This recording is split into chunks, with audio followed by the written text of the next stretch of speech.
Esteemed guests, dear friends of the AmCham, I'd like to welcome you all to the 33rd Greek Economic Summit that's taking place today and tomorrow.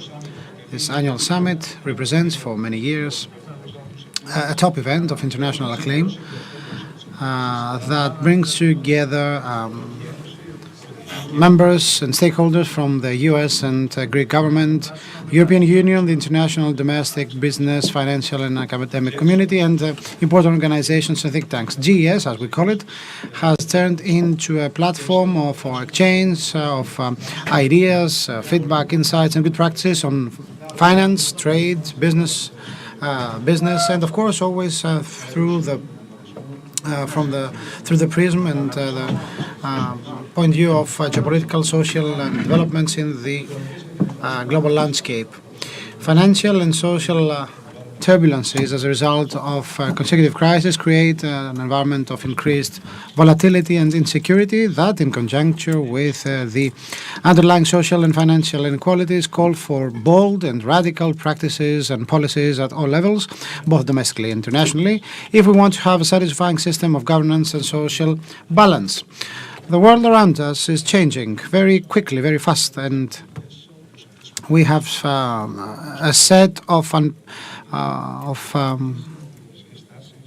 unpredicted variables such as the war in the European continent, the energy crisis, inflationary pressures, climate change, demographics, and so many other things that may create concern for a dystopic future.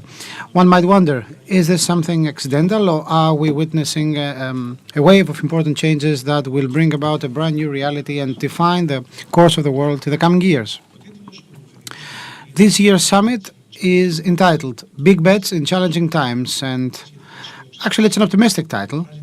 It expresses our desire and the need, especially in this time period, to look forward, to find the courage to fearlessly look ahead and set goals in a visionary way and a wise way at the same time, in an inclusive way and with no poor balance between the burden and the privileges. So we're invited to investigate on the ways that we can set these targets in order to achieve sustainable development while respecting and protecting our natural environment and respecting everyone's right in being different, irrespective of the gender, race, religion, etc., etc. It calls for boldness, for courage, and for virtue in order to be able to take steps back if you have to. However, you have to have a vision and a strategy in order to win this big bet.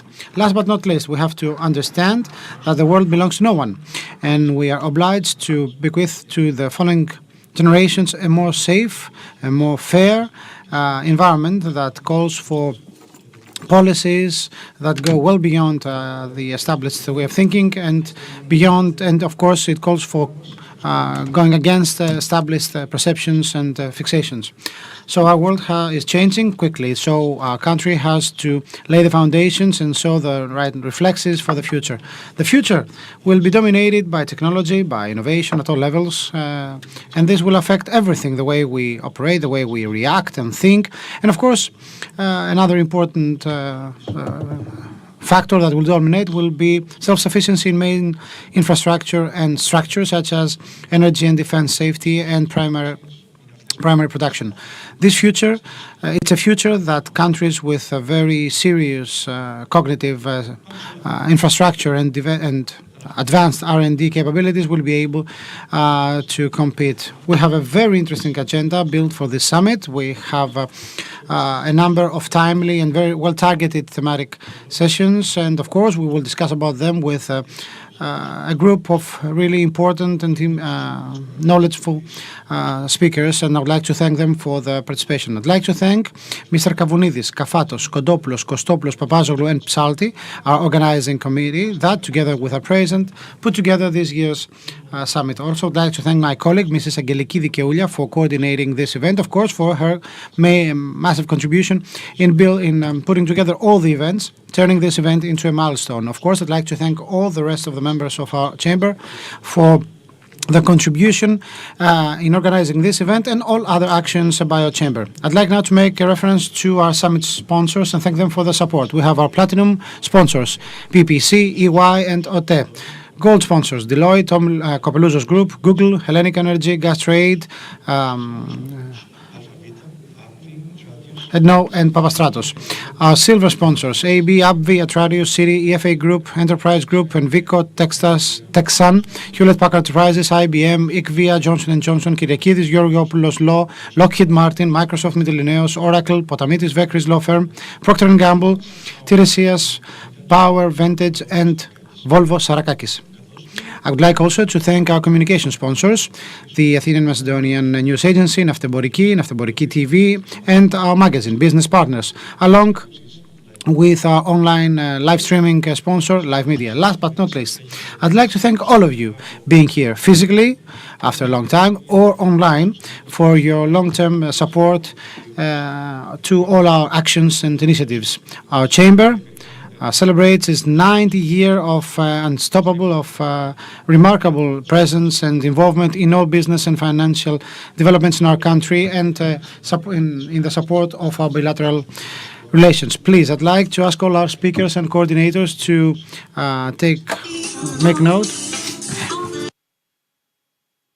make note of the time allocated to them, and of course they will be informed if their time is up. I'd like to invite the President of the Chamber, Mr. Nikolaos Bakatselos, for his opening speech. Dear President.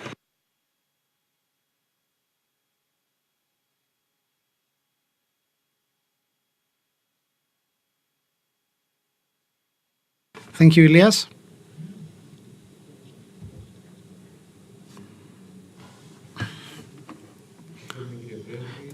Your Excellency, Ambassador, dear Presidents, Ministers, dear friends, ladies and gentlemen, since 1990, when the endeavor of putting together the Greek Economic Summit, currently we call it GES in brief, this iconic event organized by the Hellenic American Chamber has been established as an event of large caliber and impact on financial and business developments in our country. In the past 32 years, change in our life has been overwhelming. GES remains, however, a top impartial platform of substantial debate between the political leaders and the business community of our country. So, annually, we are honored by the presence of politicians, high-ranking executives of businesses, esteemed members of the business world and the academia, because they know that GES brings on the table both the public and the private sector in order to have an interactive, substantial debate on important issues in real time. Acclaimed speakers from the global ecosystem investigate on main prospects of growth and break down or discuss on financial developments and trends. And the most important thing, their contributions give rise to new financial tools and methods.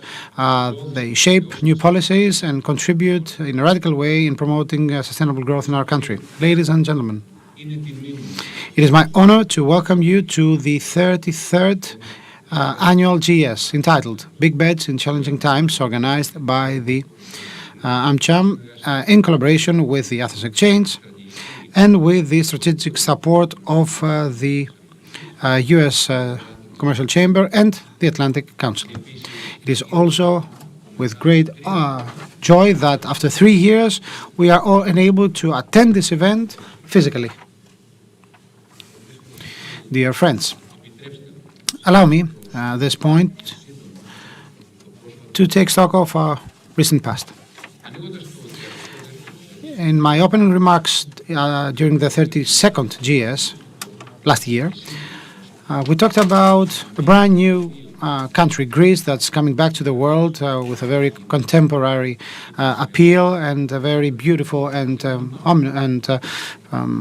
ambitious national narrative showing what we are, what we stand for, and where we want to go.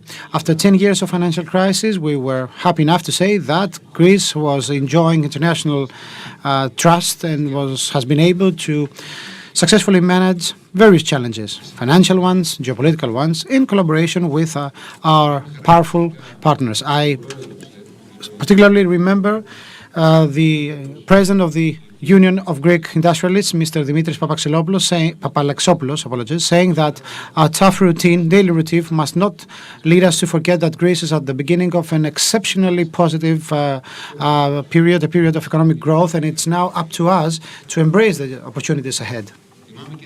I also remember words by the Vice President of the European Commission, Mr. Margaritis Chinas, on the positive developments in Greek economy and the available resources and funds coming from the European Union that would decisively contribute to our country's growth. And he was one of those who stressed that we are at the dawn of a brand new era that will have important quality and quantitative and qualitative repercussions on our financial trajectory. And of course, the forecast was proven right. Despite the fast-changing financial environment and the unprecedented and externally induced crisis, Greece came out a winner. In the recent 18th tax forum organized by the AmCham, we heard the Minister of Finance, Mr. Christos Staikouras, saying that the budget tabled a few days ago in the Greek Parliament demonstrated that the Greek economy is resilient enough and has a very positive outlook, subject only to wise financial and fiscal policies.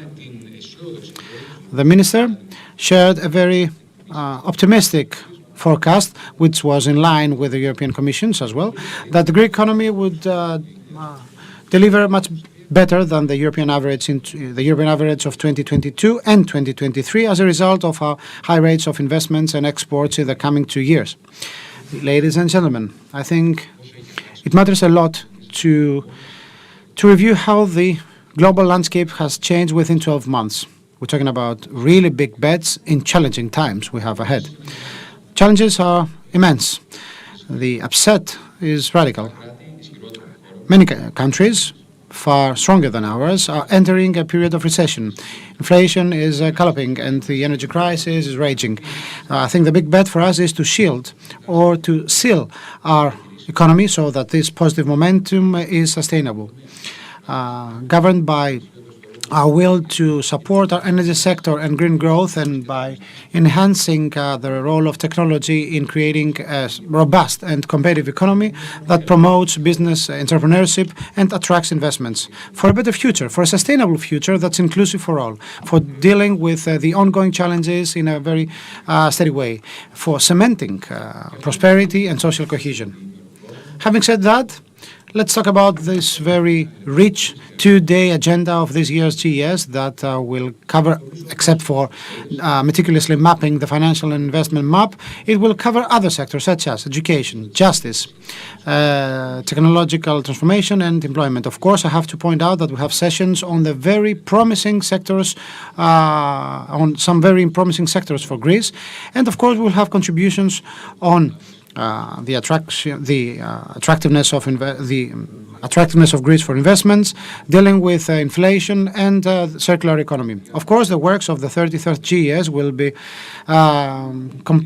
finalized on December 12th with a fully fledged discussion with our Prime Minister, Mr. Kyriakos Mitsotakis. Ladies and gentlemen, I'd like to thank warmly all the members of the organizing committee of the 33rd installment of the GES, and of course all our amazing speakers and sponsors. But most importantly, I want to thank all of you for being here physically, attending this event, and of course all our people, all those watching us online. I'd like to thank you for your attention. I'd like to invite the President of the Union of Greek Industrialists, SEV, Mr. Papalexopoulos, to come to the podium. You have the floor.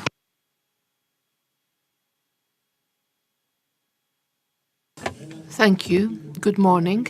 On the occasion, I would like to congratulate the Hellenic American Chamber of Commerce that celebrates its 90th anniversary, and also congratulate them that despite the conjuncture, it pursues this institution now and this course that signals the course of the Greek economy for the 33rd year. Of course, I bring no coal to Manchester when I say that we are at the crisis. Of course, we have greater concern vis-à-vis the pandemic, but the developments of the last year obviously are not positive. We have war in our continent again for the first time at such a scale for many, many years. The soaring of the energy prices hurts households, companies, and production in Europe. For the first time, we have inflation in Europe after many decades and increasing interest rates, and the perspective that Europe will go into recession is more than certain, or very probable anyway. If we dwell, however, on this very black perspective of the current conjuncture, does not grasp the general idea that regards our country. Mr. Papakatselos has already mentioned that, and I would like to point it out from another viewpoint. I would like to shed light from another viewpoint. Greece is in a course of far greater and dramatic changes in its productive paradigm than it is been perceived by all of us that witness this reality. And let me give you indicatively certain elements. Exports have, over the last 10 years, almost doubled, have greatly increased. The productive tissue of the country has again received many investments and has strengthened. We have great increase of investments and a great and doubling or tripling, I don't know precisely, the Deputy Governor will tell us, of the direct foreign investments. Many of those direct foreign investments coming from the USA, from organizations with great added value who have not only direct footprint, but indirectly boost our capacity, the capacity of our country to produce and innovate, which are, of course, necessary constituents for maintaining sustainability, sustainable growth. We have a small but rapidly developing of startups in Greece, which now have a positive perspective to deal and face the markets of the world, not merely the small domestic market of 11 million Greeks. And this also brings great hope. We see universities which gradually open their gates to the economy and the economy of the market. And we have many indications of that matter. We also have the European Union resources, which, as it has happened on many occasions, will be important over the next years, and they will also allow us to move ahead. There's a whole pipeline from works that we have tested, and they move ahead. So with all those positive winds, Greece can really develop on a very substantial and satisfactory rates over the next years, which allow us to bring along the weak social classes, but also continue changing the paradigm of the economic function of the country. We were not accustomed over the last years to feel and actually be better than the EU average, but this currently happens. So, without any illusions or considering that this is something of an acquis, and without relaxing our efforts, I believe that we must remain optimistic and dedicated to this long-term inclusive development goal, despite the difficulties, which of course we must deal with currently.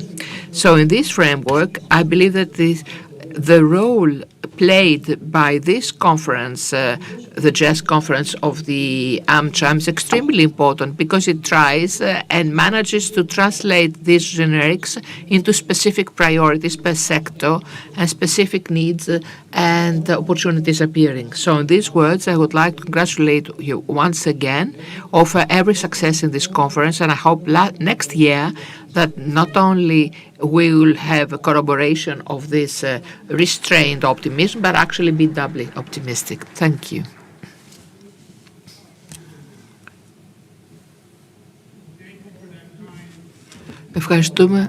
Ευχαριστούμε πάρα πολύ. Βιάστηκα πάρα πολύ, παρουσίασα το βίντεο.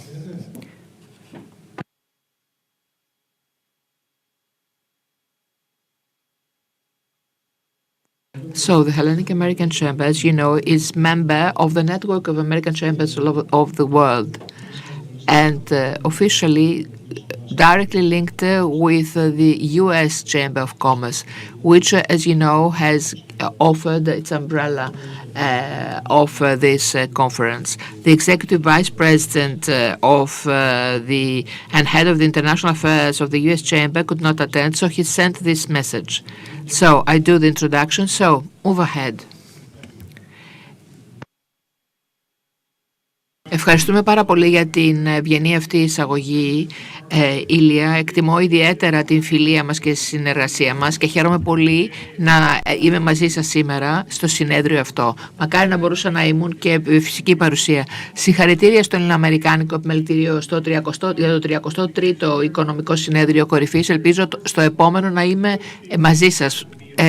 Αλλά πάντως ο Ελληνοαμερικανικό Επιμελητήριο είναι στρατηγικός μας εταίρος για άλλη μια φορά. Δεν είναι απορίας άξιο ότι το Ελληνοαμερικανικό Επιμελητήριο είναι μεταξύ των πιο ισχυρών και ενεργών επιμελητηρίων που έχουμε ανά τον κόσμο στο δίκτυό μας. Επικροτούμε την φοβερή δουλειά που έχετε διοργανώνοντας αυτή τη σημαντική εκδήλωση και για τις ακάματες προσπάθειές σας να ενισχύσετε τις εμπορικές οικονομικές σχέσεις των χωρών μας. Και θέλω να ευχαριστήσω όλο το προσωπικό στο Ελληνοαμερικάνικο Επιμελητήριο. Πρωτίστως εκτιμούμε τη συνεχιζόμενη ενέργεια και εταιρική σχέση που έχουμε με το Ελληνοαμερικάνικο Επιμελητήριο στην Ελλάδα. Έχουμε αντιμετωπίσει πάρα πολύ καλές προκλήσεις. Το συνέδριο λαμβάνει χώρα σε κρίσιμη εποχή στη σκιά των πολέμου στην Ευρωπαϊκή Ένωση. Στην Ευρώπη, συγγνώμη. Η ομή και απρόκλητη εισβολή και ο πόλεμος της Ρωσίας εναντίον της Ουκρανίας δεν φαίνεται να έχει ορατό τέλος και η απομόνηση του Προέδρου Πούτιν ουσιαστικά κλιμακώνει ακόμα περισσότερο την σύγκρουση, ενώ η Ουκρανία προωθεί τα στρατεύματά της για να επανακτήσει τα εδάφη της. Η πίεση στους φυσικούς πόρους, στους δύο μεγαλύτερους παρόχους ενέργειας στον κόσμο, επιδεινώνει ακόμα περισσότερο τα προβλήματα των τιμών ενέργειας και επισητικής βοήθειας. Ταυτόχρονα βλέπουμε όλο και πιο έντονες σχέσεις μεταξύ Αμερικής και Κίνας. Επίσης βλέπουμε τον τεράστιο αντίκτυπο της περιβαλλοντικής αλλαγής. Οι συνέπειες όλων αυτών είναι πάρα πολύ βαθιές. Πρέπει λοιπόν να συνεργαστούμε περισσότερο από ποτέ. Τώρα πρέπει πραγματικά να διπλασιάσουμε την συνεργασία μας για να αντιμετωπίσουμε τις πάρα πολλές προκλήσεις και τις ευκαιρίες που εμφανίζονται στην παγκόσμια αγορά. Εταιρική σχέση και συνεργασία είναι η θεματική προφανώς αυτού του συνεδρίου, αλλά και όλου του μηνύματος που στέλνουμε ανά τον κόσμο. Πιστεύουμε ότι η εύρωστη διατλαντική συμμαχία είναι σημαντική για να επιτευχθεί. Οι εμπορικές συναλλαγές Ελλάδος-ΗΠΑ έχουν φτάσει τα 6 δις και ανεβαίνουν κάθε χρόνο και εκτιμώ ιδιαίτερα το ρόλο και την δουλειά που επιτελεί το Ελληνοαμερικάνικο Επιμελητήριο. Οι αμερικανικές εταιρείες παίζουν ζωτικό ρόλο στην αντιμετώπιση της ενεργειακής κρίσης στην Ελλάδα και η Ελλάδα ήταν πάντα πολύ σημαντικός σύμμαχος σε αυτή το εγχείρημα. Το αμερικανικό υγροποιημένο φυσικό αέριο είναι βασικός πυλώνας της ελληνικής ενεργειακής στρατηγικής και θα συνεχίσουμε να προοδεύουμε στο πεδίο αυτό. Οι αμερικανικές επιχειρήσεις επίσης επενδύουν και καινοτομούν στην Ελλάδα, προάγοντας την ανάπτυξη και την αειφορία.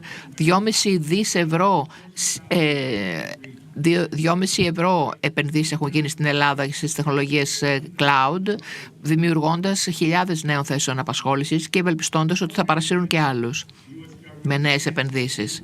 Η συνεργασία ελληνικής και αμερικανικής κυβέρνησης βλέπουμε ότι απαιτεί πολύ πιο μεγάλη δέσμευση των κυβερνήσεών μας.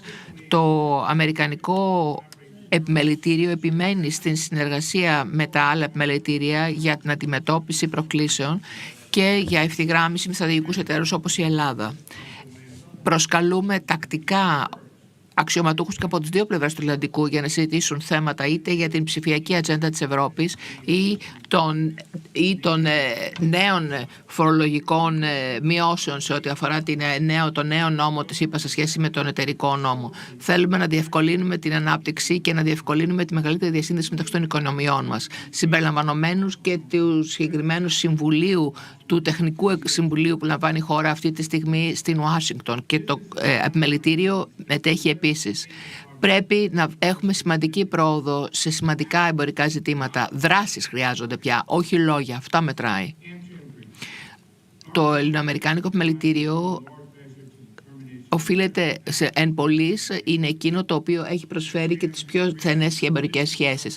Η απόφαση του επιμελητηρίου να είναι κορυφαία εμπορική φωνή στην χώρα και να ενισχύει τις μακρές σχέσεις και να προάγει τις επιχειρηματικές πρωτοβουλίες και που είναι φιλικές προς το περιβάλλον, έχουν βελτιώσει την αγορά.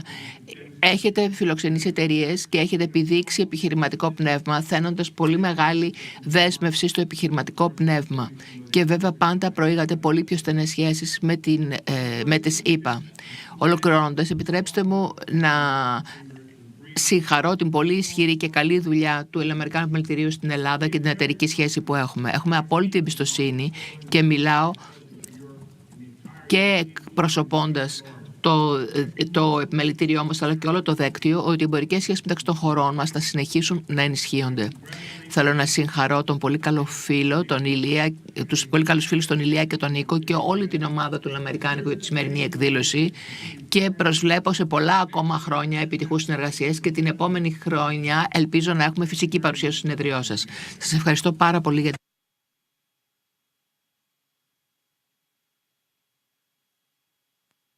I'd like to thank Mr. Brilliant, and as you can see, we have a really close collaboration with them. Another important think tank which we collaborate with is the Atlantic Council. Actually, last May, we published the study on the role of Greece in the energy landscape.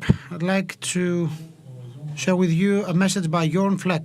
He is a senior director of the Europe Center under the Atlantic Council. Please.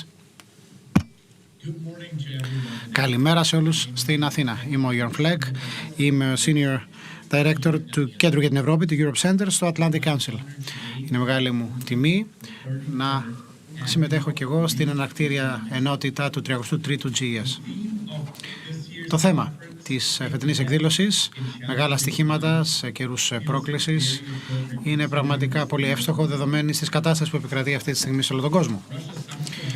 Η απρόκλητη και αδικαιολόγητη εισβολή της Ρωσίας στην Ουκρανία έθεσε ένα αμφιβόλο τις βασικές αρχές του εμπορίου παγκοσμίως. Προκάλεσε σεισμικούς κλονισμούς στις οικονομικές προοπτικές και επίσης ενίσχυσε σημαντικά τον ανταγωνισμό μεταξύ των υπερδυνάμεων. Οι οικονομικές συνέπειες της COVID-19 συνεχίζουν να υφίστανται και το αυξανόμενο κόστος φυσικού αερίου και ηλεκτρισμού πιέζουν τα νοικοκυριά και επίσης τις μακροοικονομικές προοπτικές σε όλη την Ευρωπαϊκή Ήπειρο. Αυτό μας το υπενθυμίζουν με πολύ έντονο τρόπο σε επίπεδο οικονομίας, πολιτικής, γεωπολιτικής και γεωοικονομίας ότι δεν μπορούμε να τα επιμερίσουμε αυτά τα στοιχεία, ότι δεν μπορούμε να τα ξεχωρίσουμε. Και επίσης αυτά αφορά και σε επίπεδο κυρώσεων. Έχουμε δει ότι αυτή ήταν η απάντηση στον πόλεμο του Πούτιν, αλλά και σε θέματα ενεργειακά, σε θέματα εμπορικά, έως τα ζητήματα των εφοδιαστικών λυσίδων και των τεχνολογιών. Αυτές είναι κάποιες από τις προκλήσεις που αντιμετωπίζει η Ελλάδα, η Ευρώπη και βεβαίως η διατλαντική συνεργασία. Στο Atlantic Council και στο Κέντρο για την Ευρώπη μοιραζόμαστε την πεποίθηση ότι υπάρχουν ωφέλη, υπάρχει μεγάλη σημασία πίσω από τις ισχυρές ελληνοαμερικανικές σχέσεις ως κομμάτι του ιστού των σχέσεων ένθεν και έθεν του Ατλαντικού. Στο πλαίσιο αυτών των οικονομικών προκλήσεων η Ελλάδα στέκεται ως κρίσιμο σύμμαχος των ΗΠΑ, απολαμβάνουν και οι δύο χώρες ισχυρή διμερή υποστήριξη τόσο εδώ όσο και στην Αθήνα, διαμορφώνοντας ένα κατάλληλο οικονομικό κλίμα. Οι οικονομικές μεταρρυθμίσεις και η διπλωματική λύση που επετέχθη με τη χώρα της Βορείου Μακεδονίας, η ομόφωνη υποστήριξη και η άνευ ενστάσεων υποστήριξη προς την Ουκρανία μαζί με την Ευρώπη, καθώς και οι κοινές προσπάθειες Ελλάδος και Αμερικής για την διαφοροποίηση των ενεργειακών τους πηγών στην νοτιοανατολική Μεσόγειο, εισάγοντας φυσικό αέριο και πόρους και ανανεώσιμες πηγές ενέργειας από την ευρύτερη περιοχή, συμβάλλουν τόσο ώστε το θέμα να αποκτήσει ακόμα μεγαλύτερη σημασία. Η Ελλάδα παίζει σημαντικό ρόλο ως hub, ως κέντρο για όλες τις επιχειρήσεις του ΝΑΤΟ, με τη βάση της Σούδας να προσφέρει σημαντικές λιμενικές εγκαταστάσεις στην ευρύτερη περιοχή. Επίσης, ο λιμένας Αλεξανδρούπολης προσφέρει πολύτιμη υποστήριξη σε επίπεδο logistics σε ένα στρατηγικό σημείο που επιτρέπει στην συμμαχία να κάνει προβολή της παρουσίας της στα Δυτικά Βαλκάνια, στη Μαύρη Θάλασσα. Και βεβαίως αυτό σημαίνει ότι η Ελλάδα προσφέρει πολλά στην διατλαντική αυτή σχέση και συμμετέχει και αυτή στην αντιμετώπιση των προκλήσεων. Φέτος δημοσιεύσαμε μια έκθεση για τον τετραγωνισμό του ενεργειακού κύκλου της Νοτιοανατολικής Ευρώπης και της Νοτιοανατολικής Μεσογείου. Αυτή η έκθεση αποτυπώνει πως η ισχυρή ενεργειακή συνεργασία μεταξύ των δύο μερών, δηλαδή Ελλάδος και ΗΠΑ, μπορεί να διευκολύνει την πιο γρήγορη και εύκολη ενεργειακή μετάβαση, καθώς και να ενισχύσει την ενεργειακή ασφάλεια σε μια περιφέρεια η οποία εξαρτάται έντονα από το ρωσικό φυσικό αέριο. Αγαπητοί συμμετέχοντες, εκπρόσωποι, σε μια περίοδο μεγάλων εντάσεων μεταξύ των υπερδυνάμεων, αυξανόμενου αυταρχισμού και έντονων περιβαλλοντικών και χρηματοοικονομικών προκλήσεων, δεν μπορούμε να μην υπογραμμίσουμε τη σημασία της διατλαντικής αυτής σχέσης και να τη θεωρήσουμε δεδομένη. Πρέπει να στιγματίσουμε υπέρ νέων λύσεων, νέων σκέψεων για τον μετασχηματισμό αυτών των σχέσεων μας, προκειμένου να αντιμετωπίσουμε τις προκλήσεις του αύριο. Εμείς στο Atlantic Council και στο Κέντρο για την Ευρώπη θεωρούμε ότι η εταιρική σχέση ΗΠΑ και Ευρωπαϊκής Ένωσης, καθώς και αυτή μεταξύ ΗΠΑ και Ελλάδος, ως ένα κομβικό στοιχείο, και θα συνεχίσουμε να συμβάλλουμε από την πλευρά μας όντας μια πηγή πόρων προς όλους εσάς, επιχειρηματίες, πολιτικούς, προκειμένου να αναπτύξετε κοινές λύσεις και να μοιραστείτε κοινές ιδέες. Να μας θεωρείτε εμάς εδώ στο Ευρωπαϊκό Κέντρο, στο Κέντρο Ευρώπης και το Atlantic Council, ως ένας εταίρος στις σχέσεις σας με την Ουάσιγκτον και την πολιτική συνεργασία. Εύχομαι να υπάρχουν επικοδομητικές συζητήσεις το επόμενο διήμερο για το πώς η Ελλάδα, η Ευρώπη και οι ΗΠΑ μπορούν να ενισχύσουν την συνεργασία τους, και να ευχαριστήσω βεβαίως τους δύο οργανωτές, οι οποίοι διαμόρφωσαν ένα πραγματικά εντυπωσιακό πρόγραμμα για το διήμερο. Ένα βεβαίως μεγάλο ευχαριστώ πάει στους εταίρους μας στο Ελληνοαμερικανικό Εμπορικό Επιμελητήριο και ιδίως στον κύριο Νίκο Μπακατσέλο και τον κύριο Ηλία Σπιρτούνια. Και τέλος, αλλά εξίσου σημαντικό, ένα μεγάλο ευχαριστώ σε όλους εσάς, τους επιχειρηματίες, διαμορφωτές πολιτικής και όλους τους συμμετέχοντες στο κοινό, οι οποίοι είστε κομμάτι αυτής της σημαντικής διαδικασίας. Και είμαι σίγουρος ότι θα προσφέρει πολύτιμη πληροφόρηση στο πλαίσιο όλων των συζητήσεων που θα έχετε το επόμενο διήμερο. Με αυτό θα ήθελα να κλείσω και να δώσω και πάλι το λόγο στους εταίρους μας στο Ελληνοαμερικανικό Εμπορικό Επιμελητήριο.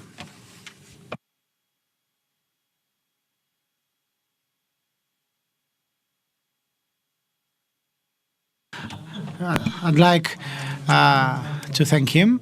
And now let's move on to our agenda. It's with great pleasure and honor that we welcome Mr. Theodoros Pelagidis, the Deputy Governor of the Bank of Greece. He will talk to us about the general financial outlook and the big bets that we're here to win.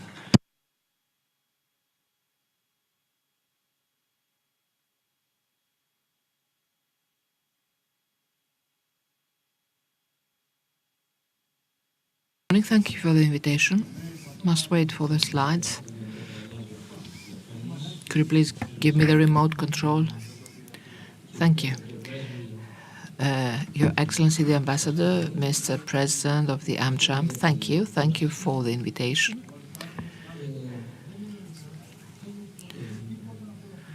Let me find my way around with the buttons.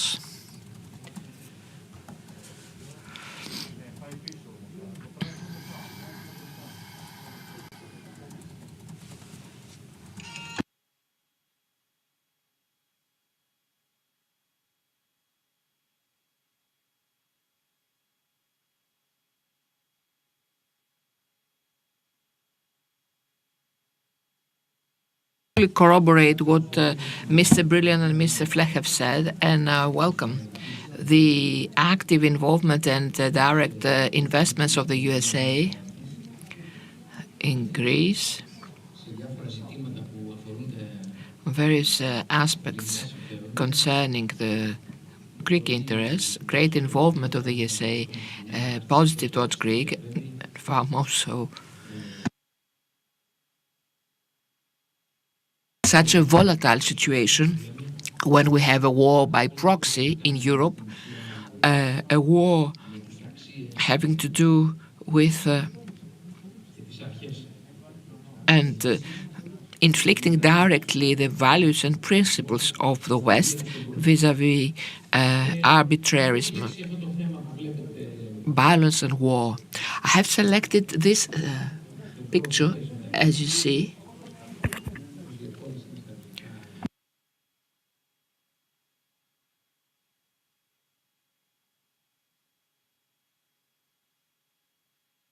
We've been following this exacerbation of this situation for 1.5 years.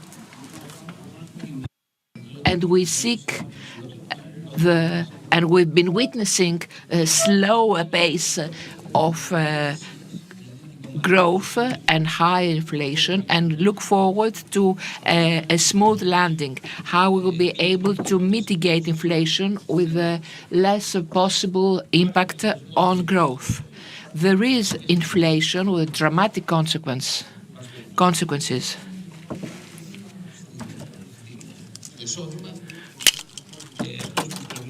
on income, inflation distorting prices, and which might lead to a destabilization of financial markets. There's a gentleman over there working, and I cannot concentrate. I apologize. It's the speaker, and he's absolutely right with the technician's pool. So this is the one situation. And the other is that in our effort made with the increase of interest rates, this effort aims at limiting expenditure that causes increase of unemployment. At the end of the day, there will be only a reduction of demand that will lead to a shrinkage of inflation. So I show some graphs here, but I will be better elaborating and explaining them. In November, as we had forecast, we will have a de-escalation of inflation from 10.6 to 10% in Europe, and in the USA from 8.2 to 7.7. The markets the money markets make a forecast for Europe that they price the next interest rates increase at 50 and not 70 base units, as it seems. But on the other hand, we also have the statements of Madame Lagarde, who says, verbatim, I would be surprised if inflation had peaked. Had peaked, which means that we haven't reached the ceiling. On the other hand, the USA, we've got data that were announced only on Friday that shows 663,000 increase of jobs, 0.6% increase of salaries, and 5.1% growth. So there is a situation where salaries, as they see the prices soaring, the employees, the workforce, tries to attain increases that will at least offset part of the prices increase. Madame Lagarde, the president of the European Bank, has also stated last week that we must be very cautious in fiscal policies. That is, in the fiscal expenditure. That is, we should not be expansionist in our fiscal policy, and any assistance should be limited to the so-called vulnerable social groups. You see here, especially at the right part, the right graph, where you see those green and red bars. The green ones is the fiscal shock. At the west, you see the various stimulus and assistance packages given by the governments, and very justly so, due to the pandemic. So there has been a fiscal expansion which was far more intense than what it was in the previous decade, 2010, 2012, 2020, because there have been some packages then as well. This is extremely important for us because for the following reason. Jim Bullard, who is the president of Fed, of St. Louis, the regional Fed of St. Louis, which is also more active as far as research is concerned, he has said that he made the statement that headrights meaning that the small deceleration of inflation, the important interest rates have not been disseminated on economy. And this is directly linked with the relationship between monetary and fiscal interaction. And this is important because in such cases where monetary policy is limitative, then the fiscal policy should not cause new debt. If this happens, then the demanded increase in interest rates may eventually be higher because it is being offset by the expansionist monetary policy. So we must be cautious here, despite the fact that the demands for fiscal boosts are there. They exist. No one can deny that. And there's also a so-called fiscal consciousness. Many people who are accustomed to be boosted and supported because there are very issues having to do with the vulnerable households support or supporting companies in trouble. Now, since summer, you see we've got better situation in the supply chains. You see the dropping curves. Here you see the red curve reaching the end, where we start seeing the reconstitution of the good operation of supply chains. That is, the supplier delivery lines moves back to the basic line. You also see what is here. That is the drop of the commodities prices, which started from the beginning of summer, as well both commodities and agricultural prices to some extent. They have not reached the previous level, but there is an important descending trend. And most importantly, you see the container shipping fees that have reached again the price it used to be, 3,000. I remind you that it reached an ever high of 14,000. The index, however, is index is lower, below 40. It's not 100 as it was in 2020 at the peak of the pandemic. Nevertheless,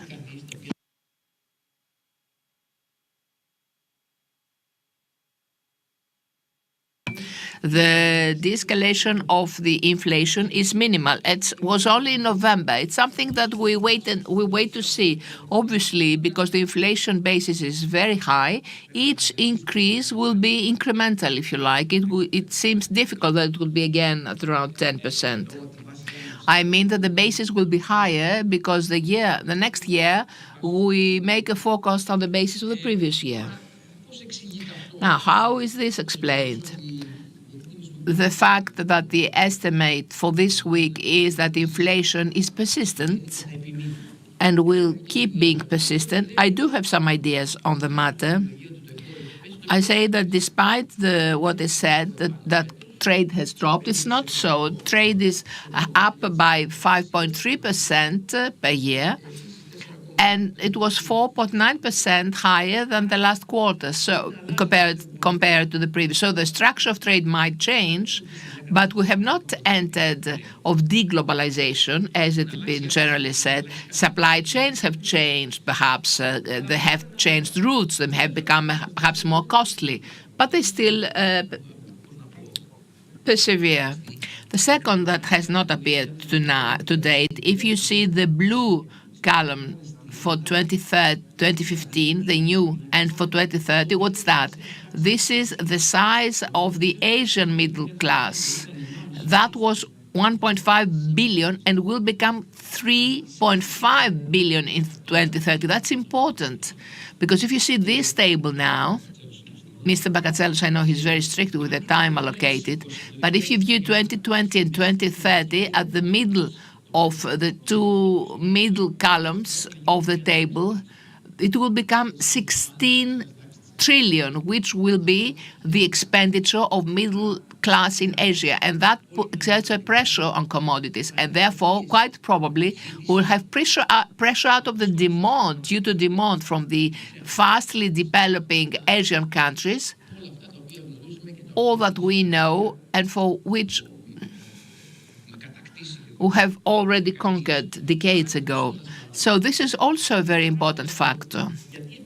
Another factor is why inflation is persistent and how difficult it will be for monetary policy to bring it back to 2% or just slightly higher than 2%. This is the so-called secondary impact in such an inflation condition, which is the salary reaction. The data in the USA have shown you already. It's 5.1%. As you see, at the second table, it's important to view the blue curve. While in most countries it's around 5%, in Greece it's almost null. Keep that for the end of my speech. That's important. Furthermore, there are other structural factors which in a way will maintain an inflation higher than the desired one for quite a long time. Such a factor is the climate change. As you realize, it's don't need to further elaborate on that, but we will need to pay for that. A second factor is the reconstruction of the supply chains. We no longer take, for instance, wheat from Ukraine. You have to get it from Canada. That means greater transport costs. Another element is the expected slowdown population growth. That is, we now assess the vacancy void, which jobs are left vacant because we don't have the appropriate workforce. We may currently have a limitation of the workforce, which of course will cause an additional labor cost, which also may sustain inflation. A last factor that hasn't been stressed sufficiently, a factor which, to my view, will have at the end of the day a structural impact, and is due to the expansion of the previous decade and the pandemic. Of course, taking into consideration the supply shock having to do with Ukraine and so forth. But of course, all these factors, this is an inflation, it's not transitory, it is not a cost inflation. If that were the case, we would have been finished or things would have changed. So an issue which has not been elaborated sufficiently is those that we call the change of color circulation, that is the M2, money mass 2. That means how many times a dollar changes hands. Why is this important in inflation? Now that we've got an increase of interest rates with high inflation, the incentive for those who the incentives for deposits are null. Therefore, expenditure rises. So have an increase of prices and have an increase of loans. And this we will be witnessing even in Greece. And the way for that to be affected is to limit the monetary circulation. That is the so-called quantitative tightening. This is an estimate of the aggressive banks where we're heading to. You see here at the right is inflation. At left, we've got the growth. I'm not very pleased with this picture because I see zero growth for the next year, slightly above zero in the USA. And for 2024, the estimates growth is a little bit above zero, null to 1 for the Eurozone. And for the USA, it's a slightly bit better. But I see an inflation that remains too high in the Eurozone in 2023 at 7% and 4.55% for the USA. So the estimate is from Professor Larry Summers that I've been attending yesterday, who is the most eminent professor of the issues, that we may be needing great increase of interest rates than 5% that has been estimated for the first quarter of 2023 for the USA, so as to have a drop of inflation. The way to curb it is perhaps to cut off the money supply. This is the quantitative tightening, as we say. That is central banks getting rid of money. I don't want to elaborate on that. This is on ECB on a very quick pace so as to limit expenditure, and limiting expenditure will bring about a limitation in prices rise. Now, let me say a couple of words on Greek economy. Yes, I will be finishing. Just give me 3 more minutes. You promised that. So we have the 7 last consecutive quarters, 7, that is 4 in 2022 and 2 in 2022, and the one coming now to an end. No matter how it comes, it will be nice, it will be good. We have 8% of sustained growth. There's no country with 8% increase of GDP and 9% of inflation. Take Germany, the UK, you name it. They all have an inflation, 2-digit inflation, but with a zero growth or around zero. Well, I cannot dwell on those, there's no time, but the point is that the structure of the GDP growth is, relatively speaking, healthy. There are investments, exports, everything.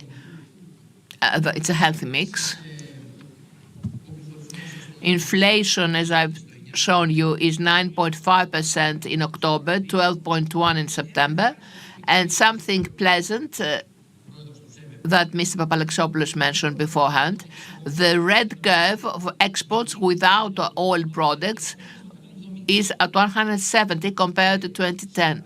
41% increase of exports since last year, 48% increase of imports, but it's only natural because Greece has a growth of 6 and 7 and 8%.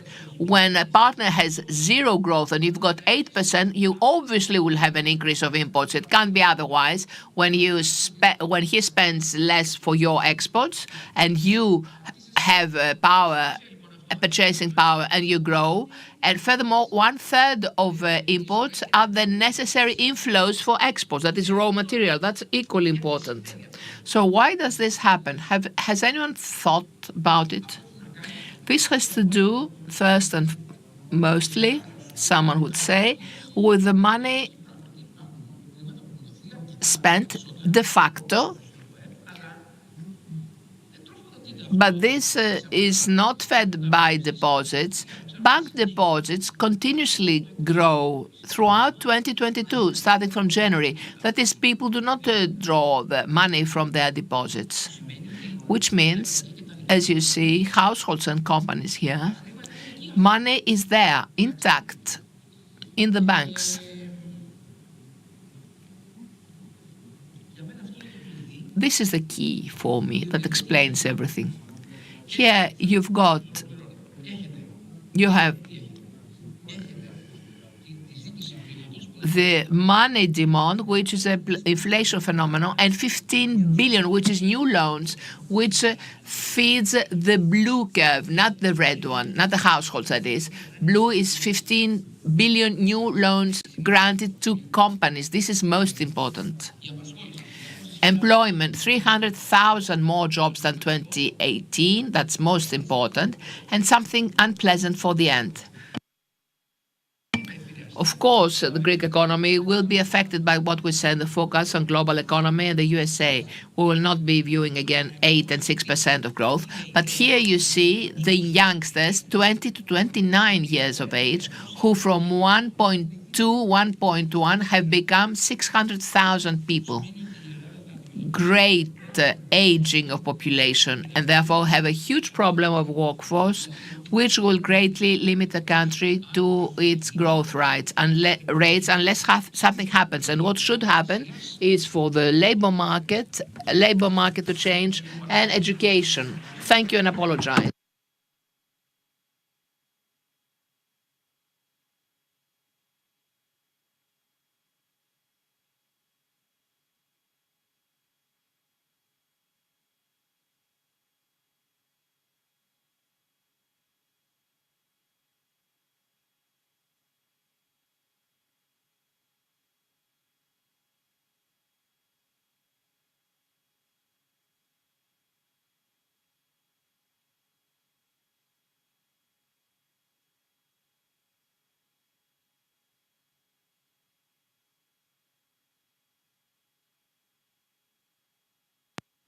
Καλησπέρα σε όλους. Θα συνεχίσουμε την ενότητα συζήτησης για το μετασχηματισμό του τραπεζικού συστήματος στην Ελλάδα και τις τάσεις που βλέπουμε στο μέλλον. Είμαι ο Δημήτρης Πρίμπας. Είμαι επικεφαλής για την IBM στο κομμάτι της βουλευτικής για την IBM Ελλάδος και Κύπρου και θα συζητήσω μαζί με την κυρία Σοφία Μπαντανίδη, Future Finance Analyst στην City, ο κύριος Νίκος Χριστοδούλου, εταίρος και consulting leader της Deloitte, η κυρία Κριστίνα Θεοφιλίδη, Γενική Διευθύντρια Λιανικής Τραπεζικής και εκτελεστικό μέλος του Διοικητικού Συμβουλίου της Τράπεζας της Ελλάδος.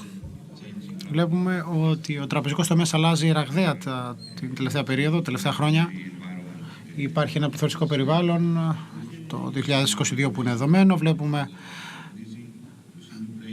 νέους παίχτες να μπαίνουν στο παιχνίδι και αλλαγή στη συμπεριφορά των τελικών πελατών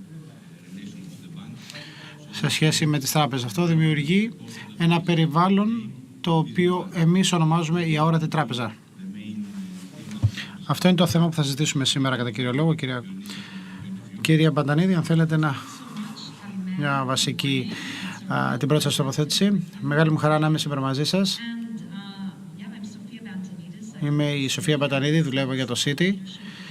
Είμαι στο City Global Insights. Εκεί εργάζομαι ως αναλύτρια και ερευνήτρια πάνω στο μέλλον των χρηματοοικονομικών. Λοιπόν, σήμερα θα μιλήσουμε για την άνοδο της λεγόμενης αόρατης τράπεζας. Θα το σχολιάσω θέτοντας 3 πυλώνες. Πρώτος, τι σημαίνει αόρατη τραπεζική? Μπορεί να μεταφραστεί με πολλούς τρόπους και μπορούμε τη συζήτηση να την επεκτείνουμε σε διάφορες κατευθύνσεις. Δεύτερον, ποιοι είναι οι φορείς που κινούν αυτή τη διαδικασία? Και τρίτος πυλώνας, έχουμε την κρυστάλλινη σφαίρα μπροστά μας και λέμε προς τα πού θα πάμε. Αυτό είναι ο τρίτος πυλώνας. Πρώτος πυλώνας, τι σημαίνει αόρατη τράπεζα? Κατά την άποψή μου, αυτό σημαίνει μια τράπεζα που δεν τη βλέπεις και μια τράπεζα που δεν τη σκέφτεσαι καν. Λοιπόν, να το αναλύσω λίγο. Η τράπεζα που δεν βλέπεις, αναφέρομαι στα βασικά, στα θεμελιώδη στοιχεία. Έκανα ένα ταξίδι στο Las Vegas τον προηγούμενο μήνα για να μιλήσω σε ένα συνέδριο FinTech, όπου είδα τον David Copperfield, τον ταχυδακτηλουργό. Στο show του εξαφάνισε πολύ μεγάλα αντικείμενα μπροστά στα μάτια μου. Τα κατέστησε αόρατα. Ένα διαστημόπλαιο, ένα αυτοκίνητο. Τα εξαφάνισε απλά. Όταν λοιπόν σκεφτόμαστε την αόρατη τραπεζική, αυτό έρχεται σε αντίθεση με το πώς ξεκίνησαν οι τράπεζες παλιά. Πολύ παλιά, στους ναούς και στο εμπόριο με αντικείμενα, στα παζάρια, στον αντιπραγματισμό δηλαδή. Και σήμερα συζητάμε για πράγματα τα οποία μετακινούνται και μεταφέρονται ψηφιακά. Υπάρχει μια μάχη μεταξύ φυσικού χρήματος και ψηφιακού. Το ψηφιακό κερδίζει. Και όπως συζητούμε στις χρηματοοικονομικές υπηρεσίες σήμερα, αυτή είναι μια νέα εποχή.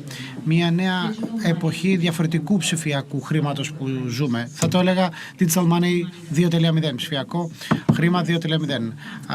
Χρήματα που βασίζονται σε token ή σε λογαριασμούς και με διαφορετικά νομικά εργαλεία τα οποία αξιοποιούμε, τα οποία συνοδεύονται από συγκεκριμένες παγίδες. Κάποιες από αυτές τις μορφές ψηφιακού χρήματος του χρήματος 2.0 εγείρουν σημαντικά ζητήματα για το μέλλον των τραπεζών και έχετε διάφορες τράπεζες σε όλο τον κόσμο, οι οποίες δοκιμάζουν αυτές τις νέες ιδέες σε συνεργασία με τις ρυθμιστικές αρχές και τις σχετικές τράπεζες. Η αόρατη τραπεζική σημαίνει και αυτό που εσείς υπενηχθήκατε, δηλαδή την αναταραχή στον τραπεζικό τομέα λόγω των fintech, των μεγάλων εταιριών, των challenger banks, που ξεκίνησε στα μέσα δεκαετίας του 2010 μετά τη μεγάλη κρίση, όταν οι τράπεζες αναγκάστηκαν να επανακατευθύνουν τις επενδύσεις τους προς τη τεχνολογία και προς επενδύσεις και προς θέματα συμμόρφωσης και σε θέματα βελτιστοποίησης των δαπανών τους. Στον αντίποδο αυτού, είδαμε πολλές ανταγωνίστες τράπεζες, challenger banks, να μπαίνουν στο παιχνίδι. Αυτές είναι τράπεζες που δεν βλέπουμε. Τι γίνεται όμως με τις τράπεζες που δεν τις σκεφτόμαστε? Είναι η τραπεζική, η οποία είναι ενσωματωμένη στην καθημερινή μας ζωή. Αναδύεται σε κάποιες κομβικές στιγμές της ζωής μας όταν τη χρειαζόμαστε. Σε κάποιες κομβικές στιγμές, όπως όταν θες να πληρώσεις κάτι και αυτόματα χρειάζεσαι μια λύση δανεισμού, ή όταν πραγματοποιείς μια πληρωμή όταν βγαίνεις από το πάρκινγκ. Διάβασα μια αναφορά σύμφωνα με την οποία ο μέσος άνθρωπος κάνει περίπου 70.000 σκέψεις την ημέρα. Ελάχιστες, αν υπάρχει έστω και μία, αφορά την τραπεζική. Μιλώ για την τραπεζική ως εμπειρία. Αυτό είναι κάτι πάρα πολύ δυνατό, πολύ ισχυρό, καθώς όλοι ενδιαφερόμαστε για τις εμπειρίες και ήδη τις θετικές εμπειρίες μας. Οι άνθρωποι ενδιαφέρονται για τα χρήματά τους, αλλά δεν ενδιαφέρονται για μηχανισμό πίσω από το χρήμα. Αυτό ήταν ο πρώτος πυλώνας. Δεύτερος πυλώνας. Ποιες είναι οι κινητήριες δυνάμεις και οι δυνάμεις που διευκολύνουν αυτή την εξέλιξη? Είναι το λεγόμενο tokenization, η χρήση ψηφιακών καθολικών, τα ledger, όσα συστήματα αποτυπώνουν την ιστορία των συναλλαγών, τα agile financial stacks, όλα αυτά τα οποία εφαρμόζονται ήδη και βλέπουμε ότι πολλές τράπεζες, fintech και challenger banks, οι οποίες χρησιμοποιούν αυτές τις τεχνολογίες, τα APIs, καθώς είναι η διαπαφή για την επικοινωνία μας, η τεχνητή νοημοσύνη και η μηχανική εκμάθηση που μας δίνει πληροφορία σε πραγματικό χρόνο, ώστε κάποιος να μπορεί να προβλέψει τις ανάγκες των πελατών και αυτόματα να αντιδράσει με τρόπο ευφυή στις επιλογές τους και βέβαια πολύ γρήγορα. Και αυτό σημαίνει και νέους κινδύνους για απάτη πριν αποκρισταλωθεί όλη αυτή η κατάσταση. Επίσης, ένας άλλος φορέας που διευκολύνει τη διαδικασία αυτή είναι τα smartphones, που πλέον μπορούμε να διάγουμε τη ζωή μας και τη χρηματοοικονομική μας ζωή, αν θέλετε, μέσω μιας συσκευής. Ένας άλλος enable, θα χρησιμοποιήσω μια άσημη λέξη, είναι η μετατροπή της τραπεζικής σε Uber. Δεν έχουμε Uber στην Ελλάδα, όμως ξέρετε τι σημαίνει. Έχετε το taxi beat εδώ. Σε τι αναφέρομαι? Αναφέρομαι στις προσδοκίες των πελατών και των ανθρώπων μας. Αυτοί αναμένουν ότι η τραπεζική είναι σαν να παραγγέλνεις μια πίτσα ή ένα ταξί Uber, και η χρηματοοικονομική δραστηριότητα μιας πληρωμής, για παράδειγμα, πρέπει να είναι ενσωματωμένη σε μια άλλη διαδικασία, μη χρηματοοικονομική. Επίσης, δεδομένα, ρυθμιστικές αρχές. Έχουμε την οδηγία PSD1, 2, η αντιτραπεζική, η δυνατότητα διαμοιρασμού τραπεζικών δεδομένων με τη συνένεση των χρηστών. Όλα αυτά. Πού πάμε, ποιο είναι το επόμενο βήμα? Υπάρχουν πολλές κατευθύνσεις και έχουμε δει κάποιες κατεστημένες τράπεζες να λανσάρουν δικές τους ανταγωνίστριες τράπεζες, challenger banks, οι οποίες ανήκουν στην ίδια ομάδα. Έχουμε δει τράπεζες να συνεργάζονται με fintech και να επενδύουν σε fintech, είτε είναι capital ventures είτε κάτι άλλο, όπως κάνουμε και εμείς στη City με το δικό μας εργαστήριο καινοτομίας, το οποίο δημιουργήσαμε το 2009. Σκεφτείτε το. Πού βρισκόμαστε το 2009, πού βρίσκονταν χρηματοπιστωτικές υπηρεσίες το 2009, ήταν τελείως διαφορετικά τα πράγματα. Ψηφιακά περιουσιακά στοιχεία. Αυτά μέσα σε 25 χρόνια έχουν εξελιχθεί πάρα πολύ. Θα αποτελέσουν κομμάτι των χρηματοοικονομικών υπηρεσιών και των αγορών στο μέλλον. Μαζί τους έχουμε νέες ευκαιρίες, αλλά και νέους κινδύνους. Τέλος, το Metaverse. Ένα εικονικός χώρος από τον οποίο έχουμε πρόσβαση μέσω του ίντερνετ και μπορούμε να αποκομίσουμε τρισδιάστατη εμπειρία μέσα από δυσδιάστατες συσκευές. Θα είναι η νέα έννοια της αγοράς που λέγαμε στην αρχαία Ελλάδα, αλλά εκεί οι ψηφιακές συναλλαγές και αλληλεπιδράσεις θα είναι πιο εύκολες από ποτέ. Και εκεί θα έχουμε ακόμη περισσότερες ευκαιρίες και περιπτωσιολογικές αναλύσεις που δίνουν το περιθώριο για τις χρηματοοικονομικές υπηρεσίες. Άρα, αυτή η έννοια της ορατότητας ή της αορατότητας, αν θέλετε, θα είναι τελείως διαφορετική. Η χρηματοοικονομική το πεδίο της χρηματοοικονομικής έχει αλλάξει πάρα πολύ και τα πράγματα θα γίνουν ακόμα πιο ενδιαφέροντα στο εγγύς μέλλον. Ευχαριστούμε πάρα πολύ την κυρία Μπαντανίδη. Κάποια αρχική τοποθέτηση τώρα από τον κύριο Νίκο Χριστοδούλου. Προετοίμασα κάποια σχόλια που θέλω να κάνω το Σαββατοκύριακο στη σημερινή μας συνάντηση και έκανα μια πολύ ενδιαφέρουσα συζήτηση με τον γιο μου, ο οποίος είναι στις ΗΠΑ και μου είπε: είδε στο chat.ai.com. Μάλλον θα δώσω ένα παράδειγμα που δεν έχει να κάνει με τραπεζική, όπως καταλαβαίνετε. Όχι, μου του λέω, για δες το. Πριν από 5 μέρες λανσαρίστηκε αυτό, απίστευτο. Διότι ακόμα είναι σε έκδοση beta, δοκιμαστική. Κατά βάση όμως τι κάνεις, μπορείς να απευθύνεις ερωτήματα και την απάντηση, το οποίο σημαίνει ότι, αλλά θα σου πω πρώτο background. Άρχισαν να εκπαιδεύουν κάποιους αλγορίθμους. Πώς? Αφαιρούσαν κάποιες λέξεις από ένα κείμενο και μετά ο αλγόριθμος μπορούσε να βρει τις λέξεις. Με αυτόν τον τρόπο συνειδητοποίησαν ότι ο αλγόριθμος ο ίδιος μπορούσε να καταλάβει το συγκείμενο, το context της συζήτησης. Προσπάθησα λίγο να παίξω με αυτό και ρωτούσα συγκεκριμένα ερωτήματα. Μιλάω για κάτι το οποίο κυκλοφόρησε πριν από 5 μέρες, έτσι. Και λέω, ποιος είναι ο καλύτερος ποδοσφαιριστής σε όλο τον κόσμο? Και με συγκεκριμένα επιχειρήματα είναι ο Μέση για τον Α και το Β γάμα λόγο. Πολύ ωραία, πολύ ωραία. Ποιος είναι ο καλύτερος παίκτης τένις? Δεν είναι οριστικό, αλλά ήταν κάτι μεταξύ Φέντερερ και Ράφα Ναδάλ. Άρα, κατά βάση, μπορούσε να καταλάβει το ερώτημα, να καταλάβει το συγκείμενο και να δώσει σωστή απάντηση. Και μετά είπα, πώς μπορώ να εκφοβήσω τη γυναίκα μου? Η απάντηση ήταν, δεν είναι σωστό να εκφοβίζεις κάποιον για τον Α και τον Β λόγο. Άρα μιλάμε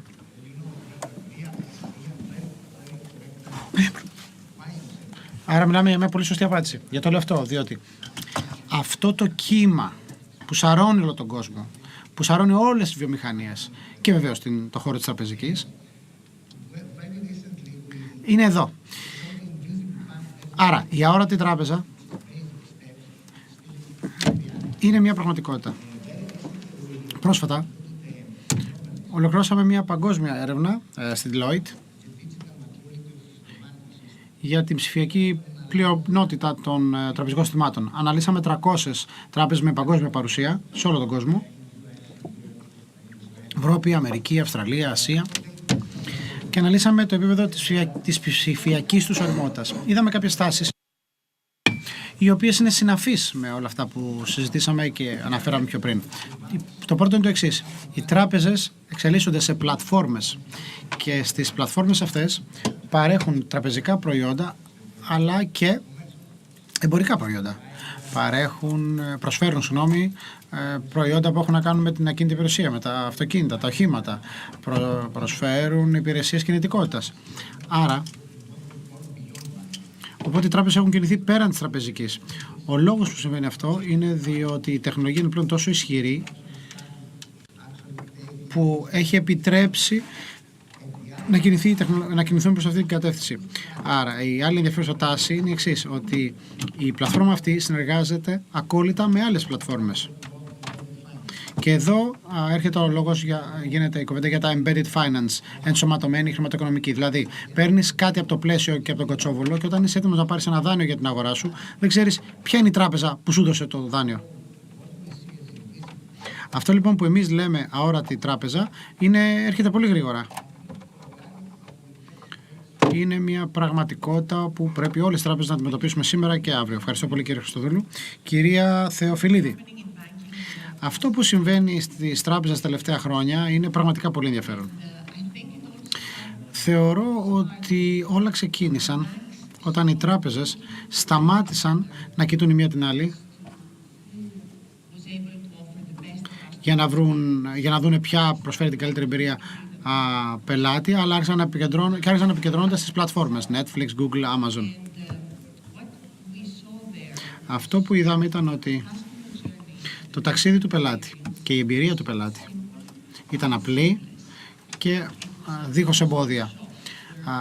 Ήταν αυτό που λέμε one-stop shop. Ένα σημείο που τα βρίσκεις όλα. Μπορείς ως πελάτης να μπεις και να τα βρεις όλα εκεί με τρόπο απρόσκοπτο, ανεμπόδιστο. Οπότε και εμείς έπρεπε να ενσωματώσουμε αυτή την προσέγγιση, όπως είπαν και οι προλαλήσαντες, να ενσωματώσουμε λοιπόν σε αυτή τη διαδικασία τα τραπεζικά προϊόντα. Και άρα να καταστήσουμε την τραπεζική μια διαδικασία αόρατη. Διότι, αν το καλοσκεφτείς, ουδής ενθουσιάζεται με τα τραπεζικά προϊόντα. Ουδής ξυπνά το πρωί και λέει θέλω ένα δάνειο. Αυτό που θέλουν οι πελάτες και αυτό που νιώθουν είναι την ανάγκη. Θέλουν να αγοράσουν ένα σπίτι, για παράδειγμα. Το δάνειο είναι το μέσο για την επίτευξη του στόχου. Άρα, για τα τραπεζικά προϊόντα έχει νόημα να είναι αόρατα. Και εδώ αυτό είναι το πεδίο στο οποίο πρέπει οι τράπεζες να δημιουργήσουν συμμαχίες και εταιρικές σχέσεις. Δεν έχουμε όλοι το μέγεθος της City, για παράδειγμα, για να μπορούμε να επενδύσουμε στις fintech και σε εργαστήρια καινοτομίας κτλ. Οπότε, αν δεν μπορείς να είσαι ο καλύτερος, γιατί να μην συνεργαστείς με τους καλύτερους? Και κατά την άποψή μας, η διαμόρφωση τέτοιων συνεργασιών με τις καλύτερες πλατφόρμες, με τους καλύτερους παροχής ψηφιακής εμπειρίας, είναι αυτό που μπορεί να να ωφελήσει τους πελάτες. Βεβαίως, η τραπεζική δεν είναι αόρατη στο σύνολό της, διότι όταν μιλάς για επένδυση, δεν εμπιστεύεσαι σε ένα μηχάνημα, ή τουλάχιστον όχι ακόμα. Θες να μιλήσεις με έναν άνθρωπο συγκεκριμένο, να μιλήσεις, να δημιουργήσεις σχέσεις, να βρεις κάποιον που θα καταλάβει τις ανάγκες σου, το προφίλ κινδύνου που έχεις και θες κάτι το οποίο είναι προσαρμοσμένο στις δικές σου ανάγκες ως πελάτης. Οι τράπεζες λοιπόν, σε ό,τι αφορά το πόσο αόρατες γίνονται, θέλουν να έχουν έλεγχο της διαδικασίας. Κατά την άποψή μας όμως, πρέπει να σεβόμαστε και το ρυθμό αλλαγής που αποδέχεται ο πελάτης. Δηλαδή, τι μπορεί να αποδεχθεί ο πελάτης. Διότι, αν πας υπερβολικά γρήγορα ή υπερβολικά αργά, ενδέχεται να καταλήξεις με έναν δυσαρεστημένο πελάτη. Οπότε, το να γίνεις αόρατος, ναι, το καταλαβαίνω, είναι σημαντικό σαφώς όταν προσφέρεις υπηρεσίες με τον τρόπο που θέλει ο πελάτης σου, αλλά πρέπει να σέβεσαι τις ανάγκες του πελάτη και να είσαι θέση να προσφέρεις αυτό που έχεις ως τράπεζα με τον τρόπο που θέλει ο πελάτης να το βρει και να το λάβει. Ευχαριστώ πάρα πολύ. Κυρία Μπαντανίδη, υπάρχει κάποιος αόρατος ρόλος που μπορούν να παίξουν τράπεζες στο μέλλον? Ναι, συμφωνώ. Όμως θα ήθελα να σχολιάσω κάποια από τα σχόλια που έκανε η Χριστίνα. Συμφωνώ με τα σχόλια, αλλά θα προσέθετα το εξής. Το επίπεδο της αορατότητας πρέπει να ρυθμιστεί επακριβώς, ίσως και σε επίπεδο που δεν έχουμε ξαναδεί ποτέ, προκειμένου να δημιουργήσουμε αυτές τις ιδιαίτερα εξατομικευμένες εμπειρίες. Διότι βεβαίως και δεν έχουν το ίδιο προφίλ όλοι οι πελάτες ή τις ίδιες ανάγκες. Δεν πάει να συγκρίνει στο επίπεδο της αορατότητας, να το πω έτσι απλά, που θέλει ένας millennial μαζί, ο οποίος είναι ένας άνθρωπος με υψηλό επίπεδο εισοδημάτων, σε σχέση με μια εταιρεία. Εδώ η τεχνολογία μπορεί να βοηθήσει, δηλαδή να βοηθήσει τις τράπεζες να προσαρμοστούν και να ρυθμίσουν επακριβώς το επίπεδο της αορατότητάς τους ανάλογα με τον πελάτη και ανάλογα με το προϊόν. Τώρα, για να απαντήσω στο ερώτημά σας, ίσως να μην υπάρχει ένας τόσο αόρατος ρόλος για τις τράπεζες. Όντως, το σκεφτόμουν αυτό καθώς προετοίμαζα την ομιλία μου σήμερα.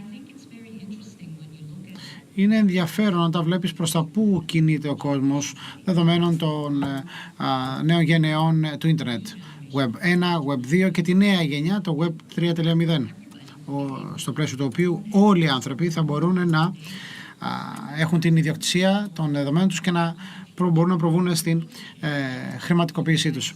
Είναι λοιπόν πολύ σημαντικό οι τράπεζες να λειτουργήσουν ως συνοδείως προστάτες των δεδομένων μας, ως επίτροποι θα το λέγαμε. Οπότε, όπως σήμερα λαμβάνεις μέριμνα για τα δεδομένα σου και τα χρήματά σου, έτσι πρέπει και η τράπεζα να προστατεύει τα δεδομένα σου, να παίρνει insights και πληροφόρηση από αυτά, και αν τα δεδομένα σου που παράγεις αξίζουν, τότε μπορούν και οι τράπεζες να σε συμβουλεύσουν πώς να αντλήσεις χρήματα από αυτά. Αυτό δείχνει και την κατεύθυνση προς την οποία κατευθυνόμαστε με την νέα γενιά του ίντερνετ, το Web 3.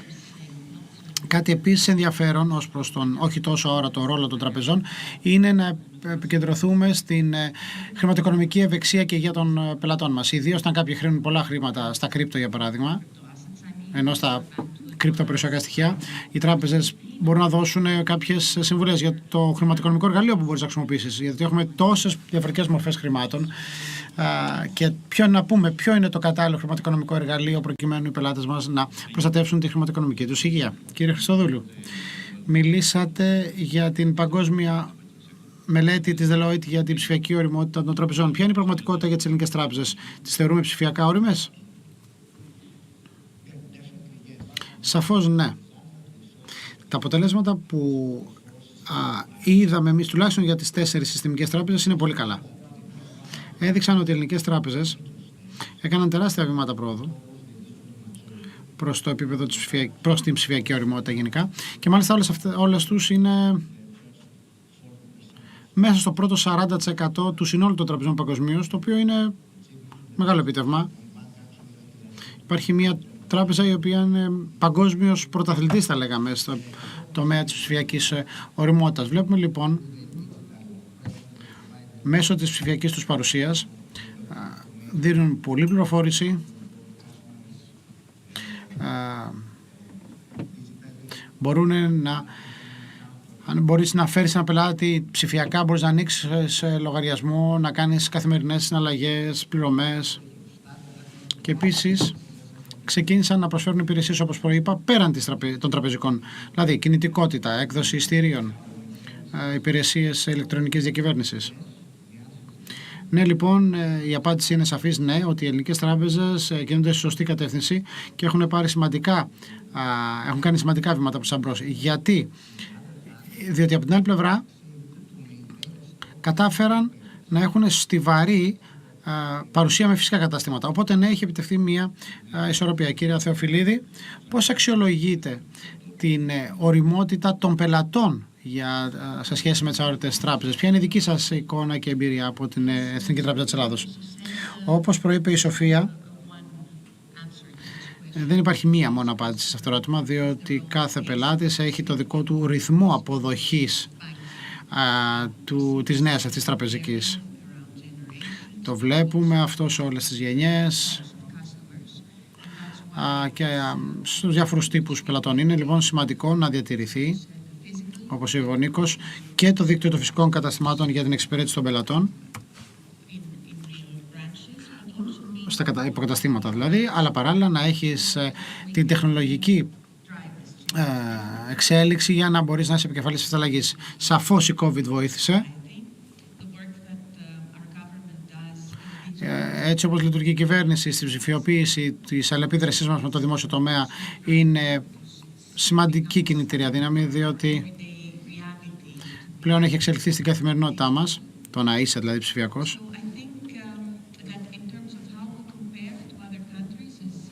Το πώς συγκρινόμαστε με άλλες χώρες, όπως είπε ο Νίκος και το είδαμε στην μελέτη της Deloitte, τα πάμε αρκετά καλά συγκριτικά. Είμαστε στην προμετωπίδα όσων συμβαίνουν. Υπάρχουν ακόμα κάποιοι θύλακες στην κοινωνία που δεν έχουν εξοικειωθεί ακόμα με αυτόν τον τρόπο αλληλεπίδραση με την τράπεζα, αλλά να επαφείται και σε εμάς, τις τράπεζες, να εκπαιδεύσουμε τους πελάτες μας σωστά,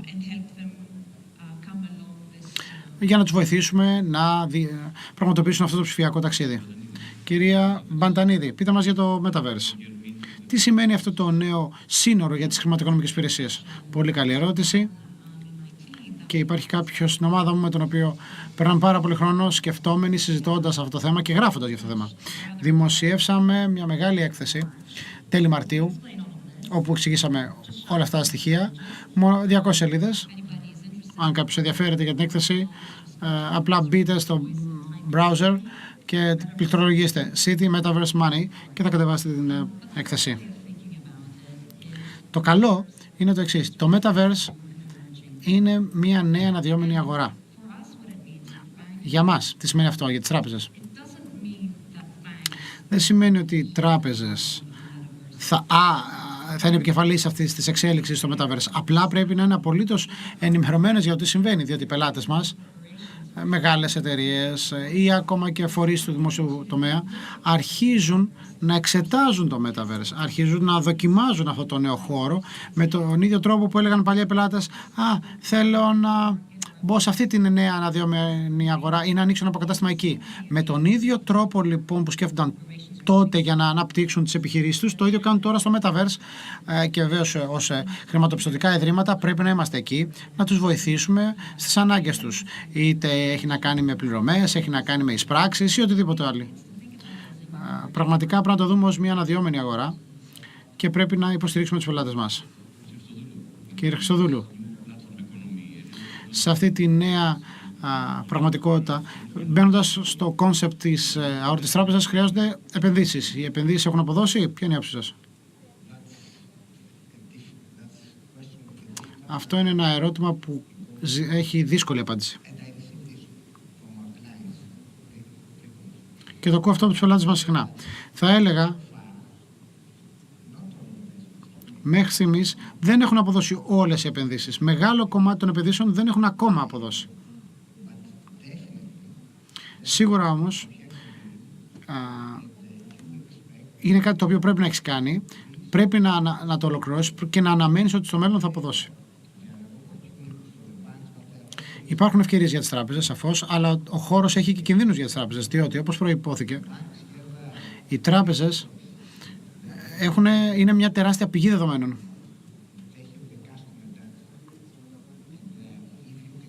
Έχουν τους πελάτες. Αν αυτό το εκμεταλλευτείς, αν μπορείς να το μετατρέψεις σε χρήματα, μπορείς να αποκομίσεις τεράστια αξία. Ταυτόχρονα, πρέπει να είσαι προσεκτικός, διότι υπάρχουν άλλοι οργανισμοί που έχουν πάρα πολλά δεδομένα, π.χ. η τηλεπικοινωνιακή παροχή. Και βλέπεις ήδη ότι μπαίνουν στο χώρο, στο σύμπαν των πληρωμών, ως λιανοπολιτές. Δηλαδή, προσπαθούν να αποκομίσουν αξία από την χρηματικοποίηση, σε ελεύθερη μετάφραση, των δεδομένων. Άρα, στο μέλλον, θα είναι πολύ ενδιαφέρον να δούμε πώς αυτή η ιδιοκτησία των δεδομένων θα εξελιχθεί ως έννοια μεταξύ των τραπεζών και των άλλων βιομηχανιών που διεκδικούν αυτά τα δεδομένα. Άρα οι τράπεζες πρέπει να είναι εκεί, πρέπει να κάνουν αυτές τις επενδύσεις, όμως είναι μια πρόκληση να βρεις το κέρδος πίσω από αυτό. Κύριε Θεφιλίδη, σε συνέχεια του κύριου Χριστοδούλου, πώς αξιολογείτε τους κινδύνους τεχνολογικούς ή άλλους κινδύνους, π.χ. σε σχέση με τις συνεργασίες σας σε αυτό το νέο πεδίο της αόρατης τραπεζικής? Πριν να απαντήσω στο ερώτημά σας, επιτρέψτε μου να κάνω ένα σχόλιο για αυτό που υπόθηκε πριν. Πρέπει να δούμε και το κόστος της ευκαιρίας. Το κόστος δηλαδή που οι τράπεζες δεν χρειάζεται να υπομισθούν όταν επενδύουν στον ψηφιακό κόσμο. Πόσο κοστίζει μια συναλλαγή στο υποκατάστημα σε σχέση με το κόστος της συναλλαγής όταν γίνεται ψηφιακά από τον πελάτη.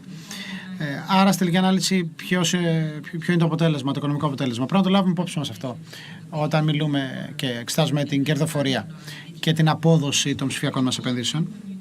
Ιδίως όταν μιλάμε για μια τράπεζα παραδοσιακή και όχι μια fintech ή μια νέα bank η οποία δεν έχει το κόστος των παλαιών υποδομών.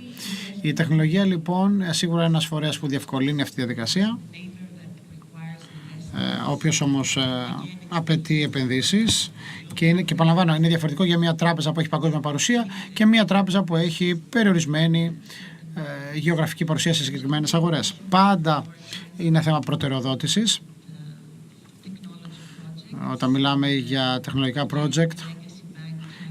Και πάλι να πούμε ότι οι παραδοσιακές τράπεζες πρέπει να δουν τα συστήματά τους, να επενδύσουν στις αλλαγές στα συστήματα και πολλές φορές αυτές οι αλλαγές είναι επίπονες, βαριές. Είμαστε στη διαδικασία του να αλλάξουμε το βασικό τραπεζικό μας σύστημα, το οποίο όπως καταλαβαίνετε είναι μια τρομακτική εμπειρία κατά μία έννοια. Άρα ναι, υπάρχουν κίνδυνοι. Για μένα λοιπόν είναι σημαντικό να βάλουμε προτεραιότητες. Είναι σημαντικό να καταλάβουμε ότι δεν μπορείς να είσαι ο καλύτερος στα πάντα και αν δεν είσαι ο καλύτερος πρέπει να συνεργαστείς με τους καλύτερους. Άρα δεν υπάρχει λόγος για μια τράπεζα να γίνει η ίδια μια Amazon όταν μπορείς να συνεργαστείς με το Scrooge για παράδειγμα, που είναι το αντίστοιχο ισοδύναμο, το ελληνικό ισοδύναμο της Amazon. Άρα οι συνεργασίες είναι ένας τρόπος για να κινηθείς προς τα εμπρός και έτσι να έχουμε μια κατάσταση αμοιβαίου ωφέλους για όλους τους εμπλεκόμενους, όπου οι τράπεζες θα αποκομίσουν, θα επωφεληθούν από το καλύτερο στοιχείο που έχει ο καθένας να προσφέρει. Κλείνουμε λοιπόν αυτό το πάνελ λέγοντας ότι βρισκόμαστε ενώπιον ενός τεράστιου μετασχηματισμού και εξέλιξης της παγκόσμιας τραπεζικής ζωής και του τραπεζικού πεδίου. Ευχαριστώ πάρα πολύ για τη συμμετοχή σας. Να είστε καλά.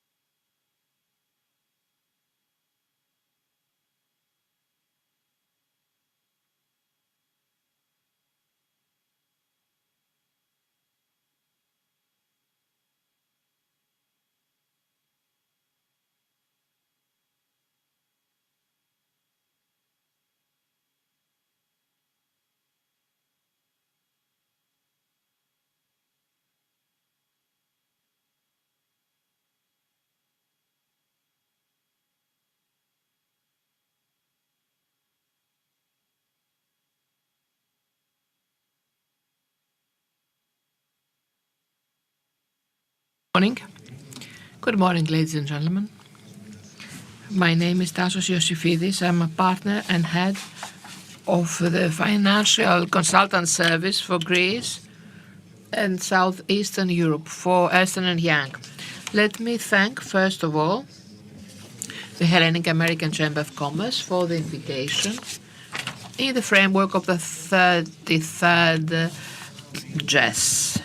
This session is dedicated in a discussion on the ever topical subject on Greek economy, the challenges that is faced by the SMEs. So challenges that are exacerbated currently due to the energy crisis and the very pressing inflation trends, and how they can be faced through access to financial instruments. The discussion will be effected with two very important ladies who are dedicated to entrepreneurship, and we have the honor to host Madam Sofia Kounenaki Efremoglu, President of the biggest chamber of Greece, the Athens Chamber of Commerce and Industry, and Madam Athina Hadjipetru, who is the CEO of the Hellenic Development Bank. Before addressing my queries to the two ladies,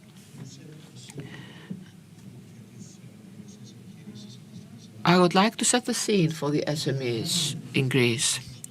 They cover 99.9% of the overall companies, some 700,000 companies in Greece. The vast majority, of course, they are obviously the spine cord of the European economy. 77.2% have less than 10 employees, very small, that employ 40% of the workforce in Greece, and contribute to 19.6% of the Greek GDP. The majority of SMEs, due to this very small size, cannot attain economies of scale that might make them competitive, and they are also pestered by low productivity, only 35% productivity vis-à-vis the average of the European Union, and only 2.5% of the overall of these companies are exporting. And beyond the intrinsic ailments, the Greek SMEs are faced with a series of new challenges. Originally, it was COVID-19.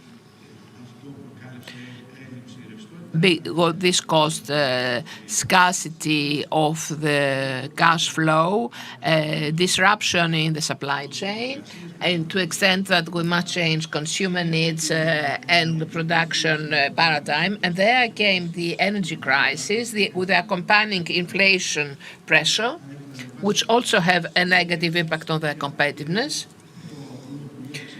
And therefore, labor cost, operation cost, and lending cost is ever increasing. In cooperation with other organizations, we have conducted various studies in Ernst & Young that prove how important is the issue of scaling up the size, that is, of SMEs, in order for them to become competitive and be able to respond to the external difficult circumstances. In order to attain, however, that, they must first pursue their transformation, both business and operational one, and also trace an applicable strategy for the transition to a better model. This transformation, however, has cost and calls for important investment. So in order for the companies to support their companies, they cannot afford it themselves. There is a difficulty in tapping resources, and this is one of the most important impediments. I must indicate, on the basis of their requests and also studying, we know that the most important impediments in funding is the issue of bankability. The large number of SMEs are still in the red, or they're under restructuring. The second opportunity regime in comparison to other countries is not that beneficial. And we also see an ignorance. They do not know what are the options they have beyond the conventional banking lending. Therefore, by viewing the very strong inflation trends and the ascending interest rates, they should know that there are other options such as subsidies, be it direct with through the European Commission with various programs, Horizon, Life, Accelerator, and so forth, or through national options through European funds again, such as the NRSF program special of the RRF. In the category of loans, there are also low interest or guaranteed loans from the Greek Development Bank, granted either from the the Greek Development Bank or the RRF. And finally,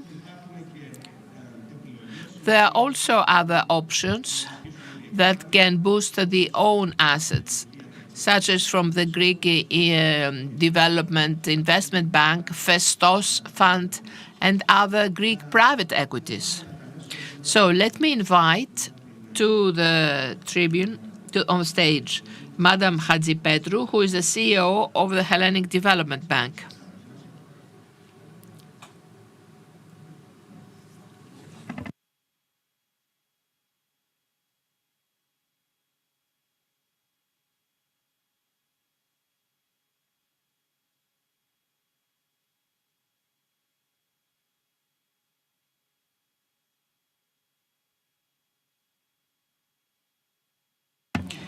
The Hellenic Development Bank has had, especially over the last 2-3 years, has evolved into an institution of facilitating SMEs and entrepreneurship, especially with regard to access to funding. I've listened to you on many occasions saying that there is a strategic orientation and commandment on broadening the bankable companies. What could you say on that? Good afternoon. Thank you for the invitation of the Hellenic American Chamber of Commerce. This is an excellent panel that follows an extremely interesting panel which talked about invisible banking. So for us, in this subject, the trend of banking in our country and worldwide, it's something that will be of concern. I paid heed to what was said vis-à-vis the ecosystem of SMEs. It is true that SMEs are hundreds of thousands, 700, 800,000, depending on what we consider valid in this definition of what constitutes a small company. So that what we know from the banking system is that only 40,000 out of them are really bankable. This is a major and important element. And the subject, which is our conference, that is challenge, we view it as an opportunity to broaden the size of bankable companies in a way that uses technology, and especially the new banking as a service through the use of platforms and the use of data so as to do the first screening. So in the Hellenic Development Bank, we committed in February of 2022, committed to the Prime Minister that we prefer a platform of the kind of Know Your Customer that will facilitate the one-stop shop of companies vis-à-vis the customers, the products, that can touch upon and have us as a catalyst and a leverage vis-à-vis their access to funding. This platform will be on air in January. We expect that in the way I will be explaining to you to do a first health check of companies, of SMEs.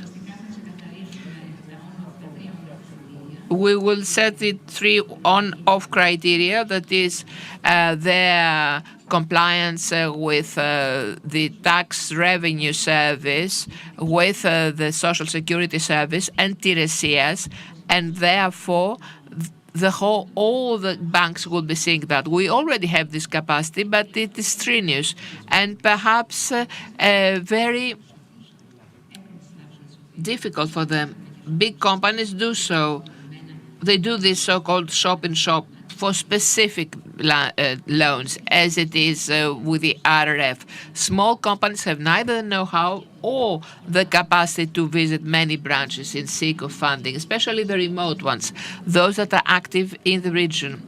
So with this product, we will create a visibility. They will have the possibility to view, to have the business plan seen, that a tentative bankable, because it has gone to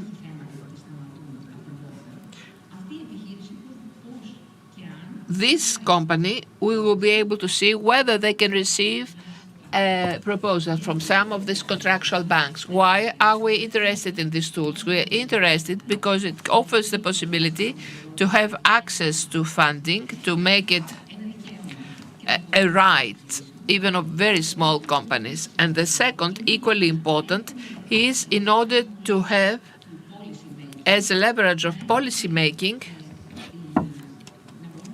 to be able to collect data that will come back to the political leadership so as to draft policies which in due course will facilitate this access to funding. Therefore, the goal is, yes, to help the existing companies grow, but also view the new ones. We have a pledge made to young startups to offer the same possibilities of visibility.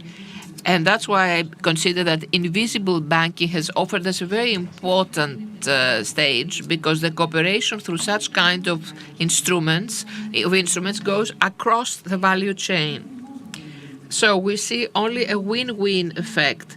We connect the requests of businessmen with the capacity and pledge of the state agency to offer low interest rate loans, guaranteed loans, and at the same time with the capacity of banks to broaden themselves this part of their entrepreneurship.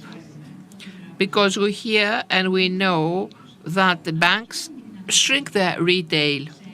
So what will the possibility in a big village for the new businessman to get to know the appropriate banking partners so as to make a request?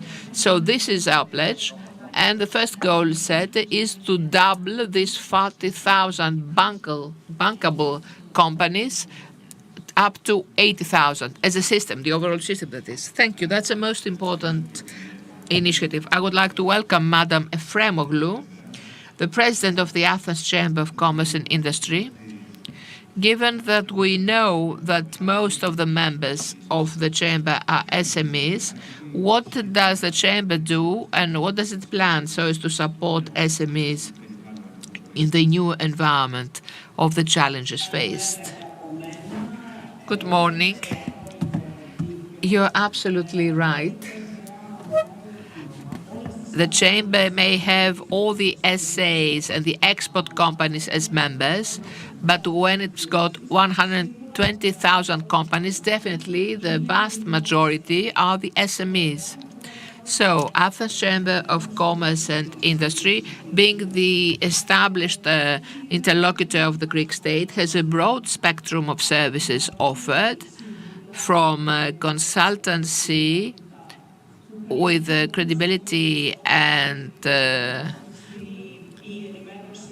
documentation, covering information on development laws, program for support of companies, legislation, both Greek and European Union, public contracts and so, and all the issues touching upon tax, legal and labor issues. And let me say here that this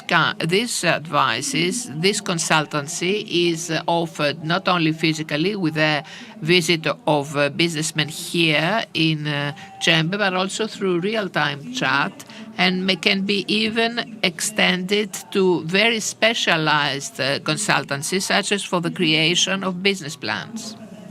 We organize training on sustainable development, which is most important in our days. We inform on public tenders. Let me mention that in 2020 we had created an e-platform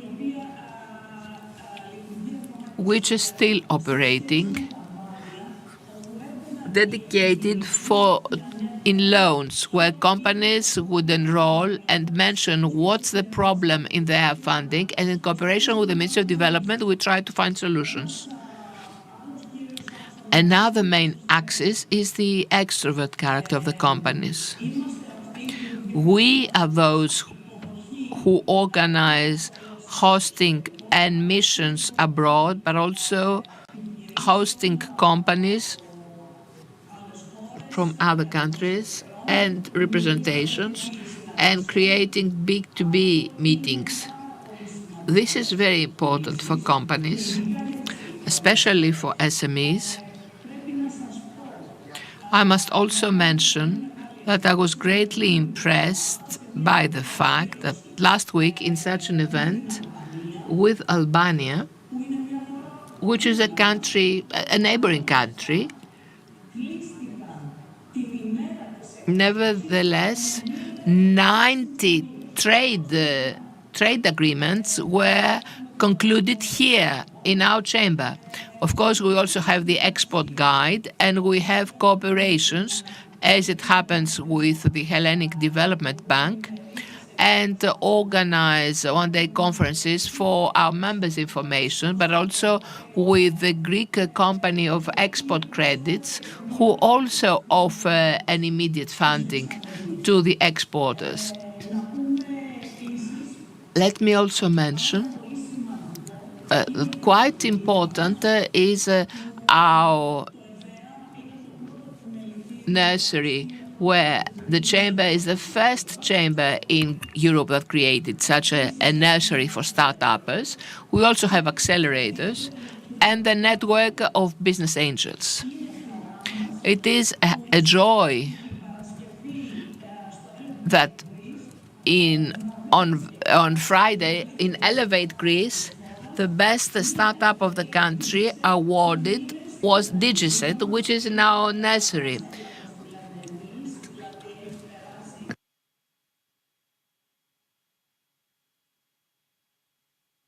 We were together on Web Summit in Lisbon, so we do everything for small innovative companies while also trying to help all of them. Of course, we also make interventions in our institutional capacity to the state in order to solve problems mentioned and referred by SMEs. We have the service for alternative litigation service. There is such a center in our industry of mediation and arbitration. It's very important because it incurs lower cost for SMEs in case of litigation. And let me mention what we are to do in the future. We have prepared a platform, since we said that SMEs must enter a digital environment. So the chamber could not be absent from this effort, offering that is digital services. The web portal of spatial analysis is a GIS tool that we offer, which helps entrepreneurial initiative. In other words, by viewing economic and demographic data, someone who would like to open a bookstore, for instance, can identify where there is a school, what is the population distribution, whether there are other bookstores already established nearby, and this is fundamental for the spatial distribution of companies. We are all also ready to launch a platform that does a matching between companies and unemployed persons so as to easily locate workforce, which is a problem in our days. And since I've heard something about metaverse in the previous panel, we could not be absent from such an endeavor. We will be organizing training and one-day conferences in cooperation with the General Secretariat Foresight, which is under the Prime Minister's cabinet, and we will be presenting an ecosystem of Greek companies in people and cybersecurity in the immediate future. Furthermore, we will be training our workforce in all digital tools. Thank you. Thank you. Thank you, Madam Efremoglu, for all that you described, that the chamber does. I'd like to give the floor again to Madam Hadjipetro. We lag behind, but it is important to mention, I realize that this is gradual in transformation of the development bank. So what is the day after, as things currently are? What are other ways of strengthening entrepreneurship? Well, during the pandemic, that is in 2020, when we started, we transformed the challenge into an opportunity. We started with an agency of 280 million euros in its budget, and currently we have 8.5 million euros of loans that have been dispersed.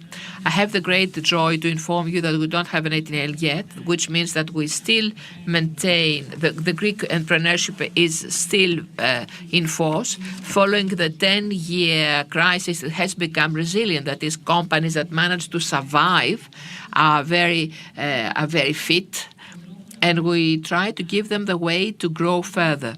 So through the Hellenic Development Bank, who have prepared the capacity.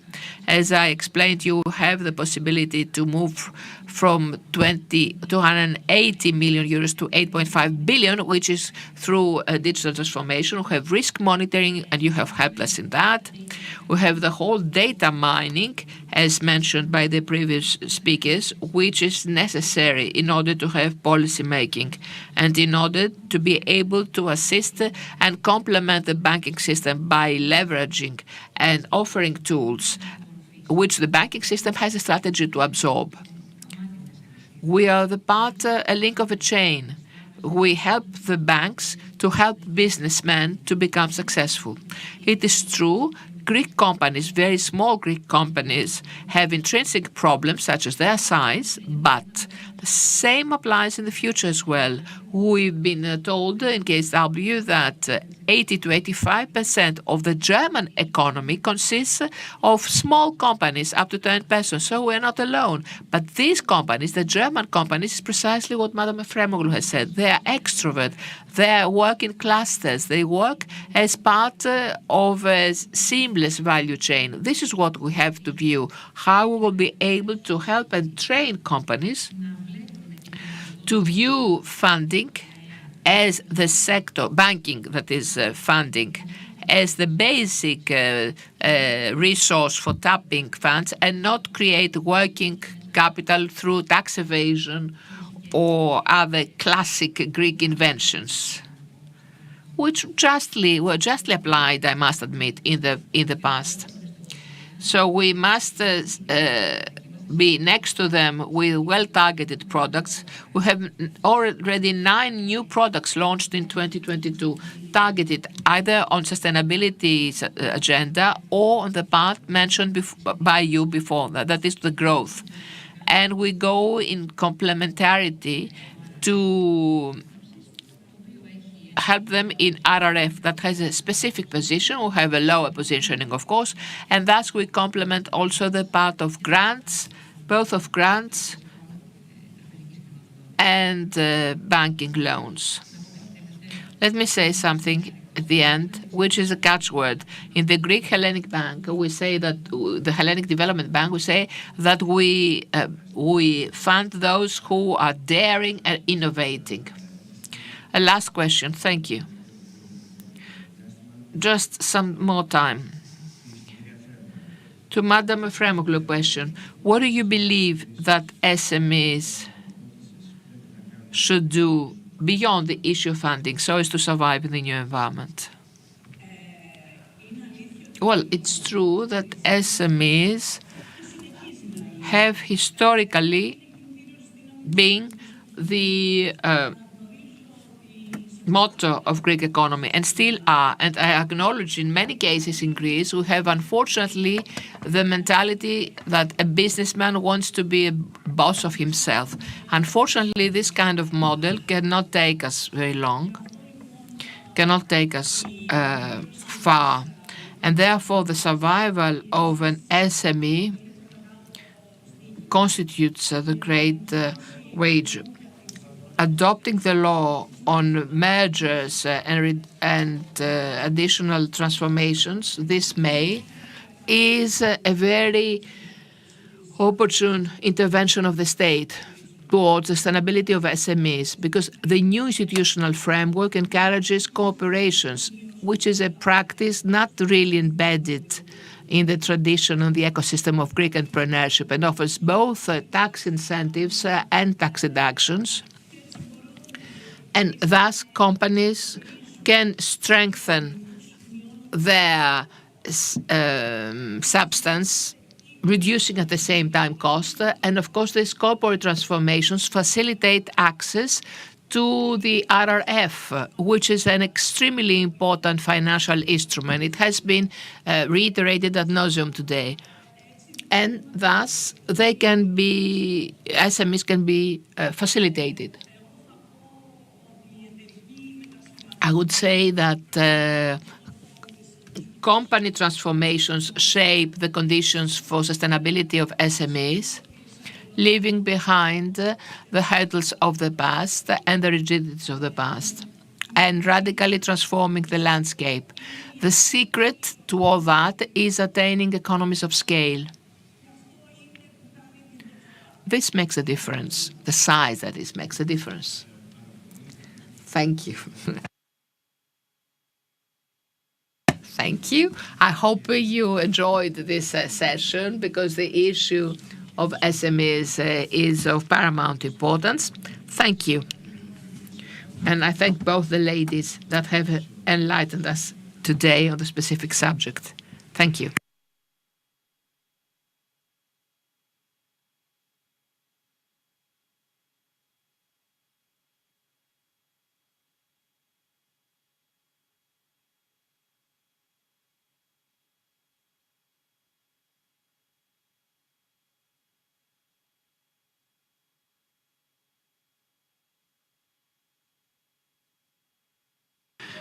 Χωρίς περαιτέρω καθυστέρηση, περνάμε στη συζήτηση με τον Αμερικανό πρέσβη. Αλλά πριν ξεκινήσουμε τη συζήτησή μας, θα ήθελα να δούμε ένα μαγνητοσκοπημένο μήνυμα που μας έστειλε ο κύριος Χωσέ Μενάντες, ο Υφυπουργός Οικονομικής Ανάπτυξης, Ενέργειας και Περιβάλλοντος από το State Department των ΗΠΑ. Αμέσως μετά θα καλέσω τον πρέσβη στο πάνελ. Γεια σας. Εκ μέρους του State Department θα ήθελα να σας ευχαριστήσω για την πρόσκληση να μιλήσω στο φετινό Greek Economic Summit. Το Ελληνοαμερικανικό Εμπορικό Μελητήριο συνέβαλε σημαντικά στην ενίσχυση των ελληνοαμερικανικών σχέσεων και εμείς στην πρεσβεία μας στην Αθήνα δίνουμε αξία στην συνεργασία και τη σταθερή εταιρική σχέση που έχουμε αναπτύξει. Εκτιμούμε την συνεργασία με το AmCham για την επίτευξη των κοινών στόχων περιφερειακής, ενεργειακής και οικονομικής ενσωμάτωσης και βεβαίως για την προώθηση της διαφοροποίησης και της συμπερίληψης. Το επιμελητήριό σας ήταν στο κέντρο της προσπάθειας αναβίωσης, ανοικοδόμησης μάλλον της ελληνικής οικονομίας μετά από δεκαετίες κρίσης. Σήμερα η Ελλάδα αναγνωρίζεται όλο και πιο έντονα ως ένα περιφερειακό hub ενεργειακών και ψηφιακών υπηρεσιών. Σας συγχαρώ για τις προσπάθειές σας, καθώς πάνω από 65 δισεκατομμύρια το διμερές εμπόριο ανέρχεται σε πάνω από 65 δισεκατομμύρια δολάρια και αυτό δείχνει ότι το επιμελητήριο έχει ενισχύσει τις διμερείς σχέσεις, έχει ενισχύσει μια πιο δυνατή Ελλάδα και άρα μια πιο δυνατή Ευρώπη. Πλέον όμως βιώνουμε μια ιστορική γεωπολιτική συνθήκη στην Ευρώπη αλλά και παγκοσμίως. Ο πόλεμος Ρωσίας, ο επιθετικός πόλεμος στην Ουκρανία έχει ενεργοποιήσει μια απρόβλεπτη, μια κρίση ενεργειακή και επιστημιστική δίχως προηγούμενο. Η Ελλάδα έδειξε αντοχή και δύναμη, καθώς κατάφερε όλοι οι εμπλεκόμενοι φορείς να συμβάλλουν στο μετριασμό των επιπτώσεων της κρίσης. Η ναυτιλία ήταν σημαντικός συνομιλητής μας στην προσπάθεια διαμόρφωσης μιας προσέγγισης υπέρ της συνέχισης μετακίνησης των εμπορευμάτων παρά την απρόκλητη επίθεση της Ρωσίας στην Ουκρανία. Υπό την ηγεσία του Πρωθυπουργού Μητσοτάκη, η ελληνική κυβέρνηση λειτουργήσε πολύ γρήγορα ως ένας σταθερός σύμμαχος. Επιτρέψτε με να ευχαριστήσω την ελληνική κυβέρνηση για την υποστήριξη της Ουκρανίας και για τη διεύρυνση των πηγών ενέργειας στην Ευρώπη. Με αυτές τις προσπάθειες επιβεβαιώνουμε τον εφοδιασμό της Ευρώπης με ενέργεια και προωθούμε τις ανανεώσιμες πηγές ενέργειας. Το πάθος για τη δημοκρατία, για την καινοτομία, για την ισότητα, για το κράτος δικαίου και ναι, για την αυτοδιάθεση είναι στοιχεία που χαρακτηρίζουν τις ελληνοαμερικανικές σχέσεις. Το εμπόριο γίνεται όλο και πιο ισχυρό και το AmCham συμβάλλει άμεσα σε αυτό. Το θέμα της φετινής συνάντησης, Big Bets in Challenging Times, θα έλεγα ότι ενσωματώνει και περιγράφει την τρέχουσα κατάσταση. Μεγάλα στοιχήματα για το μέλλον που έχουν να κάνουν με την υπέρβαση των προκλήσεων που αντιμετωπίζουμε. Βασική προτεραιότητα είναι να καταστήσουμε απαραίτητες τις επενδύσεις για ένα βιώσιμο μέλλον, μετριάζοντας τις καταστροφές που προκαλούνται από την πανδημία και την κλιματική αλλαγή. Η κλιματική αλλαγή και η βιωσιμότητα του περιβάλλοντος είναι στην προμετωπίδα των πολιτικών και οικονομικών πολιτικών μας. Συγχαίρω την Ελλάδα για την φιλοξενία του Our Oceans Conference το 2024 και για τη συμμετοχή της στην Greek Shipping Challenge που λανσαρίστηκε πριν από μερικές εβδομάδες στο COP27. Στην διάσκεψη κορυφής COP27 στην Αιγύπτο, ο Πρωθυπουργός Μητσοτάκης υπεγράμμισε τη σημασία των επενδύσεων στις ανανεώσιμες πηγές ενέργειας και στην ενίσχυση της ενεργειακής διασυνδεσιμότητας. Για την αντιμετώπιση της ενεργειακής κρίσης, η Ελλάδα εξελίσσεται σε ένα περιφερειακό hub για το υγροποιημένο φυσικό αέριο, που μπορεί δυνητικά να καλύψει τόσο τις ανάγκες Ελλάδας, της Νοτιοανατολικής Ευρώπης, των Βαλκανίων, της Μολδαβίας και της Ουκρανίας. Η Ελλάδα θέλει να γίνει ένας καθαρός εξαγωγέας πράσινου ηλεκτρισμού στην Ευρώπη.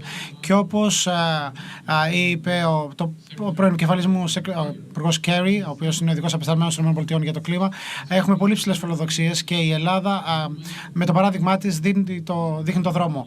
Θα συνεχίσουμε να προωθούμε την καθαρή ενέργεια και όλες τις πρωτοβουλίες που έχουν να κάνουν με τις μορφές ανανεώσιμης ενέργειας που φέρνουν κοντά την καινοτομία από την Ελλάδα και την Αμερική. Όταν οι Αμερικανοί και οι Έλληνες συνεργάζονται, όλοι έχουν να αποφελθούν. Η συνεργασία μας βασίζεται σε μια απίστευτη φιλία 200 ετών μεταξύ των δύο χωρών που έχει διαμορφωθεί από τον κοινό αγώνα υπέρ της δημοκρατίας και των κοινών αξιών. Να σε ευχηθώ κάθε επιτυχία για το επόμενο διήμερο, καθώς συζητάτε για λύσεις απέναντι σε αυτές τις πιεστικές προκλήσεις. Ευχαριστώ πάρα πολύ. Με μεγάλη μου χαρά θα ήθελα να προσκαλέσω τον πρέσβη των ΗΠΑ στην Ελληνική Δημοκρατία, τον κύριο Γιώργο Τσούνη.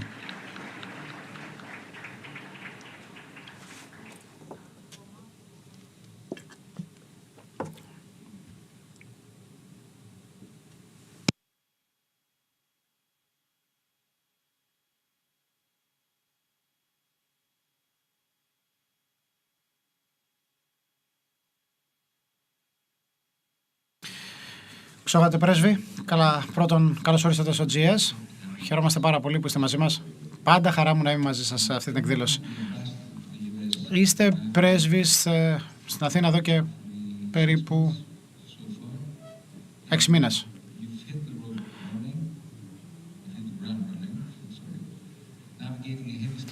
Και έχετε ένα πολύ βαρύ πρόγραμμα με συναντήσεις και ποια είναι η εντύπωση που έχετε διαμορφώσει μέχρι στιγμής σε ό,τι αφορά τις αναπτυξιακές προοπτικές της Ελλάδος? θα έλεγα ότι είναι ένα πραγματικό θαύμα. Όχι μέχρι πρόσφατα έβλεπες CNBC και η εικόνα που έπαιρνε για την Ελλάδα ήταν μια υποτιμητική. Θυμάμαι ότι μιλούσα με αξιωματούχους σας μετά από μια ομιλία που κάποιος είχε κάνει και έλεγε ότι αν δεν προσέξουμε θα καταλήξουμε στην Ελλάδα, και είχα πει ότι αυτό δείχνει έλλειψη σεβασμού. Μα σας άκουσα να το λέτε. Εγώ λέω ως Έλληνας μπορώ να το πω, ως μέρη Έλληνας μπορώ να το πω, εσείς όχι. Όμως αυτό είναι το νόημα. Η Ελλάδα ήταν σε μια κατάσταση εξόδου από την Ευρωπαϊκή Ένωση και ήταν πραγματικά άδικο. Είχαν διαμορφωθεί συνθήκες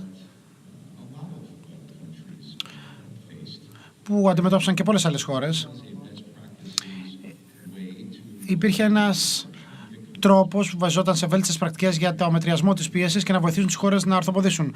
Το 1994 η Αμερική αντιμετώπισε κάτι τέτοιο με το Μεξικό, στην Ασία το 1998. Μπορώ να σας δώσω μια σειρά χωρών. Για κάποιο λόγο όμως υπήρχε αυτή... Θέλω να είμαι προσεκτικός με τη λέξη που χρησιμοποιήσω. Ήταν δύσκολες εποχές, εν πάση περιπτώσει, στην Ευρώπη.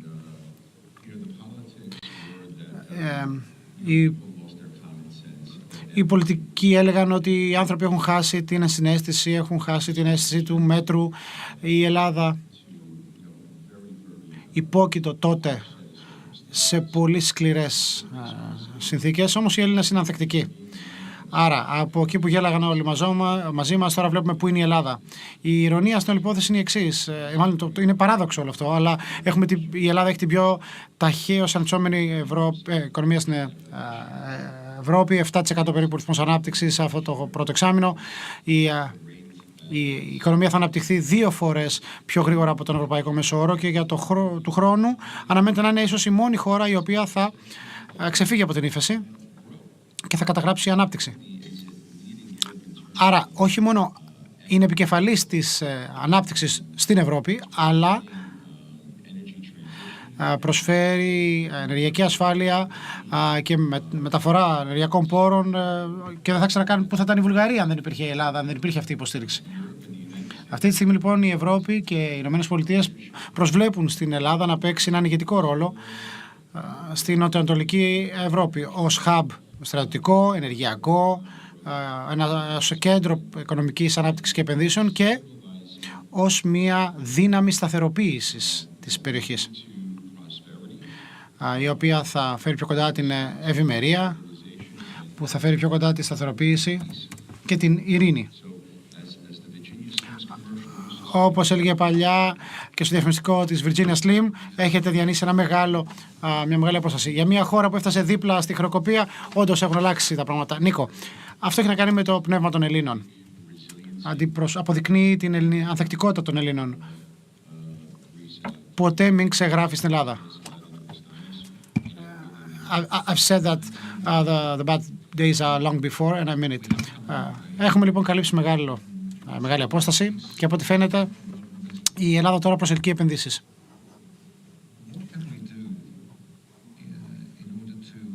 Τι μπορούμε να κάνουμε προκειμένου αυτή η δυναμική να διατηρηθεί? Πώς μπορούμε να ενισχύσουμε περαιτέρω τις πολυμερείς σχέσεις μας και να δυναμώσουμε τον στρατηγικό αντίκτυπο που έχουν? Αυτό είναι κάτι που συμβαίνει. Υπήρξε ένα κύμα εξυγχρονισμού στην εργασιακή νομοθεσία, Δεν θα πω στην Ελλάδα τι να κάνει. Υπάρχουν ειδικοί, υπάρχουν εμπειρογνώμονες, μπορώ να σας τους υποδείξω, οι οποίοι έχουν κάνει πολύ σημαντικές προτάσεις, έχουν εισάγει βέλτιστες πρακτικές. Η κυβέρνηση Μητσοτάκη έχει εισαγάγει μία σειρά τεχνοκρατών σε σημαντικούς θόκους στην κυβέρνηση, ειδικά στον τομέα της ψηφιοποίησης και της τεχνολογίας. Οι ομογενείς προσφέρουν αυτή την υποστήριξη, όπως ο Στέλιος Παπαδόπουλος συνέβαλε στο πλάνο ανάκαμψης. Υπάρχει εξυγχρονισμός εργατικής νομοθεσίας. Δεν λέω ότι η προηγούμενη νομοθεσία ήταν αντιεργατική, όχι, απλά εξυγχρονίζεται η νομοθεσία. Και αυτό που είναι πολύ επιτυχημένο στις ΗΠΑ είναι το εξής. Η οικονομική μας ανάπτυξη προέρχεται από το πνευματικό κεφάλαιο. Προέρχεται από την επένδυση στα πανεπιστήμια, στα οποία αναπτύσσονται θερμοκοιτίδες, στα οποία δίδεται χρηματοδότηση. Η Apple, η Google μεγάλωσαν ξεκίνησαν από γκαράζ κοντά στο Πalo Alto. Δεν προτείνω να αλλάξει η Ελλάδα και να αλλάξει το εκπαιδευτικό του σύστημα. Απλά αν το διαφοροποιήσει λίγο, ώστε να επιτρέψει μια συμμετοχή του ιδιωτικού φορέα, και δεν μιλάω για τον Ευρυπίδη ή τον Σοφοκλή, μιλάω για τη θεματολογία των STEM, για την τεχνητή νοημοσύνη. Μιλάω για το κομμάτι του cyber, για την επιστήμη, τα μαθηματικά, τη μηχανική. Όλα αυτά τα πεδία τα οποία ανταποκρίνονται στις ανάγκες της οικονομίας του 21ου αιώνα. Τα στοιχεία τα οποία μπορούν να βοηθήσουν στην επιστροφή των 500.000 Ελλήνων υψηλής εξειδίκευσης που είναι στο εξωτερικό. Επιστρέφουν και θα ήθελα αυτό να το δω να επιταχύνεται, διότι κάτι τέτοιο ήδη εξελίσσεται, αυτή τη στιγμή μιλάμε. Όμως, όταν έχεις ένα διδακτορικό στα μαθηματικά, μπορεί να θες κάτι διαφορετικό από το να είσαι σερβιτόρος στη Μύκονο για 5 μήνες. Αυτό δεν υπονοώ κάτι για τους σερβιτόρους, και ο πατέρας μου σερβιτόρος ήταν. Όταν γεννήθηκα, ο πατέρας μου ήταν σερβιτόρος και εγώ δούλεψα ως σερβιτόρος. Καθάριζα τραπέζια. Είναι μια αξιοπρεπέστατη δουλειά, αλλά πρέπει να είμαστε και πρακτικοί. Έχουμε μια οικονομία η οποία κατά 28% άγεται από τον τουρισμό ως προς στο ΑΕΠ της, και αυτό είναι υπέροχο. Και έχει δώσει τεράστιο δημοσιονομικό χώρο στην Ελλάδα ως οικονομία φέτος. Όμως πρέπει να δώσουμε και θέσεις εργασίας οι οποίες θα ανταποκρίνονται στο επίπεδο της εκπαίδευσης, στο υψηλό εκπαιδευτικό επίπεδο που λαμβάνουν οι Έλληνες φοιτητές. Είναι απόφοιτοι οι οποίοι είναι έτοιμοι να βγουν στην αγορά εργασίας. Είναι το πιο σημαντικό συστατικό στοιχείο στην κατανομή κεφαλαίων. Το ξέρω διότι προέρχομαι από αυτό το χώρο, και πρέπει να προσελκύσουμε και να αυξήσουμε και να λειτουργήσουμε ως θερμοκοιτίδα για επιχειρήσεις που θα τους προσλάβουν. Διότι αυτό θα υποστηρίξει έναν πολύ δυναμικό τομέα, θα υποστηρίξουμε μια πολύ δυναμική οικονομία του 21ου αιώνα. Το επαναλαμβάνω, 5G, ενίσχυση του δικτύου ηλεκτρισμού, και πρέπει να αναμορφώσουμε τη δικαιοσύνη. Είναι κάτι το οποίο επηρεάζει αρνητικά την εφήμη της χώρας. Μιλάω με CEO συνέχεια και μου λένε, γιατί να επενδύσω στην Ελλάδα όταν θα χρειαστεί να περιμένω 10-15 χρόνια για να έχω μια δικαστική απόφαση. Ξέρω ότι είναι επικίνδυνο να το λέω από πλευράς μου αυτό, αλλά το ερώτημα είναι πολύ ξεκάθαρο. Μου το απευθύνουν ξεκάθαρα και θέλω να δώσω και εγώ μια ξεκάθαρη απάντηση. Είναι κάτι που πρέπει να συμβεί. Πρέπει να υπάρξει μεταρρύθμιση της δικαιοσύνης. Έχετε απόλυτο δίκιο. Και αυτό είναι κάτι το οποίο το υποστηρίζουμε εδώ και πάρα πολύ καιρό στο μελητήριο. Η ταχύτητα απονομής δικαιοσύνης είναι πάρα πολύ χαμηλή. Πρέπει να αλλάξει. Όταν πήγα στην νομική, είχε υποθεί κάτι. Η δικαιοσύνη που αργεί είναι δικαιοσύνη που δεν αποδίδεται. Όταν όμως κατανέμεις κεφάλαια, και αυτό είναι κάτι που χαλάει τη φήμη σου, πρέπει να αποφασίσεις πού θα επενδύσεις. Και αυτό πλήττει την εικόνα της Ελλάδας. Είναι μια συνέπεια που κανένας δεν θέλει να την πομίζεται. Όμως, επειδή έτσι λειτουργούσε η δικαιοσύνη εδώ και δεκαετίες, η τεχνολογία είναι εδώ να μας βοηθήσει.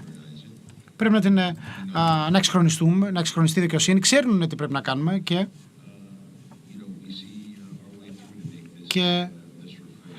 θα βρούμε έναν τρόπο να το κάνουμε πράξη, διότι θα βοηθήσει πάρα πολύ την οικονομία της Ελλάδος. Ευχαριστώ, κύριε Πρέσβη. Έχουμε μια ενότητα μετά, αύριο μάλλον, με τον Υπουργό Δικαιοσύνης. Νομίζω ότι αυτό σίγουρα θα συζητηθεί. Ας γυρίσουμε λίγο τώρα στις διεθνείς εξελίξεις. Τελευταία, η περιφέρεια της Νοτιοανατολικής Μεσογείου ελκύει την προσοχή λόγω της ρωσικής εισβολής στην Ουκρανία και την αυξανόμενη κλιμάκωση της έντασης με την Τουρκία. Η γειτονιά μας λοιπόν για άλλη μια φορά έχει γίνει ένα γεωπολιτικό hot spot. Πώς βλέπετε το ρόλο της Ελλάδας στο περιβάλλον αυτό? Έχω πει ότι η Ελλάδα είναι ο απαραίτητος σύμμαχος των ΗΠΑ στην περιοχή αυτή. Η εγκύτητά της με τα Βαλκάνια, την Ανατολική Μεσόγειο, την Βόρεια Αφρική, την Μέση Ανατολή, από καιρό εις καιρών υπάρχει προσοχή σε αυξανόμενο επίπεδο. Η Ελλάδα λοιπόν συνεργάζεται μαζί μας, με την Ευρωπαϊκή Ένωση, με το ΝΑΤΟ, για την επίλυση αυτών των ζητημάτων. Εδώ και πολλά χρόνια λέμε ότι η Ελλάδα είναι πυλώνας σταθερότητας. Είναι κάτι ακόμα πιο σημαντικό αυτό. Είναι ο απολύτως απαραίτητος σύμμαχος, διότι η Ελλάδα λειτουργεί με βάση αξίες, υπάρχει διαφάνεια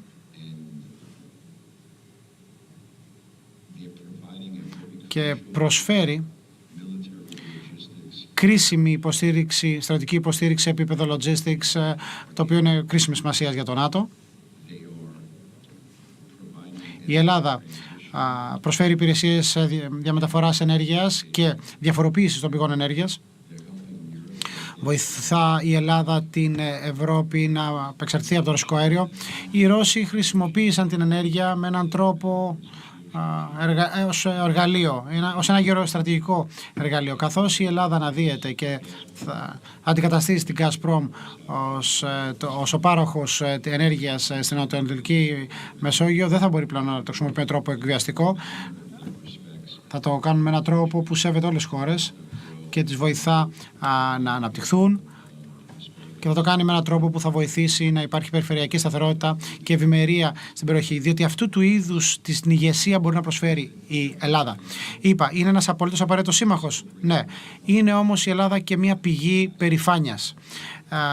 Είμαι πρέσβης εδώ διότι οι αξίες μεταξύ Ελλάδος και ΗΠΑ, οι σχέσεις, οι αξίες μάλλον και οι αρχές είναι ταυτόσιμες. Στο ίδιο πλαίσιο, το μοντέλο 3+1 έχει αποδειχθεί ότι αποτέλεσε σημείο καμπής για την περαιτέρω ενίσχυση συνεργασιών και της περιφερειακής ανάπτυξης. Θεωρείται ότι μπορούμε να το επεκτείνουμε αυτό το μοντέλο με άλλες χώρες στην ευρύτερη περιοχή. Στόχος του είναι να επεκταθεί. Τα θεμέλια είναι πολύ ισχυρά με βάση τις χώρες που συμμετείχαν στην αρχή: Κύπρος, Ισραήλ και Ελλάδα. Αυτές ήταν οι τρεις δημοκρατίες οι οποίες βρίσκονται σε αυτήν την περιοχή. Θα εξαρτάται από αυτές τις τρεις χώρες, τα τρία κυρίαρχα κράτη, Ελλάδος, Κύπρου και Ισραήλ, να πάρουν αυτή την απόφαση. Μπορώ σίγουρα όμως να δω μια περαιτέρω επέκτασή του στο μέλλον. Αυτού του είδους η συνεργασία οδηγεί στην περιφερειακή σταθερότητα. Και αυτό νομίζω είναι προς όφελος, προς το συμφέρον όλων μας. Μια τελευταία ερώτηση, λίγο πιο προσωπική.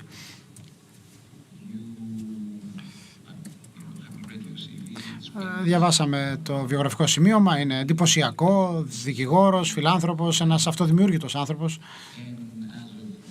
Και από το Μάιο παρουσιάσατε τα διαπιστευτήριά σας στην Πρόεδρο της Ελληνικής Δημοκρατίας ως πρέσβης των ΗΠΑ στην Ελλάδα. Δεδομένου ότι αυτό είναι το πρώτο GES στο οποίο συμμετέχετε, πώς βλέπετε τη θητεία σας εδώ? Ποια θα θέλατε να είναι η κληρονομιά σας μετά την ολοκλήρωσή της? Είμαι μόνο 6 μήνες θέση αυτή και δεν σκέφτομαι ακόμα την κληρονομιά μου. Ο Αλεξάνδρ Πόπ είχε πει: κάνει σωστά τη δουλειά, διότι εκεί έγκυται η τιμή. Θέλω να δουλέψω σκληρά. Θέλω να εκπροσωπήσω τη χώρα μου με το σωστό τρόπο. Είναι τιμή μου να είμαι το πρόσωπο των ΗΠΑ εδώ στην Ελλάδα, να εργάζομαι για τον πρόεδρο Biden. Είναι τιμή μου να είμαι στην Ελλάδα.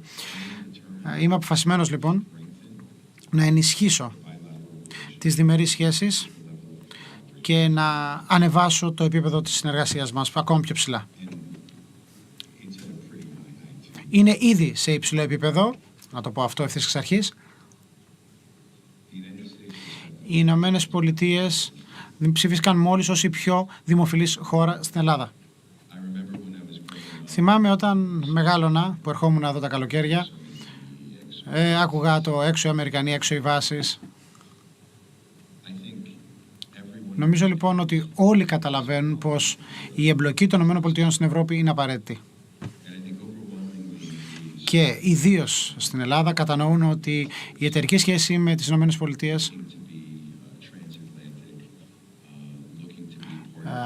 ως στο πλαίσιο της υπερατλαντικής σχέσης, ως στο πλαίσιο της Ευρωπαϊκής Ένωσης και του ΝΑΤΟ είναι μια ευκαιρία για την Ελλάδα και ουδής βλέπει προς τη Ρωσία μάλλον ως κομμάτι, ως το μέλλον. Εκτιμώ λοιπόν ότι κάποιοι άλλοι μπορεί να έχουν διαφορετική άποψη από τις ΗΠΑ. Θεωρώ όμως ότι οι ΗΠΑ στην Ελλάδα έχουν καταδείξει ότι η συνεργασία βασίζεται όχι μόνο σε αρχές, αλλά έχει οδηγήσει και σε σταθερότητα στην περιοχή, έχει οδηγήσει σε επενδύσεις στην Ελλάδα, για την Ελλάδα, σε όλο το φάσμα των δραστηριοτήτων. Να μιλήσω για τα 30 πανεπιστήμια που ήρθαν στην Ελλάδα και δημιούργησαν 100 σχήματα συνεργασίας με τα ελληνικά πανεπιστήμια. Είναι η μεγαλύτερη διεθνής εκπροσώπηση τριτοβάθμιας εκπαίδευσης που έγινε ποτέ. Το Κολούμπια έχει στήσει κάτι αντίστοιχο στην Ελλάδα. Να πω επίσης, να υπογραμμίσω το μεγάλο αριθμό άμεσων ξένων επενδύσεων, τον όγκο του εμπορίου με τις ΗΠΑ. Αν δείτε ποιοι επενδύουν εδώ στην Ελλάδα, η Google, 2,2 δις δολάρια, Microsoft, η Deloitte, η Cisco, η Pfizer,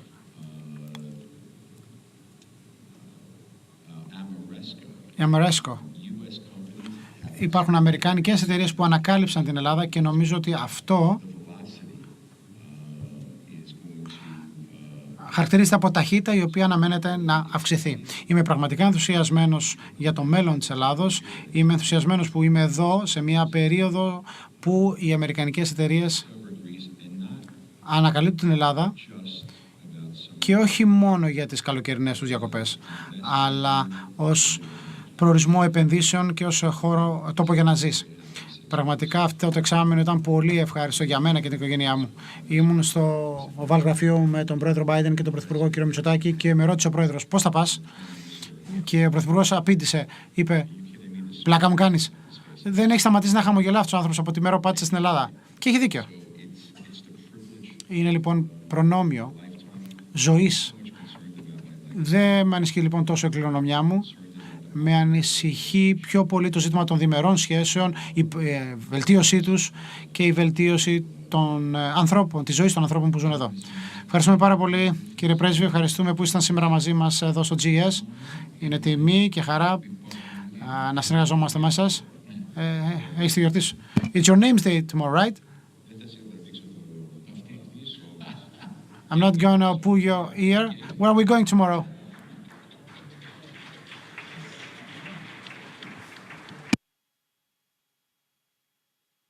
You make up your mind and we go wherever you like. Today, I was in New York for 2 days for the THI.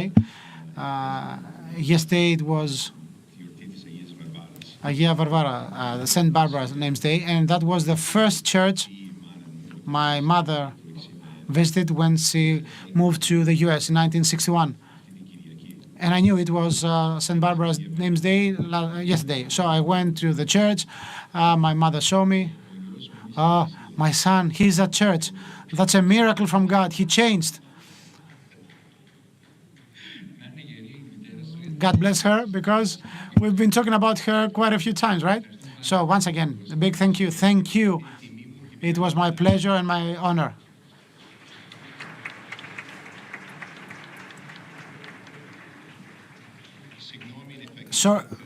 Επιτρέψτε μου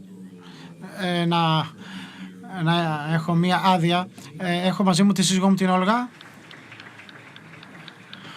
Πρεσβευτική αδεία. Να πω επίσης ότι έχουμε τον Άκη Ζεμενίδη, τον επικεφαλής της ΧΑΛΚ. Είναι και αυτός εδώ μαζί μας σήμερα. Ο Άντι και οι άνθρωποι της ΧΑΛΚ είναι εδώ όλη τη βδομάδα μαζί μας. Έχουν οργανώσει μια πολύ σημαντική σειρά σεμιναρίων με τους νέους επικεφαλείς, όπως ο γερουσιαστής Deutsch και η Hulk είναι αυτή που έκανε τη συνεργασία με το Defensive Christians, με την κορδική κοινότητα, με το AJC, το Ελληνοεβραϊκό Συμβούλιο. Θέλω να τους χαιρετήσω, να τους συγχαρώ για τον απίστευτο αντίκτυπο που είχαν στην Ουάσιγκτον αναφορικά για τα ελληνικά ζητήματα. Ευχαριστούμε πραγματικά για αυτό που κάνετε. Θα έχουμε την ευκαιρία να μιλήσουμε μετά με τον Άντι, έχουμε ένα session μαζί του. Ωραία. Ευχαριστούμε πάρα πολύ. Ευχαριστούμε.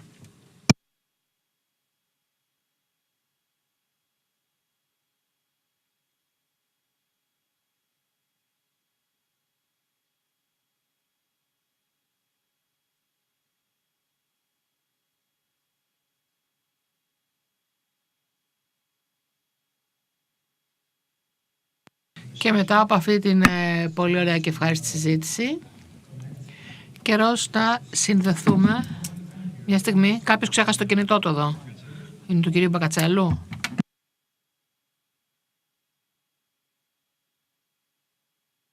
Ας συνδεθούμε τώρα με την Πολίνα Ντάιμιεκχάκ, η οποία είναι Διευθύντρια Γενικών Υποθέσεων της Γενικής Διεύθυνσης Ψηφίσματος της Ευρωπαϊκής Επιτροπής, που θα μας μιλήσει για τις τρέχουσες χρηματοοικονομικές κανονιστικές εξελίξεις στην Ευρώπη σε σχέση με την i4 και ψηφιακή χρηματοδότηση. Καλό σας απόγευμα. Όλοι σας ακούμε. Λοιπόν, προχωρήστε. Καλό σας απόγευμα. Ευχαριστώ πολύ που με προσκαλέσατε. Λυπάμαι πάρα πολύ που δεν μπορώ να είμαι μαζί σας. Σίγουρα θα έχετε πολύ καλύτερο καιρό εσείς από ότι εμείς εδώ στις Βρυξέλλες. Κοιτούσα την ατζέντα, το πρόγραμμά σας, και είναι πραγματικά εκπληκτικό ότι καλύπτετε όλες τις θεματικές περί οικονομίας μέσα στο διήμερο πρόγραμμά σας. Πραγματικά είναι ενδιαφέρον και εντυπωσιακό ως επίτευγμα. Παρακολούθησα. Οι συζητήσεις που έχετε επίσης ήταν πολύ ποικίλες και θα ήταν διαφορετικές αν είχαν γίνει πριν από 1 χρόνο βέβαια. Τώρα όμως με τη ρωσική εισβολή στην Ουκρανία και όλες τις πολύ σκληρές επιπτώσεις στο ενεργειακό τοπίο και την εφοδιαστική αλυσίδα και την κατάσταση των λαγχών, τα πράγματα είναι τελείως διαφορετικά. Η συζήτηση σήμερα είναι τελείως διαφορετική. Και βέβαια καλύπτει και θέματα εκτός Ευρώπης, αν σκεφτούμε την επισιτιστική αλυσίδα για τις πιο φτωχές περιοχές του πλανήτη. Αυτά που έχουν συμβεί σε εθνικό αλλά και κοινοτικό επίπεδο συνεπάγονται τεράστιες προκλήσεις και αλλάζουν αντίστοιχα και τις προτεραιότητές μας. Ταυτόχρονα νομίζω ότι υπάρχουν σημαντικές προτεραιότητες που θα πρέπει να τεθούν στα θέματα με τις χρηματοοικονομικές υπηρεσίες που εξακολουθούμε να παρακολουθούμε και να συνεχίζουμε, γιατί είναι πολύ σημαντικές. Και 2 από αυτές θέλω να φέρω σήμερα εντάχει. Καταρχάς, η ψηφιακή πολιτική της Ευρωπαϊκής Ένωσης, αλλά και της αειφόρων οικονομικών. Ξεκινώ με το ψηφιακό τοπίο, όπου βλέπουμε ότι υπάρχουν πάρα πολλοί κίνδυνοι, αλλά και πάρα πολλές ευκαιρίες. Είδαμε πώς άλλαξε η καταναλωτική συμπεριφορά και τονώθηκε βέβαια και επιδεινώθηκε από την πανδημία. Όλο και περισσότερο οι καταναλωτές ψωνίζουν online και ταυτόχρονα χρηματοοικονομικοί οργανισμοί άλλαξαν τον τρόπο που λειτουργούν, τις διαδικασίες τους, τις λειτουργίες των γραφείων τους, το back office ιδιαίτερα. Στην Ευρωπαϊκή Ένωση πολύ γρήγορα προσαρμοστήκαμε στο πεδίο αυτό και λέω με μεγάλη μου χαρά ότι αυτή τη στιγμή υπάρχουν κανόνες οι οποίοι διέπουν την έκδοση των κρυπτονομισμάτων αλλά και το marketing και την πώληση αυτών των περιουσιακών στοιχείων, πολύ επίκαιρων, όπως είδαμε τους πρόσφατο διάστημα με πάρα πολύ μεγάλα προβλήματα που αντιμετωπίστηκαν στην εποχή εκείνη και πολλές πτωχεύσεις. Υπάρχει σχετικός κανονισμός και είναι σημαντικός. Εξίσου σημαντική είναι και η παγκόσμια αγορά. Γι' αυτό ακριβώς από πλευράς Ευρωπαϊκής Ένωσης είμαστε πάρα πολύ θετικοί εν ώψη των συστάσεων του πεδίου αυτό και θέλουμε πάρα πολύ να δουλέψουμε περαιτέρω με άλλους ηθήνοντες στην ΕΠΑ και αλλού για να εξασφαλίσουμε ότι υπάρχει μια παγκόσμια πλατφόρμα και βάση ό,τι αφορά τους κανονισμούς για τα κρυπτονομίσματα. Το δεύτερο που θέλω να αναφέρω είναι η αντοχή των χρηματοοικονομικών ιδρυμάτων που εξαρτώνται όλο περισσότερο από πληροφορίες και εταιρείες παροχής πληροφοριών, τεχνολογικές εταιρείες, και εδώ έχουμε εισάγει καινούριους κανόνες που έχουν συμφωνήσει το Ευρωπαϊκό Κοινοβούλιο και οι Ευρωπαίοι αξιωματούχοι. Η οικονομική αντοχή των χρηματοοικονομικών οργανισμών απαιτούν τράπεζες, ασφαλιστικές εταιρείες και άλλοι χρηματοοικονομικοί οργανισμοί να έχουν συγκεκριμένες διαδικασίες που θα είναι όσο το δυνατόν πιο θα εξασφαλίσει την ανθεκτικότητά τους στον κυβερνοχώρο. Αυτό είναι ένα ζήτημα εδώ και πολύ καιρό και το βλέπουμε και σε γεωπολιτική βάση. Αυτό είναι λοιπόν το δεύτερο κομμάτι. Κανονισμός λοιπόν για τα κρυπτονομίσματα και ταυτόχρονα τα θέματα ανθεκτικότητας των διαδικασιών. Το τρίτο που θέλω να αναφέρω, που είναι λίγο διαφορετικό και είναι πάλι στο ίδιο κεφάλαιο, είναι αυτό που κάνει η Ευρωπαϊκή Κεντρική Τράπεζα σε ό,τι αφορά το θέμα της ψηφιακής Ευρώπης. Κάτι που εμείς από πλευράς Ευρωπαϊκής Επιτροπής πραγματικά υποστηρίζουμε και θεωρούμε ότι είναι πάρα πολύ σημαντικό. Είμαστε σε έναν κόσμο όπου βλέπουμε όλο και περισσότερους φορείς στον κυβερνοχώρο. Θα ήταν χρήσιμο λοιπόν να υπάρχει και σχετικός κανονισμός για το πώς λειτουργεί τα κρυπτονομίσματα. Προφανώς είναι δικό τους project της Ευρωπαϊκής Κεντρικής Τράπεζας, το οποίο όμως θεωρούμε πάρα πολύ σημαντικό. Το πιο σημαντικό είναι δύο σημεία. Το πρώτο, είδαμε ότι πάρα πολλοί καταναλωτές και βιομηχανοί είναι ενημερωμένοι για τους κινδύνους, και ένα άλλο θέμα είναι η οικονομική συμπερίληψη. Γιατί πάρα πολλοί στην Ευρώπη είναι πολύ καλά συνδεδεμένοι online και γνωρίζουν, αλλά υπάρχει και μεγάλη αριθμή πληθυσμών που είναι λιγότερο εγγράμματοι σε ό,τι αφορά το ψηφιακό τοπίο, και γι' αυτό έχουμε σχετική πολιτική εισάγει, για να διασφαλίσουμε ότι κανείς δεν θα αποκλειστεί από αυτές τις εξελίξεις. Αυτό λοιπόν σε ό,τι αφορά το ψηφιακό, και τώρα περνάμε στο άλλο κομμάτι, το πολύ σημαντικό, που είναι την σταθερότητα στα χρηματοοικονομικά. Επίσης πολύ σημαντικό κομμάτι. Η κλιματική αλλαγή είναι εξαιρετικά σημαντική και έντονη, όπως είδαμε τις πρόσφατους μήνες, με τεράστιες ξηρασίες, καύσωνες αλλά και πλημμύρες. Κανένα μέρος του πλανήτη δεν έχει ξεφύγει από τις επιπτώσεις αυτές. Στο συνέδριο της COP27 στο Σαλαρσέι στην Αίγυπτο είδαμε και είχαμε σχετικές συζητήσεις. Πιστεύουμε στην Ευρώπη ότι η πράσινη μετάβαση γίνεται όλο και πιο σημαντική με την ρωσική εισβολή στην Ουκρανία. Πρέπει να γίνουμε λιγότερο εξαρτώμενοι γενικά και ιδιαίτερα από τα ρωσικούς ορυκτά καύσιμα. Αλλά εδώ θέλω να εστιάσω στα θέματα του σταθερών χρηματοοικονομικών. Ξέρουμε ότι χρειαζόμαστε τεράστια χρηματοδότηση για την μετάβαση αυτή. Τα δημόσια οικονομικά μπορούν να προσφέρουν πολλά, και ξέρω ότι η Ελλάδα δουλεύει πάρα πολύ για να βάλει και να αναλαμβάνει πρωτοβουλίες νέους προπαλαγισμού, αλλά δεν είναι επαρκές αυτό. Χρειαζόμαστε έναν εύρωστο καινούριο ιδιωτικό τομέα, και γι' αυτό είναι τόσο σημαντική αυτή η νέα ατζέντα πολιτικών. Σε ευρωπαϊκό επίπεδο έχουμε αναλάβει δράση. Το ένα έχει να κάνει με το να διασφαλίσουμε ότι θα υπάρχει ένα κοινό και μια ορολογία που θα βοηθήσει ακριβώς αυτές τις επενδύσεις προς αηφόρα projects, για να υποστηριχθεί η μετάβαση, ώστε να γίνει πλήρως αηφόρος. Το δεύτερο θεμέλιος λίθος, οτιδήποτε έχει να κάνει με θέματα αποκάλυψης σε σχέση με τις καταγραφές. Αυτή τη στιγμή και πρόσφατα επεκτείναμε το πλαίσιό μας στο νέο πρόγραμμα με την οδηγία αναφοράς των εταιρικών στοιχείων, και αναφέρει όλες τις εταιρείες, είτε είναι εισαγμένες σε χρηματιστήρια ή όχι, να είναι σαφέστατες στο πώς επηρεάζουν το περιβάλλον, αλλά και το πώς ακριβώς το περιβάλλον της έχει επηρεάσει. Είναι κάτι εξαιρετικά σημαντικό, θεωρούμε, στα πλαίσια αυτά.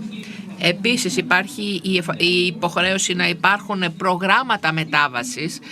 Είναι σε ένα συστημικό επίπεδο όλο το οικονομικό μας σύστημα, όλη η οικονομία μας επηρεάζεται, αλλά αυτό πρέπει να μεταφραστεί και σε πολύ συγκεκριμένα προγράμματα μετάβασης σε επίπεδο μεμονωμένων χρηματοοικονομικών ιδρυμάτων, αλλά και σε επίπεδο μεμονωμένων εταιριών.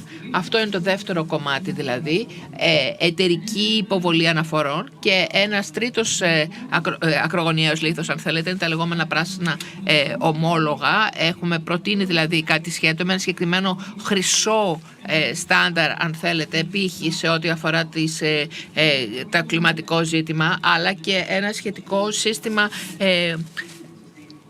benchmarking σε σχέση με την περιβαλλοντική μετάβαση. Η μετάβαση είναι πολύ σημαντική. Ξέρουμε που είμαστε, ξέρουμε που θέλουμε να πάμε, αλλά επίσης πρέπει να υποστηρίξουμε τις εταιρείες στη διαδικασία αυτή. Είναι πολύ σημαντικό στόχος υπό αυτή την έννοια η μετάβαση να είναι όσο δυνατόν πιο ισότιμη και δίκαιη και συμπεριληπτική, και προφανώς εκεί Πρέπει να μιλήσουμε ιδιαίτερα και για τα νοικοκυριά που θα πρέπει να υποστηριχθούν ιδιαίτερα τα πιο ευαίσθητα και οι μικρομεσαίες. Το να έχουμε δηλαδή μια μετάβαση η οποία θα είναι συμπεριληπτική και δίκαιη είναι κεφαλαιόδου σημασίας.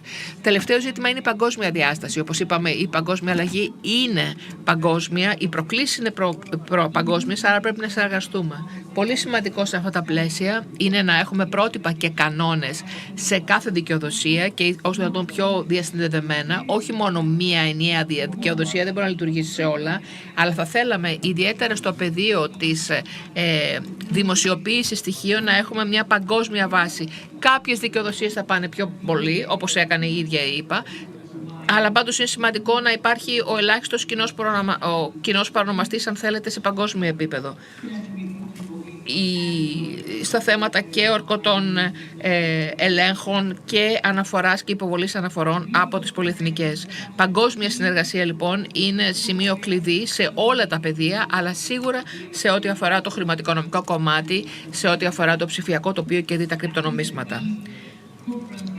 Το συνέδριο το οποίο έχετε εδώ πέρα, που εστιάζει πάρα πολύ στη ΣΥΠΑ, όντως είναι κρίσιμο κομμάτι και είναι ο κρίσιμος εταίρος της Ευρωπαϊκής Ένωσης και οι συζητήσεις που έχετε βοηθούν πάρα πολύ στην εξέβρεση αυτής της παγκόσμιας διασυνδεδημότητας και συνέπειας. Ευχαριστώ πολύ για την πρόσκληση και καλή επιτυχία στις εργασίες σας. Ευχαριστώ.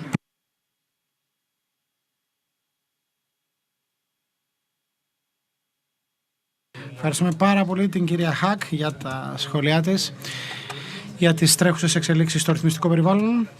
And now it is with great pleasure that we will host a discussion with Mr. Alexis Patelis, Chief Economic Advisor to the Prime Minister of Greece.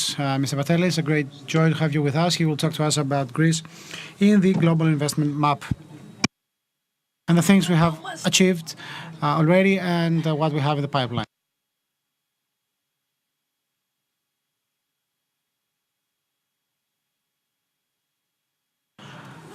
Good afternoon. Apologies, my throat is a bit hoarse and I will speak from the heart.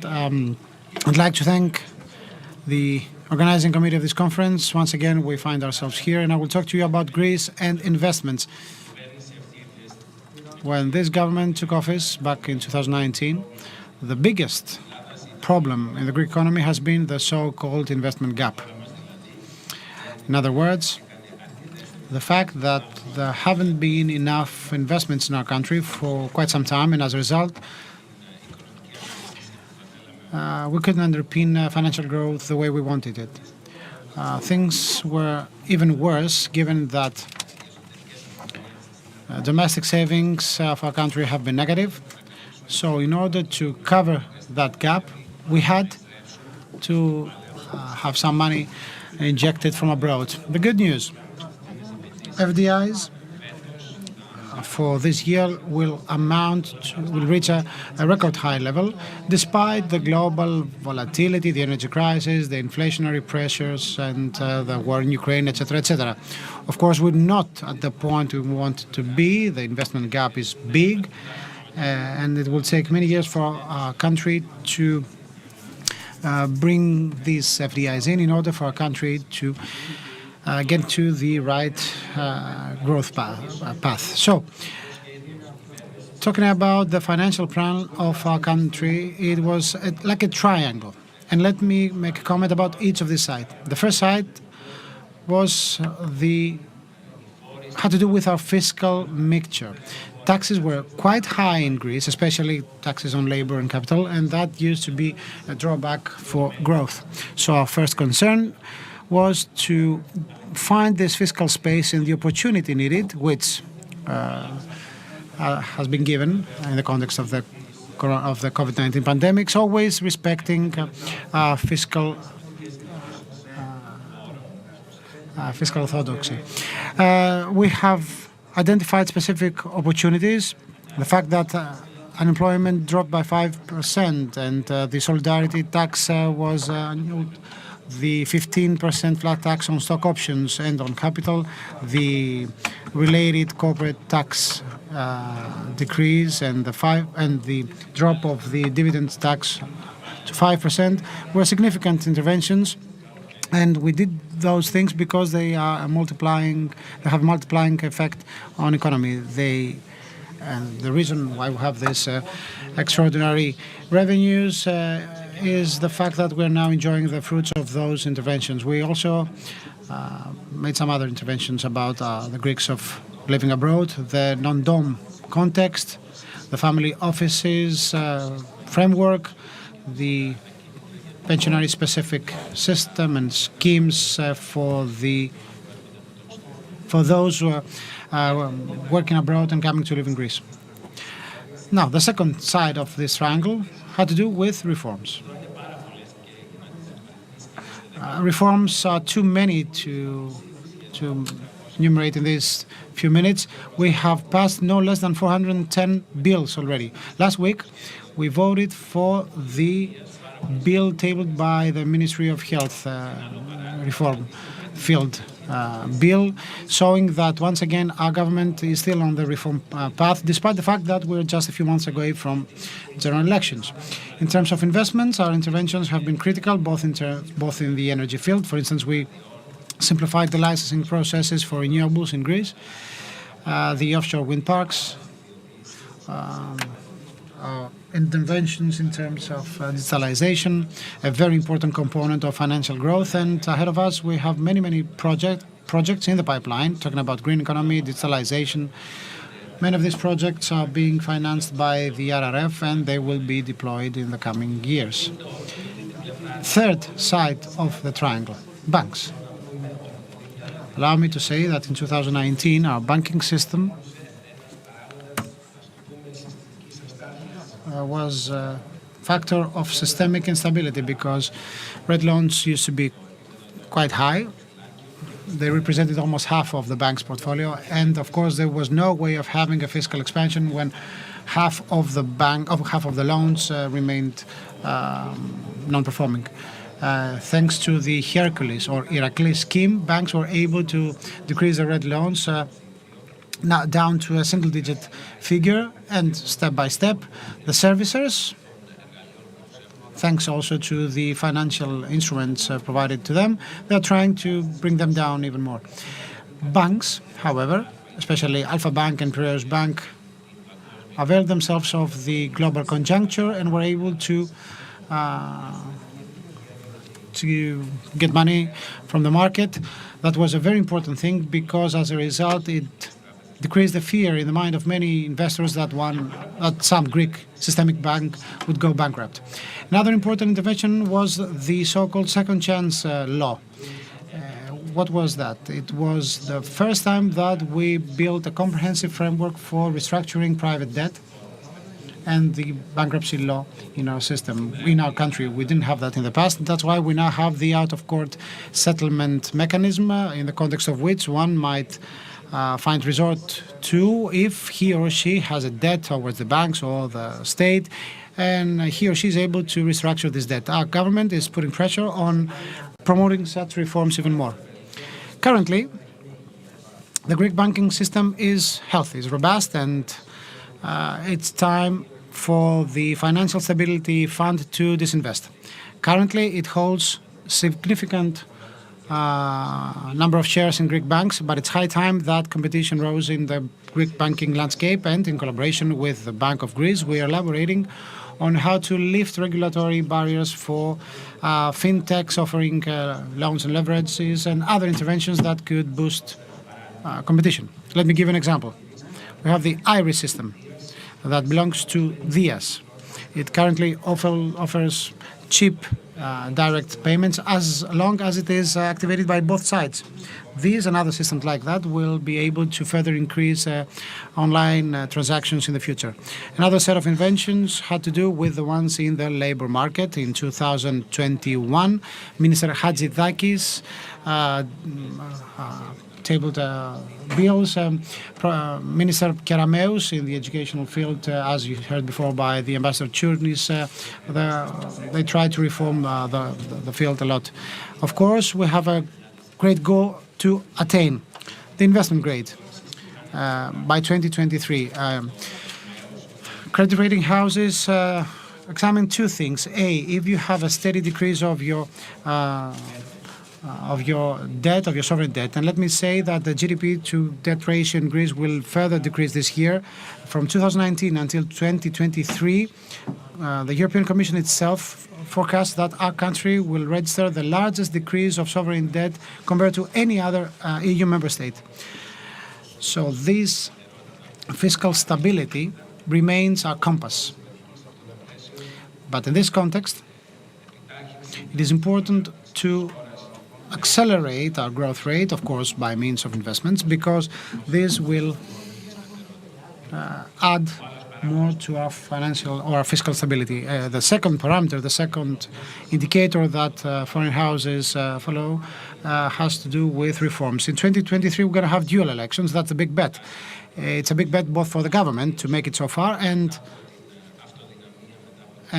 after the dual elections and registering a majority vote, this will emit a signal because there will be no political uncertainty, and a brand new tenure will show that our country is serious enough and wants to remain on the path of growth. Last but not least, in order also to set the next speaker in, there was a conference that took place in London last week, an amazing conference organized by the Athens Exchange in collaboration with Morgan Stanley.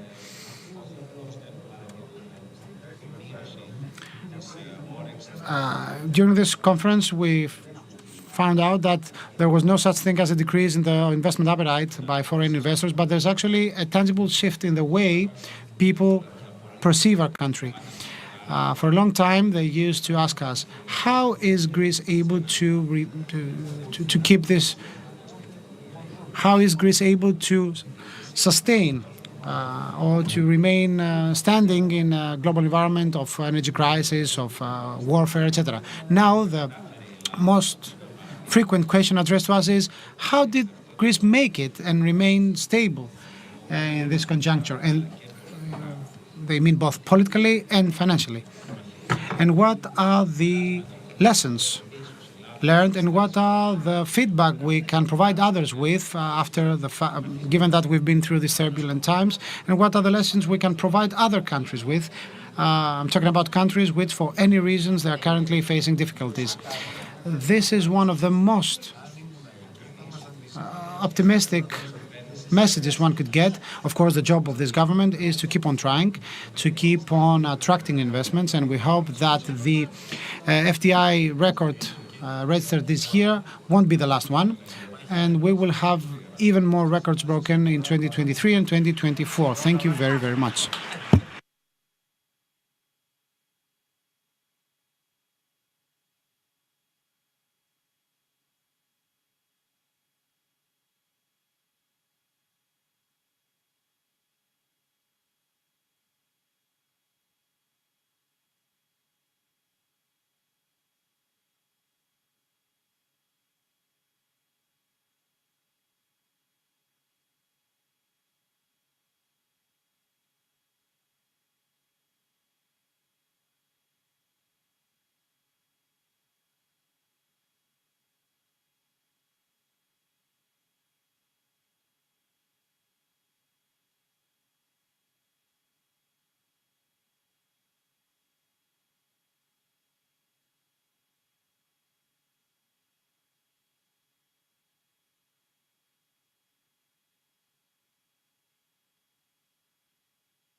issue of and the modernization of human resources of the active population of the country is indeed a guarantee for the implementation of this very important issue.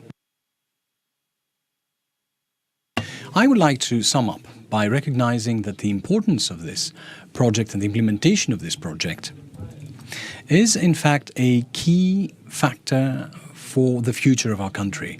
And through the cohesive plan of reforms and the rest of the financial initiatives will allow our country to take up the position it merits in the global front stage. And with these words, I have the pleasure to welcome dear Theodoros Skylakakis, alternate my Minister of Finance on fiscal policy, and he's in charge of the RRF management.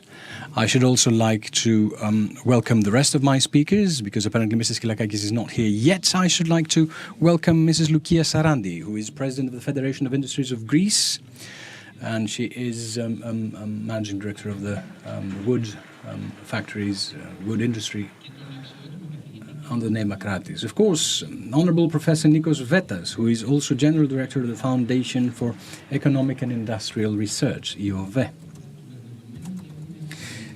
Given that we have the next 30 minutes at our disposal to be able to carry out the works of this panel, I would like to start with, here we have Mr. Skylakakis, the Minister is here.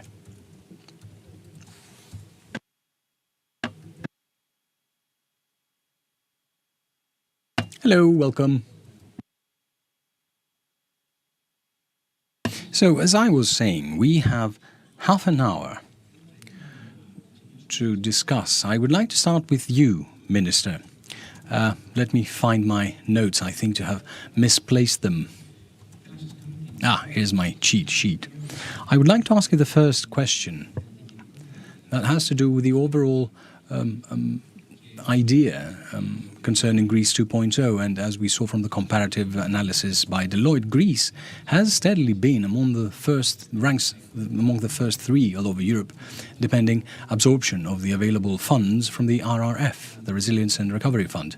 This is quite encouraging in and of itself, and I believe that the project's implementation course does showcase the dynamic that has been showcased by the Greek entrepreneurial community and, of course, the government as regards the importance of this plan. Is there something that causes concern regarding the future of the implementation of this project? And, of course, given that there is a need to increase the rate of absorption of the funds over the next months, and, of course, whether there is what your feeling is about a revision or a reform that should be necessary by summer of 2023. Well, we have three questions.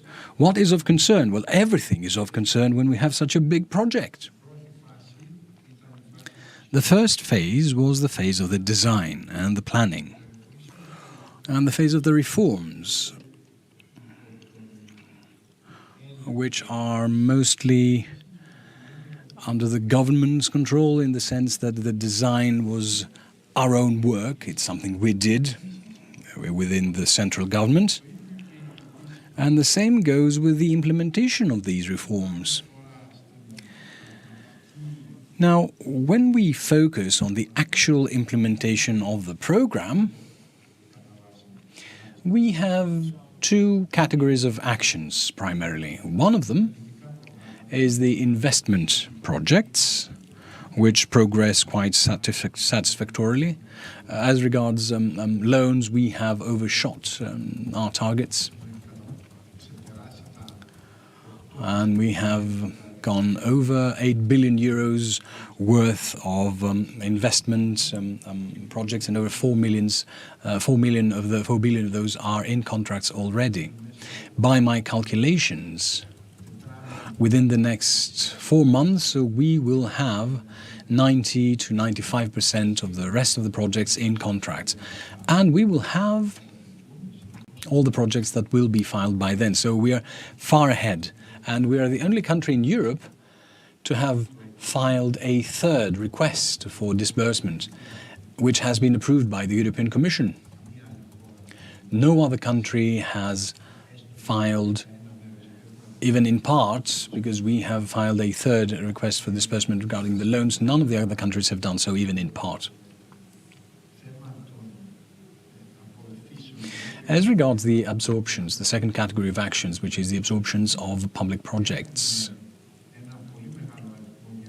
we have a large number of tenders that have just started or are underway. We're talking about hundreds of tenders over the next 4 months. They will be publicized, which there will start testing the response on behalf of the market on how much competition and participation there will be and how much interest and what is the actual capacity of the market to correspond to a doubling of such an investment program, or an increase fourfold like in IT or fivefold like in other cases.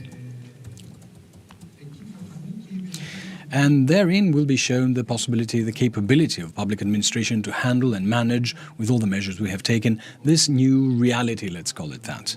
Regarding the revision you talked about, we have in the pipeline revision work. We've already started drafting it. We firmly believe that within the first 6 months of the next year, together with the Repower EU, we will go forward with the revision work. Of course, this is slightly more complicated because of the elections that are forthcoming. They will probably be held in the same first 6 months of 2023. So we have a composite, complicated work that we need to do. In any case, 2023 will be a year of very high impact of the RRF on the Greek economy, both in terms of loans as well as in terms of projects and contracts. Hundreds of projects will start and will be paid for, and also hundreds of small, medium and large investments. All these things are investments. We're talking about an investment boom that will keep us outside the scope of recession and to maintain good growth rates this year as well. To give you a feeling, to give you a taste, we estimate that in 2023, whereas in the rest of the EU there will be a recession or a great slowdown, we will have growth rates of something like 19%. Right, so thank you very much, Minister, for this very positive note, and I would like to give the floor to Mrs. Sarandi, Honourable Mrs. Sarandi.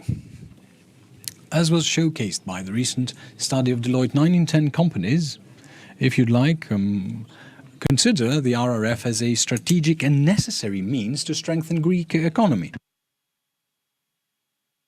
And this alongside the remaining available financing tools and instruments like the NSRF, the investment law, etc. Do you believe that they will be fail-safes for the Greek companies, for Greek entrepreneurship in an international environment of intense insecurity? Thank you very much, Mr. Kodis. Thank you for the kind invitation. It is the first time I take part in this conference in my capacity as the President of the Federation of Industries in Greece. It's quite honorary to be amongst such esteemed panelists. There is no doubt my reply is yes. These instruments will be extremely important.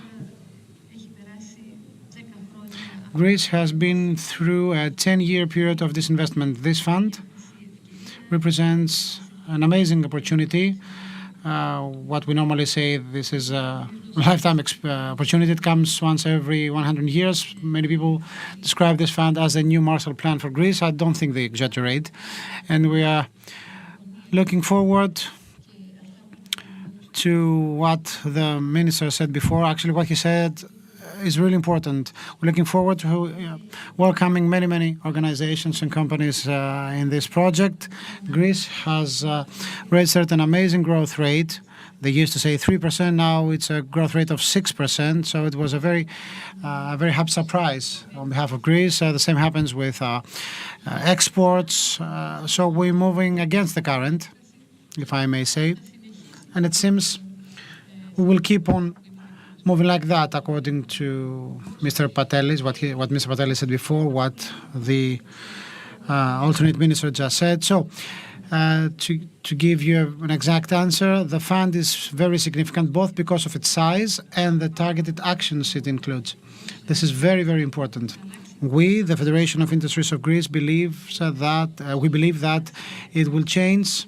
It will help us change the gear in the economy, and especially the component of green growth and digital transformation. Both these sectors mean the world, and companies are eagerly waiting for this fund to kick off, so they may become eligible and get integrated or included in this project. So we believe that there has to be a priority given mainly to production-related projects. It will help a lot if we include these kind of projects first, so we can change our production model, the productive model of the Greek economy. We dearly need something like that. In order not to squander lots of your time, we think the precondition for success is to have good coordination between the private sector, the public sector, and the critical aspect of coordination that relates to the banks. This is very, very important so that we can move swiftly and avoid any bottlenecks. I'd like to make a comment about the design. The minister said so. The plan has been designed with the pandemics being at the core of it. Now we have to move forward and think about other things. The Repower EU plan is perhaps the most important thing, because the issue of an energy crisis is currently tormenting our country and especially the industries. Thank you very, very much. Thank you, Mrs. Saradi. On the spot comments. Mr. Vetas, question to you now. The opportunities included or presented by the fund are quite obvious with respect to helping the Greek economy grow and create a competitive ecosystem that will help change our productive model. Do you believe that we are on the right track in order to create a competitive business landscape, taking also into account the recent developments? According to which, EU is about to face a recession, the increased volatility internationally speaking, and the inflationary pressures and the geopolitical developments, also the energy costs, as Mrs. Saradi rightly commented on. The minister said before that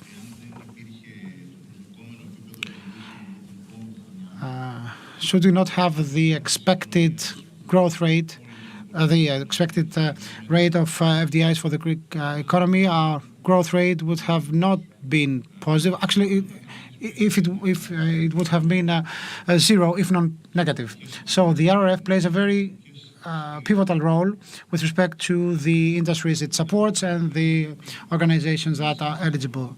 That's one thing. The second thing, half of the battle has already been given when it comes to the RRF, in the sense that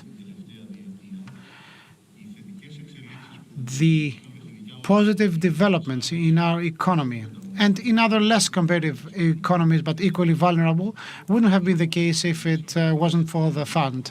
So many of the investments already landing in Greece, they do so because they see that there is an opportunity in Greece, and because we do have the European backup, if you like, or support. This wasn't the case in the past. So the RRF includes both money for investments, but it also emits a message. And this message is quite strong. The message of stability. There is a doubt, however, when it comes with respect to the implementation. In terms of implementation, I'm less worried than many others, in the sense that the Greek economy is hungry for investments, if I may use the term. It is like a sponge waiting for some water to be absorbed. And at the same time, both the private sector and the public administration is quite experienced, actually more experienced than other countries in implementing such projects, not just because we've been through 3 bailout agreements already, so we do know how to manage conditionalities, etc. But we are a country that is ready to welcome these European funds, and we know how to handle them. So I'm not that worried. The minister said we should be worried as well, but I'm not that worried. What would worry me a lot would be the following.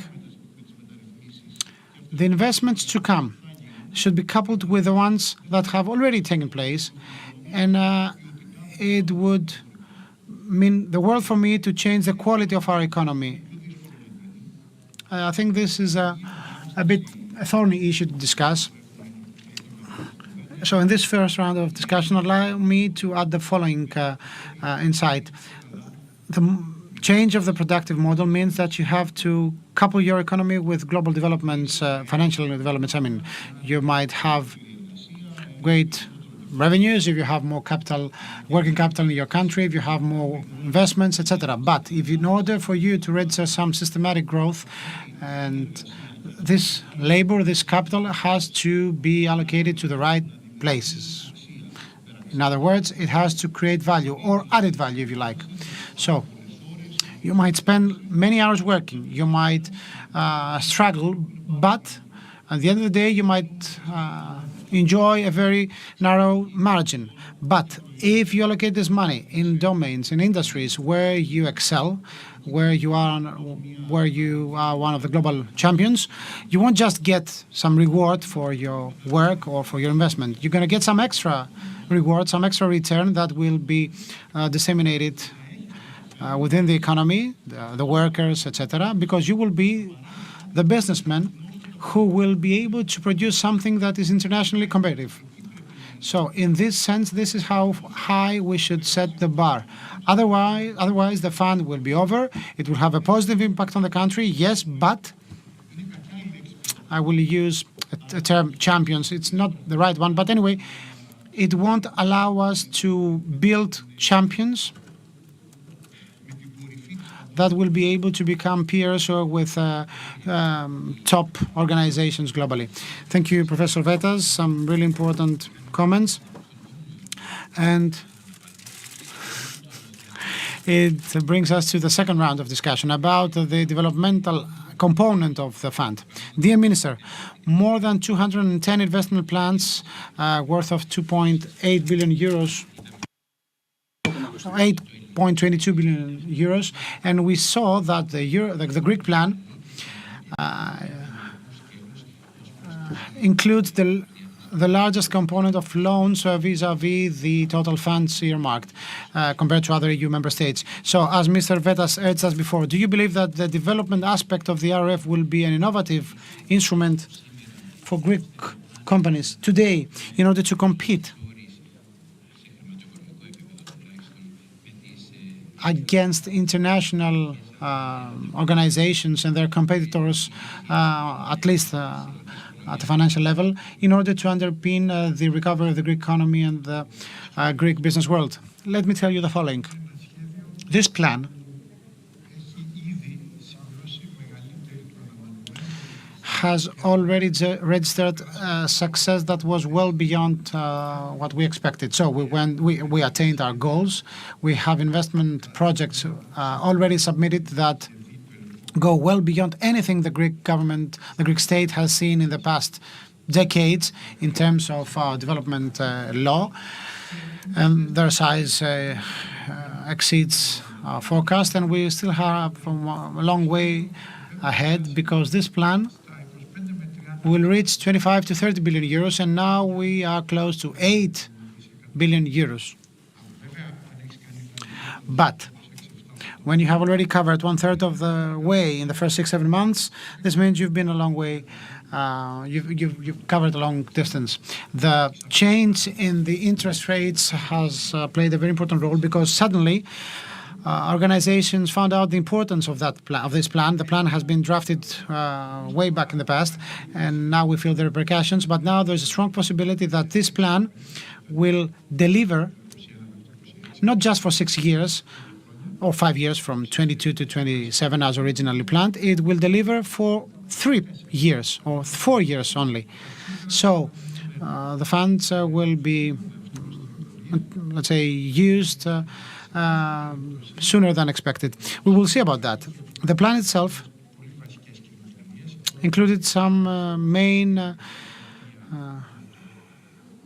priorities. A, there is no red tape at all, at least stemming from the state. There is some red tape that is necessary in order for a bank loan to be granted. That's the only red tape included or involved.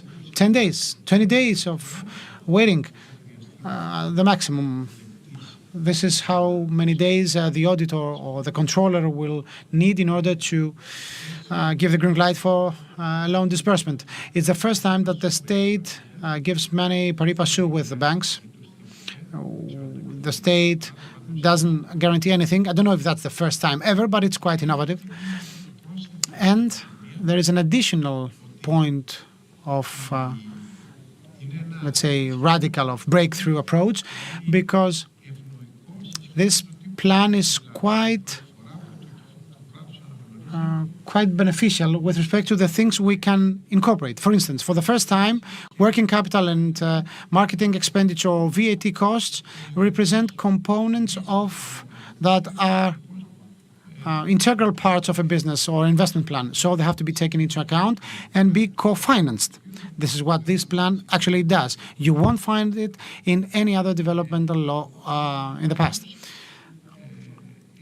Last, this plan, and I want to stress that this is a plan that for many countries are looking up to. I have already shared some insights to the Lithuanian government following their request. The same with the Spanish government.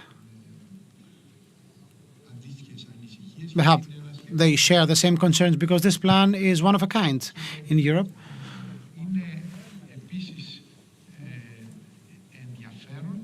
And it is also interesting that this plan includes some really low-level subsidies. High subsidies mean additional burden to the taxpayer. The taxpayer is interested in getting the best investments with the least subsidy included or provided. The old approach that high subsidy is good for entrepreneurship, it's something that in practice was proven not to be right. It doesn't apply because this way we proceed with more investments that we actually need. Because if you get a subsidy of 5 or 6%, and these subsidies are included in the recovery plan, in the component of loans to big organizations, and you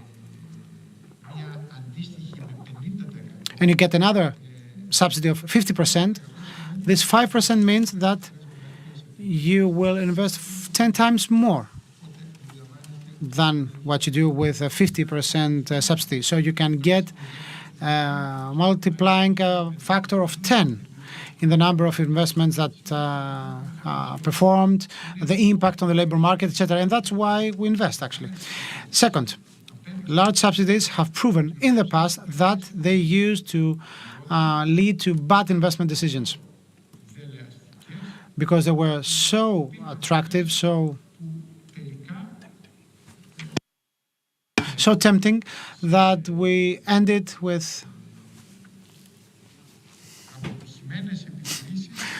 up with failing businesses and happy businessmen. Thank you very much, dear Minister.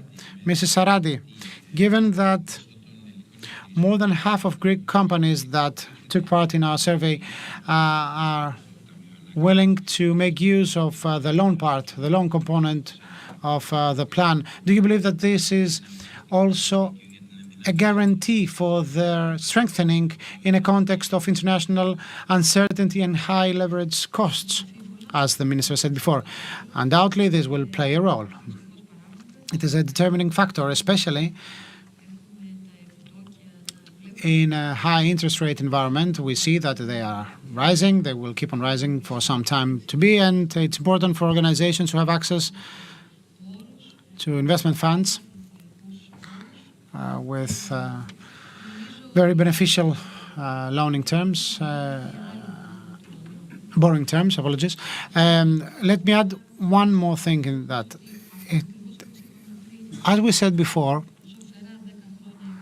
following these terrible 10 years of crisis, we have specific organizations that are still working, they are delivering, they have some good results, but for some reasons they are not eligible. And I was really happy to hear Mrs. Hadjipetru saying that there will be certain instruments, facilities deployed to satisfy this need. And talking with our members in the Federation of Industries of Greece, I see there is some concern because it is very important for most of our members to be able to take part in this effort, as many companies as possible.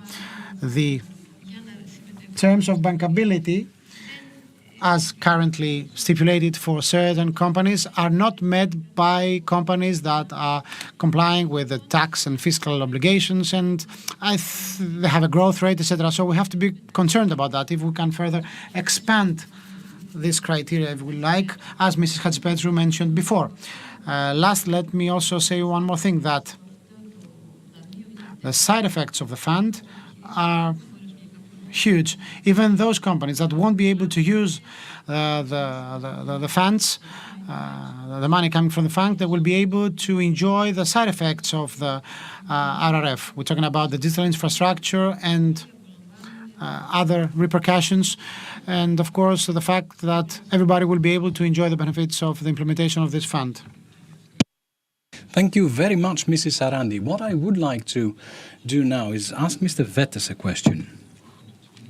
The need for this increased rate of investments that was mentioned by the previous two speakers, primarily due to the pandemic, the energy crisis, etc., is actually a fact. It's a given. Do you believe, Mr. Vettas, that the vertical connection of this direct investments that are necessary alongside the domestic industry, the domestic innovation ecosystem, the infrastructures, are these this necessary factor so that the RRF will not simply be an ephemeral solution and that will allow the Greek financial and entrepreneurial fact to project into the future with a much greater potential and capacity? What is your opinion, sir? Well, it's a rather complex question, a rather composite one. It sets all the prerequisites for this plan to go well. I would like to, draw on the word you used, innovation. We do use innovation wherever we can in each and every paragraph of our discourse, but it is actually the key to allow for new value to be created rather than be always running around oneself and standing where they are. We're quite low in innovation, and there's a host of reasons for that. We're a country that has a very small internal market, and it will keep on having a small internal market. It is a prerequisite for innovation for the companies and the enterprises to turn outwardly. But this is not easy to do. It happened with woes and with difficulty through the 10 years of the financial crisis because our country always was followed by a question mark. And there was lack of funding and because of the brain drain. This is something that is currently being reversed over the past few years. But a key requirement for one to innovate is for one to take risks. Innovation does not mean I know what to do, because if I did know what to do, everyone would. It means I change what I do by assuming some risks. And there is a reason why Greek enterprises systematically take fewer risks than those of other countries that we should be comparing against, from Israel to Finland and from Spain to even countries of the former Eastern Bloc. The reason for this is because of the malleability and the flexibility of the administrative and the taxation environment within the country. This is the link that we've been making in the EOV, in the Foundation for Economic and Industrial Research, even before my time, before my tenure. The interlink between the Greek state, the public sector, and entrepreneurship, the work of the Greek state and the public sector is to have stable rules, and the work of entrepreneurship is to use these rules and these terms to take the necessary risks and to disperse and to diffuse fees, wages, and salaries, remunerations, if you will, because there are many steps taken forward. And it's very important for these to be consolidated and to be perceived as a stability. If this happens, it will allow businesses to take risks. Some will fail, some will succeed. Therein lie all the rest of the elements you mentioned. However, I believe that the impact of the RRF will be a positive one for the country. What needs some effort that surpasses the government is to put it in another trajectory, if I may. The ambition should be for the actual income of a Greek person working for a company in Greece, which is at the moment 1,000 euros, at the end of the program in 4 years' time or in 5 years' time, whenever it's over, for this 1,000 euros to be 2,000 euros net without inflation. This means increase in productivity. It has been achieved by other countries, and this is what it means to converge to the average of the EU, truly. Thank you very much, Mr. Vetas. I would like to thank the rest of the panelists for this very fertile discussion we had and the exchange of views. Unfortunately, we did not manage in this brief amount of time to talk about the very strong reform work that is included by the RRF, and which, in essence, will be able to provide a guarantee for 2026 and onwards for Greece to become again an international investment destination and attract foreign direct investment. But I believe that with what we all said today, all of us, we made it perfectly clear that the Greece 2.0 national plan is the only opportunity offered to Greece at the time to change the productive model. For a Greece that, in essence, will be a Greece of tomorrow. It will be a more digital country, more green, but also more resilient, and a productive model that will focus on man and human skills. I should like to thank you. If the Minister would like to say a few words? Well, 30 seconds, if I may.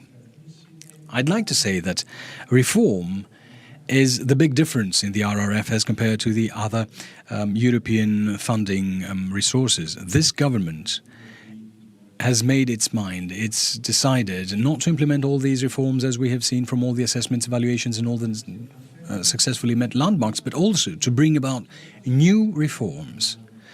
These are what change the GDP of the country. The importance is not the inflow of money. What counts is the effectiveness with which we use this money, and we need to always remember that reform is not something theoretical. It's the increase of the efficiency and effectiveness of an entire system.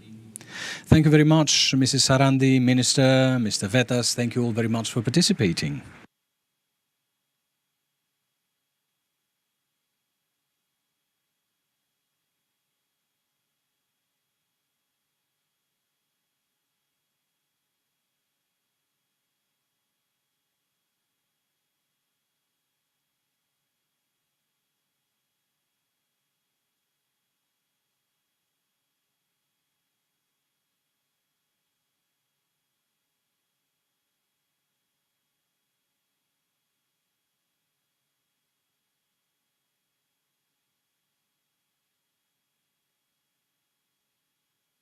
Good afternoon.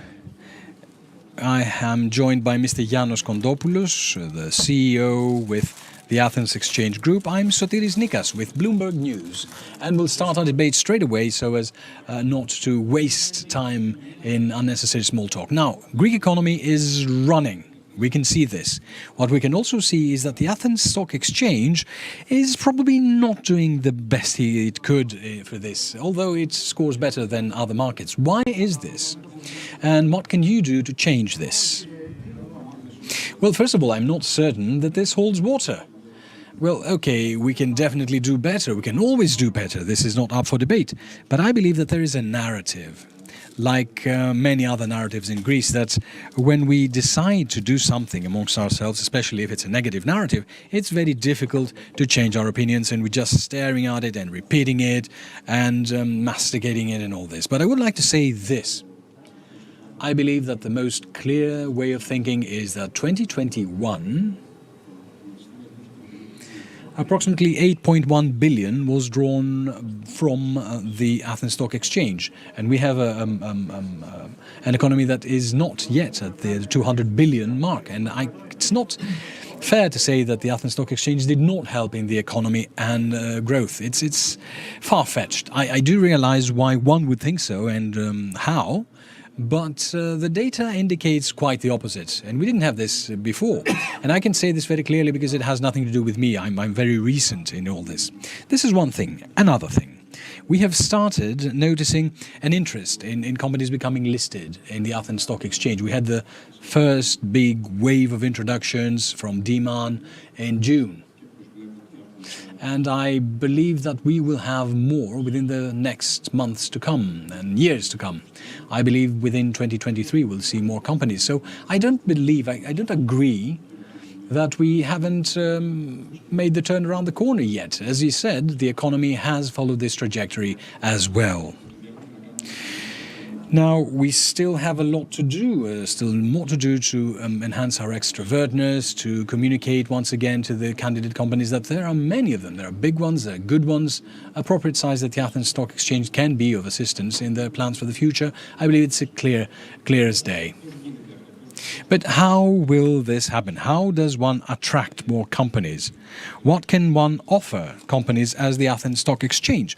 We will talk about the other players in the game later, but as the Athens Stock Exchange, how can this attraction actually happen? Possibly a double introduction? Is it a double listing? Well, the Americans say that there's more than one way to skin a cat. We can actually talk about things like an institution as a private company and talk and discuss with these candidate companies for listing and to showcase the benefits that are extended by one being listed in the Athens Stock Exchange. Many times it depends on something that is a conjuncture. I mean, the cost of money has started rising as of late. And this makes the scales tip towards the Athens Stock Exchange. The fact that private equity as an option or a choice either removes the control of the company or it fills the company with huge debt is indeed a second reason. What still remains a fact is that we will need to show them what their options are. The fact that in a very difficult conjuncture the Athens Stock Exchange was able to lift more than 8 billion, it shows that when the product is good, when the company is healthy, there will be demand from the domestic market as well, which is lagging behind as well, but also from abroad. Out of this 8 billion, I would say 70 to 8% came from abroad. So it came through the Greek market. In this sense, our market is a gateway, and it's a gateway that can work very, very well. We saw this with the London conference, from the quality and the degree of participation and the interest we had for our big listed companies, and I think that we have still a lot to say. Now, because you mentioned it, and it was something that Mr. Vatelis mentioned earlier, what about the London conference? What was the major message that you took home and you can discuss here? Well, that it's up to us to go out and show our positive side and what we have to offer to the foreigners' portfolios as investment options and choices. And there are a host of them, both the existing ones and the ones that can come in the future. You mentioned earlier the dual listing, which is an idea that I ascribe to as well. Why does one use dual listing? When you start from a position that is not dominant in a market as a stock exchange and you wish to attract very big companies, an easy way, or rather a different way, is to collaborate with another stock exchange indirectly and to draw funds for this company that may not have the potential or the capacity to assimilate everything through your own market. But in tandem with another company and another stock exchange abroad that is far larger, to operate and function much more positively both for the stock exchange abroad or the company that will do the introduction or is going to do this import. Let's say that we have a very big technology unicorn in Greece. It makes sense that it will not come to the Athens Stock Exchange. If it's something over 1 or 2 billion, they will go to NASDAQ. I'm simplifying things, of course, but going to NASDAQ has a substance and an essence, the first move, and you need to receive the proper rating and receive it on the day one. But after day one, when you're at 1 or 2 billion, you're one in 1,000 companies. So things may be much more dire in the weeks or months to come, particularly if you're not a member of an indicator. If you introduce yourself to Greece, well, you will be in Greece, and I will steal what you said earlier, national champion or a potential national champion, covered by all international companies with good research. You acquire access to investment funds in Europe that more often than not cannot invest in stock exchange values outside Europe. You have the advantage of having longer trading hours. I would say that it's a solution that is compatible to overcome this thing that we have, that we are in a very dire position and we can't break free. There are ways, all it takes is imagination and work.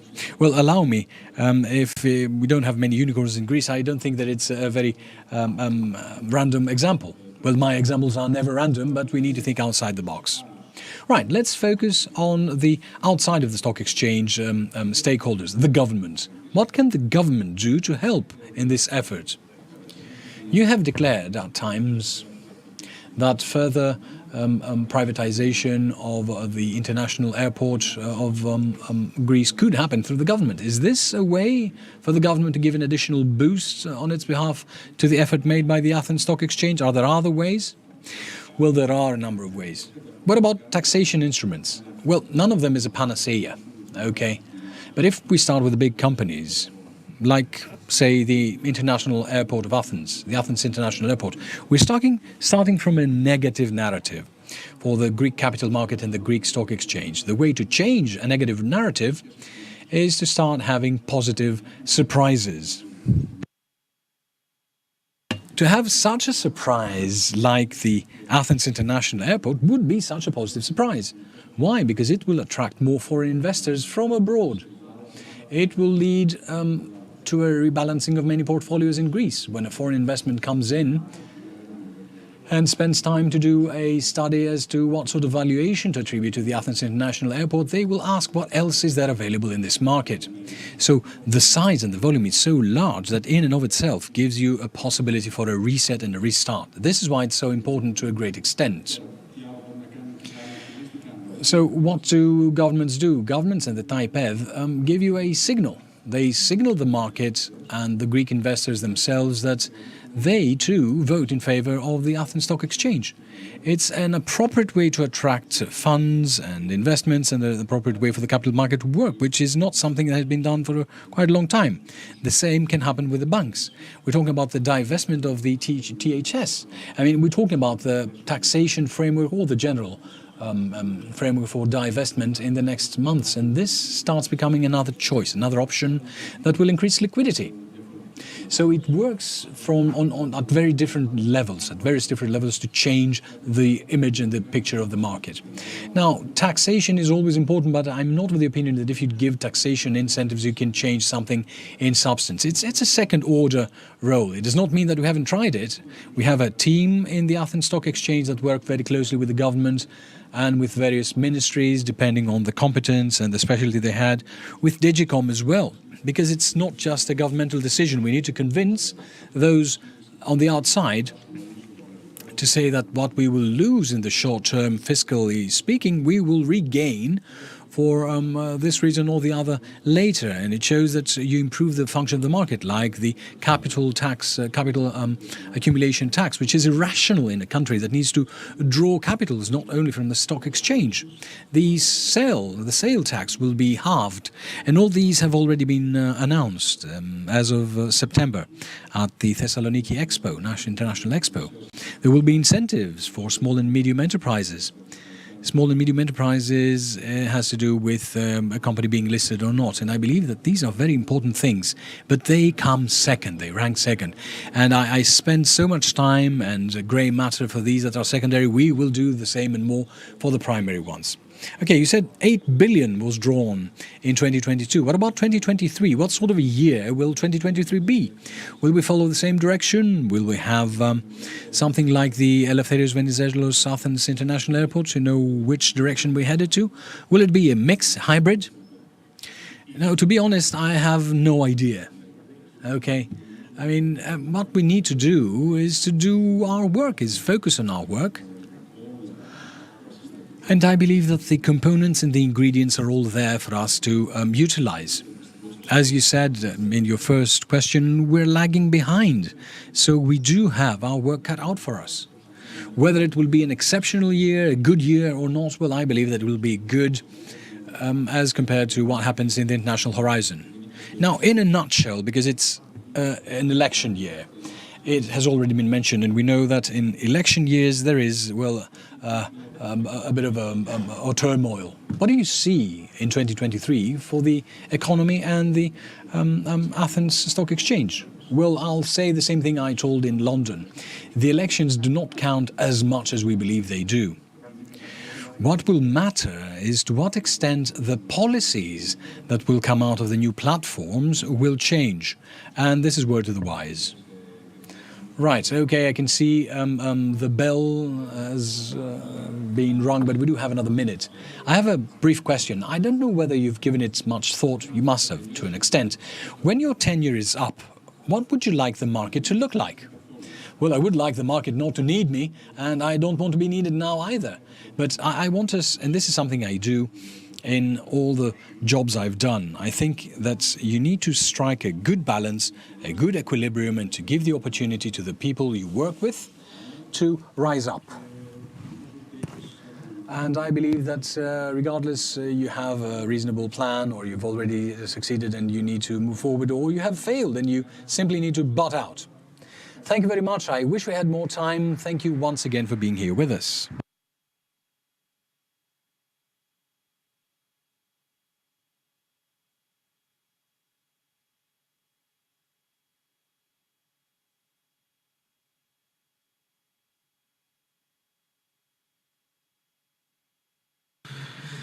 Moving now to the last session before the break.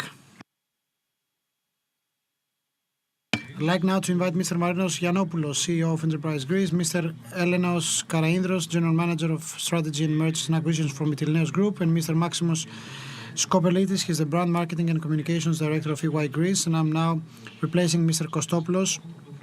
He's suffering with COVID, so I will be moderating the session.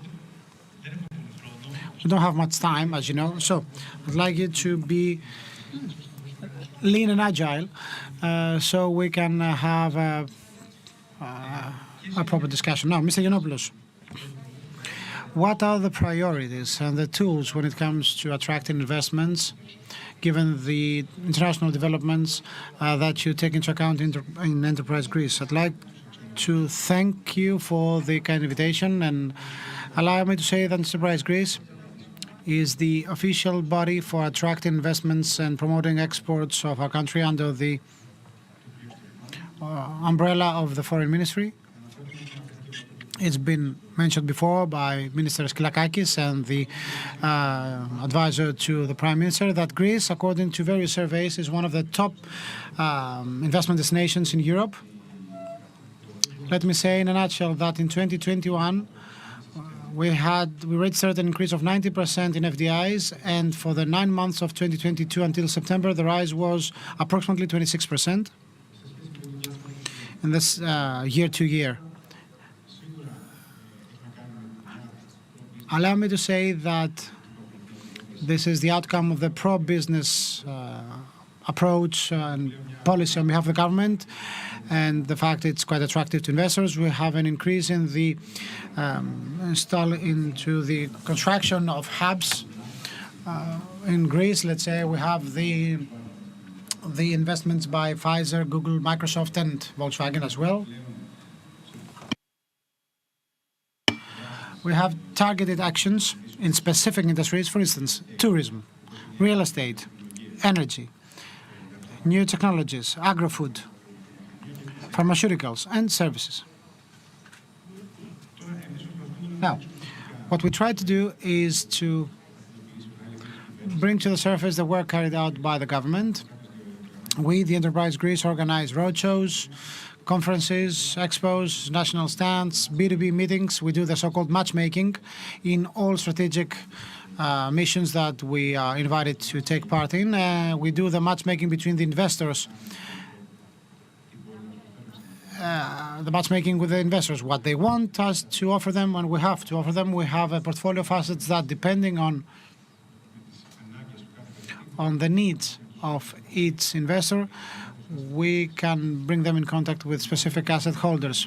We inform people about the new development incentives and, of course, the capacity of Greece in terms of production. And we also operate as an advisor to the state, a kind of ombudsman, let's say. Given that we, the Enterprise Greece, have no legislative authority, we try to support the legislative procedure in the Parliament. Mr. Karaindros, Mytilineos Group, energy, right? And not only energy, more than that, it's more than energy, yes. This panel is about investments and the prospective opportunities. So being a big group, not only in the energy industry, what are your goals? What are your prospects for the future? Allow me to reply and bridge that with the previous discussion. We are a company whose core business, or great deal of our business, has to do with energy. So bringing investments in Greece means the world, because it will help us have an increased GDP, because when the GDP grows, then all industries, or whatever we do, energy, steel making, or constructions, all these industries will be benefited. The same applies to all Greek companies. We kicked off with a very ambitious investment plan, and I think this also reflects to our figures. In the past 2 years, we have been able to more than triple our figures, and I do believe that we will be a pleasant surprise for everyone, because they will see that our figures are sustainable and we are moving forward. But as I said before, many of the things we do them in collaboration with foreign partners. For instance, in the case of the Attiki Odos tender, we have Vinci, which is an international giant next to us. So being able to attract foreign investors in Greece has to do with the kind of investors we want. Do we want investors who will just acquire a company and do some financial engineering? That's not what we actually want, right? What we want is true investments that will help us as well. For instance, I heard the Athens Stock Exchange president talking about tech giants and technology companies and how they may become listed and the benefits to the Athens Exchange. So if we're able to actually attract technology companies and bring our people back and reverse the brain drain, this will allow us to, let's say, find the technological capacity we need for our operations. Steel making, metallurgy, construction needs this technological component in order to move forward. It will transform. Technology transforms the energy sector. Currently, we don't have the necessary manpower in Greece that we require. So if we are able to attract investments, if we have the statutory framework, the financial instruments that are needed, more private equities that should be produced, more reforms that should be passed, this will be to everyone's benefit. In our plans, we try to grow towards this direction in all the industries we operate. Mr. Skopelitis, EY carries out an annual survey on Greece attractiveness as an investment destination. Could you share with us your latest results? Yes, of course. Indeed, we carry out this survey mentioned before. Some of the figures and some of the insights have been mentioned before when talking about investments. Our survey is focusing on greenfield projects, which means FDIs that truly give some added value to the Greek economy and society. So we do not review all investments, solely this part. And we also measure the perception of foreign investors for Greece. So according to our 2022 survey, we may take out three specific conclusions. There is no doubt whatsoever that the perception of Greece as an investment destination has taken off. That's something corroborated by the figures already, given, of course, the dark days we've been through in the past. Anyway, it's certain. 2021 has been, always according to our own methodology, I'll have to stress that, 2021 has been the second best year after 2020. And 2021 represent 25% of all greenfield project-related investments that took place in our country in the past 25 years when we actually started this survey.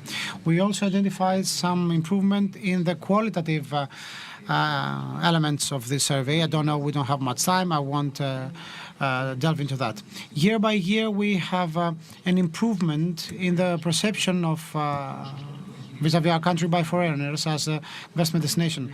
So what investors tried to do in the past years, actually their will to further expand their activities and invest more in Greece rose from 28% to 37%. And actually 3/4 of the respondents said that Greece's attractiveness will further improve in the coming 3 years. This is the highest rate ever amongst all countries reviewed in the survey, and of course it goes well beyond the EU average of 64%.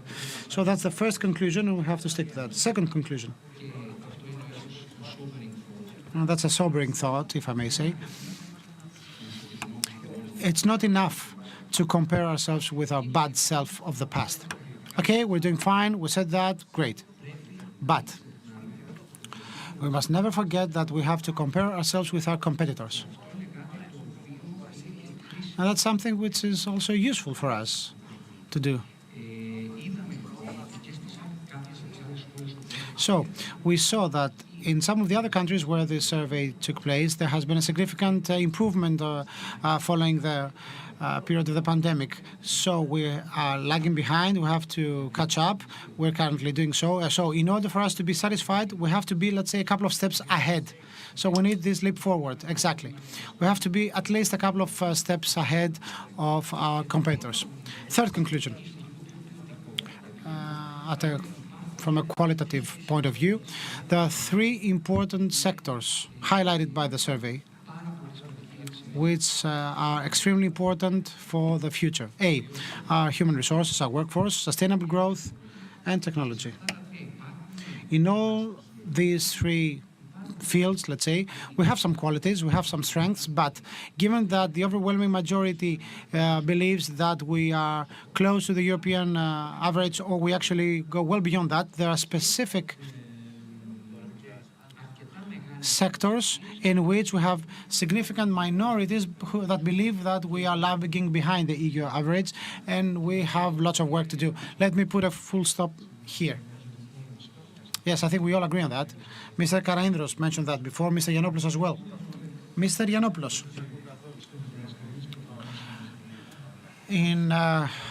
within the enterprise Greece, you have lots of contacts with investors, you have a portfolio of many interesting projects, right? I'm pretty sure that you discuss some of the weaknesses of the Greek system during your discussions.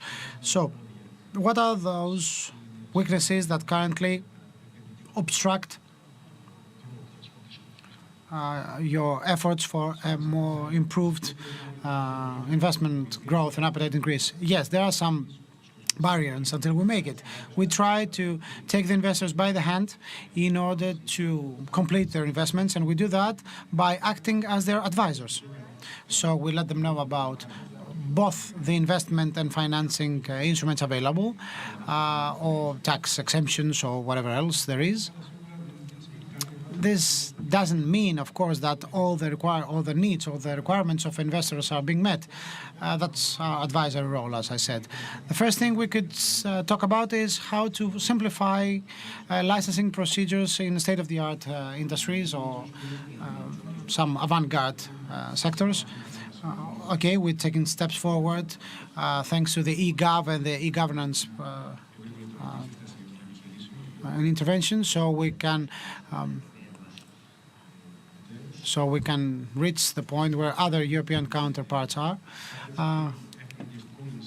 We can also investigate on how we can support investors in times of delays. We try to do that by fixing their appointments between the investor and the competent secretariat, if you like. And for us, it's important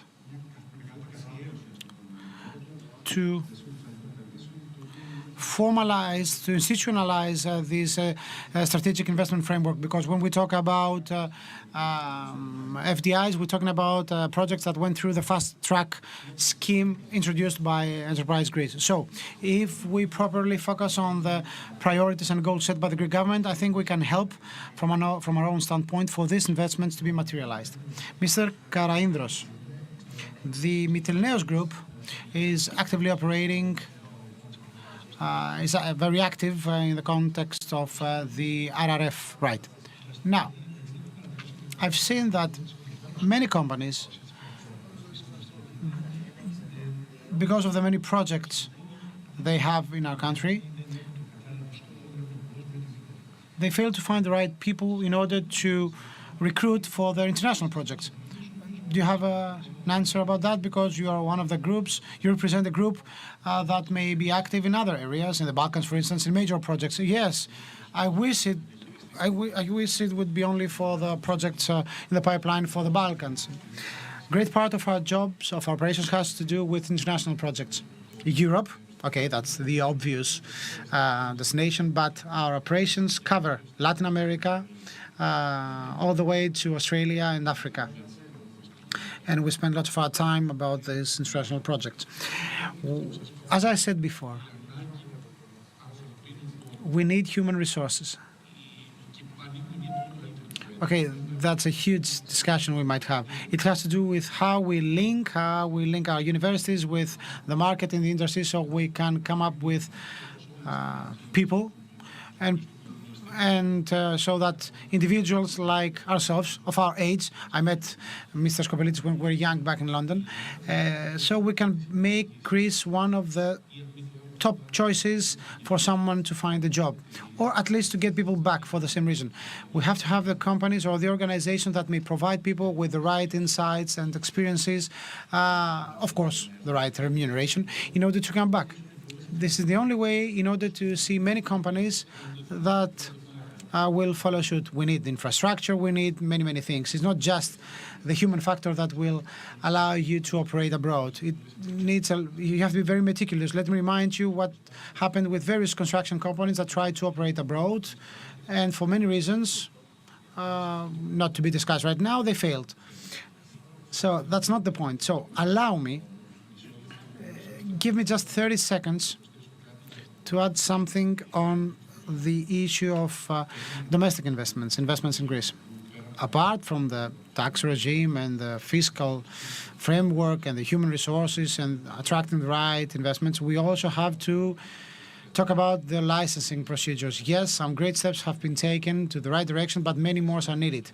Talking about the legislation, the legal framework, because we see many of the investors were having discussions about potential partnerships. They keep on telling us, how fast will a legal dispute be settled if I go to Greek courts? Yes, tomorrow we're going to have a session on that. You will see that. Indeed, after the COVID pandemic, things have been improved, but unless we find a solution with that, we won't be able to see the Greece we all want to. I think this is one of the largest, of the biggest impediments. You're right. Mr. Skopoulitis. Greece has been through a long period of deindustrialization. Do you believe that it's high time that our country attracted investments that are industry specific? I think we're close to 10% of our GDP. Yeah, a bit less, a bit less. I think there is a bet, right? If we can take, if we can step up by 3 or 4%. Firstly, let me give you a straightforward answer. Yes, there are prospects about that, but under specific preconditions, if you like. The first thing we have to mention in the context of the survey I mentioned before, no less than 20% of these greenfield projects had to do with the Greek industrial landscape. That's quite encouraging. It shows that there's something going on. The second encouraging element of the survey is that despite this trend of deindustrialization, there have been significant efforts that really boomed.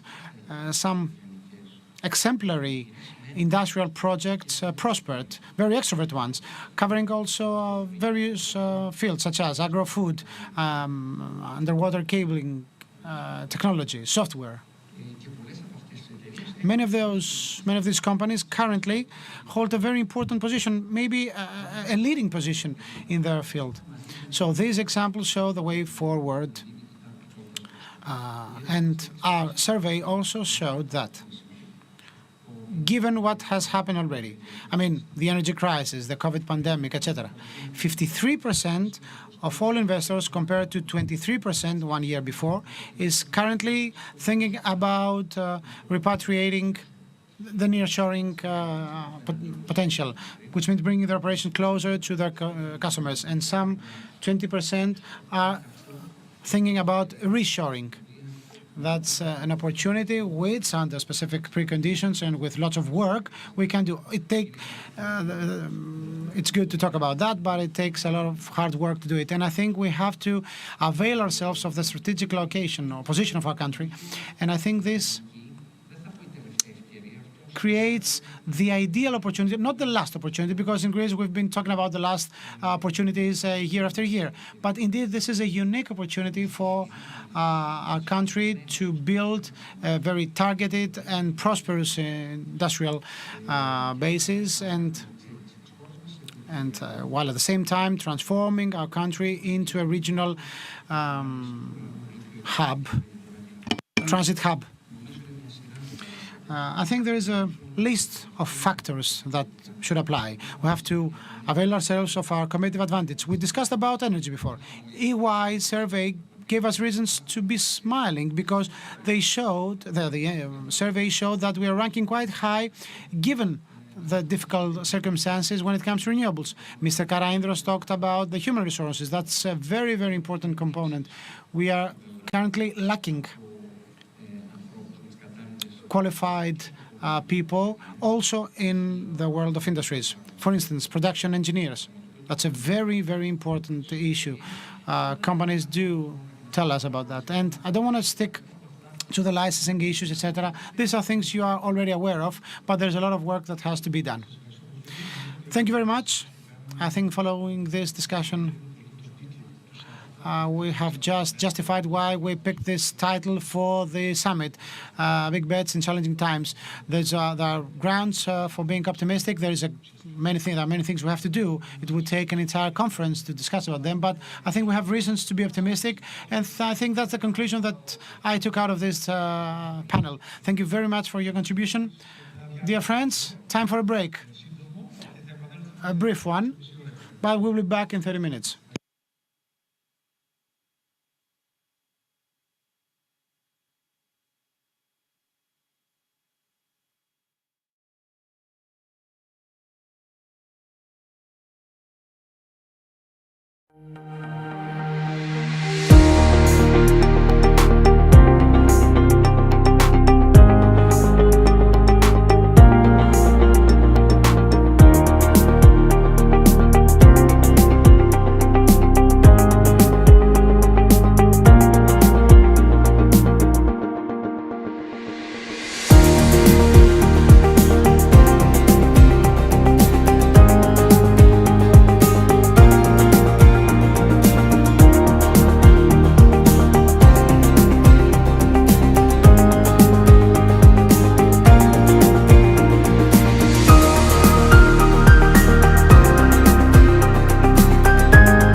Right, let's assume our positions, please.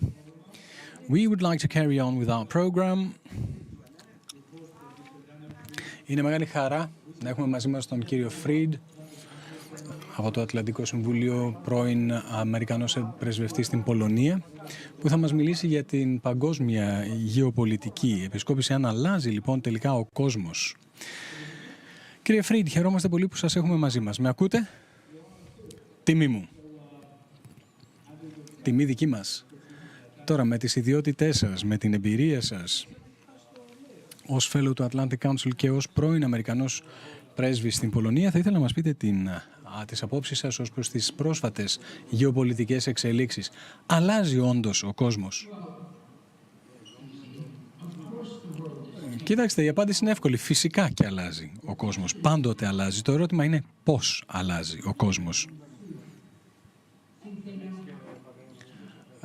Νομίζουμε ότι ξέρουμε πώς αλλάζει ο κόσμος. Πιστεύουν και λένε ότι έχει λήξει ο χρόνος και η εποχή της δημοκρατίας. Πιστεύουν ότι το δικό του σύστημα είναι καλύτερο και λειτουργούν βάσει αυτής της πεποιθήσεως. Και έχουν την πεποίθηση ότι αντί για μία τάξη η οποία θα βασίζεται σε κανόνες, ο κόσμος θα πρέπει να χωριστεί σε σφαίρες επιρροής. Η Κίνα θα πρέπει να έχει την δική της σφαίρα επιρροής, η Ρωσία θα πρέπει να έχει τη δική της. Ο Πούτιν το έχει υλοποιήσει. Ξεκίνησε έναν πόλεμο εναντίον της Ουκρανίας. Ιμπεριαλιστικός πόλεμος. Παγκόσμιας καταστροφής πόλεμος. Επομένως, οι μεγάλες δυνάμεις πιστεύουν ότι αλλάζει ο κόσμος και η Ελλάδα το έχει ξαναδεί αυτό το έργο. Στις αρχές του 20ου αιώνα, δικτάτορες στην Ιταλία και τη Γερμανία και το στρατιωτικό καθεστώς στην Ιαπωνία θεώρησαν ότι έληξε ο χρόνος της δημοκρατίας και ότι τα αυταρχικά, απολυταρχικά δικαιώματα επρόκειτο να πάρουν τον πρώτο ρόλο. Αλλά εμείς, οι δημοκρατίες, τι κάνουμε? Εμείς δεχόμαστε προκλήσεις ένδον και έξωθεν. Και αυτό εν μέρη είναι αποτέλεσμα των δικών μας λαθών, σφαλμάτων. Και στη δική μου χώρα και στην Ευρώπη το ίδιο συμβαίνει. Έχουμε όλοι διαπράξει σφάλματα, τα οποία έδωσαν την ευκαιρία να δημιουργηθούν οικονομικές πιέσεις και σε ορισμένες χώρες μια άποψη, όπως έγινε και τη δεκαετία του 1930, ότι η δημοκρατία είχε πρόβλημα. Και αυτά είναι τα άσχημα νέα. Τα καλά νέα ποια είναι? Ότι οι δημοκρατίες εν γέννη και κατά συνήθεια υποτιμώνται και η ανθεκτικότητά τους δεν λαμβάνεται υπόψη. Και οι δικτατορίες θεωρούν ότι είναι οι μοναδικές και ότι έχουν τεράστια αξία και το ίδιο πιστεύουμε και εμείς. Ας δούμε τι έγινε με την Ουκρανία. Θυμηθείτε, ποιος ήταν ο αρχικός λόγος για αυτήν την πολεμική σύραξη? Ήταν η θέληση της Ουκρανίας να προσεγγίσει την Ευρωπαϊκή Ένωση. Υπεγράφει μία συμφωνία μεταξύ της Ουκρανίας και της Ευρωπαϊκής Ενώσεως, την οποία δεν τους επέτρεψε ο Πούτιν να υπογράψουν και να ολοκληρώσουν. Αυτός ήταν ο αρχικός λόγος. Οι Ουκρανοί πιστεύουν στην δημοκρατία, πιστεύουν στην Ευρώπη, πιστεύουν στις δικές μας αξίες. Ορισμένες φορές περισσότερο και από εμάς τους ίδιους.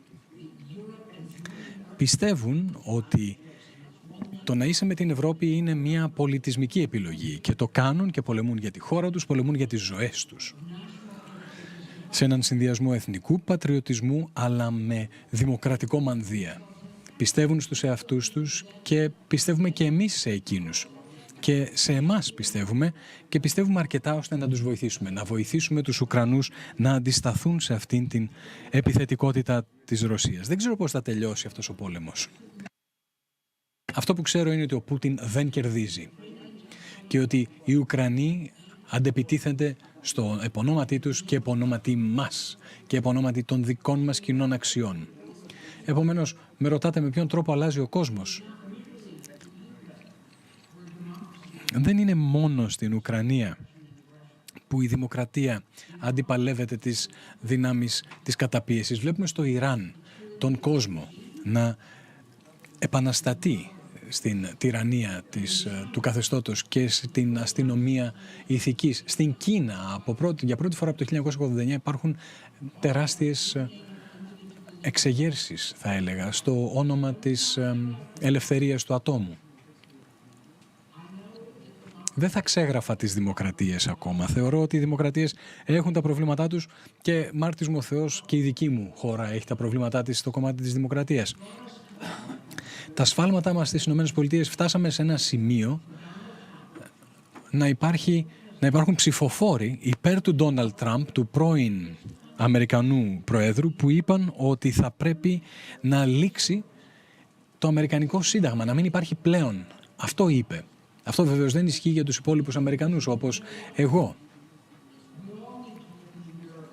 Το μόνο που χρειάζεται είναι να κοιτάξουμε στον καθρέφτη, να δούμε τις χώρες μας, να δούμε τους εαυτούς μας, να δούμε τα συναισθήματά μας και να συνειδητοποιήσουμε γιατί τόσοι άνθρωποι έχουν αμφιβολίες για τα συστήματά μας, τα δημοκρατικά μας συστήματα. Θα πρέπει όμως να θυμόμαστε ότι ο κόσμος έχει πίστη. Έχει πίστη στις αρχές μας και στις βέλτιστες πρακτικές μας όταν αυτές λειτουργούν θετικά. Νομίζω ότι η κυβέρνηση Biden καταλαβαίνει όλα αυτά τα πράγματα. Θεωρώ ότι είναι μια κυβέρνηση η οποία πιστεύει ότι η δημοκρατία αξίζει τον κόπο να την υπερασπιστεί κανείς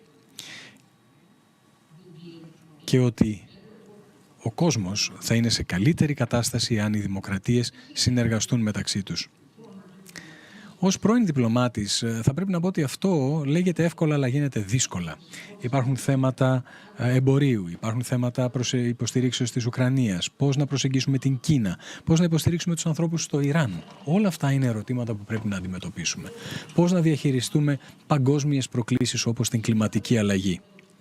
Αυτά δεν μπορούν να λυθούν με τις μεγάλες αρχές που έχουμε. Οι αρχές αυτές όμως θα πρέπει να μας οδηγήσουν μπροστά. Θα πρέπει να αναρωτηθούμε με ποιον τρόπο αλλάζει ο κόσμος και θα έλεγα ότι αλλάζει γιατί βρισκόμαστε στην τελευταία φάση ενός μεγάλου αγώνα μεταξύ της δημοκρατίας και της τυραννίας, του αυταρχισμού. Ορισμένες φορές το έχουμε επαναλάβει περισσότερο από ό,τι θα έπρεπε, αλλά θα έπρεπε να μιλάμε για την καθολική οικουμενική αρχή της δημοκρατίας και την γενέτειρα της δημοκρατίας στην Ελλάδα. Όπως είπα και στην αρχή, αποτελεί για μένα τιμή αυτή η πρόσκληση να απευθυνθώ σε εσάς και είμαι βέβαιος ότι θα υπάρχουν ερωτήσεις. Πραγματικά θα ήθελα να σας πω πόσο χαίρομαι που έχω τη δυνατότητα να μιλήσω μαζί σας. Πραγματικά λυπάμαι που δεν έχω τη δυνατότητα να είμαι και με φυσική παρουσία. Σας ευχαριστούμε πάρα πολύ, αλλά πραγματικά είναι σαν να είστε εδώ με τη βοήθεια της τεχνολογίας. Μας μιλήσατε για τη δημοκρατία. Όμως βλέπουμε την άνοδο του λαϊκισμού σε δημοκρατικές χώρες, συμπεριλαμβανομένων βεβαίως ακόμα και εκείνων των Ηνωμένων Πολιτειών της Αμερικής. Ποιος είναι ο λόγος γι' αυτό? Θα πρέπει να επαναταυτοποιήσουμε και να αναγνωρίσουμε για ποιο λόγο σημειώνεται αυτή η αύξηση του λαϊκισμού και της πόλωσης. Ποια είναι η γνώμη σας? Είναι η οικονομική κρίση η γενεσιουργός αιτία? Είναι η αυξανόμενη, μεγενθυνόμενη μάλλον ψαλίδα μεταξύ των τάξεων, των ανώτερων και των κατώτερων? Τι φταίει?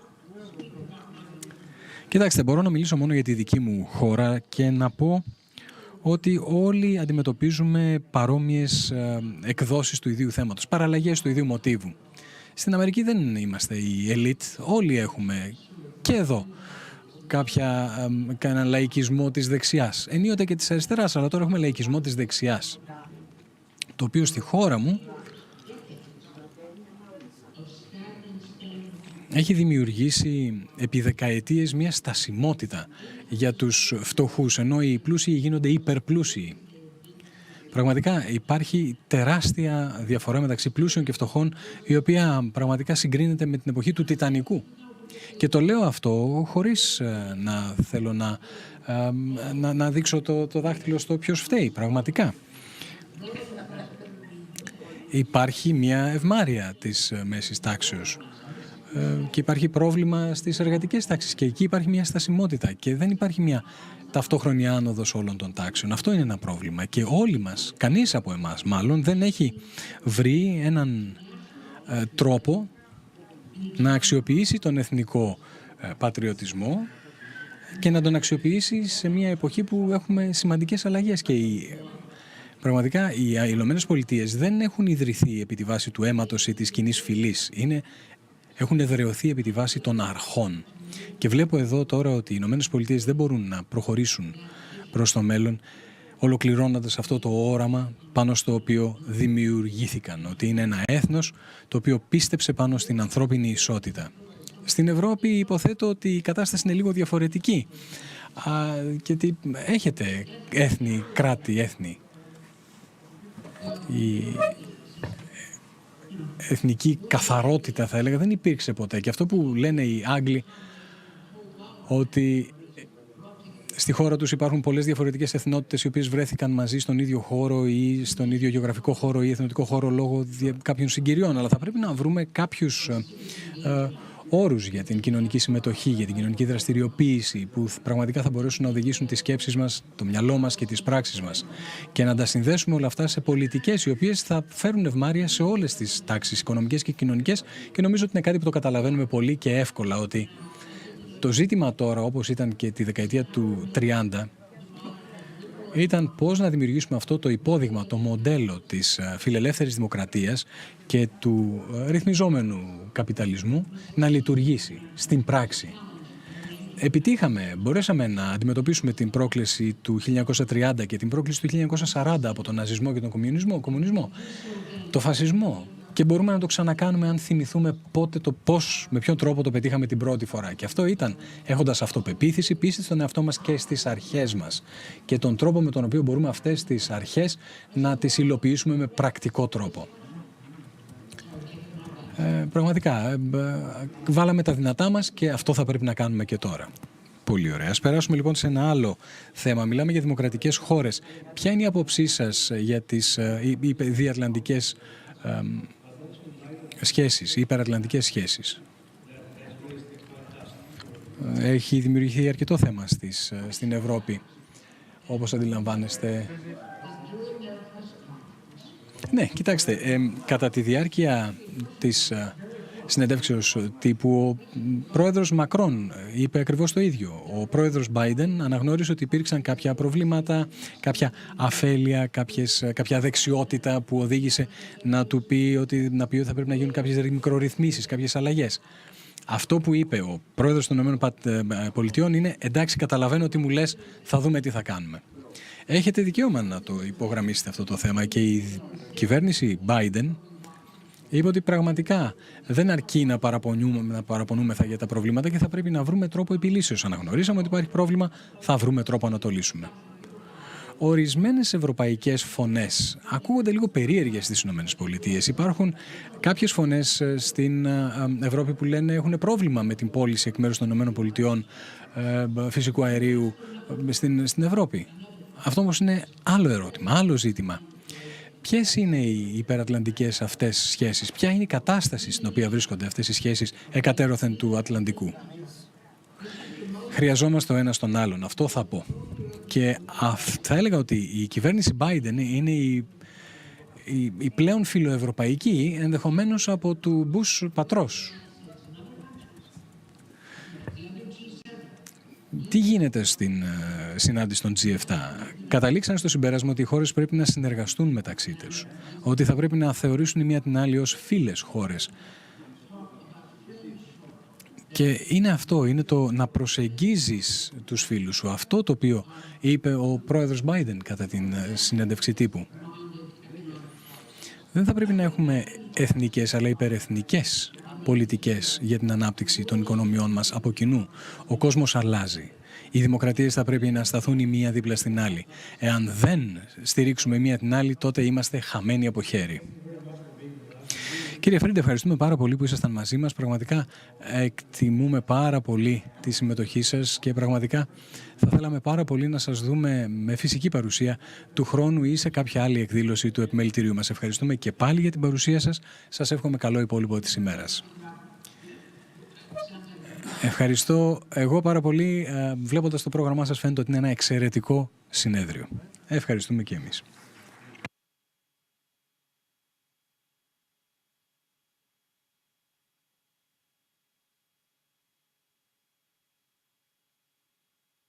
φυσικά μετά αυτή την ενδιαφέρουσα συζήτηση που είχαμε με τον κύριο Φρίντ,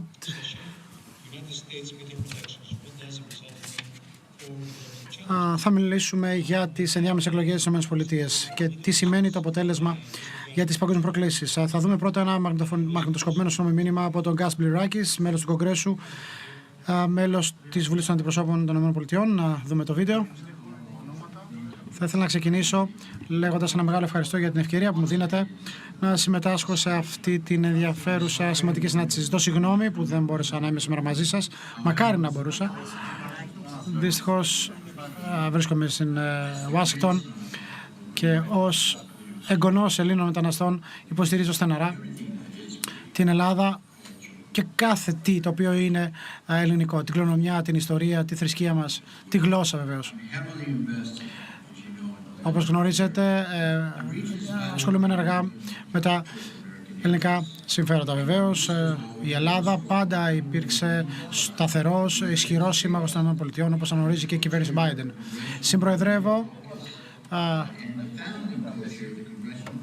Συμπροεδρεύω και προεδρεύω στην αντίστοιχη Επιτροπή Ελληνοαμερικανικών και Αμερικανοεβραϊκών Σχέσεων. Η Ελλάδα είναι ένας πολύ ισχυρός σύμμαχος στην περιοχή, μοιράζεται αμυντικές υποδομές μαζί με, όπως κάνει και το Ισραήλ μαζί με την Ελλάδα και την Κύπρο, απέναντι σε υπαρξιακές απειλές. Γνωρίζω πάρα πολύ καλά ότι και η Αίγυπτος είναι σύμμαχος στην περιοχή και σκέφτομαι να συναντηθώ με τον πρόεδρο της Αιγύπτου σύντομα, σε λίγες εβδομάδες θα επισκεφτεί τις ΗΠΑ. Ως επικεφαλής αυτών των ομάδων εργασίας, προσπαθώ να διευκολύνω την καλύτερη κατανόηση από τους αδέλφους μου σε ό,τι αφορά τις πολιτικές σχέσεις μεταξύ Ελλάδος, Ύπρου και Νοτιοανατολικής Μεσογείου. Ότι είναι καλό για την Ελλάδα, την Κύπρο και το Ισραήλ, είναι καλό και για τις ΗΠΑ. Επίσης, εργάζομαι με ομοειδεάτες συναδέλφους προκειμένου να εγείρουμε το ζήτημα της τουρκικής επιθετικότητας και άλλων ενεργειών του Πρόεδρου Ερντογάν, οι οποίες αντίκειται στα εθνικά συμφέροντα των ΗΠΑ στην περιοχή. Σε έναν όλο και πιο διασυνδεμένο κόσμο είναι σημαντικό να αναγνωρίζουμε ότι η αναταραχή κατά τόπους μπορεί να προκαλέσει επιπτώσεις που θα απηχούν στην άλλη πλευρά του Ατλαντικού. Το είδαμε αυτό με την εισβολή της Ρωσίας στην Ουκρανία. Ευχαριστώ για την ευκαιρία να συνεργαστώ με ηγέτες όλου του κόσμου υπέρ ενός ειρηνικού και ευημερούντος μέλλοντος για την Αμερική και τους συμμάχους της. Για το σκοπό αυτό είμαι περήφανος για τις ενεργειακές συμμαχίες, καθώς επίσης για την πολυμερή εταιρική σχέση Ελλάδος και ΗΠΑ που υπεγράφηκε το 2021, στο πλαίσιο των οποίων συμμετείχαν ενεργά.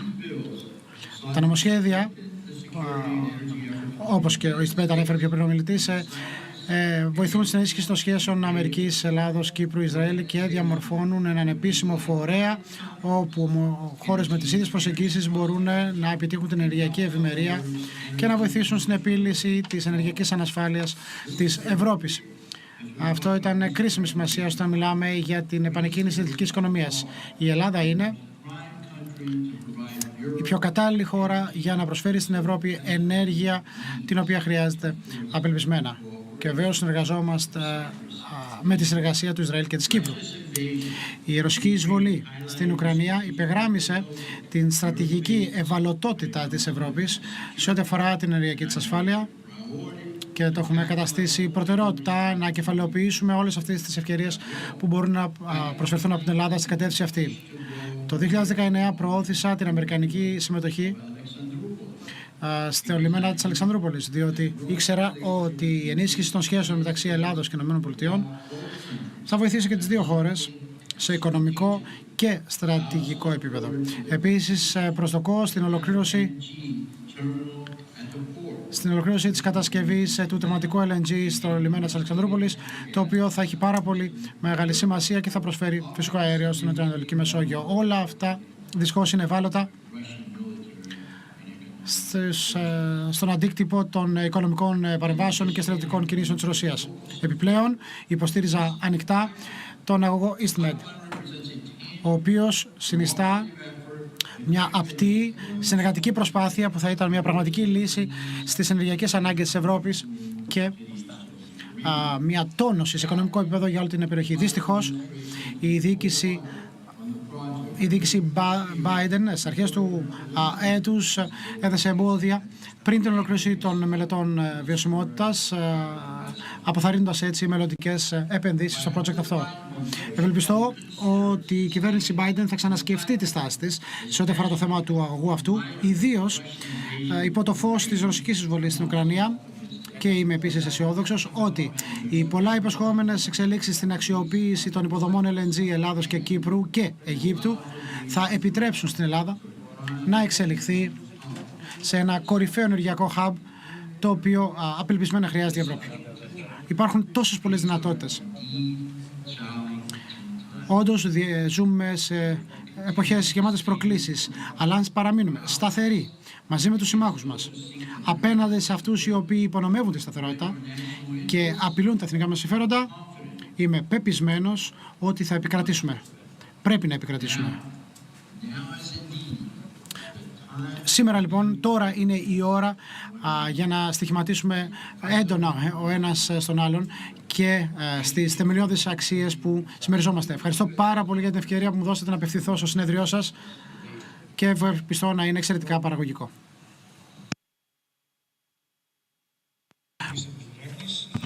Να ευχαριστήσουμε τον κύριο Μπιλιράκη. Και τώρα έχουμε κάποιες συζητήσεις ηχογραφημένες, μάλλον μαγνητοσκοπημένες, με μέλη του Κογκρέσου. Ξεκινούμε με την κυρία Νικόλ Μαλιωτάκης, μέλος του Κογκρέσου της Βουλής Αντιπροσώπων των ΗΠΑ. Παρακαλώ να δούμε το βίντεο. Γεια σας, πώς είστε? Ευχαριστώ πάρα πολύ. Τι κάνετε, κυρία Μαλιωτάκη? Είμαι καλά. Πώς είναι η Νέα Υόρκη? Όλο και πιο κρύο. Κάνει όλο και πιο πολύ κρύο. Όντως, ευχαριστώ πάρα πολύ για την αποδοχή της πρόσκλησης να συμμετάσχετε στο 33ο GES και βεβαίως συγχαρητήρια για την επανεκλογή σας στη Βουλή των Αντιπροσώπων. Έχω κάποιες ερωτήσεις προς εσάς και θα ήθελα να τις μοιραστώ και να έχω την απάντηση στα επόμενα 8 με 10 λεπτά. Ως μέλος της Επιτροπής Εξωτερικών Υποθέσεων, ποιες είναι οι απόψεις σας αναφορικά με την γεωπολιτική και ενεργειακή κρίση που επηρεάζει τις διεθνείς σχέσεις των ΗΠΑ με την Ευρώπη και με άλλες χώρες?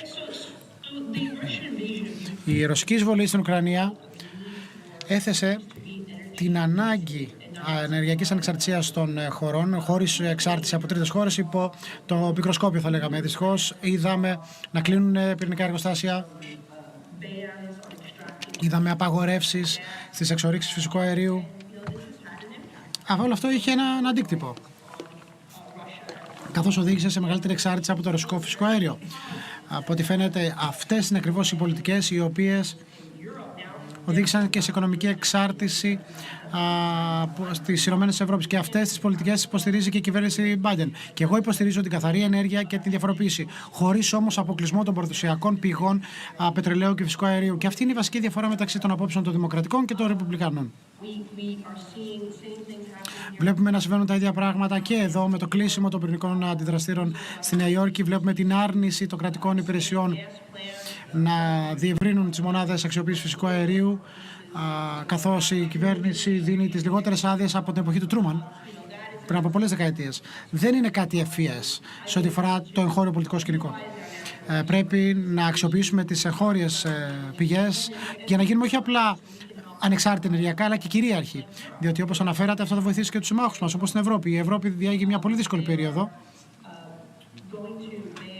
Πρόκειται να απαγορεύσουν συγκεκριμένες εισαγωγές πετρελαίου, ξεκινώντας από αυτές της Ρωσίας την επόμενη εβδομάδα, και το Φεβρουάριο θα διευρύνουν αυτή την απαγόρευση. Οπότε πρέπει να βρουν εναλλακτικές. Θα υπάρχει μεγαλύτερος ανταγωνισμός διεθνώς για την ενέργεια και ο εφοδιασμός θα είναι ένα ζήτημα το οποίο θα ενισχυθεί. Πρέπει λοιπόν και εμείς να αυξήσουμε την παραγωγή μας προκειμένου να εξυπηρετήσουμε και τους συμμάχους μας. Βορειοανατολικά έχουμε και εκεί ένα ζήτημα με την έλλειψη δίζελ,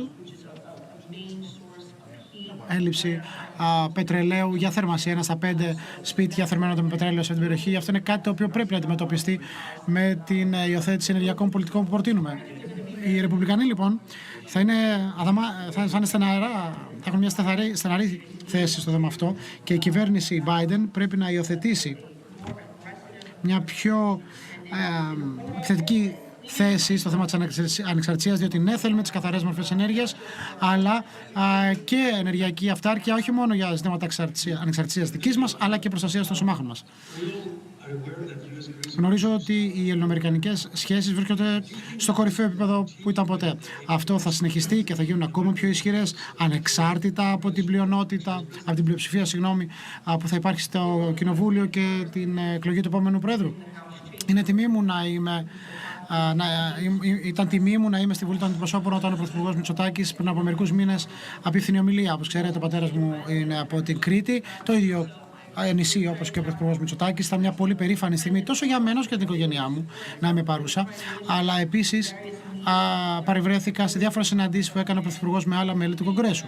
Ο ίδιος ο Πρωθυπουργός έκανε μια εξαιρετική ομιλία και έκανε εντύπωση όταν μιλήσαμε και κατά πρόσωπο αναφορικά με το γεγονός ότι υπάρχουν θεμελιώδεις αξίες που μοιραζόμαστε. Η Ελλάδα, το λίκνο της δημοκρατίας και οι Ηνωμένες Πολιτείες συμμερίζονται αυτές τις αρχές για τη δημοκρατία τους. Πρέπει να βασιστούμε και να διευρύνουμε αυτές τις βασικές μας αρχές και είμαστε σύμμαχοι από την αρχή. Νομίζω ότι υπάρχουν εξαιρετικές ευκαιρίες για να προστατεύσουμε την Ελλάδα, ιδίως απέναντι στην τουρκική επιθετικότητα. Ένα από αυτά που κάναμε λίγο μετά την επίσκεψη ήταν ότι ψηφίσαμε μια τροποποίηση που απαιτεί πλέον από την κυβέρνηση Biden να μην υπάρχουν μάλλον προμήθειες F-16 στην Τουρκία που χρησιμοποιούνται για προκλήσεις απέναντι στην Ελλάδα. Τόσο εγώ όσο και ο κύριος Γκάς Μπλεράκης μαζί με τον Κρίς Πάπας συγκεντρώσαμε τις 60 ψήφους που θέλαμε για να περάσει αυτή η τροποποίηση. Έχω ένα τελευταίο ερώτημα. Ως η πρώτη γυναίκα που εκλέγεται και εκπροσωπώντας την ελληνική και την ισπανόφωνη ομογένεια στη Βουλή των Αντιπροσώπων, πώς αισθάνεστε τώρα που σε ομοσπονδιακό επίπεδο εκπροσωπείτε αυτές τις κοινότητες και ποιο είναι το μήνυμα που μπορείτε να στείλετε στις νέες γυναίκες οι οποίες φιλοδοξούν να έχουν έναν αντίκτυπο με την παρουσία τους στην κοινωνία? Πραγματικά είμαι πολύ περήφανη που μπόρεσα να φτάσω σε αυτό το σημείο εκπροσωπώντας την κοινότητά μου, τη χώρα μου, αυτή που αγαπώ, στο Κοινοβούλιο των Ηνωμένων Πολιτειών. Αυτή είναι, θα λέγα, η φιλοδοξία ενός Αμερικανού ομογενείους που έρχεται στην Αμερική. Νομίζω οι γονείς μου ποτέ δεν θα φανταζόντουσαν ότι η κόρη του θα γινόταν μέλος του Κογκρέσου. Αυτό όμως είναι το αμερικανικό όνειρο, το οποίο πρέπει να προσπαθήσουμε να προστατεύσουμε για τις επόμενες γενιές. Βλέπουμε μεγάλο αριθμό ρεπουμπλικανών γυναικών που βρίσκονται πλέον στη Βουλή των Αντιπροσώπων τα τελευταία χρόνια. Η δική μου τάξη ήταν μια τάξη γεμάτη από γυναίκες. Έχουμε κι άλλες φέτος. Είμαστε πολύ περήφανες για τον τρόπο με τον οποίο το Ρεπουμπλικανικό Κόμμα διευρύνθηκε για να συμπεριλάβει περισσότερες γυναίκες που εκπροσωπούν το κόμμα και επίσης περισσότερες μειονότητες. Έχουμε τους Πανόφανους, έχουμε τους Αφροαμερικανούς, ασιατικής καταγωγής. Άρα το Ρεπουμπλικανικό Κόμμα γίνεται αρκετά ποικιλόμορφο, όπως και το ίδιο μας το έθνος. Και αυτό είναι σημαντικό, διότι πάντα ήξερα ότι το Ρεπουμπλικανικό Πάρτι ήταν το μεγάλο κόμμα που αγκαλιάζει τους πάντες. Είχαμε ανθρώπους σε βασικούς ρόλους και πλέον βλέπουμε ότι ακόμη περισσότεροι κάνουν το βήμα μπροστά, παίρνουν την στήριξη που χρειάζονται, εκλέγονται και είναι σημαντικό. Είμαι η δεύτερη γυναίκα που εκπροσωπεί τη δικιά μου περιφέρεια στο Κογκρέσο. Είμαι πραγματικά πολύ περήφανη γι' αυτό. Είμαι πρώτης γενιάς εκπρόσωπος στο Κογκρέσο και βεβαίως η πρώτη ελληνικής καταγωγής ή ελληνοϊσπανικής καταγωγής που εκπροσωπώ την περιφέρεια στο Κογκρέσο. Ευελπιστώ να μπορέσουμε να αξιοποιήσουμε περαιτέρω αυτή την ευκαιρία και είμαι ενθουσιασμένη βλέποντας πόσα νέα μέλη από διαφορετικά υπόβαθρα μπορούν να έρθουν να εκπροσωπήσουν το Ρεπουμπλικανικό Κόμμα συγκεκριμένα στο Κογκρέσο. Κυρία Μαλιωτάκη, ευχαριστούμε πάρα πολύ που ήσταν μαζί μας για την παρουσία σας στο GES και ανυπομονούμε να σας δούμε από κοντά όταν επισκεφτείτε την Αθήνα, την Ελλάδα στο εγγύς μέλλον. Ευχαριστούμε πάρα πολύ, ανυπομονώ να σας δω. Ευχαριστώ πολύ. Και αυτή ήταν μια συζήτηση με την κυρία Νικόλ Μαλιωτάκη και στη συνέχεια έχουμε άλλη μια μαγνητοσκοπημένη συζήτηση με τον Κρίς Πάπας, επίσης βουλευτή στην Βουλή των Αντιπροσώπων, με τον κύριο Κωστόπουλο. Μπορούμε να παίξουμε το βίντεο. Γεια σας, ευχαριστώ πάρα πολύ για την ευκαιρία και συγχαρητήρια για την επέτειο και θα ήθελα πάρα πολύ να σας ευχηθώ να πάνε όλα καλά. Έχουμε πολλές δουλειές ακόμα να ολοκληρώσουμε πριν το τέλος του έτους, αλλά όπως λέτε κι εσείς, ήταν πραγματικά πολύ σημαντικό από πλευράς ΗΠΑ να διασφαλίσουμε ότι αυτή η σχέση με την Ελλάδα εξακολουθεί να είναι ισχυρή και προετοιμαζόμαστε για το μέλλον. Νομίζω ότι βρίσκεται στο υψηλότερο επίπεδο που βρέθηκε ποτέ. Η εκατέρωθεν εμπιστοσύνη και πραγματικά πρέπει να ψάχνουμε πάντοτε να βρούμε τρόπους να το εμβαθύνουμε και να το αυξήσουμε αυτό. Αλλάζουν οι κυβερνήσεις, κερδίζουν, χάνουν εκλογές, αλλά αυτό πραγματικά υπερβαίνει τα πάντα. Θα πρέπει να κάνουμε το παν, να μπορέσουμε να εξασφαλίσουμε ότι αυτή η σχέση χέρι της υποστηρίξεως αμφωτέρων των πλευρών και των δύο κομμάτων, τόσο των Ρεπουμπλικανών όσο και των Δημοκρατών στις Ηνωμένες Πολιτείες. Είναι θέματα τα οποία είναι κοινά. Δουλέψαμε πάρα πολύ τους τελευταίους μήνες. Το θέμα με την προμήθεια των F-16 στην Τουρκία. Πραγματικά χρειάστηκε να μιλήσουμε με μια πολύ πιο σκληρή γλώσσα για να απαγορεύσουμε από την κυβέρνηση να μεταφέρει τέτοιου είδους οπλικά συστήματα όπως τα F-16 στην Τουρκία, η οποία δεν συμπεριφέρεται όπως οι άλλες χώρες στο πλαίσιο του ΝΑΤΟ. Συνεχώς κάνει υπερπτήσεις και παραβιάζει τον ελληνικό εναέριο χώρο η Τουρκία της Ελλάδος. Αυτό είναι δεδομένο. Άλλο πρόβλημα είναι η Ουκρανία. Αυτό είναι το παρασκήνιο, αν θέλετε, και το φόντο μπροστά από το οποίο γίνονται πάρα πολλά πράγματα. Έχουμε μια έκνομη παραβίαση των θεμελιωδών ελευθεριών του ουκρανικού λαού. Και χρειάστηκε όλος ο κόσμος να πάρει το μέρος της μίας της άλλης πλευράς. Χαίρομαι πάρα πολύ που με την ελληνική κυβέρνηση, με τον ελληνικό λαό, είχαμε την ίδια άποψη. Πραγματικά η Ουκρανία εξακολουθεί να μας συγκινεί, εξακολουθεί να μας κινεί ώστε να την υποστηρίξουμε έμπρακτα και ηθικά. Με τον ίδιο τρόπο που οι Έλληνες και οι Αμερικανοί βρίσκουν κοινούς τόπους και κοινούς αγώνες.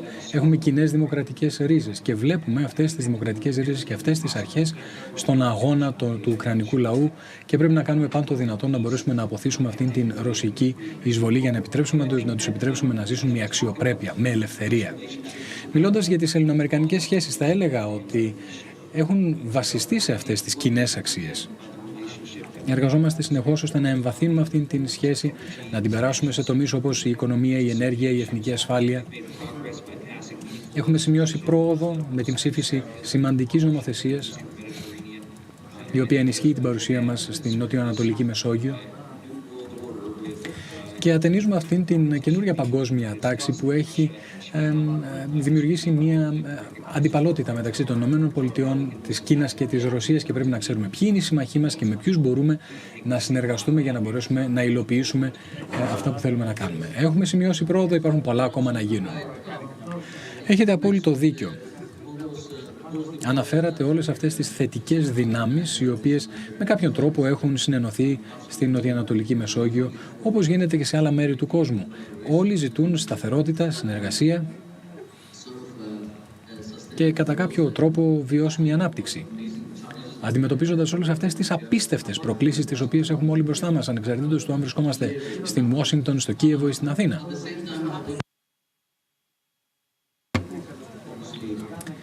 Προφανώς στην Αθήνα είναι πιο ζωντανό, αν θέλετε, αυτό και πολύ πιο κοντά μας.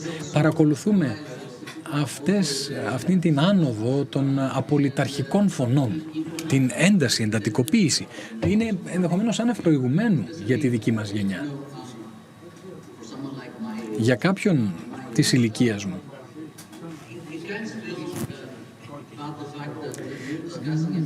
Μου φαίνεται περίεργο που συζητάμε και ακούμε πράγματα τα οποία θεωρούσαμε ότι έχουν περάσει ανεπιστρεπτοί, ότι παρέμειναν στο παρελθόν, ειδικά μετά τη λήξη του Δευτέρου Παγκοσμίου Πολέμου. Ανησυχείτε για αυτούς τους δύο διαφορετικούς πυλώνες, θα έλεγα, και πώς αυτές οι θετικές, θα τις έλεγα, δυνάμεις έχουν κατορθώσει ή κατορθώνουν να υπερνικήσουν την άλλη πλευρά, η οποία φαίνεται ανεξέλεγκτη υπό μία έννοια, τουλάχιστον στο αφήγημά τους. Κοιτάξτε, είναι βαθύτατα ανησυχητικό. Αν δούμε τα πολιταρχικά καθεστώτα, θα δείτε ότι στοιχηματίζουν εναντίον της δημοκρατίας, των δημοκρατιών και της δυνατότητας που έχει ο ελεύθερος κόσμος να αντιμετωπίσει και να αντισταθεί σε οικονομικές προκλήσεις, προκλήσεις ασφαλείας και ούτω καθεξής. Θεωρώ όμως ότι μπορούμε να τα καταφέρουμε και ότι όλα επιστρέφουν στην αρχή της συνεργασίας, της ενίσχυσης και της σύσφυξης των σχέσεών μας στο πλαίσιο του ΝΑΤΟ. Όλες εμείς οι δυτικές χώρες να αντισταθούμε στον Πούτιν, στην εισβολή του στην Ουκρανία και τις διάφορες άλλες προκλήσεις που βλέπουμε ανά τον κόσμο. Αυτό στο οποίο εστίασα εσχάτως, εκτός από τις εσωτερικές προκλήσεις, είναι κοινές με αυτές που έχετε και εσείς στην Ελλάδα. Είναι υψηλός πληθωρισμός, μια οικονομία η οποία δεν λειτουργεί κατά ανάγκη για όλες τις οικογένειες. Έχουμε άτομα τα οποία δουλεύουν πολύ σκληρά, αλλά δυστυχώς οι μισθοί τους δεν φτάνουν όσο έφταναν στο παρελθόν. Για να είναι ισχυρές οι δημοκρατίες θα πρέπει να βεβαιωθούμε ότι μπορούμε να υπηρετήσουμε τον κόσμο, ότι μπορούμε να καλύψουμε τις ανάγκες τους. Αυτό πρέπει να το δούμε σε επίπεδο εθνικό και σε επίπεδο διεθνές, σε πολιτικές. Πραγματικά αυτό το λαμβάνω υπόψη μου πολύ σοβαρά κάθε μέρα ως βουλευτής στην Βουλή των Αντιπροσώπων. Αυτό που προσπαθώ να κάνω είναι να μεταφράσω τις εμπειρίες του κόσμου σε προτάσεις στο πλαίσιο του Κογκρέσου. Και αυτή είναι η δόκιμο η βάσανο στην οποία θα πρέπει να περάσουμε σήμερα. Διότι αν δεν μπορέσουμε να ανταποκριθούμε στις ανάγκες του κόσμου, να δημιουργήσουμε μια δημοκρατία η οποία παρέχει την ευμάρεια και την δύναμη που χρειάζονται οι χώρες μας, τότε είμαστε πιο ευάλωτοι, πιο επιρραπείς στην επίρρεια του εξτρεμισμού και του απολυταρχισμού που ανεβαίνει με ανησυχητικό βαθμό σε όλο τον κόσμο. Θεωρώ ότι αυτό είναι παιχνίδι ένδον και έξωθεν. Θα πρέπει να βεβαιωθούμε ότι στο εσωτερικό μας είμαστε ισχυροί, προκειμένου να αξιοποιήσουμε την ευμάρεια η οποία βρίσκεται στο μέλλον για όλο τον κόσμο. Αυτό προϋποθέτει να σφίξουμε τα χέρια όλοι μαζί και να δούμε πώς μπορούμε να αντιμετωπίσουμε όλη αυτή την άνοδο του απολυταρχισμού, αυτών των κινήσεων όπως εκείνο του Ερντογάν και ούτω καθεξής. Επανερχόμενος στο πολιτικό σύστημα των ΗΠΑ, θα ήθελα να σας ρωτήσω το εξής. Πιστεύετε ότι τα αποτελέσματα των ενδιάμεσων εκλογών έχουν αλλάξει ή θα αλλάξουν αυτήν την διαπολιτική ή διακομματική, υπερκομματική θα έλεγα, σχέση που έχουμε με την Ελλάδα? Κοιτάξτε, θεωρώ ότι ως προς τις εσωτερικές πολιτικές εντός των ΗΠΑ θα υπάρξει μια διαίρεση. Οι Ρεπουμπλικανοί έχουν τον έλεγχο του Κογκρέσου, οι Δημοκρατικοί έχουν τον Λευκό Οίκο. Αντιλαμβάνεστε ότι θα πρέπει να ότι έχουν γίνει κάποιες κινήσεις που στοχεύουν την κυβέρνηση Biden. Θα πρέπει να δούμε ποια είναι αυτά τα οποία πραγματικά έχουν σημασία για τον κόσμο. Οι Δημοκρατικοί είχαν κάποια επιτυχία στις ενδιάμεσες εκλογές, γιατί πραγματικά υπάρχει ένας εξτρεμισμός. Ο εξτρεμισμός ο οποίος αγγίζει πάρα πολύ τον λαϊκισμό και αναφέρεται σε καθημερινά προβλήματα και τα υπερδιωγγώνει. Θα πρέπει να δούμε τι γίνεται με το κόστος των υπηρεσιών υγείας, της ενέργειας, το καλάθι του νοικοκυριού, το οποίο έχουμε και εδώ στις ΗΠΑ. Αλλά πραγματικά όταν μιλάμε για τα διεθνή θέματα θα δούμε μια συνεχιζόμενη συνεργασία υπερκομματική. Και πραγματικά είμαι υπερήφανος ως Έλληνο-Αμερικανός που είμαι βουλευτής στο Κογκρέσο. Έχουμε σημειώσει μεγάλες επιτυχίες. Ιδίως στην ψήφιση η οποία ήταν υπερκομματική και έχει να κάνει με τους εξοπλισμούς στα εξοπλιστικά της Τουρκίας. Πρόκειται να προκύψει ένα νομοσχέδιο με αντικείμενο την άμυνα την ερχόμενη εβδομάδα και έχω πολύ μεγάλες, πολύ ισχυρές, πολύ σημαντικές συζητήσεις τόσο με Ρεπουμπλικανούς όσο και με δημοκρατικούς, ώστε να δούμε πώς μπορούμε να περιορίσουμε τις πωλήσεις όπλων στην Τουρκία όταν χρησιμοποιούνται εναντίον της Ελλάδος. Αυτό είναι πολύ σημαντικό, ειδικά όταν έχουμε οργανώσεις εδώ στις Ηνωμένες Πολιτείες, οι οποίες μας βοηθούν να εστιάσουμε την προσοχή μας σε αυτό που πραγματικά αξίζει τον κόπο, ειδικά στο πλαίσιο των ελληνοαμερικανικών σχέσεων.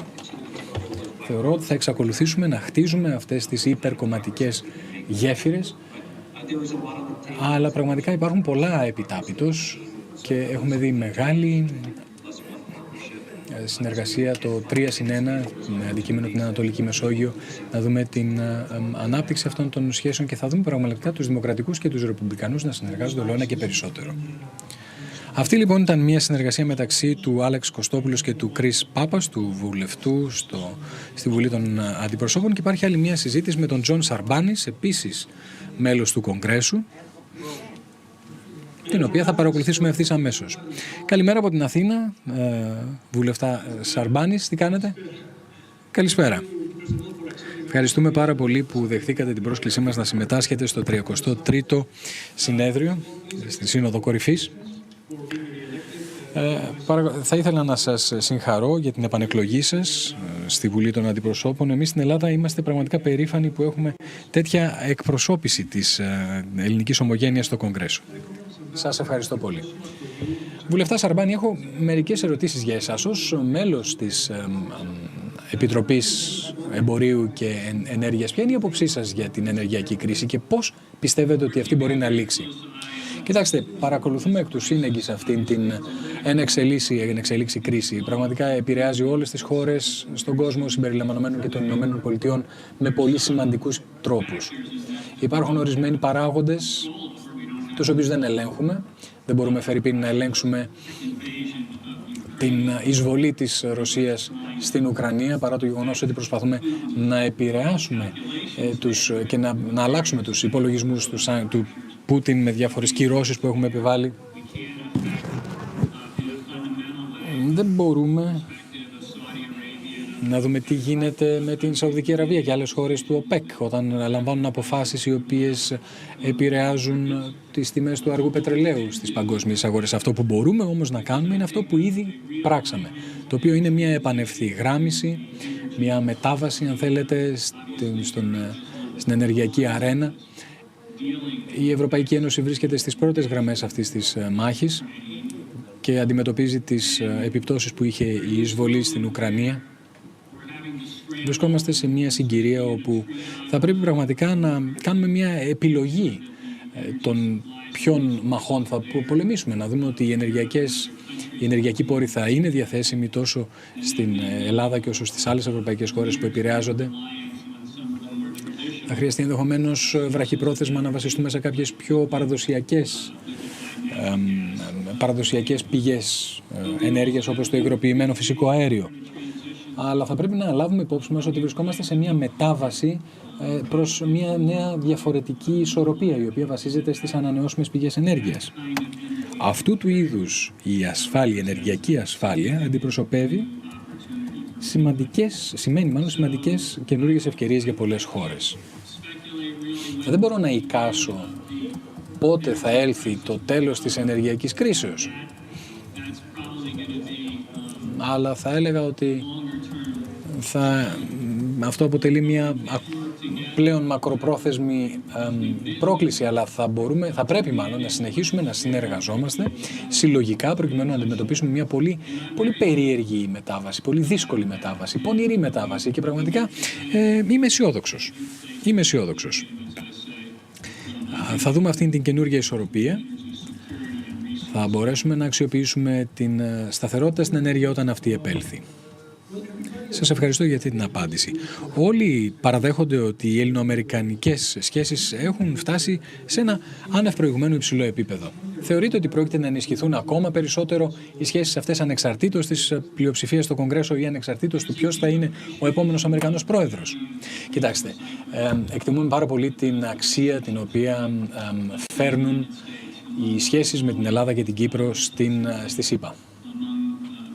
Αυτήν την άποψη μοιραζόμαστε και στον εκτελεστικό κλάδο στην εκτελεστική εξουσία και στο Κογκρέσο και οπουδήποτε αλλού. Πραγματικά εμείς προσπαθούμε να εξακολουθήσουμε να εστιάζουμε σε αυτό, να ενημερώνουμε τους άλλους νομοθέτες και πραγματικά να βεβαιωθούμε ότι εκτιμούν αυτήν την ισχυρότητα και αυτήν την σχέση.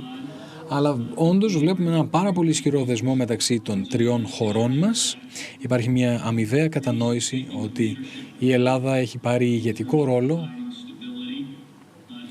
στην προσπάθεια δημιουργίας σταθερότητος στην Ανατολική Μεσόγειο και είναι πάρα πολύ σημαντικό. Επομένως, από διπλωματικής, οικονομικής απόψεως, ενεργειακής απόψεως, ενεργειακών σχέσεων, υπάρχουν πάρα πολλές συνεργασίες οι οποίες πραγματικά υλοποιούνται και είμαι αισιόδοξος ότι θα εξακολουθήσουν αυτά ανεξαρτήτως του πιο κόμμα ελέγχει τα διάφορα κοινοβούλια. Πραγματικά και βεβαίως τον Λευκό Οίκο. Θα εξακολουθήσουμε να συνεργαζόμαστε, να εργαζόμαστε πάρα πολύ έντονα ως μέλη της ελληνικής ομογένειας και θα προσπαθήσουμε να υποστηρίξουμε αυτή τη σχέση και να βεβαιωθούμε ότι θα αποτελεί αντικείμενο εκτιμήσεως γενικότερο. Τώρα, ως προς τον ενεργειακό χάρτη, θεωρείτε ότι η Ελλάδα μπορεί να γίνει χώρα παραγωγός ενέργειας, να γίνει ένα hub διαμετακοσμητιστικού εμπορίου, μπορεί να αξιοποιήσει αυτό το ενδεχόμενο του να αξιοποιηθούν τα ενεργειακά αποθέματα στην επικράτεια της Ελλάδος? Κοιτάξτε, αυτή τη στιγμή η Ελλάδα έχει πάρα πολύ καλές ευκαιρίες ως hub διαμετακομιστικού εμπορίου, πραγματικά είναι πάρα πολύ θετικό. Και αυτός έγινε ακόμα πιο σημαντικό μετά την εισβολή στην Ουκρανία και να δούμε ποιος είναι ο ρόλος που μπορεί να παίξει η Ελλάδα. Η Ελλάδα ήδη επεδείκνυε ηγετικό ρόλο κατά τη διάρκεια αυτής της μεταβάσεως στις πηγές ενέργειας τις βιώσιμες.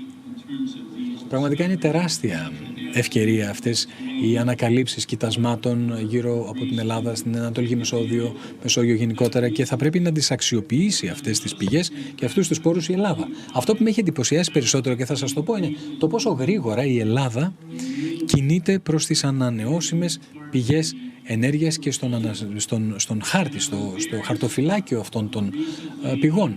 Και πραγματικά μου έκανε τεράστια εντύπωση, γιατί διάβασα προσφάτως ότι κάποια μέρα επί 5 ώρες ολόκληρη η Ελλάδα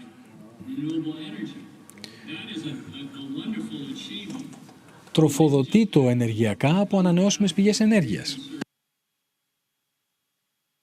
Πραγματικά αυτό απέτησε μια τεράστια προσπάθεια τόσο από πλευράς της κυβερνήσεως όσο και των ιδιωτικών πρωτοβουλειών στην Ελλάδα, και να χρησιμοποιήσει τις ανανεώσιμες πηγές ενέργειας και να τις χρησιμοποιήσει ως πρότυπο, ως μοντέλο,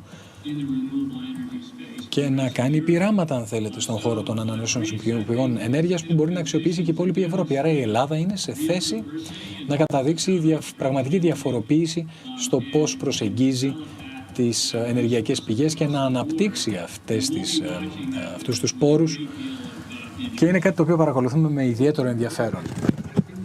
Νομίζω ότι έχετε δίκιο. Φτάσαμε το 50% της καλύψεως των αναγκών μας από ανανεώσιμες πηγές ενέργειας και πραγματικά θέσαμε έναν στόχο για τα επόμενα 4 χρόνια, αν θυμάμαι καλά, να φτάσουμε στο 80%, το οποίο είναι φανταστικό εάν το επιτύχουμε. Τελευταία ερώτηση για σας. Υπάρχουν ολοένα και περισσότερες ανησυχίες ως προς την απόφαση των ΗΠΑ να παράσχει κίνητρα σε εταιρείες οι οποίες θα ενισχύσουν την αμερικανική παραγωγικότητα. Γίνεται μια αποβιομηχανοποίηση όμως στην Ευρώπη κατά αυτόν τον τρόπο και δημιουργείται μια, θα έλεγα, αντιπαλότητα μεταξύ ΗΠΑ και Ευρωπαϊκής Ενώσεως. Ποια είναι η άποψή σας? Κοιτάξτε, θεωρώ ότι αν έχουμε ανοιχτές γραμμές επικοινωνίας θα μπορέσουμε να φτάσουμε σε έναν κοινό τόπο συνεργασίας με αντικείμενο την ενέργεια και άλλα θέματα. Γνωρίζουμε ότι ο πρόεδρος της Γαλλίας, ο κύριος Μακρόν, θα συζητήσει εδώ στις Ηνωμένες Πολιτείες με τον πρόεδρο Biden τις επόμενες ημέρες, και ένα από τα θέματα των συζητήσεών τους θα είναι κάποια ανησυχία για αυτά τα κίνητρα τα οποία νομοθετήθηκαν στις Ηνωμένες Πολιτείες από το Κόγκρεσο συγκεκριμένα, που έχουν να κάνουν με την κατασκευή μπαταριών για ηλεκτροκίνητα οχήματα, και αυτό δημιουργεί κάποιες ανησυχίες στην Ευρώπη. Νομίζω ότι θα μπορέσουμε να επιλύσουμε αυτά τα θέματα. Είδα κάποιες παρατηρήσεις, κάποιες σκέψεις ότι θα μπορέσει να υπάρξει μια σύμπνοια, και δεν νομίζω ότι θα καταλήξουμε σε σύγκρουση, αλλά θα καταλήξουμε σε συνεργασία και στην αμοιβαία και δημιουργία ευκαιριών. Γι' αυτό έχουμε αυτού του είδους υψηλού επίπεδου συναντήσεις, προκειμένου να αντιμετωπίζουμε αυτές τις προκλήσεις και να κατευνάσουμε αυτές τις ανησυχίες εκ μέρους του κοινού. Για να χρησιμοποιήσω μια φράση που χρησιμοποιείται πολύ, είναι ότι αυτά που μας ενώνουν είναι πολύ πιο ισχυρά από αυτά που μας χωρίζουν. Και θα έλεγα ότι υπάρχει μια μεγάλη εκτίμηση των θυσιών που έχουν γίνει στην Ευρώπη, προκειμένου να μπορέσει να απαντήσει με έναν ενωμένο τρόπο στην εισβολή της Ουκρανίας από τη Ρωσία. πραγματικά είναι πολύ σημαντικό να βλέπουμε αυτό το επίπεδο συνεργασίας μεταξύ των χωρών μελών της Ευρωπαϊκής Ενώσεως και ποια ήταν η απόκρισή τους. Υπάρχει ένας τεράστιος σεβασμός, τεράστια εκτίμηση για το γεγονός αυτό στις ΗΠΑ. Θα εξακολουθήσουμε να συνεργαζόμαστε με τους συμμάχους μας πάνω σε όλα αυτά τα αντικείμενα και βεβαίως αυτοί οι σύμμαχοι συμπεριλαμβάνουν και την Ελλάδα και την Κύπρο προκειμένου να μπορέσουμε να εμπεδώσουμε μια σταθερότητα στην Ανατολική Μεσόγειο. Λοιπόν, θεωρώ ότι μοιραζόμαστε κοινές αξίες ως χώρες και ως λαοί και αυτό αποτελεί έναν πολύ σημαντικό πυλώνα διατλαντικά στο επίπεδο των επενδύσεων και των οικονομικών σχέσεων. Εκπρόσωπε Αρμπάνες, πραγματικά θα ήθελα να σας ευχαριστήσω που συμμετείχατε στη Σύνοδο Κορυφής τη 23η και θα χαρούμε πάρα πολύ να σας δούμε όταν έρθετε διαζώσεις στην Αθήνα. Θα ήθελα να σας συγχαρώ και εγώ για τις προσπάθειες του οργανισμού σας να φέρει πιο κοντά Ηνωμένες Πολιτείες και Ελλάδα. Και αυτή ήταν η τελευταία μαγνητοσκοπημένη συζήτηση. Πραγματικά ήταν μεγάλη τιμή να έχουμε 4 βουλευτές των Ηνωμένων Πολιτειών να συζητούν μαζί μας. Είναι νεοεκλεγέντες όλοι τους και πραγματικά η εκλογή τους δείχνει τον δυναμισμό της ελληνικής ομογένειας και ενισχύει πάρα πολύ τις ελληνοαμερικανικές σχέσεις. Θα πρέπει να κάνουμε ένα πολύ σύντομο διάλειμμα, μόλις 5 λεπτών. Κάτι μου λένε, είμαστε εντάξει, μπορούμε να προχωρήσουμε. Δεν θα χρειάζεται να κάνουμε διάλειμμα λοιπόν. Δεν έχουμε τον κύριο Ζεμενίδη, δυστυχώς δεν είναι μαζί μας, επομένως θα πάμε στο επόμενο πάνελ, το οποίο είναι η νέα εποχή πληθωρισμού και πώς θα τον αντιμετωπίσουμε. Μαζί μας είναι η κυρία Wendy Edelberg, Διευθύντρια του Hamilton Project και Senior Fellow του Brookings Institute. Καλησπέρα κυρία Edelberg από την Αθήνα, από την Ελλάδα. Τι κάνετε? Είμαι πάρα πολύ καλά, σας ευχαριστώ. Σας ευχαριστούμε πάρα πολύ που είστε μαζί μας και μπορείτε να προχωρήσετε με μια εξάλεπτη εισαγωγή για το θέμα και στη συνέχεια θα έχω κάποιες ερωτήσεις για εσάς. Παρακαλώ, έχετε το λόγο. Υπέροχα, σας ευχαριστώ πάρα πολύ για την πρόσκληση. Πρώτα απ' όλα θα ήθελα να πω με αρκετή συστολή ότι θα μιλήσω κυρίως για τις Ηνωμένες Πολιτείες, διότι εδώ θεωρούμε περισσότερο αυθεντία. Το ερώτημα που θέλω να απαντήσω είναι πόσο σημαντικό είναι το πρόβλημα της πρόοδου της αμερικανικής οικονομίας και πώς αυτό επηρεάζει τον πληθωρισμό. Ένας από τους παράγοντες για την αύξηση του πληθωρισμού στις Ηνωμένες Πολιτείες έχει να κάνει με την αύξηση από τον Οκτώβριο κατά 5% και ο λόγος ήταν η ταχύτατη οικονομική ανάπτυξη το πρώτο μισό του 2022. Δεν είναι, θα μου πείτε, καλό πράγμα η οικονομική ανάπτυξη? Θα σας απαντήσω ναι, υπό την προϋπόθεση ότι μπορεί να μειώσει τον πληθωρισμό, προκειμένου να επιτύχουμε τους οικονομικούς μας στόχους. Τώρα τελευταία αυξάνεται πολύ πιο γρήγορα η ζήτηση από τη δυνατότητα της οικονομίας να προσφέρει, να παράσχει, αν θέλετε, αγαθά και υπηρεσίες. Αυτού του είδους η οικονομική ανάπτυξη πίεσε την οικονομία και την έκανε να ξεπεράσει τα βιώσιμα επίπεδα της. Επομένως, χρειαζόμαστε μια επιβράδυνση. Η οικονομική ανάπτυξη στις ΗΠΑ ήταν πάρα πολύ έντονη, πολύ ισχυρή, ακόμα και τους τελευταίους μήνες. Οι δαπάνες ανέβηκαν κατά 4,8% το πρώτο τετράμινο. Ή το τετράμινο μέχρι τον Οκτώβριο θα έλεγα, το οποίο είχε τεράστιες δαπάνες, τεράστια έξοδα, τεράστια σε αγαθά και υπηρεσίες. Και εξακολουθούν αυτές οι δαπάνες να είναι πολύ πιο ισχυρές από ότι η δυνατότητα των ΗΠΑ να απαντήσει και να παράσχει τα ζητούμενα προϊόντα και υπηρεσίες. Όμως η διαχείριση της οικονομίας μας θα μας δώσει τη δυνατότητα να την ρυθμίσουμε. Δηλαδή, να αυξηθεί η βιοτεχνία, να αυξηθεί η βιομηχανία, οι αλλαγές, το ανατρίμηνο του ΑΕΠ μας δείχνουν ότι αν κινείται η οικονομία και με τι ρυθμούς, θετικούς, αρνητικούς ή μηδενικούς.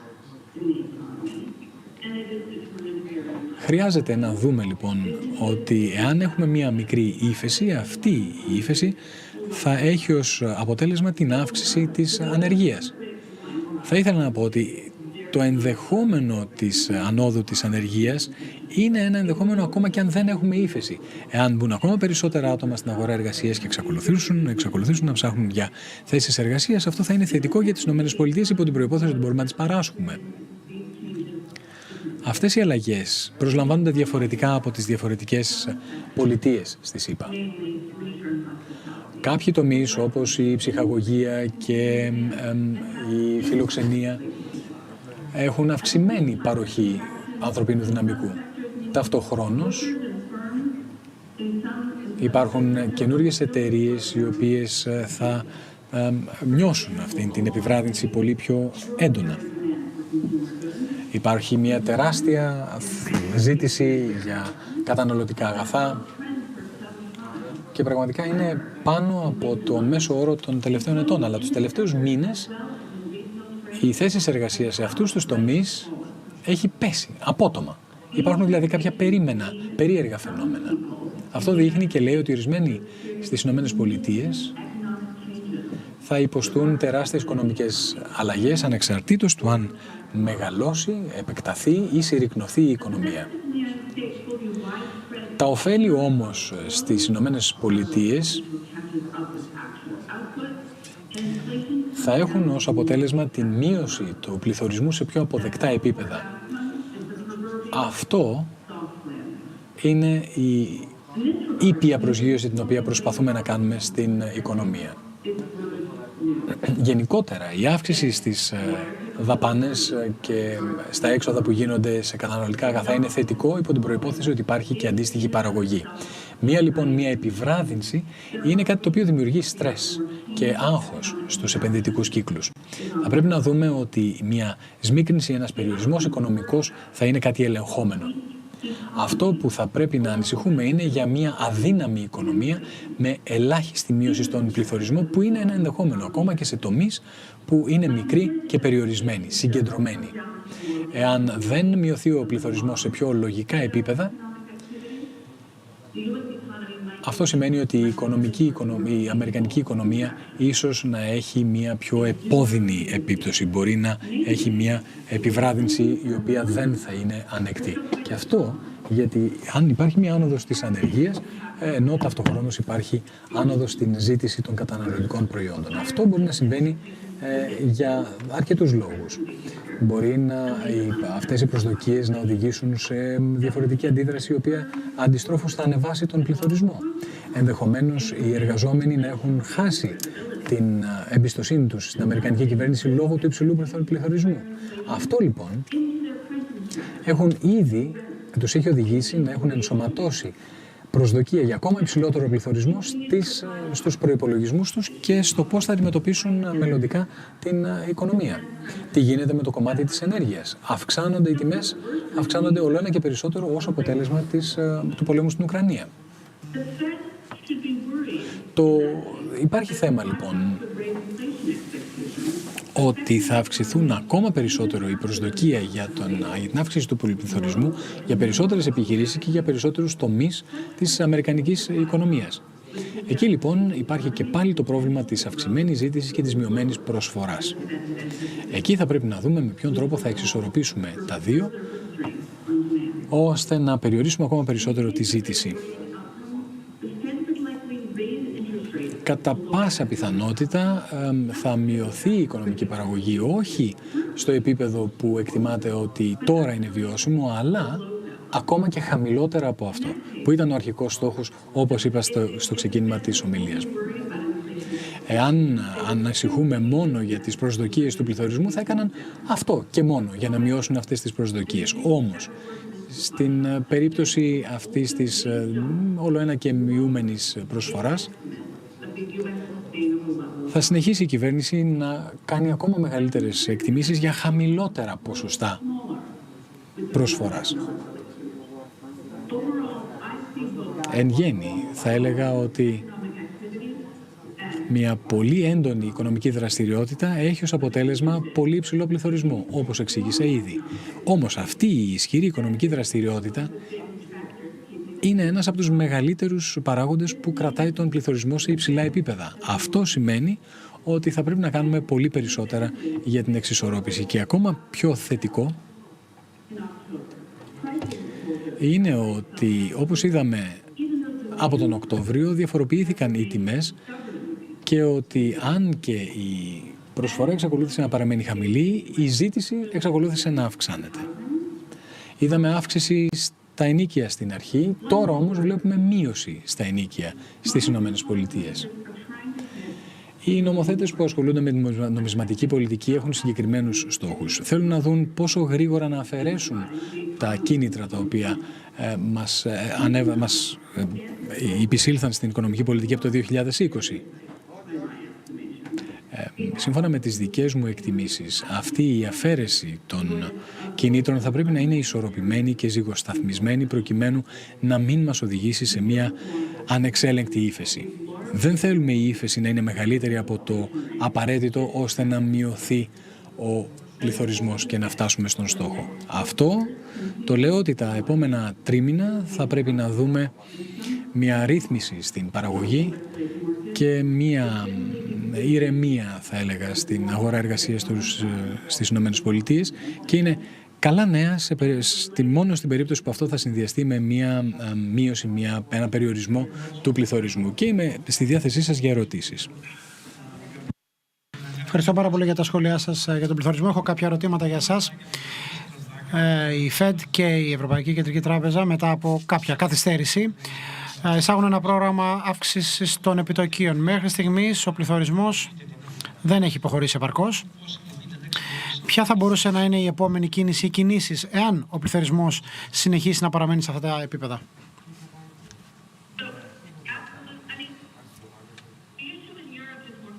Το θέμα στην Ευρώπη είναι κάπως πιο περίπλοκο από ό,τι στις Ηνωμένες Πολιτείες. Διότι η Ευρώπη βιώνει εμφανώς απτά, θα θέλαμε, σοκ λόγω της ενέργειας, και πρέπει η Ήπειρος πόσο μπορεί να αντέξει αυτό το σοκ, πόσο μεγάλη διάρκεια θα έχει αυτό το σοκ χωρίς να ξεφύγουν οι προσδοκίες για τον πληθωρισμό. Αυτό σημαίνει διατήρηση των προσδοκιών για τον πληθωρισμό χαμηλά. Είναι πολύ κρίσιμο σημείο αυτό. Γι' αυτό και η λειτουργία της νομισματικής πολιτικής είναι πάρα πολύ σημαντική. Διότι όσο πιο σταθερές είναι οι πληθωριστικές προσδοκίες, τόσο πιο πολύ οι διαμορφωτές νομισματικής πολιτικής θα μπορέσουν να αντέξουν τα σοκ σε επίπεδο προσφοράς. Στις ΗΠΑ το θέμα είναι πιο ξεκάθαρο. Οι ενεργειακές τιμές είναι υψηλές, ναι, αλλά δεν έχουν τεράστιο αντίκτυπο στις τιμές βασικών καταναλωτικών αγαθών. Όσο λοιπόν ο πληθωρισμός είναι όσο έχει σήμερα και δεν πέφτει, η Κεντρική Τράπεζα των ΗΠΑ θα πρέπει να συνεχίσει να αυξάνει τα επιτόκια. Νομίζω ότι η νομισματική πολιτική θα αρχίσει να οδηγείται σε μια επιβράδυνση στις ΗΠΑ και τον Ιανουάριο, τον Φεβρουάριο δεν θα εκπλαγώ αν υπάρξει ένα πάγωμα. Θα υπάρχουν όμως σημαντικά θετικά νέα από τον πληθωρισμό στην έκθεση που θα δημοσιεύσουν πριν το πάγωμα αυτών των επιτοκίων. Η ζήτηση και ο εφοδιασμός για υπηρεσίες, για εργασία μάλλον, αυξάνεται από την πίεση στα νίκια, αν ακούσαμε καλά. Αυτό που συμβαίνει με τα νίκια στην ενίκεια στις ΗΠΑ είναι κάπως περίεργο. Αυτό που βλέπουμε είναι στα νούμερα που έχουν δημοσιευθεί ότι υπάρχει μια υστέρηση σε σχέση με αυτό που συμβαίνει σε πραγματικό χρόνο, ιδίως σε ό,τι αφορά τα μισθώματα. Οι τιμές έτσι όπως δημοσιεύθηκαν δείχνουν ότι το κόστος στις ΗΠΑ αντανακλά τη μέση τιμή που πληρώνει οποιοδήποτε χρήστης για το νίκη του. Αυτό περιλαμβάνει κάποιους ευτυχείς οι οποίοι μπόρεσαν να έχουν ένα νέο μίσθωμα και αυτή την περίοδο βλέπουν σημαντική άνοδο στα μισθώματα που τους καταβάλουν, όμως η πλειονότητα των ιδιοκτητών έχουν παγιδευθεί στο πλαίσιο του υφιστάμενου δείκτη και δεν μπόρεσαν όλοι αυτό να το μετακυλήσουν στα μισθώματά τους. Άρα η αύξηση στα ενοίκια στον αντίστοιχο δείκτη διαρκεί αρκετά, καθώς οι ιδιοκτήτες θα μετακυλίουν αυτό στα μισθώματα, στα νέα μισθώματα. Μέχρι να υπάρξει λοιπόν ανανέωση και νέα μισθώματα μπορεί αυτό να έχει μειωθεί. Όμως δεν ξέρουμε σε ποιο βαθμό αυτό θα αποτυπωθεί στο δημόσιο δίκτυο και η Fed σίγουρα καταδεικνύει ότι βρίσκονται σε ανωδική πορεία τα μισθώματα και αναμένουμε ότι ο δείκτης αυτός να αυξηθεί ραγδαία μόλις γίνει το rollover, δηλαδή η μεταφορά σε ανανέωση του μισθώματος. Άρα αυτό το αναμένουμε το φθινόπωρο. Παρά είναι όμως νωρίς να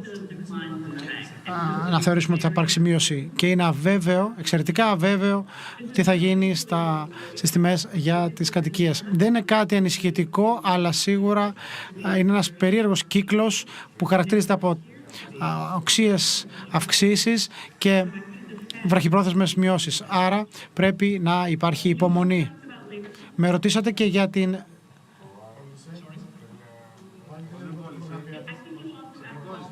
Με ρωτήσατε και για την αγορά εργασίας. Ωραία.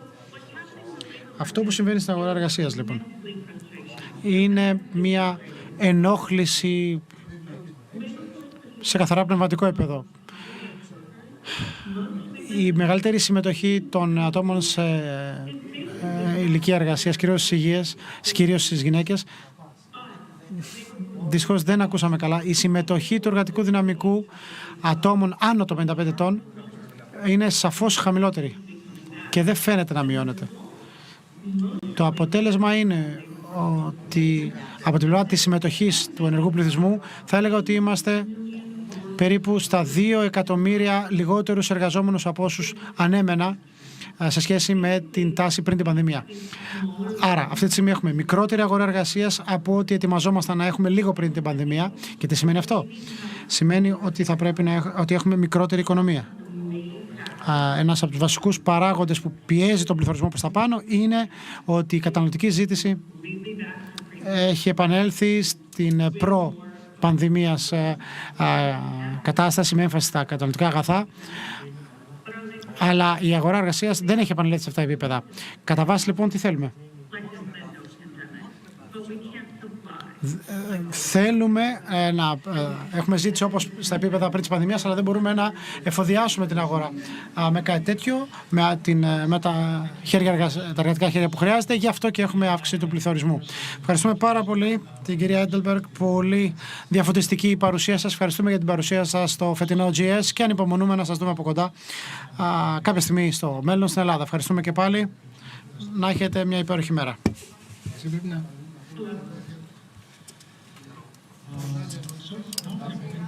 Και τώρα περνάμε σε ένα άλλο πολύ ενδιαφέρον πάνελ. Η πορεία λοιπόν των διατλαντικών σχέσεων και η διαδικασία του Συμβουλίου Εμπορίου και Τεχνολογίας Ευρωπαϊκής Ένωσης και ΗΠΑ. Αυτό το θέμα πάντα αποτέλεσε κομμάτι της ατζέντας του GES τα τελευταία χρόνια, αν θυμάμαι καλά.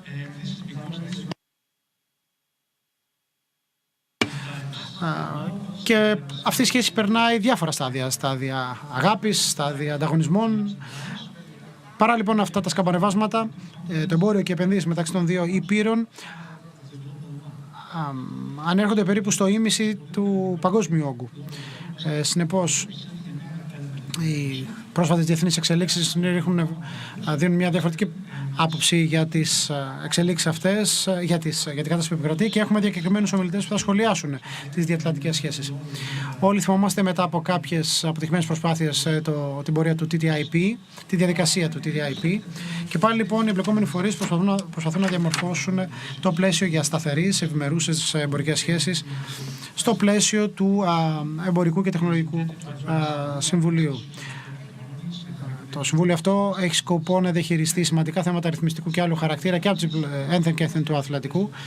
Παρά το γεγονός ότι το TTC μάλλον έχει ως στόχο να παρουσιάσει τις ευκαιρίες που δίνονται προκειμένου τα δύο μέλη να αξιοποιήσουν όλες τις ευκαιρίες που υπάρχουν για μια ορθή πορεία στο μέλλον. Για να συζητήσουμε αυτό το θέμα έχουμε ένα εξαιρετικό πάνελ. Θα ήθελα να καλωσορίσω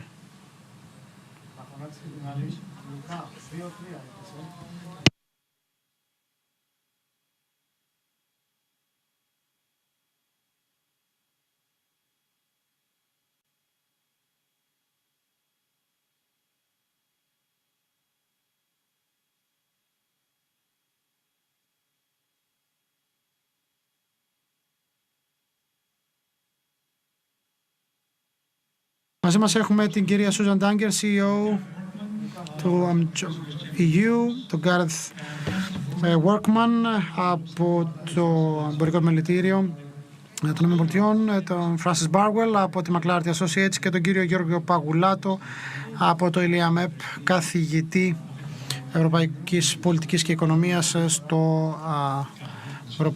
στο Καποδιστριακό Πανεπιστήμιο της Αθήνας. Η Susan, ο Γκάρετ και η Frances είναι συνδεδεμένοι.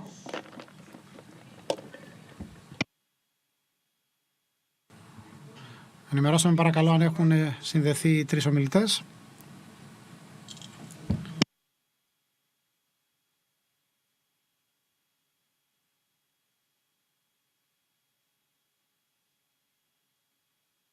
Γεια σου Σούζαν, τι κάνεις? Χαίρομαι που σε βλέπω, Ηλία. Είσαι κομμάτι αυτού του πάνελ για τις διατλαντικές σχέσεις από τότε που θυμάμαι την πρώτη φορά. Ναι, κάθε χρόνο είμαι εκεί, Ηλία, και χαίρομαι πάρα πολύ για την πρόσκληση. Χαίρομαι που βλέπω και τα υπόλοιπα μέλη του πάνελ. Τους ευχαριστώ. Η Frances είναι μαζί μας. Και περιμένουμε και τον Γκάρετ. Μαζί μας έχουμε τον καθηγητή, τον κύριο Γιώργο Παγουλάτο. Ξεκινώ με τα ερωτήματα προς εσένα, Σουζάν, κατά πρώτον. Δεδομένων των γεωπολιτικών εξελίξεων και της ενεργειακής και πληθωριστικής κρίσης, θεωρείται ότι οι σχέσεις, οι διατλαντικές μάλλον αυτές σχέσεις, είναι στο σημείο που θα έπρεπε, και αν όχι, γιατί? Ευχαριστώ πολύ για το ερώτημα. Επιτρέψτε μου να πω το εξής. Δύο πράγματα για το background, για το υπόβαθρο που είχαμε τα τελευταία χρόνια, τις προκλήσεις, τις δυσκολίες στις νευροδιακές αλυσίδες, ο πόλεμος στην Ουκρανία, η ενεργειακή κρίση, όλο αυτό διαμορφώνουν ένα διαφορετικό γεωπολιτικό τοπίο. Να πω όμως ότι για τους εταίρους αυτής της διατλαντικής σχέσης αυτή η κατάσταση μας έφερε πιο κοντά. Περνάμε δύσκολους καιρούς. Τα τελευταία 2 χρόνια όμως ήρθαμε πιο κοντά και αναμένουμε αυτή η κατάσταση να συνεχίσει να μας φέρνει πιο κοντά. Θεωρώ λοιπόν ότι οι προκλήσεις οι ίδιες μας ένωσαν περισσότερο. Για παράδειγμα, η πανδημία της COVID-19. Ήμασταν 2 εταίροι, 2 συνεργάτες, οι οποίοι αναπτύξαμε μια ομάδα εργασίας για τα εμβόλια, το ίδιο η ρωσική εισβολή στην Ουκρανία. Μαζί βάλουμε τις κυρώσεις Ρωσία. Όσον αφορά το κλίμα, βλέπουμε τη Συμφωνία των Παρισίων. Επίσης αυτό οδήγησε στην Tech Alliance και στο Συμβούλιο για την Προστασία του Περιβάλλοντος, και όσον αφορά το σημερινό μας θέμα, εμπόριο και τεχνολογία, υπάρχει μια πρόοδος εξέλιξη. Οπότε, απαντώντας στο ερώτημα σου, Ηλία, ναι, θεωρώ ότι είμαστε σε καλό σημείο, όμως τις τελευταίες ημέρες, εβδομάδες υπήρχε μια αλφαναταραχή λόγω της αντίδρασης που υπήρξε απέναντι στο Inflation Reduction Act, το οποίο πλέον είναι ομοσπονδιακός νόμος, το οποίο είναι που θέτει ως κορυφαία προτεραιότητα την αντιμετώπιση της κλιματικής αλλαγής. Είναι πολύ φιλόδοξο και πρέπει να ευθυγραμμιστούμε με αυτό που προσπαθεί να πετύχει. Όμως ακόμα πρέπει να γίνουν πάρα πολλά, πρέπει να διασαφινιστούν. Δεν ξέρω στην Ελλάδα πώς είναι τα πράγματα στην Ελλάδα, Ηλία. Βλέπουμε ότι ανέβηκαν τα επιτόκια,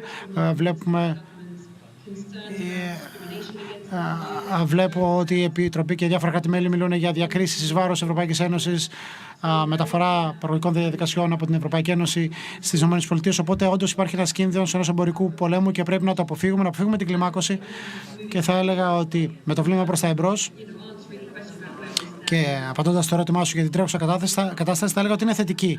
Το Συμβούλιο Εμπορίου και Τεχνολογίας συνεδριάζει αυτή τη στιγμή, μιλάμε. Ναι, έχουμε μια συνάντηση με άλλους εμπλεκόμενους φορείς και αυτό είναι κάτι το οποίο είναι πολύ σημαντικό. Θα συμμετάσχω καιρό και έχουμε την τρίτη υπουργική συνάντηση. Υποστηρίζουμε αυτή την πορεία, αυτή τη διαδικασία και νομίζω ότι πρέπει να αφήσουμε κατά μέρος το Inflation Reduction Act. Είναι κάτι διαφορετικό, είναι ένα άλλο νομοθέτημα που δεν αφορά το TTC.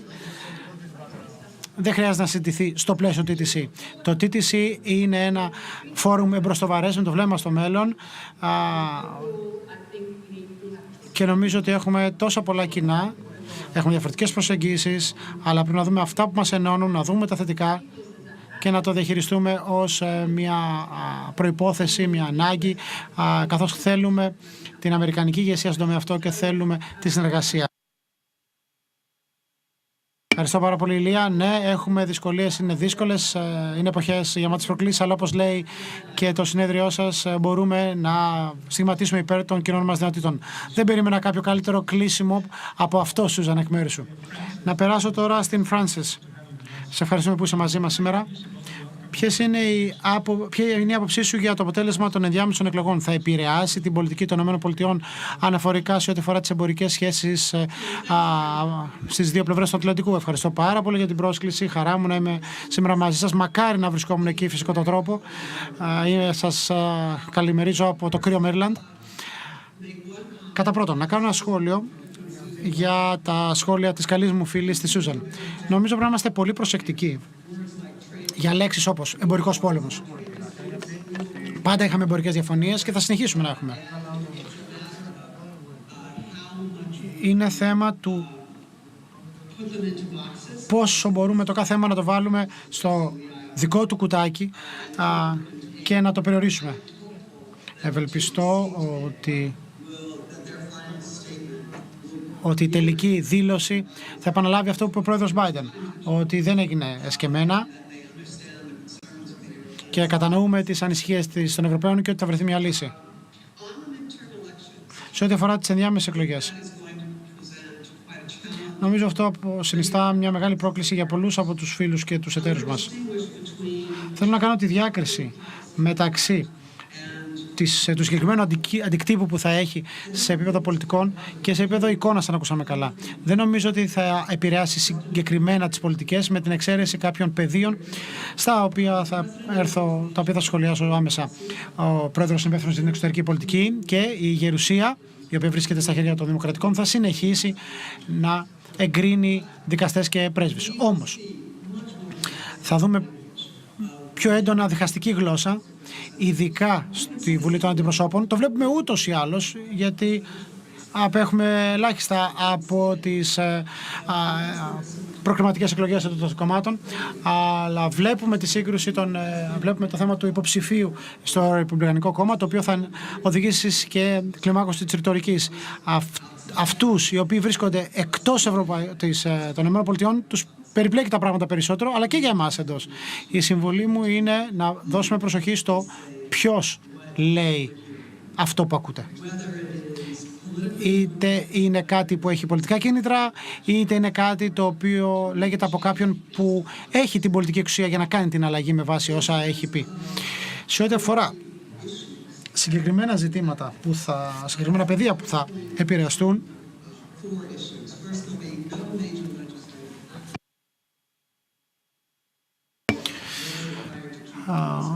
θα αναφέρω τα εξής. Δεν θα υπάρχει κάποια αρχή προώθησης εμπορικών σχέσεων.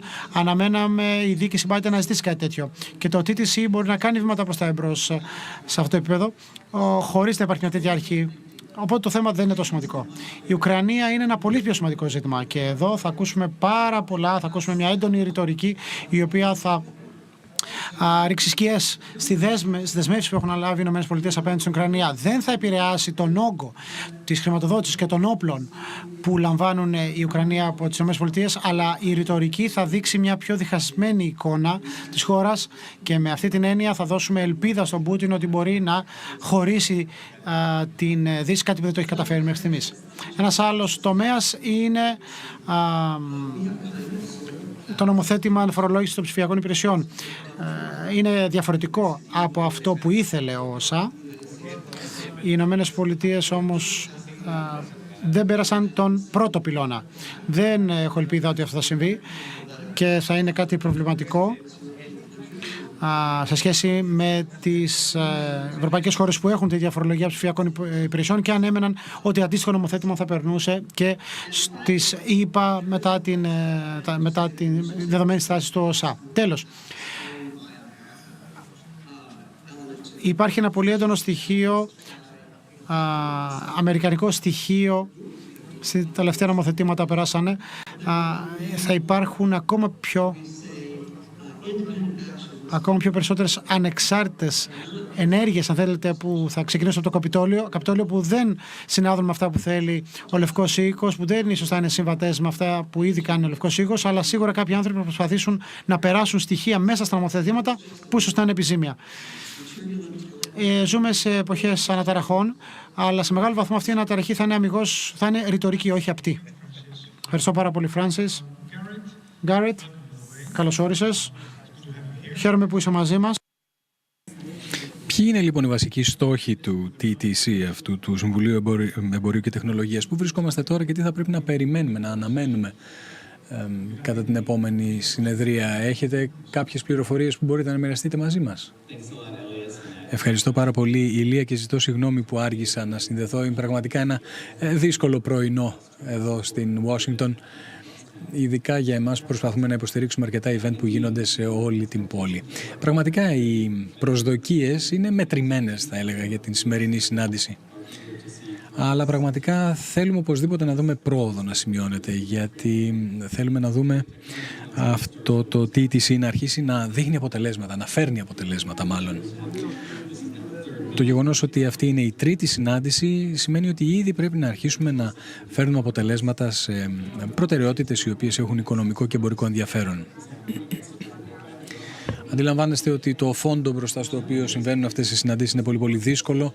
Οι αλλαγές που επέφερε η πρόσφατη αμερικανική νομοθεσία και οι διάφορες περίπλοκες διαδικασίες στην Ευρώπη, είτε πρόκειται για την ψηφιακή ατζέντα η οποία εστιάζει σε επιτυχημένες αμερικανικές εταιρείες ή κάποιες προκλήσεις όπως ο μηχανισμός που επίκειται όπου να είναι για τα καρτέλ.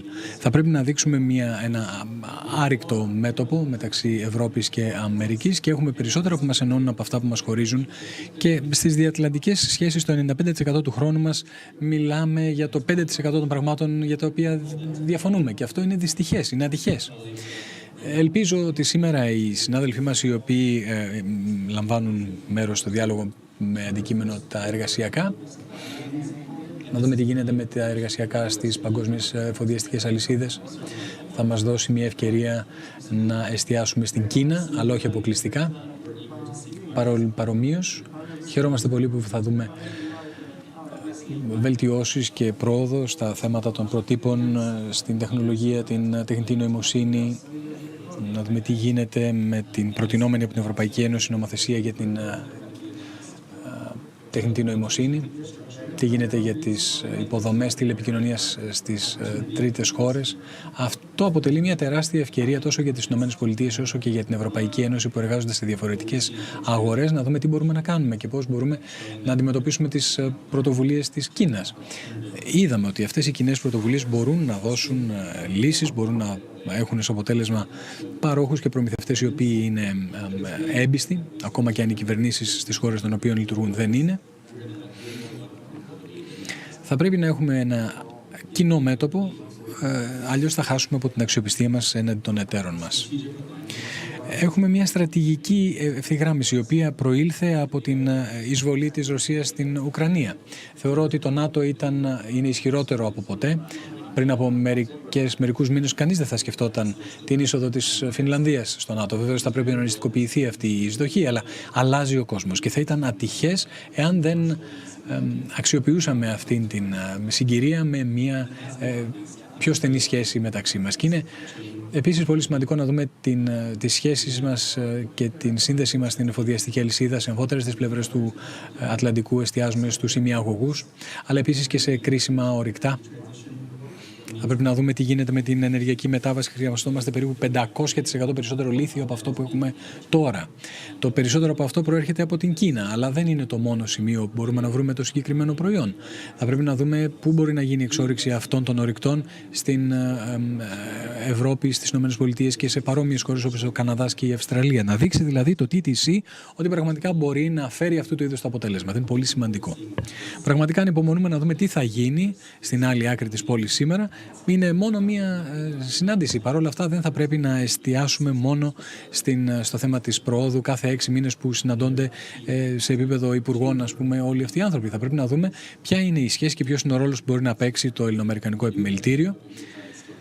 Διότι κάνετε πολύ καλύτερη δουλειά στην εμπλοκή σας και στην προσέγγιση των διαφόρων παικτών και των διαφόρων ενδιαφερμένων μερών.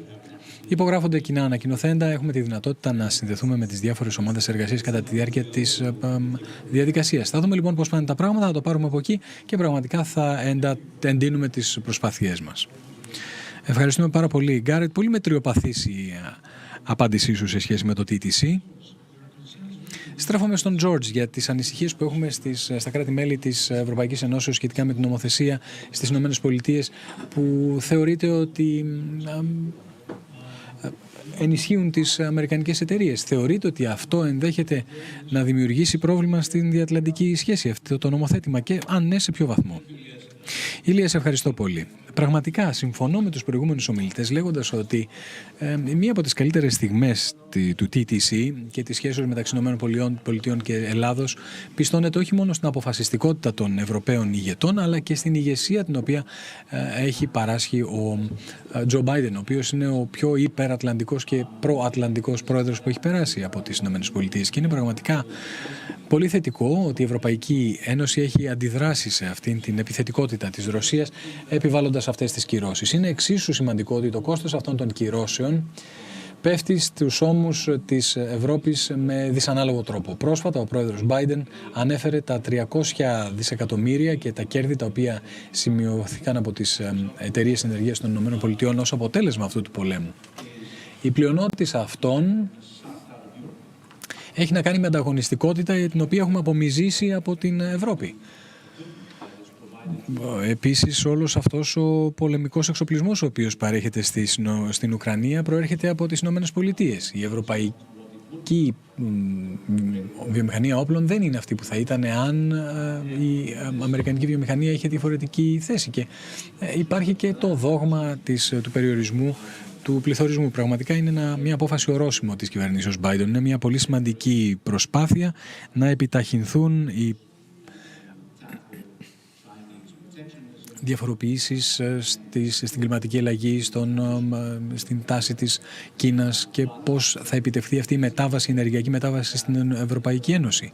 Είναι ένα πρόβλημα. Υπάρχουν όρια και υπάρχουν εμπόδια στην συμμετοχή των ευρωπαϊκών εταιριών και αυτά τα προβλήματα θα πρέπει να ρυθμιστούν στις ΗΠΑ. Σημαίνει ότι θα πρέπει να γίνει μια αποεπένδυση από την Ευρώπη και αυτό αντιμετωπίζεται ως πρόκληση, για να το θέσω ήπια, εκ μέρους της Ευρωπαϊκής Ενώσεως. Και η Ευρωπαϊκή Ένωση εφαρμόζει τις πράσινες επιδοτήσεις στην βιομηχανία, αλλά δεν κάνει διάκριση εις βάρος ή υπέρ των ευρωπαϊκών εταιριών. Η Τέσλα, η αμερικανική Τέσλα, μπορεί πραγματικά να υποφεληθεί αυτών των επιδοτήσεων, των πράσινων επιδοτήσεων. Εξού και η μεγάλη ανησυχία, και αυτό ήταν το αντικείμενο όχι μόνο της σημερινής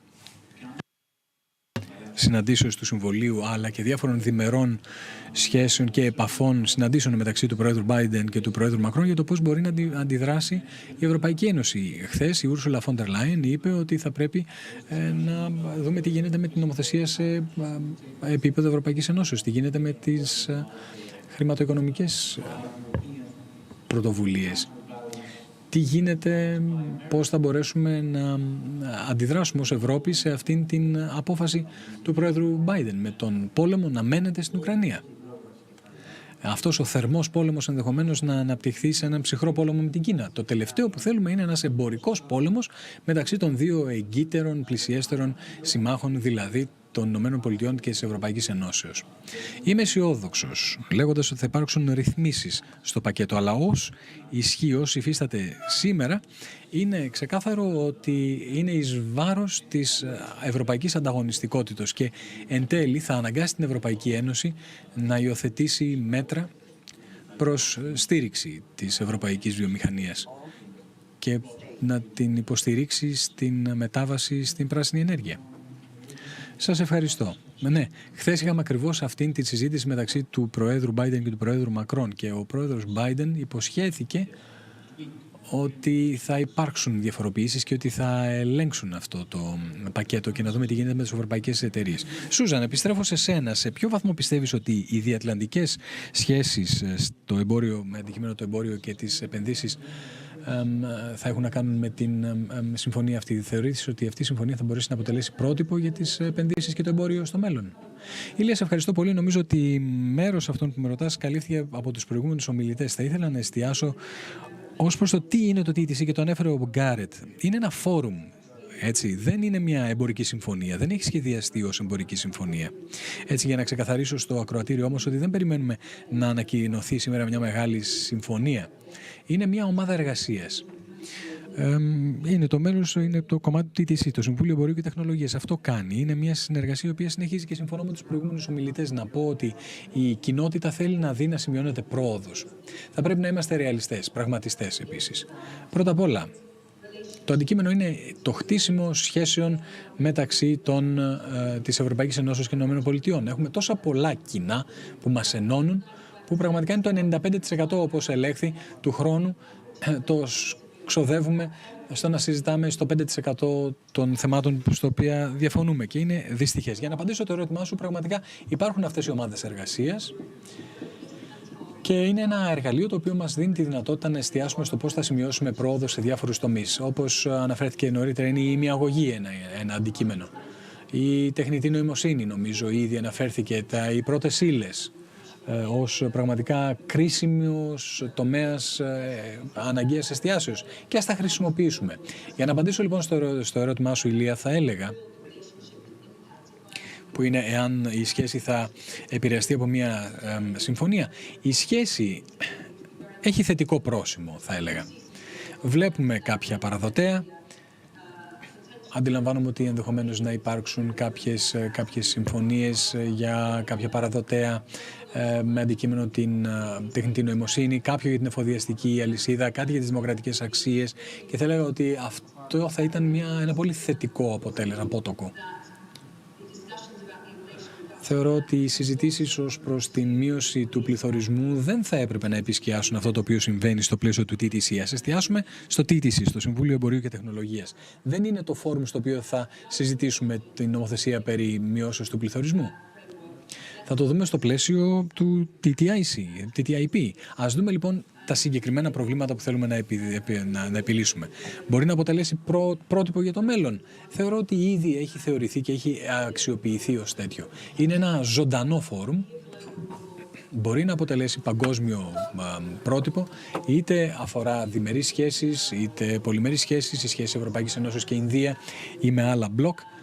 Θα έλεγα ότι θα πρέπει να εστιάσουμε τώρα, να συνεργαστούμε και να το αξιοποιήσουμε για την αντιμετώπιση των νέων αναδυόμενων προβλημάτων, να δούμε αυτήν την μεταρρύθμιση και τα μόρφωση των οικονομιών μας, να το αξιοποιήσουμε ως Ευρωπαϊκή Ένωση και ως Ηνωμένες Πολιτείες για να αλλάξουμε εμείς και να αλλάξουμε τους άλλους, να το αξιοποιήσουμε για να έχουμε έναν επικοδομητικό διάλογο. Και συμφωνώ απολύτως ότι δεν θα πρέπει να περιοριζόμαστε σε αυτές τις συζητήσεις σε υπουργικό επίπεδο. Εάν δεν υπάρξει μια ανακοίνωση σήμερα, δεν θα το θεωρήσουμε ως αποτυχία. Θα πρέπει να εστιάσουμε όλοι στις δυνατότητες συνεργασίας που έχουμε. Και συμφωνώ με τον Γκάρετ λέγοντας ότι θα πρέπει να δούμε την εμπλοκή όλων των ενδιαφερμένων μορών ακόμα και εκτός αυτών των συναντήσεων. Θα πρέπει να το δούμε ως ευκαιρία για να κάνουμε πάνω το δυνατόν να συνεργαστούμε περισσότερο και να έχουμε ένα θετικό απότοκο μετά τις συναντήσεις του TTC. Φράνσις, πώς θεωρείς ότι το πλαίσιο του TTC θα μπορέσει να ενταχθεί στις παγκόσμιες προσπάθειες να προωθήσουμε ένα δημοκρατικό πρότυπο ψηφιακής διακυβέρνησης? Είναι εφικτό? Να πω ότι είμαι μια ένθερμη υποστηρίκτρια του TTC. Ξεκινώντας αυτή την ενότητα, υπογράμμισαμε τη μοναδική δύναμη που έχουν οι ευρωαμερικανικές σχέσεις, είτε πρόκειται για το εμπόριο ή τις αμοιβές επενδύσεις ένθεν. Νομίζω λοιπόν ότι αυτός είναι ο τρόπος προς τα εμπρός, προς το μέλλον, τόσο για τις ΗΠΑ όσο και για την Ευρωπαϊκή Ένωση, προκειμένου να διαχειριστούν διάφορα ζητήματα και να δημιουργήσουν τα δομικά στοιχεία μιας εταιρικής σχέσης για το μέλλον. Όμως πρέπει να αναγνωρίσουμε ότι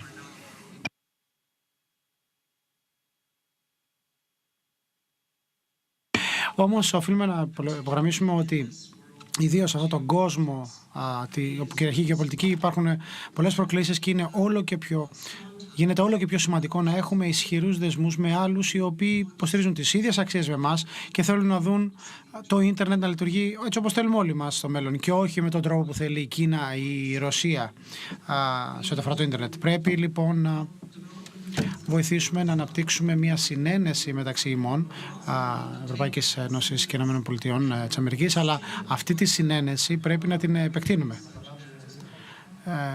και σε άλλες χώρες, κάποιες οι οποίες αναφέρθηκαν ήδη, αλλά π.χ. την Αυστραλία, την Κορέα, την Ιαπωνία, τη Νέα Ζηλανδία. Ποια είναι τα διδάγματα της ουκρανικής εμπειρίας? Μας έδειξε πόσα βήματα μπροστά έχουν κάνει αυτές οι χώρες, π.χ. σε θέματα κυρώσεων και ελέγχων στο εμπόριο. Η Ιαπωνία είναι κάτι που δεν έχει ξανασυμβεί στο παρελθόν και πρέπει να το χαιρετήσουμε. Πρέπει επίσης να κερδίσουμε και αυτούς που κάθονται στο φράκτη, όπως τα λέγαμε, αυτοί που παλατζάρουν, που είναι ουδέτεροι και είναι στο ενδιάμεσο, να έρθουν πιο κοντά μας και να το ξεκαθαρίσουμε ποια είναι τα ωφέλη. Τα ωφέλη που προσφέρει μια συμμαχία που χαρακτηρίζεται από το δικό μας σκεπτικό. Δεν θα ήθελα να πω πώς ακριβώς συνδέεται το TTC σε αυτό, μάλλον να το πω, αλλά σε δύο επίπεδα. Πρώτα απ' όλα, τεχνητή νοημοσύνη. Έχουμε την πράξη για την τεχνητή νοημοσύνη της Ευρωπαϊκής Ένωσης και έχουμε το αντίστοιχο Blueprint Bill of Rights των ΗΠΑ, που είναι πάνω κάτω στο ίδιο επίπεδο. Το TTC αναμένεται να ανακοινώσει ένα οδικό χάρτη για την τεχνητή νοημοσύνη που θα λειτουργήσει ως το θεμέλιο για την συνεργασία σε ό,τι αφορά τα διεθνή πρότυπα για τη ρομποτική.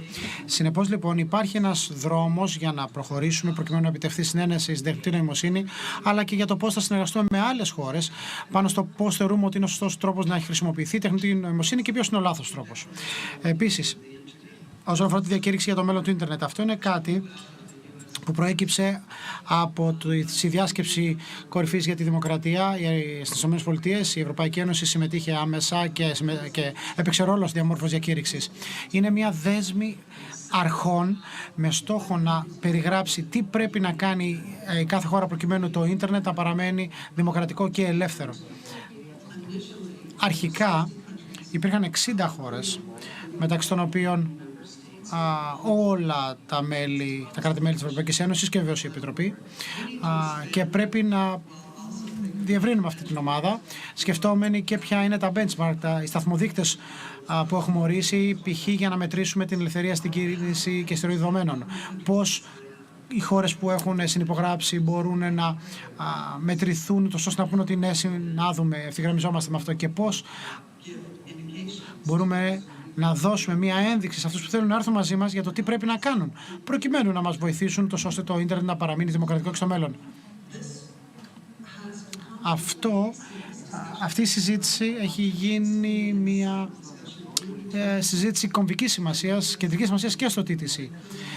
Και όταν μιλάμε για την διακυβέρνηση δεδομένων και εκπλατφορμών στο TTC, η επιτυχία σε αυτό που ονομάζω Markets Act ή Digital Service Tax Act, βλέπω ότι υπάρχει μεγάλο ενδιαφέρον τόσο στη διαχείριση περιεχομένου, content moderation, αλλά και στην προστασία των ανθρωπίνων δικαιωμάτων και όπως γραμμίστηκε πιο πριν στο πλαίσιο.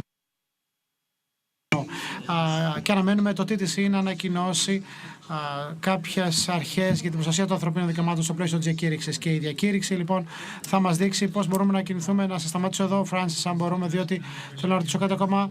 Δεν έχουμε χρόνο. Θέλω να απευθύνω ένα ερώτημα προς τον Γιώργο.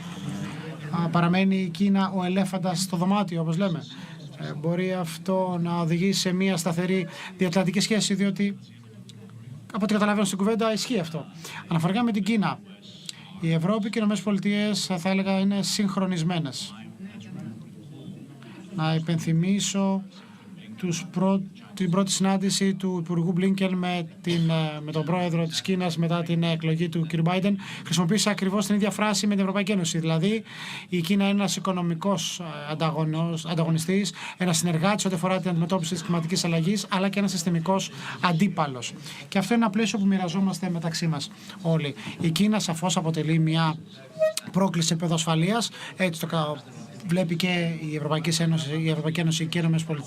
Ίσως διαφέρουμε στο βαθμό του πόσο πολύ και του πόσο μακριά πρέπει να φτάσει η Ευρωπαϊκή Ένωση ό,τι αφορά την αποσύζευξή της από την Κίνα. Υπάρχει σαφής κατανόηση ότι η Ευρωπαϊκή Ένωση πρέπει να αποσυνδεθεί σε ό,τι αφορά την τεχνητή νοημοσύνη, το 5G, τις τεχνολογίες ασφαλείας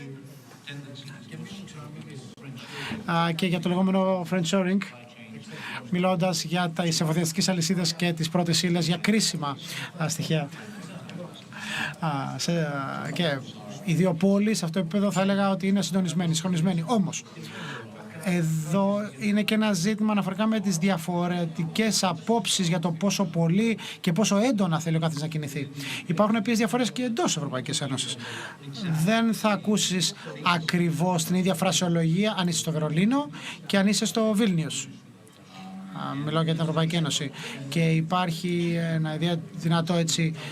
μια δυνατή άποψη εντός της Ευρωπαϊκής Ένωσης ότι πρέπει να αποφευθεί ένας νέος ψυχρός πόλεμος με την Κίνα. Γενικά η Ευρωπαϊκή Ένωση έχει ένα DNA που είναι υπέρ του ελεύθερου εμπορίου και μια τάση υποστήριξης της πολυμερούς τάξης με βάση κανόνες που θα περιλαμβάνει και την Κίνα.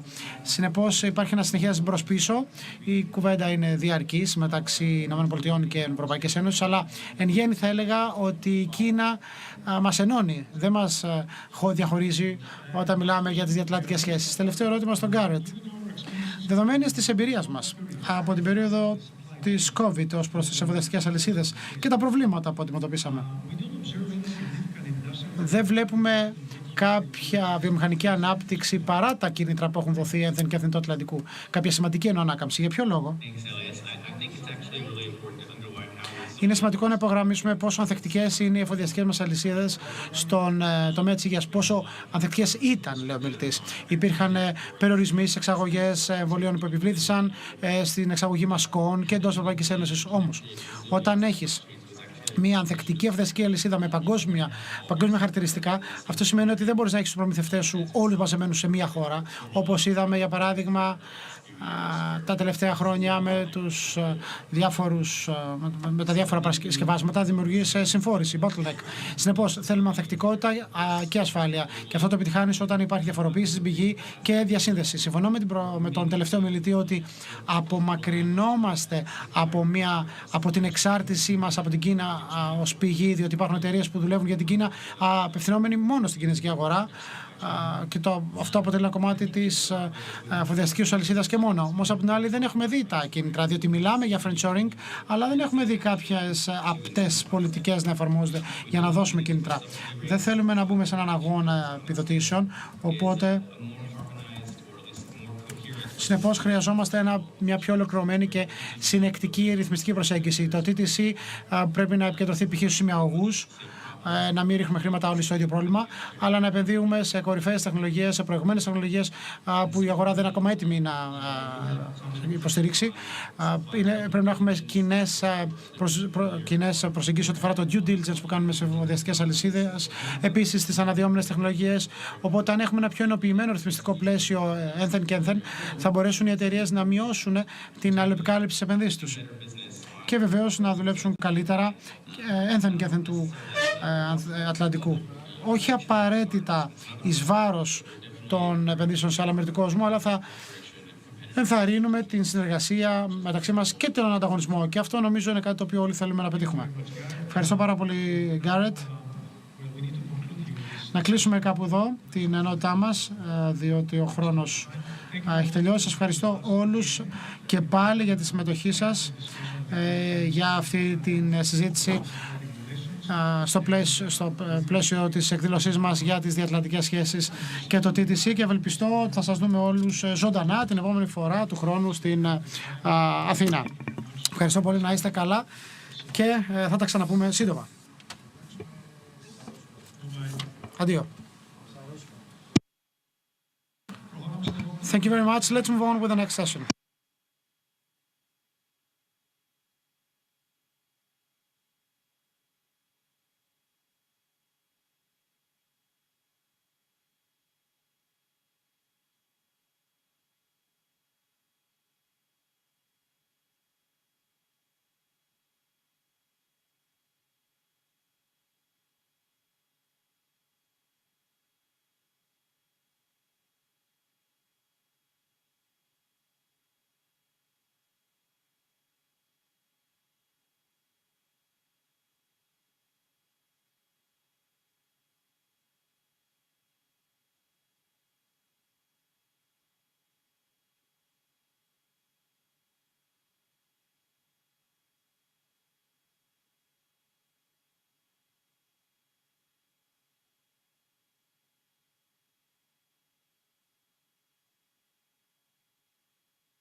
This year's climate law is actually aspiring to achieve energy neutrality of the EU by the year 2050.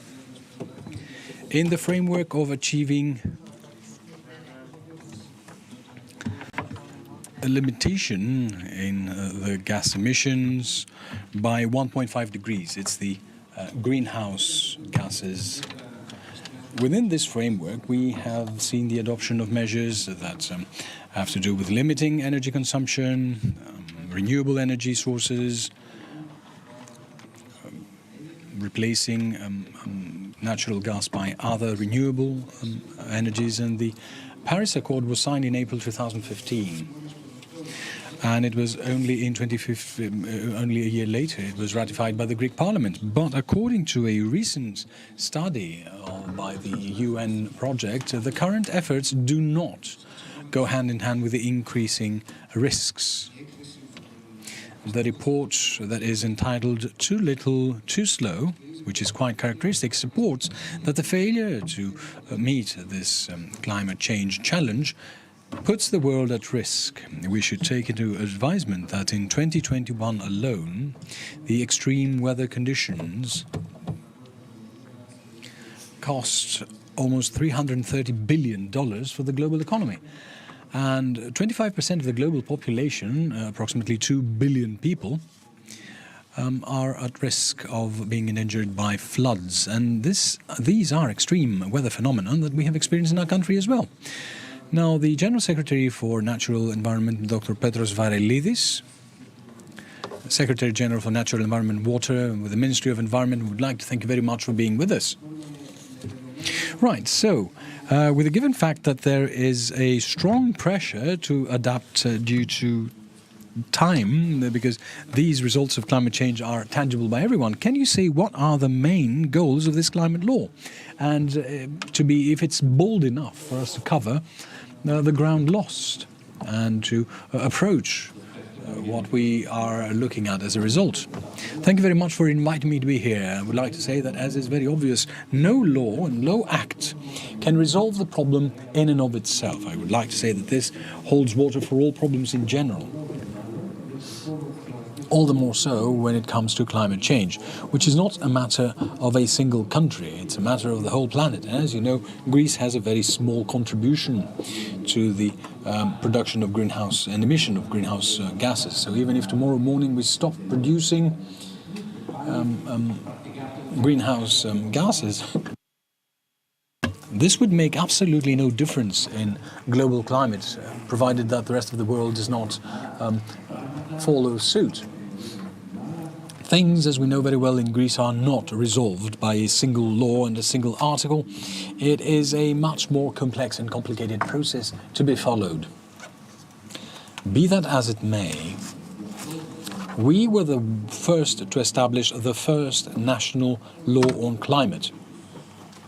It was the ratification of the Paris Agreement. Does not constitute a national climate law, it is the fulfillment of an international obligation.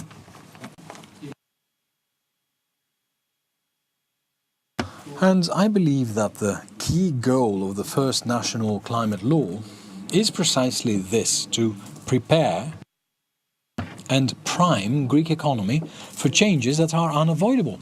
We can see where the tide flows the world over, all the more so at a European level. So the earlier we adapt as a society and as an economy, the better the position we will find ourselves in the day after, when all these things for which we have made provisions in the national climate law beforehand today, the day after will become mandatory, obligatory, and they will be imposed as mandatory by the European Commission through the legislative proposals that they file and they submit. And so if we have already made provisions and started taking our measures earlier on, we are at a far better position as regards and vis-à-vis the other member states of the EU. We have a much smoother transition. We have a better and more smooth adaptation, smoother absorption of the shocks, social, cultural and economic shocks that we will follow, that it is unavoidable in a change, in a shift in the way of producing energy must entail. It is our goal for this transition to lead us to a new status quo in which Greece, from the last place of these changes and developments, will be the leader. This is the goal of the first national climate law, which is why we did not limit ourselves in setting a goal of reducing that corresponds to what, according to the EU Commission, is what Greece should be doing on the basis of the algorithm they have to divide the goal. Because, you know, the EU on their own has set a reduction of 55% of as compared to 1990, but that does not mean that every country must attain 55%. If you do the proportion, it's for us it's approximately 52%, but we still have 55% in our goal. In addition, we said 80% for 2040 in our course to the full decarbonization by 2050. But, you know, goals are politically easy to set because, well, 2030 is too far away in political terms. So the reality is, and let's be frank to say that it's very easy for politicians to set goals that are relatively long-term because they are at a safe distance, to put it mildly. But we did not focus on that alone. We dared and boldly took measures to make these goals more easily attainable. In addition, we also instituted a system of governance that will lead the whole of society and economy towards this direction. Because this is a collaborative effort. You cannot, I apologize for this. You cannot change your productive model overnight. Society and the state must go hand in hand, and this takes time. We take and adopt those measures in a timely fashion, We provide for a transitional time, and we institute those measures so as to allow citizens, society, economy, the economic players, that these are the measures to be implemented. We are not trying to surprise anyone. We provide sufficient, ample transitional time to show that the targets set for the year 2030, 2040 and 2050 are not just wind talk. They're something that we mean, we support, and we are behind in every way. Of course, no one is a fortune teller. We can't foretell the future. All we can say is that at least we tried. But there are some things already currently being done that show how serious we are in this effort. Let me mention this, which is the easiest. What percentage of electricity production do we have from renewable energy sources as compared to what we did 4 or 5 years ago? We're talking about crushing differences. We have the addition of 2 gigawatts per year in renewable energy sources in our grid. We hope, and it is our wish for next year, to have an even larger number.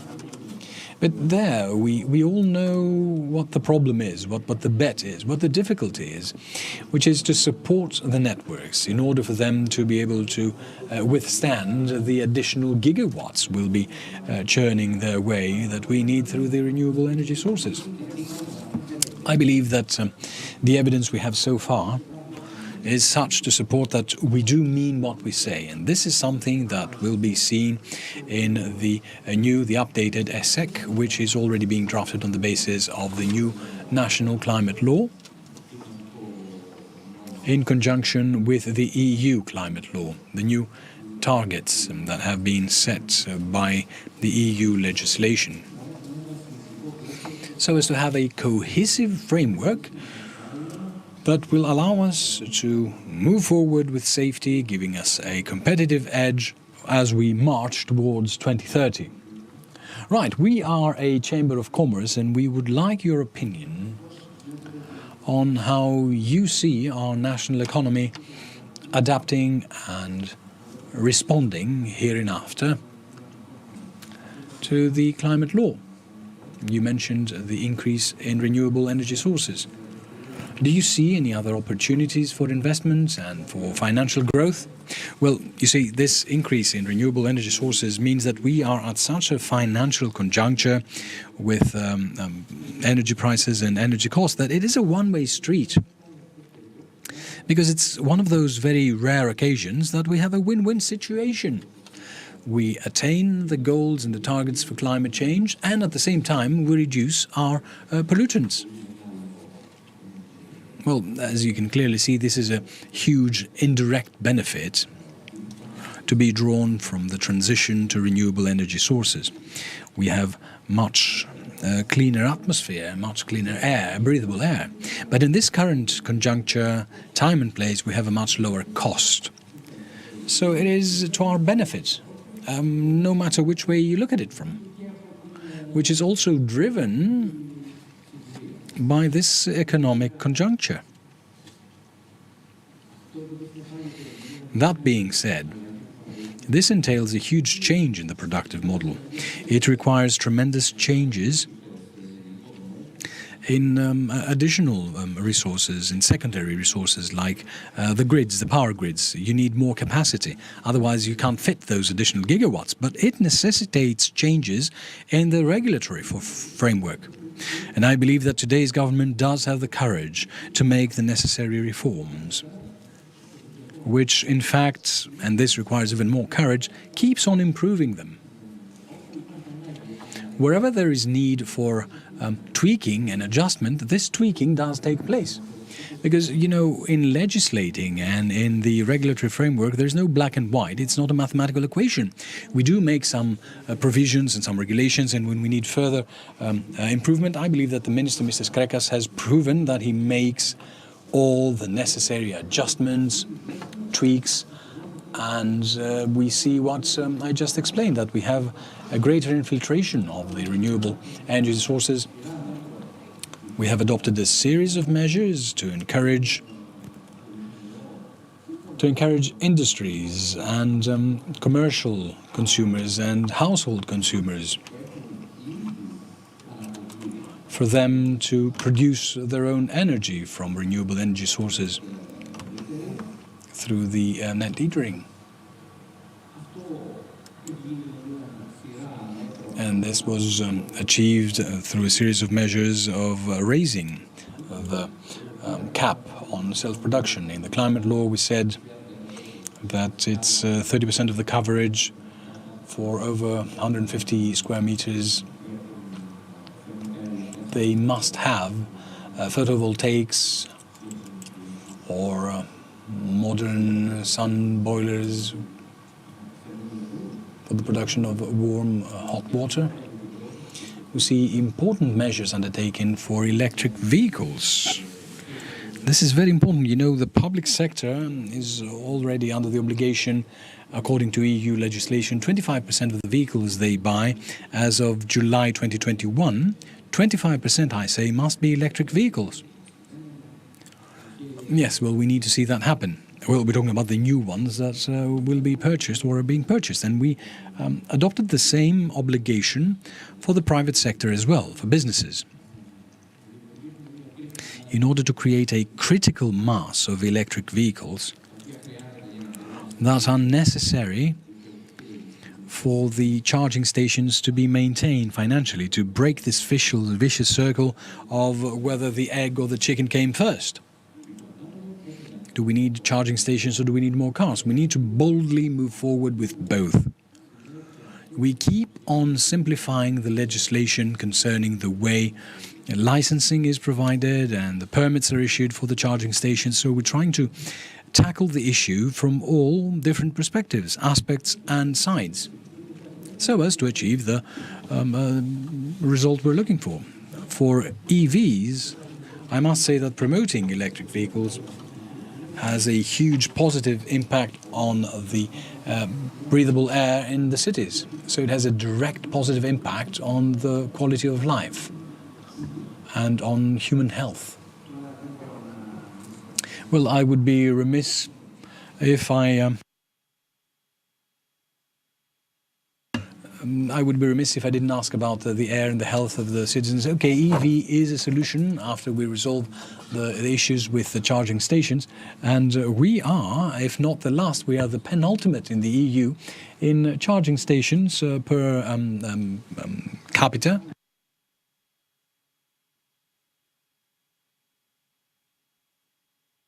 So the other problem is the very old vehicles, especially in heavy load trucks. The average age of them is 20 years. Their average age, 20 years. And these are heavy load trucks. EVs will gradually resolve this issue.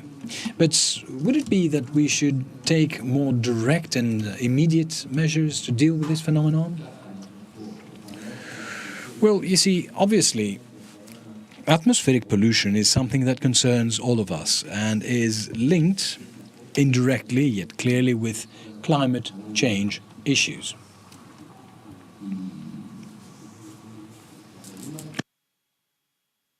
Atmospheric pollution issues that we see today have been confirmed by the EU reports and are on the reports of the Greek state and have to do with they pertain to Athens and Thessaloniki as well. But the very nature of the problem in both cases, in Athens and Thessaloniki, is quite different.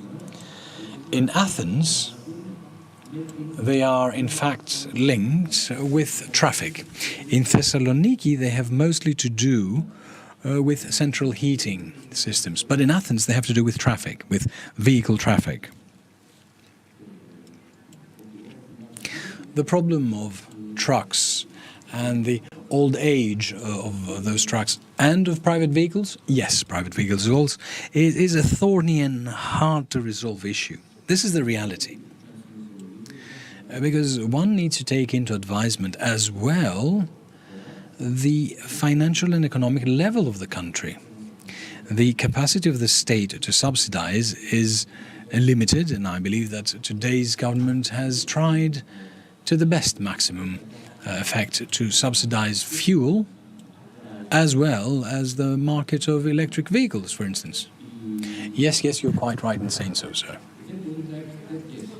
So one cannot have such spectacular changes without having an increased GDP.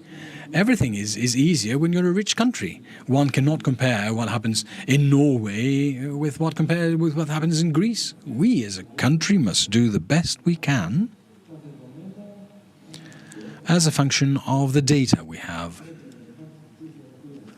Because we need to strike a proper balance between the increase in cost and the need to improve the quality of atmospheric air and the quality of life. That is definitely a very important priority. Therefore, as a state, we prioritize the purchase of electric buses. Things that are within the capabilities of the state to intervene, we do so. In the climate law, we have a set of very important measures to promote electricity in taxis in Athens and Thessaloniki. It would have been much easier, for reasons of higher financial level, etc., to focus on some tourist islands that have a very high GDP in smaller distances. But we focus on Athens and Thessaloniki because therein lies the problem of air pollution. So we try to target the areas where we will have the highest, the best possible results. Well, of course, the existence of incentives does help with imposing, as it were, a result. But in some cities there are counter-incentives. We're talking about many European countries where old vehicles that are polluting are not allowed to circulate.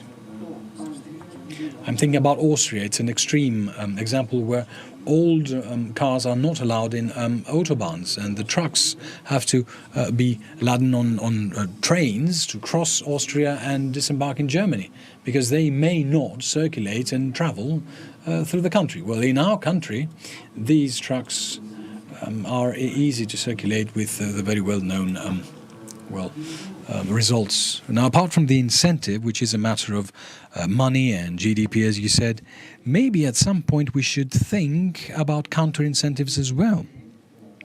Yes, it is within our radar to impose counter-incentives because, measures, for them to be effective, need to be implemented at the opportune time when there is the maturity for its implementation. Because, we can't have police officers on every corner or police officers for every citizen. We need to have maturity in order to implement them. There is a problem that the average age of vehicles in Greece is very high. So we need to see how we can tackle this. We need to see whether a measure is practically implementable on the basis of the data we have at hand. Be that as it may, and you should know that this government has done a lot to implement the metro. This government, the previous one, it's a very useful tool, especially as regards transit and traffic in the cities. It is closely linked to all these issues we're talking about. Electromobility is moving on its own as well because it becomes more affordable and more attractive. We're trying to create those conditions that will allow electric scooters or electrical bicycles or conventional bicycles. So there's a plexus and a nexus of measures that needs to mature in order for us to see in actual, realistic terms how such bans will be implemented that are applied in various cities, in Brussels as well. The cars need to be Euro 4 compliant, Euro 5 or Euro 6 for them to be able to circulate. Well, in Greece we have the green ring as of 2016, and it is not implemented. And if we ask around the hall, around the room, who knows what this green ring is all about, they wouldn't know. Now, we talked about social maturity. Do you believe that society, laypersons, have been trained enough in changing the mindset that is necessary for dealing with climate change and the climate crisis? Because setting aside acts and laws, all of us in our homes, in our everyday lives, need to change our habits, to get rid of the bad habits and change. Have we reached that level of maturity? Should we make a more systematic training of society there as well? Well, training and education is not a black and white issue. It's not a binary issue, on, off, we are educated or not. It's a constant, ongoing process. As a matter of fact, I would say that a key target of the first national climate law is precisely that as well, to educate society as a whole in that direction. Now, to what extent each and every one of us is trained and educated and how sensitive we are vis-à-vis the climate change issues, it's a personal matter. And it depends on the experiences, life experiences we have from our social and educational level, the economic level, and the age bracket we fall in. I believe that the younger generations are much more aware and sensitive. Younger generations do not have established habits, so it's easier for them to adopt better habits than the ones the older generations are stuck with.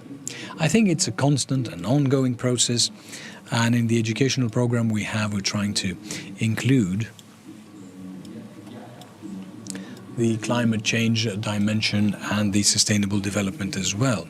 So I believe it's something that's in the fullness of time and through the course of time is constantly improving. Apart from the big investments on renewable energy sources or the measures included in the climate law, we also need to innovate in sectors that we would never have imagined are contributing to the protection of energy, or the protection of the environment and the production of energy. I read somewhere, I'm sorry, I'm not a specialist, you are more appropriate than me to talk about this, about the water that comes in through the pipelines.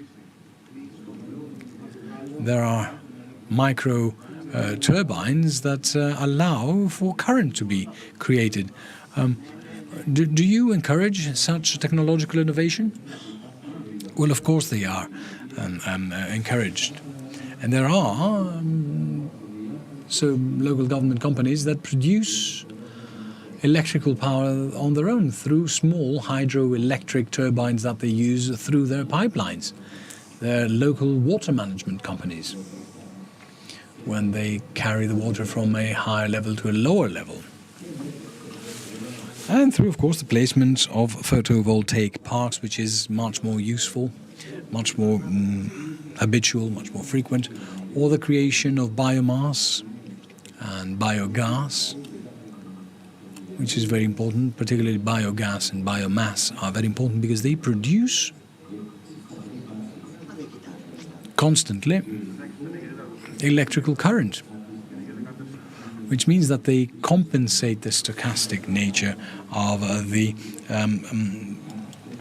usual renewable sources, because I would like to say that they are not regular, because depending on how much the sun shines or how strong the wind blows, we have more or less production.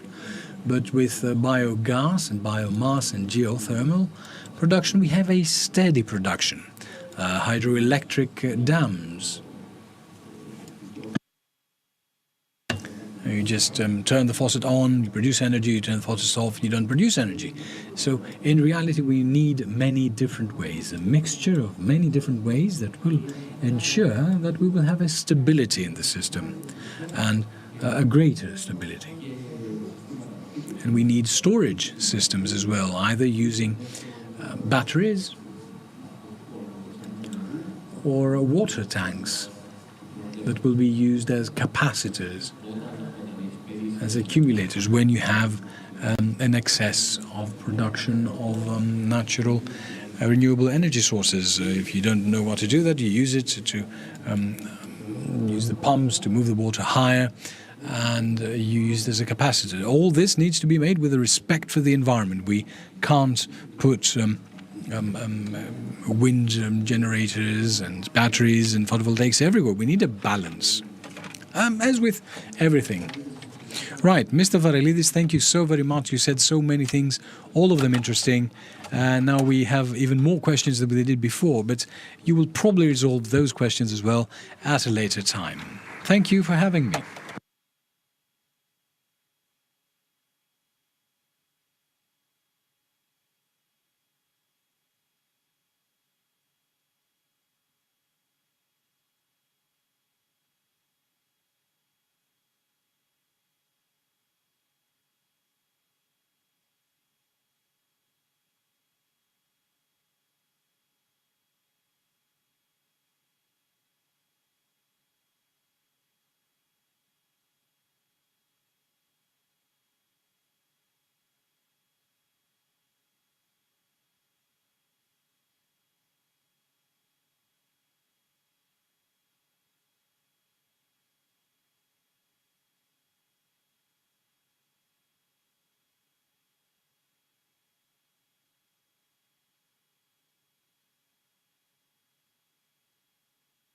Good afternoon. My name is Yorgos Kostoulas. I'm a journalist and I have the honor and joy to moderate a very interesting discussion concerning the development of circular economy in our country. The development of a circular economy is a basic priority of the national and European strategy for the transition to a more competitive, resilient economy of low CO2 emissions. In Greece, the field is still riddled with challenges, has great prospects and great opportunities. We have the honor to have with us today the Minister for Environment and Energy, Mr. George Skrekas, as well as an eminent member of the Green Greek entrepreneurship, the Managing Director of Tahan and Vipco, Mr. Panagiotis Mourgos. If you allow, we start with the Minister. Mr. Minister, many laws were adopted recently in the field of circular economy, waste management, recycling, and other sectors. Which are the main sectors of those interventions, and what are the measures or steps that you believe that we should follow in the immediate future? Allow me, first of all, to thank for the honor and invitation, and let me say that we discuss a very interesting subject because it doesn't concern solely our daily lives, but also of our children, grandchildren, and future generations. I mean by that the planet cannot go on consuming at the same pace the wealth resources of this planet, because they are not limitless. They will be depleted eventually. So we have to secure sustainable living conditions for the future generations. Reality is that if we continue consuming this same way, we'll be needing 2 planets by the end of next century so as to cover our needs. So first and foremost, we must change our worldview, our mentality, the way we consume. What does circular economy mean? It means that the waste that may be the produce of a procedure to be the raw material for the next process. In Greece, for instance, we have too many steps ahead that we are to make, because 80% of the produced waste is led to sanitary landfills and only 20% is recycled. There are other societies, however, such as the EU average, for instance, where 50% of the waste is being recycled.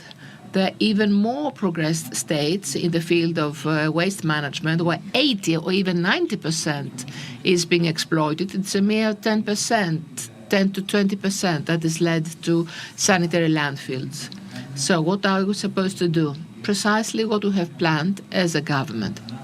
When we undertook a mandate in 2019, there were only 2 units of PPPs, and there were unattended another 2. Today we've got 18 plants of integrated waste management that are currently either built or in due course of a call for tender, and we have made a great progress in that. The other aspect that we have tried to develop, and we have laid the foundations, has to do with the previous steps before the waste led to integrated processing. And this has to do through the law 4819 that was adopted on circular economy. That is, trying first of all to reduce the production of waste, then proceed in the potential of reusing material which is currently led to the landfill. And after having completed these two steps, then at the third step, to be able to make a triage at the source and recycle the produced waste, so as for that waste not to be led to the waste management plant or the most so the landfill. Those are the efforts we have made to date. I believe that we have laid sound foundations for all these aspects, especially the issue of the triage at the source and the diversion of recycled materials. Quite important is the DRS system. What is the system? If you see, we have more than 10,000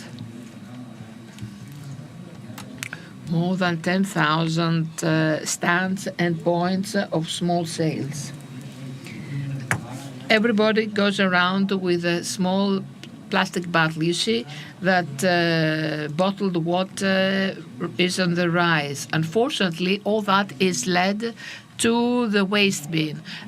Small tins, glass bottles and packaging. So through such a guarantee system where the consumer is to be paid a small fee but will be refunded if the packaging material is placed back to a collection point, will give us the possibility to increase the recycling of our waste from 20% that is currently to 40 and 50%.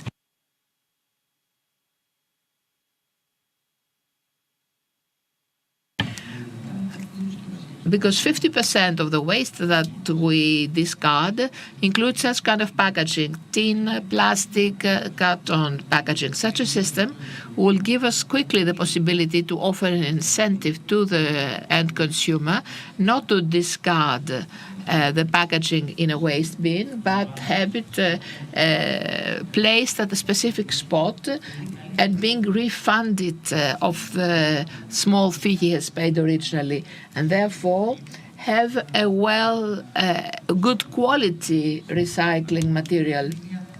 So there we can have the quality of the retrieved material will be far better than those that end at the processing plant.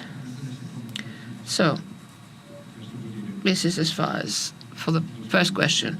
Thank you. Now let us give the floor to Mr. Murgos. Mr. Murgos, the Minister has given us the government's approach.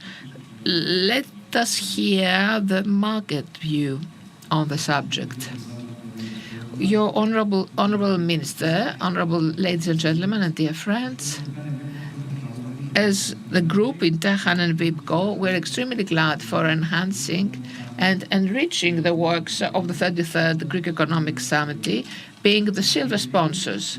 This is a conference which always has a very significant contribution presenting the status quo but also the perspectives of Greek economy. It is important to point out that today this panel is being honored by the Minister of the Environment and Energy, Mr. Skrekas, who is the person within only 2 years in his chair has solved problems and promoted policies that were stagnated for years. It's very important that businessmen, the business community and society alike follow suit in the evolution of the environment and consider that he is the right person in the right place. Mr. Minister, we have been monitoring. You are also in charge of energy, but you're equally important in your contribution on issues touching upon the environment. We must point out that this government has made very important and aspiring interventions in the field of environment. Now our country has an integrated, full and front-load framework. Not only has it aligned with the European guidelines, but also in the foreground. One of those aspects is this DRS system, the depository fund system, where the minister, in cooperation with the Minister for Development, Mr. Georgiadis, have recently co-signed a joint ministerial decision which sets the rules and prerequisites for the operation of the system that will be enforced from the 1st of July of 2023. It is important to have a steady institutional framework within someone who will be able to develop policies, and society, the civic society, social agencies, companies will be able to adapt, to grow, and indeed invest back so as to have new green jobs creation and also attract new investments in the field of circular economy as well. Our group has already made an important investment in this field by establishing the first plant in our country of state-of-the-art American recycling machinery, which is being produced in our country not solely for domestic consumption, but also for exports to many EU countries. I must here point out the important contribution of the USA embassy in our country in this investment. This investment was made in our country within a global competitive environment. So it seems that our country has become an attractive investment country of destination, and investors have our country and their focus as potential investment destination in the field of circular economy as well. So we must have a close cooperation under, of course, the umbrella of the state, with the cooperation of the business community and, of course, this chamber, which is extremely important in attracting foreign investments. I see the president, Mr. Bagatsellos. Nicholas really helps us very strongly so as for Greek businessmen to come in contact and cooperate with American companies so as to have open communication channels. This is most important for our country. It is equally important to note that the new investments are in the pipeline. As far as we're concerned, our group is ready to announce over the next days 2 important American investments in this field, because now we have a steady institutional environment which we can exploit so as to make new investments, create new jobs, and for society to become really share and embrace the vision of the Greek government for the growth of Greek economy. Our country, instead of being in the tail as it used to be in the recycling, with the new policies introduced now, will be the star and will be the front line. The Ministry for the Environment and Energy has not only introduced the institutional framework, but also have created funding instruments, both at the local level and local administration, so as to promote such incentives. With the new NSRF and the new program period 21-27, it is also has a priority, a pillar on recycling. The Ministry for Environment and Energy has attributed special competencies in the Special Secretariat of Recycling so as to be the authority that will be monitoring and promoting recycling in our country. So, Mr. Moderator, indeed, the government has made a very important work, and the minister here present is a paradigm on how we can have such a good cooperation so as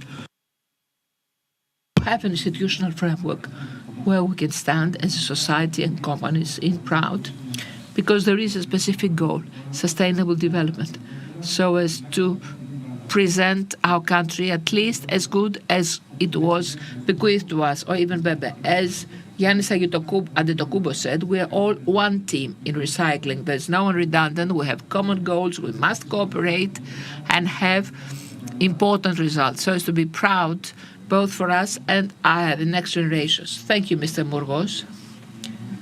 Had an important piece of news that you just announced, 2 new investments in the pipeline. Of course, we would like to have more details, but as you said, it will be officially announced shortly. But it's very optimistic, and I hope that your example will follow. Other companies will follow suit. We know that there's a keen investment interest, both by domestic and foreign players. So with this pre-announcement, we conclude with this session. I warmly thank you for your interventions. Thank you.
Thank you very much. I would like to welcome again Mr. Skrekas in his capacity as Minister of Environment. I will switch to English because we have an interlocutor who will be joining us from London to have our discussion in English.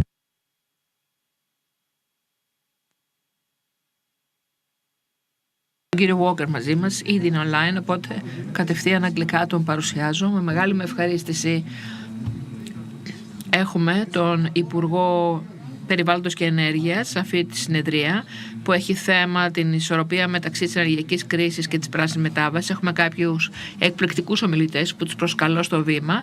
Παρακαλώ πολύ, αν μπορείτε να ανέβετε. Ο κύριος Ελευθεριάδης είναι εδώ, ο κύριος Walker είναι ήδη συνδεδεμένος και ο κύριος Συφνέος επίσης. Κωστή, μπορείς να ανέβεις?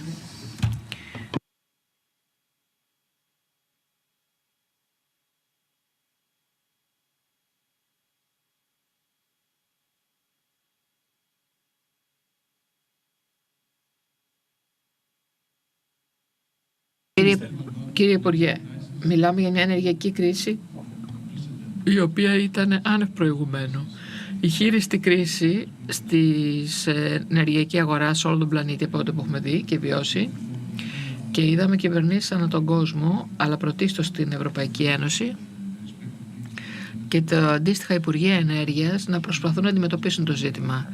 Ένα χρόνο σχεδόν μετά το ξέσπασμα αυτής της ενεργειακής κρίσης τώρα, έχουν συμβεί τόσα πολλά. Μετά την εισβολή της Ρωσίας στην Ουκρανία είδαμε προσπάθειες για να μπορέσουν να τεθεί κάποιο πλαφόν στις τιμές του φυσικού αερίου. Είδαμε την ελληνική πρόταση, αλλά ξέρω δεν είναι μόνο ελληνική, ξέρω την εισήγατε εσείς και πολλοί άλλοι συνάδελφοι ομότιμοι από τις ευρωπαϊκές χώρες που υποστηρίζουν ότι αυτή η οροφή πρέπει να είναι χαμηλότερη από αυτή που προτάθηκε από την Ευρωπαϊκή Ένωση. Σήμερα είναι αδύνατος να μην αναφέρει κανείς ότι έχουμε τον αντίκτυπο αυτής της οροφής και στις τιμές του πετρελαίου με $60 το αργό, που πιθανότατα βλέπουμε ότι δεν έχει λειτουργήσει από την πρώτη μέρα το σύστημα όπως θα θέλαμε και θα επιθυμούσαμε, και θα θέλαμε τα σχόλιά σας. Ποιες είναι οι τελευταίες εξελίξεις από το μέτωπο? Τι έχουν να πούν οι συναδελφοί σας από τις Βρυξέλλες, από οι ομότιμοι σας, και τι πρέπει να περιμένουμε στο άμεσο μέλλον? Όμως αντιμετωπίζουμε τεράστια κλιματική κρίση και οι ευρωπαϊκές κυβερνήσεις και οι Ευρωπαίοι Υπουργοί Ενέργειας έχουν δύο κύριες προκλήσεις. Η πρώτη είναι να διασφαλίσουν την ασφάλεια παροχής, προμήθειας οπόρων, και το δεύτερο να εγγυηθούν προσιτές τιμές και για τα νοικοκυριά και για τις επιχειρήσεις. Και οι δύο είναι εξαιρετικές προκλήσεις. Τι έχουμε κάνει σε σχέση με το προσιτό των τιμών? Εδώ στην Ελλάδα έχουμε σχεδιάσει και έχουμε εφαρμόσει ένα μηχανισμό φορολογίας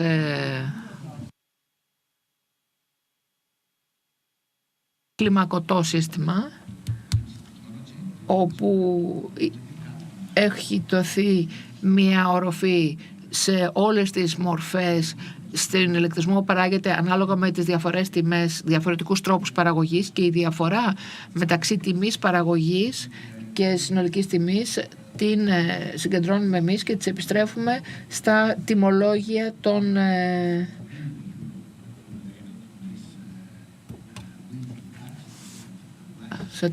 των νοικοκυριών. Μέχρι στιγμής έχουμε συλλέξει από αυτού του είδους τον φόρο υπερηξιών περίπου 8 δις ευρώ, τα οποία χρησιμοποιήθηκαν για την επιδότωση των τιμολογίων ηλεκτρικής ενέργειας των νοικοκυριών και δι των πιο ευάλωτων.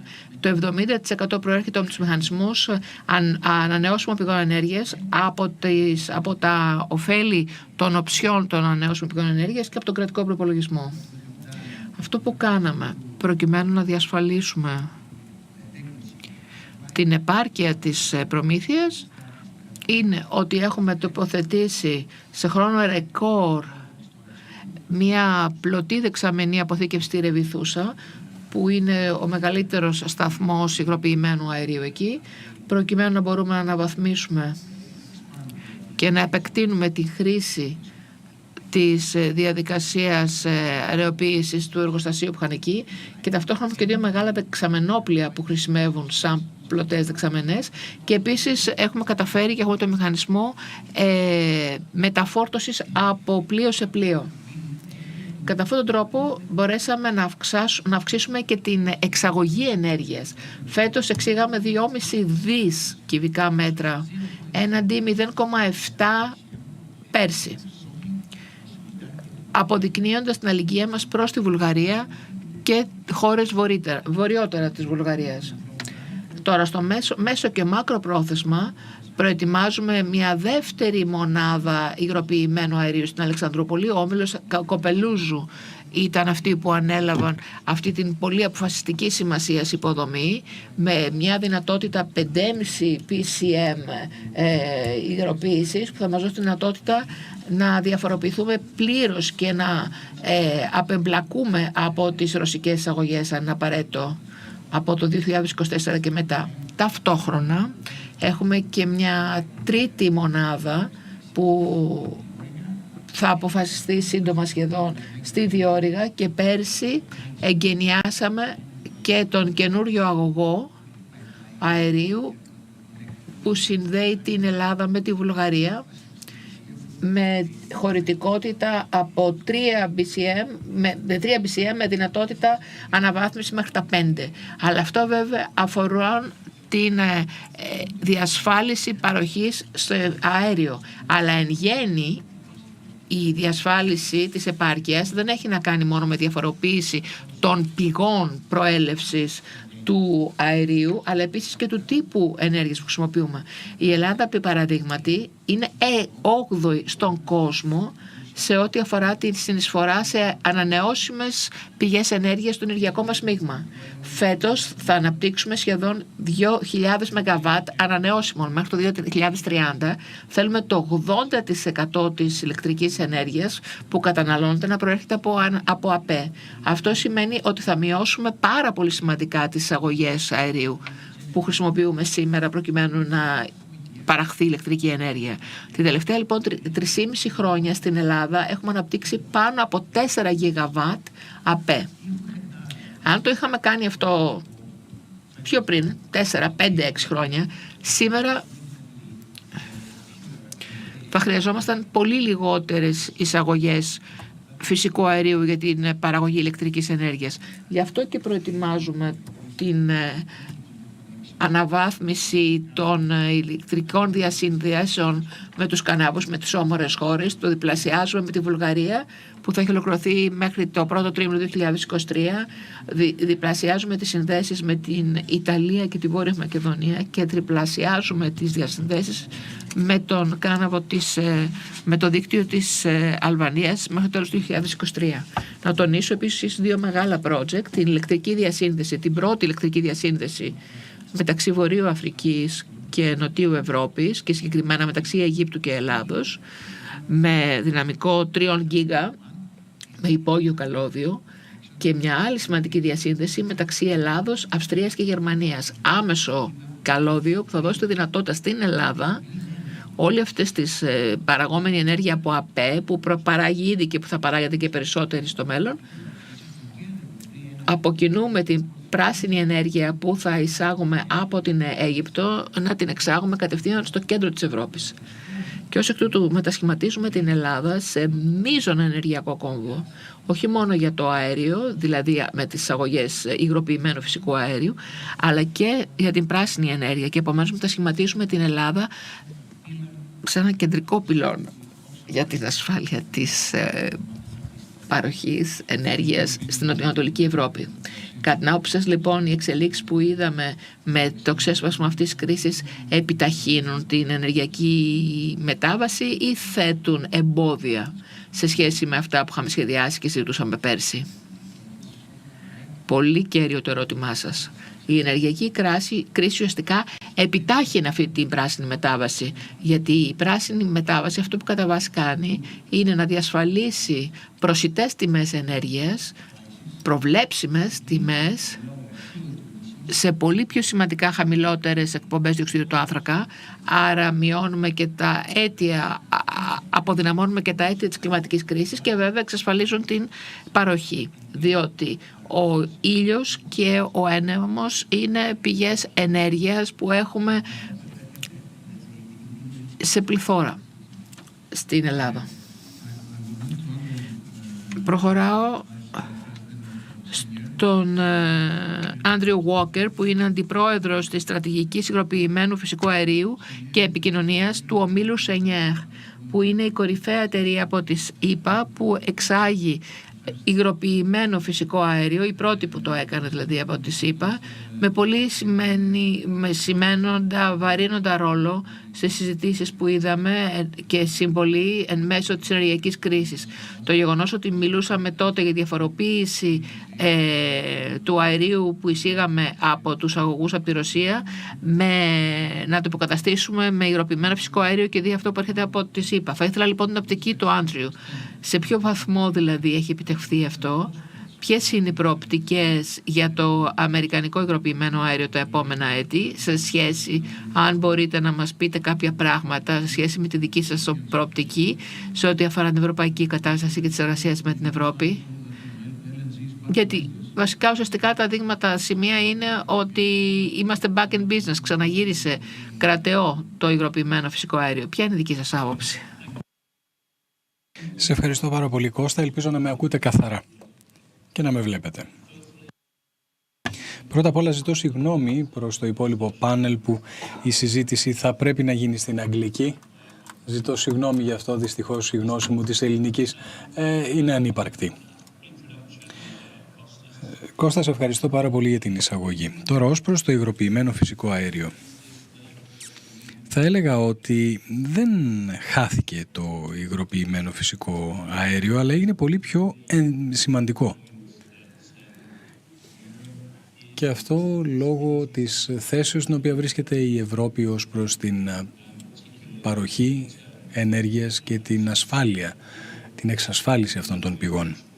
Όπως είπατε και εσείς, η Ευρώπη προσπαθεί να απομακρυνθεί από την ρωσική προμήθεια αερίου, και οι επιλογές που έχει για να μπορέσει να αντικαταστήσει αυτή την παροχή είναι πάρα πολύ περιορισμένες.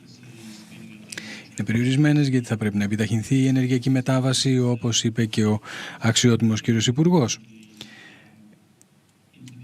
Και βεβαίως με ποιον τρόπο θα εισέλθει αυτό το αέριο στην ευρωπαϊκή αγορά για να αντικαταστήσει το ρωσικό. Θα ήθελα να δούμε λιγάκι το ρόλο που έπαιξε το υγροποιημένο φυσικό αέριο και ειδικά το αμερικανικό υγροποιημένο φυσικό αέριο. Όλη η Ευρώπη είδε μία μείωση στην παροχή και προμήθεια ρωσικού αερίου κατά 80 BCM. Ως προς την αμερικανική παραγωγή και προμήθεια θα υπάρξει μια αύξηση της τάξης του 50 BCM, σπάζοντας κάθε ρεκόρ προμήθειας υγροποιημένου φυσικού αερίου στην Ευρώπη. Αυτά τα 50 BCM αντικαθιστούν την πλειονότητα αυτού του αερίου, όπως είπαμε και πριν, από τη Ρωσία παίρνει το 80%, είναι περίπου το 70% από πέρσι και έχει ήδη παρασχεθεί από τις Ηνωμένες Πολιτείες για να το καλύψουν. Οι Ηνωμένες Πολιτείες λοιπόν παίζουν ένα πολύ κρίσιμο ρόλο στην αύξηση της ευελιξίας της προμήθειας και της παροχής του αερίου. Βοηθάει δηλαδή την Ευρώπη να διατηρήσει τα φώτα της αναμένα, την κεντρική της θέρμανση αναμένει επίσης. Και θεωρώ ότι πραγματικά είναι πολύ σημαντικό για την Ελλάδα ως σημείο εισόδου αυτού του αερίου στην Νότιο Ευρώπη. Η Ελλάδα είναι πολύ σημαντικό σημείο εισόδου για τα Βαλκάνια επίσης, αλλά και για την Νότιο και Κεντρική Ευρώπη εν συνόλο.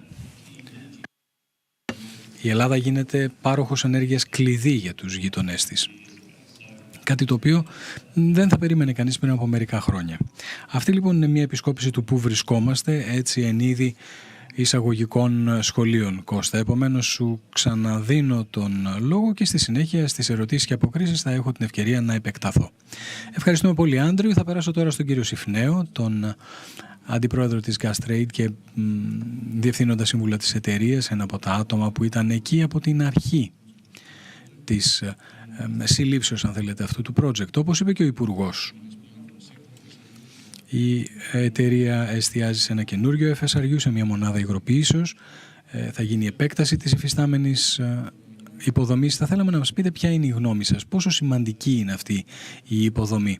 Αλλά πολύ σημαντικό επίσης είναι πώς βλέπετε εσείς το μέλλον του φυσικού αερίου, κάθετος υγροποιημένου φυσικού αερίου, δηλαδή σε οποιαδήποτε από τις δύο μορφές, είτε μέσω αγωγών είτε του υγροποιημένου, για την Ελλάδα στα επόμενα χρόνια.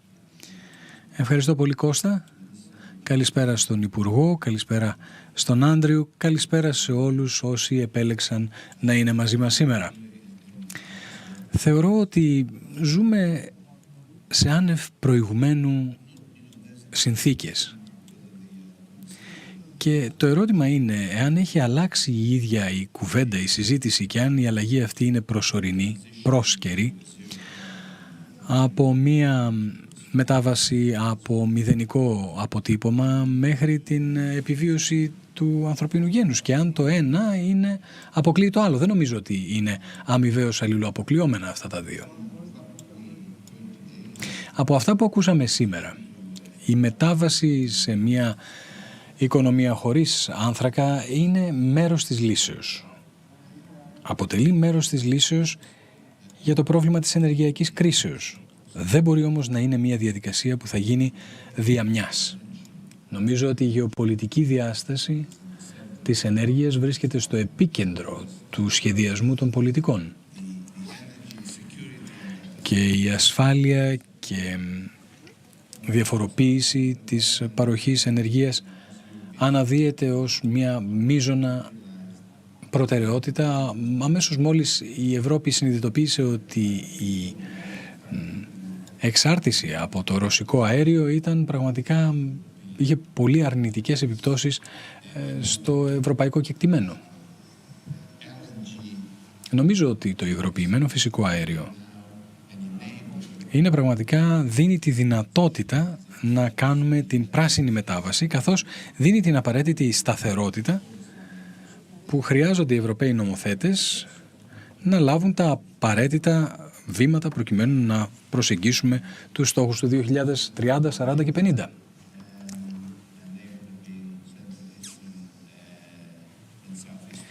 Στην κεντρική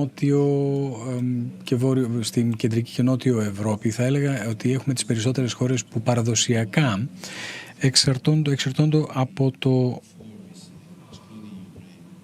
ρωσικό αέριο. Το 2021, 23 με 24% χρειαζόντουσαν τέτοιο αέριο. Το 60% ερχόταν από την Ρωσία.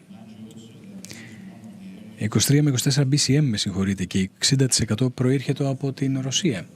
Είναι χώρες οι οποίες έχουν δυνατότητες οικονομικής αναπτύξεως. Είδαμε κάποιες πρωτοβουλίες, οι οποίες θεωρώ ότι προσωρινά σταμάτησαν την απολιγνητοποίηση της παραγωγής ενεργείας.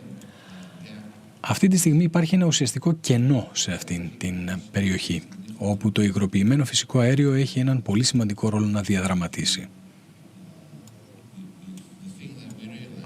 Αυτό που συνειδητοποιήσαμε είναι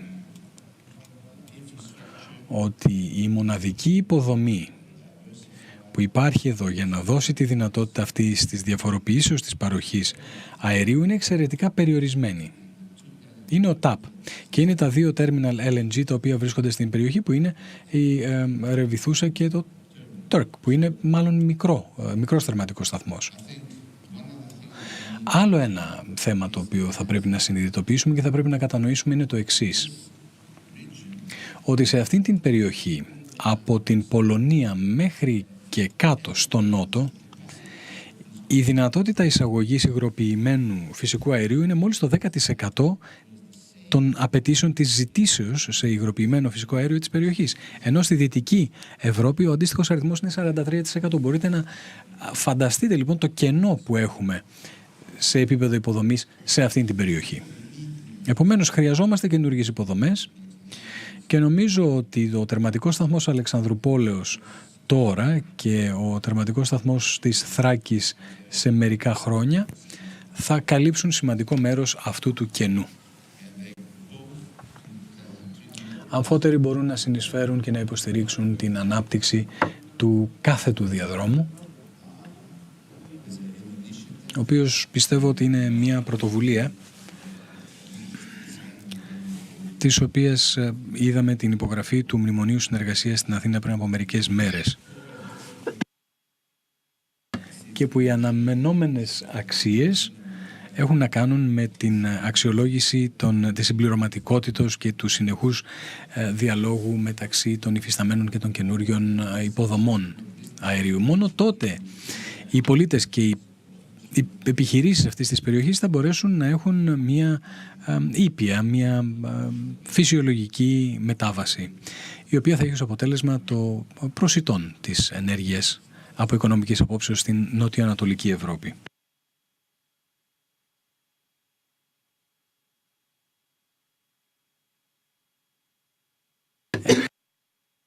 Έχουμε λοιπόν έναν σταθμό υποκατασκευή, θα ξεκινήσει την 1η Ιανουαρίου του 2024 τη λειτουργία, θα είναι το τρίτο στην Νοτιοανατολική Ευρώπη και το πρώτο στην Ελλάδα.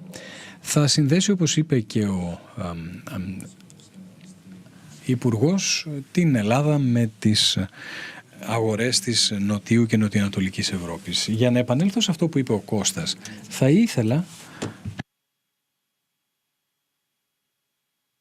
Έχουμε την Θράκη, έχουμε την Αλεξανδρούπολη. Στη Θράκη έχουμε ήδη την αδειοδότηση και θα είναι έτοιμο στα τέλη του 2025. Αυτό είναι ένα project το οποίο μπορεί να υποστηρίξει την παροχή της Ουκρανίας από πλευράς της Ελλάδος, χρησιμοποιώντας αυτόν τον κάθετο διάδρομο τον οποίο περιέγραψα από βορρά προς νότο. Και για να κλείσω το σχόλιο μου, θα ήθελα να υπογραμμίσω ποια είναι η πιο σημαντική συνεισφορά του τερματικού σταθμού της Αλεξανδρουπόλεως στην περιοχή και στην Ευρώπη εν συνόλο. Και νομίζω ότι έχω μια εικόνα που μπορούμε να δείξουμε. Αυτό λοιπόν είναι ένα project το οποίο άνοιξε και εξακολουθεί να ανοίγει διάβλους και να διευρύνει διάβλους για περιφερειακή συνεργασία. Αποδεικνύει τον τρόπο με τον οποίο η ενέργεια μπορεί να αποτελέσει εργαλείο για ομόνοια και θέτει την Ελλάδα στο κέντρο των γεωπολιτικών εξελίξεων, αναπτύσσει την αλληλεγγύη σε μια τόσο ευαίσθητη περιοχή. Άψογα. Ευχαριστούμε πάρα πολύ, Κωστή. Νομίζω ότι ο κύριος Πάιατ είναι εκεί. Νομίζω δείχνει 4 αρχηγούς κρατών και τον επικεφαλής του Ευρωπαϊκού Συμβουλίου. Τα εγγένεια που είχαμε τον Μάιο, ο Υπουργός ήταν εκεί. Πολλοί υπουργοί και μέλη κυβερνητικά. Αυτό το project μαζί με το IGB και άλλα καταδεικνύουν και αποδεικνύουν ακριβώς πώς οι χώρες μπορούν να προχωρήσουν μαζί και ποιος μπορεί πραγματικά να είναι ο ρόλος της Ελλάδος σε αυτή την περιοχή. Μπορούμε να δούμε την υποστήριξη της αμερικανικής κυβερνήσεως, της πρεσβείας και όπως είπε και ο Άντριου, το 70% της αυξήσεως προέρχεται από τις Ηνωμένες Πολιτείες Και θα έλεγα εδώ δείχνει το επίπεδο αλληλεγγύης και από την άλλη πλευρά του Ατλαντικού προς εμάς. Θα ήθελα επίσης να ζητήσω να μπει στην συζήτησή μας ο Κωνσταντίνος Ελευθεριάδης, ο οποίος είναι με την Deloitte ως ηγέτιδα δύναμη της βιομηχανίας. Κωνσταντίνε, είδαμε ότι η μετάβαση στην πράσινη ενέργεια έχει πολλές προκλήσεις από πλευράς ρυθμιστικής, από πλευράς πολιτικών και ούτω καθεξής. Μιλάμε για υποδομές, ανάπτυξη υποδομών, όπως είπε ο Υπουργός, είπε και ο κύριος Ιφνέος,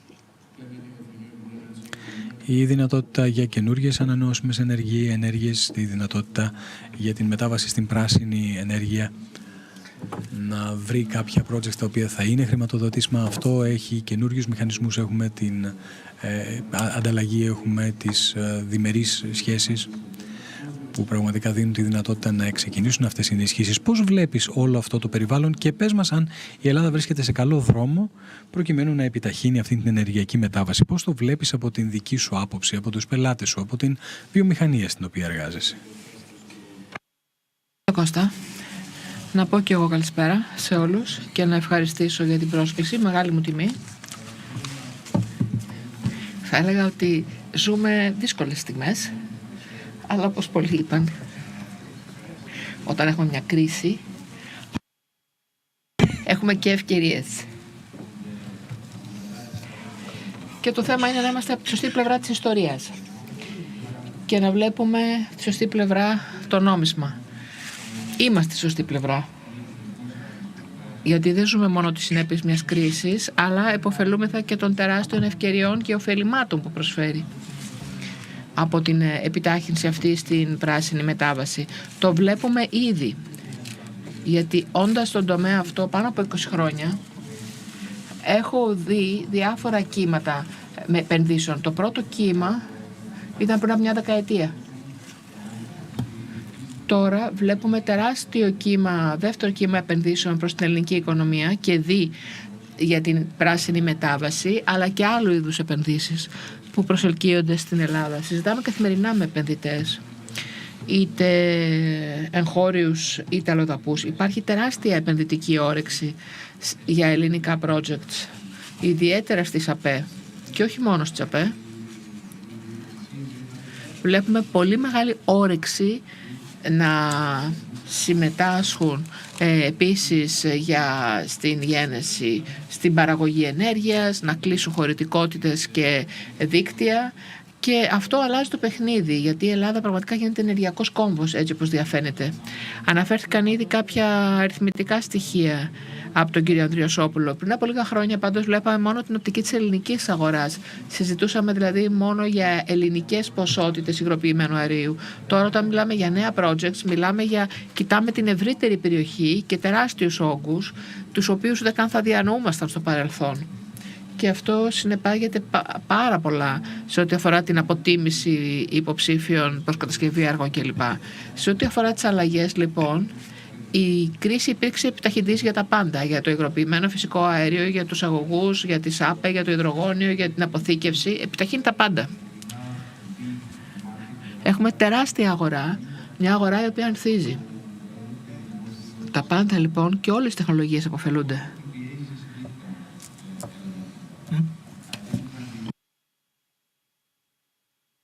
Όπως αναφέρθηκε προηγουμένως, αλλάζει το παιχνίδι, το οποίο είναι καλό όχι μόνο για την ενεργειακή αγορά, αλλά και για την ανταγωνιστικότητα εν γέννη της βιομηχανίας ενέργειας και τους Έλληνες βιομηχανικούς παίκτες εν γέννη. Γιατί όταν παίζεις σε παγκόσμια κλίμακα, πρέπει να συγκριθείς και με παίκτες από την Ισπανία, το Ηνωμένο Βασίλειο, από τη Γερμανία.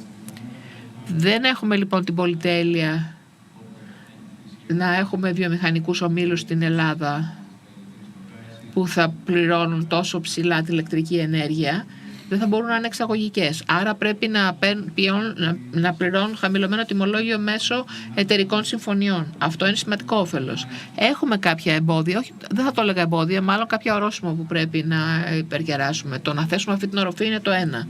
Γιατί προκάλεσε κάποια θέματα σύμφωνα με τις γενικές συμφωνίες. Και χρειάζεται επίσης να εκπαιδεύσουμε την αγορά.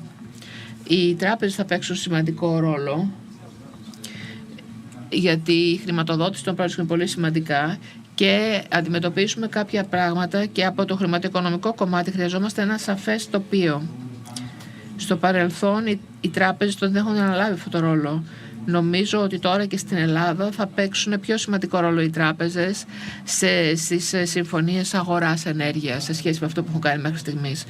Έχουμε λοιπόν υπερπηδήσει κάποια εμπόδια, κάποια βασικά ορόσημα και θα δούμε και ένα κομμάτι της αγοράς να διαφοροποιείται σε ό,τι αφορά τις μεγάλες εταιρείες και αυτές οι μεγάλες συμφωνίες αγοράς ενέργειας θα παίξουν σημαντικό ρόλο.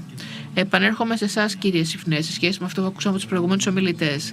Τι βλέπετε εσείς ως τα επόμενα που θα πρέπει να αναλάβει η κυβέρνηση σε σχέση με τις πρωτοβουλίες που έχετε ήδη αναλάβει, ακούγοντας ίσως και κάποια εμπόδια ή περιορισμοί που υπάρχουν συγκεκριμένα σχέδια για να ενισχύσετε την υποστήριξη στην ελληνική κυβέρνηση λόγω του υψηλού ενεργειακού κόστους που είναι υποχρεωμένες οι ελληνικές επιχειρήσεις να καταβάλουν? Υπάρχουν συγκεκριμένα σχέδια της κυβέρνησης για την υποστήριξη των βιομηχανιών στην Ελλάδα σε ό,τι αφορά την ενέργεια? Και σε σχέση με τα θέματα ευρωπαϊκής αλληλεγγύης εν γέννη και συνοχής ιδιαίτερα, γιατί είδαμε κατ' επανάληψη ότι η Ευρώπη καθυστερεί σε κάποιες αποφάσεις της και είδαμε να διαμορφώνονται δύο στρατόπεδα μέχρι στιγμής συζητήσεις που έχετε στα Συμβούλια Ενέργειας. Βλέπετε να διαφαίνεται κάποια ευθυγράμμιση επιτέλους? Πολύ σωστά λέτε ότι η Ευρώπη έχει καθυστερήσει πάρα πολύ στην λήψη των κατάλληλων αποφασιστικών μέτρων και δράσεων κυρίως για να αντιμετωπίσει τις πολύ σοβαρές συνέπειες ενεργειακής κρίσης. Βλέπουμε λοιπόν τώρα τα αποτελέσματα αυτής της χρονοτριβής. Βλέπουμε πάρα πολλές ευρωπαϊκές βιομηχανίες να μειώνουν την παραγωγή τους ή ακόμα και να κλείνουν παραγωγικές γραμμές.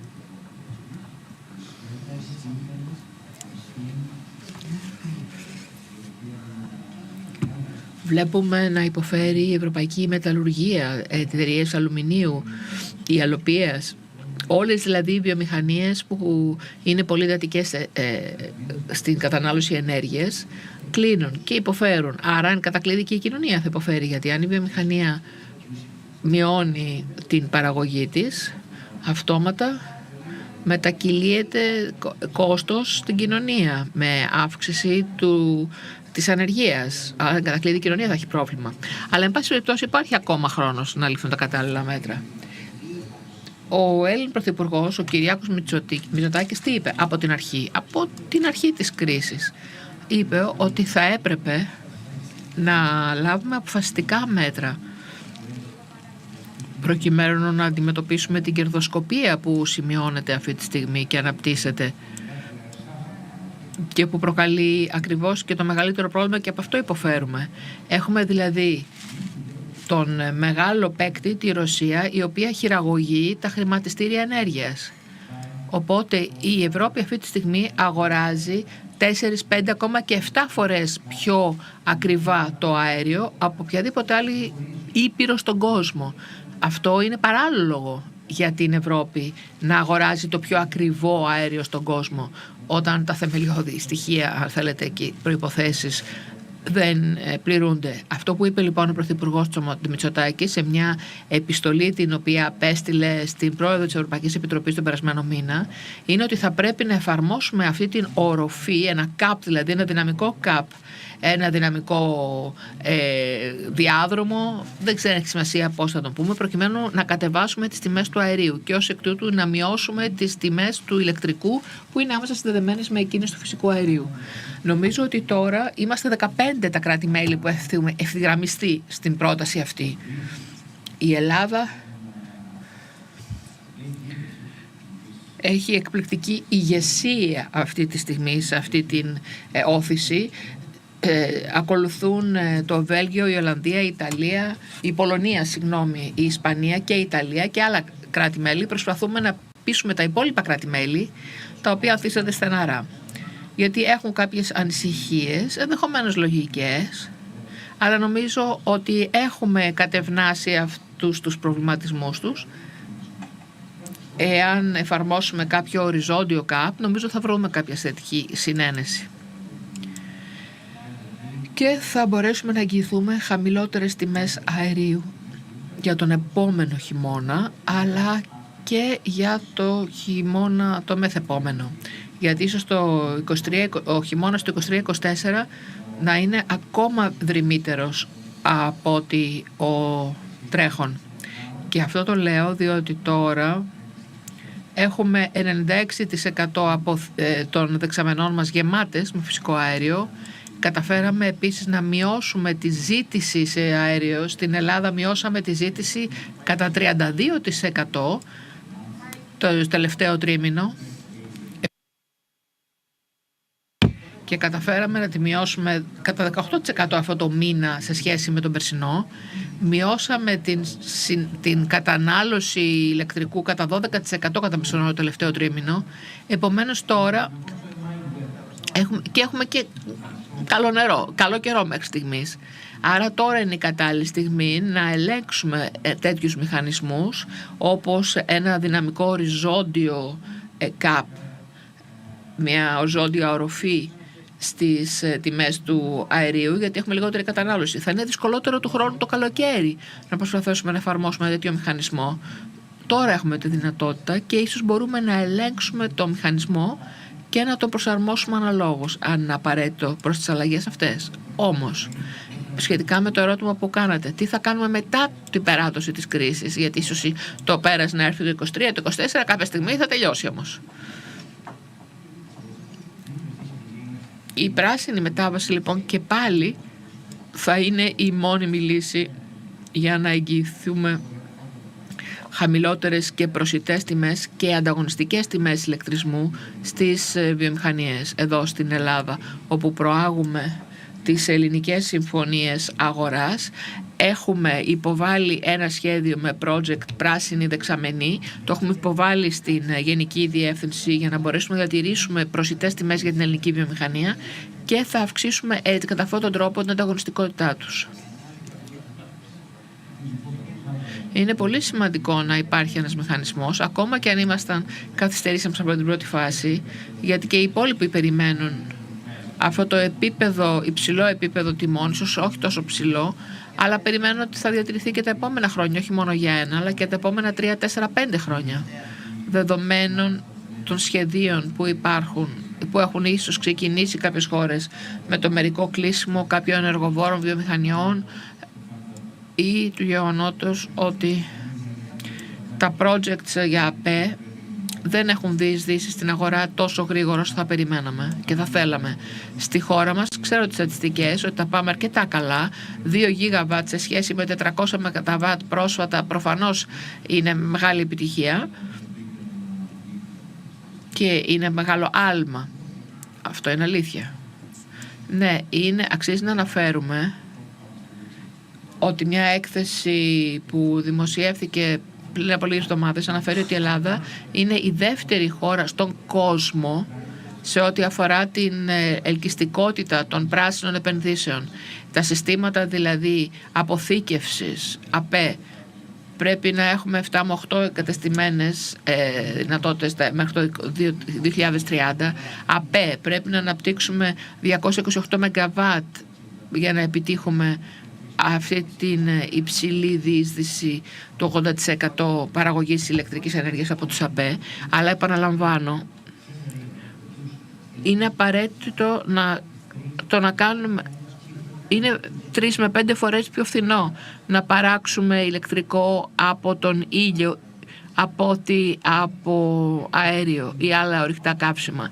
Και εδώ αυτή τη στιγμή εισάγουμε το 100% για την παραγωγή ηλεκτρικής ενέργειας από αέριο είτε από πετρέλαιο.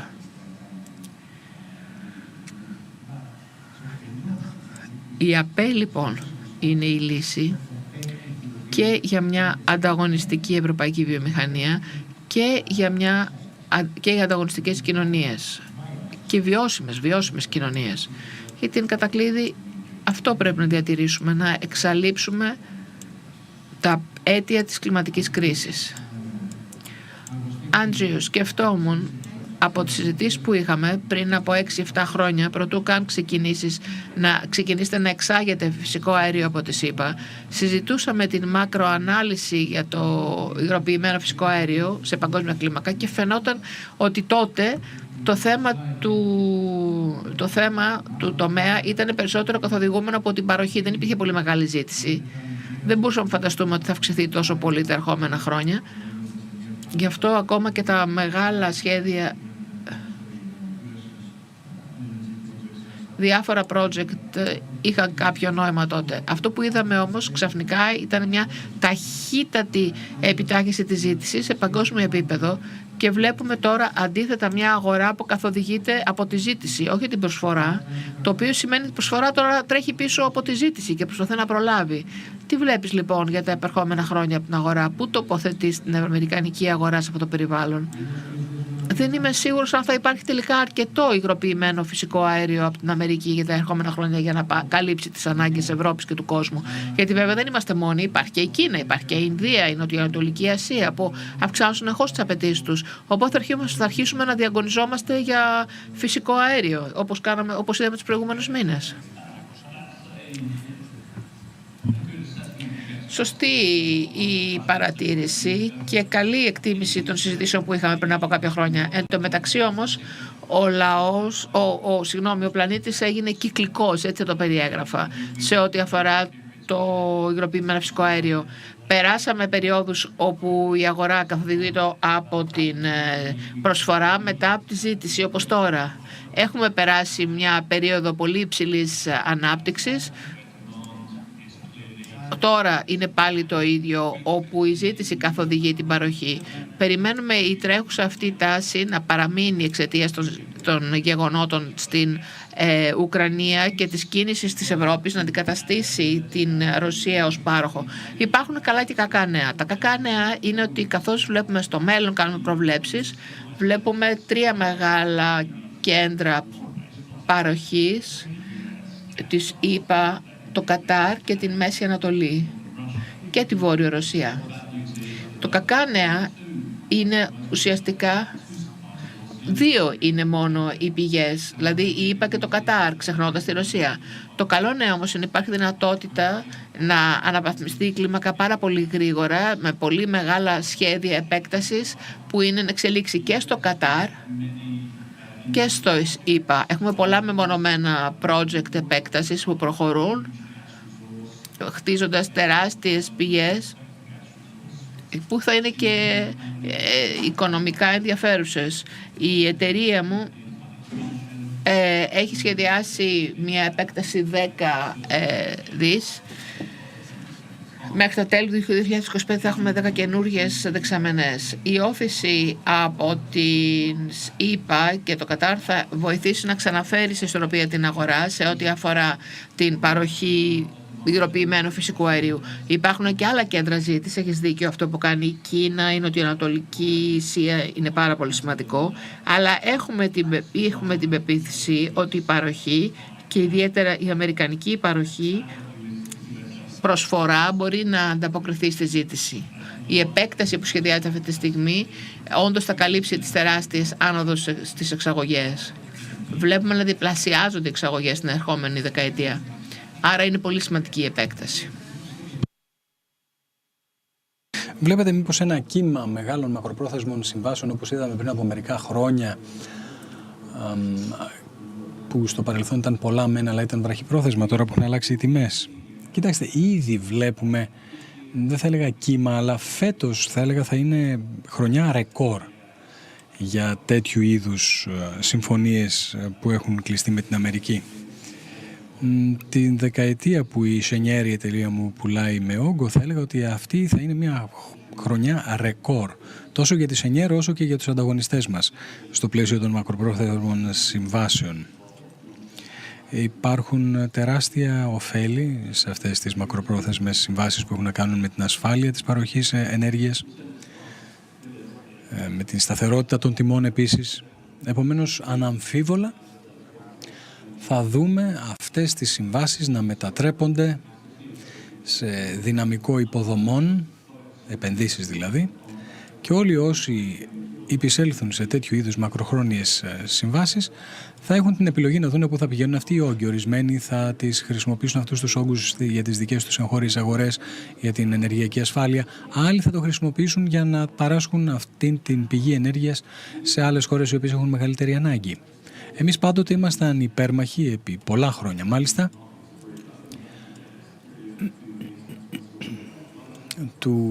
αυτής της διαδικασίας, ακόμα και τότε που ήταν πολύ χαμηλά η αγορά. Ο καλύτερος λοιπόν τρόπος για να κάνεις μακροπρόθεσμο επιχειρήν είναι να έχεις μια ποικιλία παροχών από γεωγραφικής απόψεως, όπως επίσης και διαρκείας συμβάσεων. Πρέπει να έχεις βραχυπρόθεσμα, μεσοπρόθεσμα και μακροπρόθεσμα συμβόλαια να τρέχουν ταυτοχρόνως. Κατά αυτόν τον τρόπο μπορείς να ελέγχεις τμήμα τουλάχιστον του όγκου το οποίο διέρχεται της χώρας σου ή καταλήγει στη χώρα σου, και θα έλεγα ότι επιστρέφουν σε μακροπρόθεσμες συμβάσεις οι περισσότεροι παίκτες και είναι κάτι το οποίο παρατηρούμε τα τελευταία χρόνια ήδη. Ευχαριστούμε πολύ, Άντριου. Κωστή, θα περάσω πάλι σε σένα για να σε ρωτήσω το εξής. Είναι το ερώτημα το οποίο θα υπογραμμίσει τον περιφερειακό ρόλο που παίζει η Αλεξανδρούπολη. Η ελληνική αγορά είναι περίπου το 65% αυτού του αερίου πηγαίνει στην παραγωγή ηλεκτρισμού. Πώς θα αλλάξει αυτή η μίξη όταν μιλήσουμε για ΑΠΕ στο μέλλον, όταν γίνει η μετάβαση? Η Ελλάδα θεωρείται ότι θα παίξει ρόλο κλειδί ως χώρα διαμετακομιστική, ως hub, ως κόμβος? Τι θα γίνει με την αξιοποίηση αυτού του κάθετου διαδρόμου, τον οποίο περιγράψαμε νωρίτερα, βορρά-νότου? Κοιτάξτε, θα ήθελα να διαφοροποιήσω λίγο το ερώτημά σου, Κώστα. Πρώτα απ' όλα, υπήρξε μια πρωτοβουλία η οποία ανακοινώθηκε μόλις εξελέγει αυτή η κυβέρνηση, που είχε να κάνει με την απολιγνητοποίηση της ηλεκτρικής παραγωγής. Και αυτό ούτως ή άλλως θα πυροδοτούσε μια σημαντική αύξηση στη ζήτηση του φυσικού αερίου στην Ελλάδα. Αυτή η πρωτοβουλία, είμαι βέβαιος ότι προσωρινά έχει τεθεί σε παύση, θα επανέλθει όμως σίγουρα όταν η ενεργειακή ασφάλεια αποκατασταθεί ή, εν πάση περιπτώσει, δεν είναι στην κατάσταση στην οποία βρίσκεται τώρα και δεν θα είναι πρωτεύουσας σημασίας η εξασφάλισή της. Κοιτάξτε, ακόμα και αν η Ελλάδα διπλασίαζε την κατανάλωσή της, δεν είναι αυτό το σημαντικό. Το σημαντικό είναι τι θα γίνει με τις συμβάσεις, τις μακροχρόνιες συμβάσεις παροχής. Θα πρέπει να αρχίσουμε να βλέπουμε τι γίνεται πέρα από τα σύνορά μας. Και αυτό στρατηγικά είναι ο μοναδικός τρόπος να αντιμετωπίσουμε τις αγορές. Και γι' αυτό οι υποδομές οι οποίες χτίζονται αυτή τη στιγμή είναι πολύ σημαντικό να είναι συμπληρωματικές. Είναι συμπληρωματικό να δημιουργήσουν μια ρευστότητα σε αυτό το μέρος του κόσμου γεωγραφικά, δημιουργώντας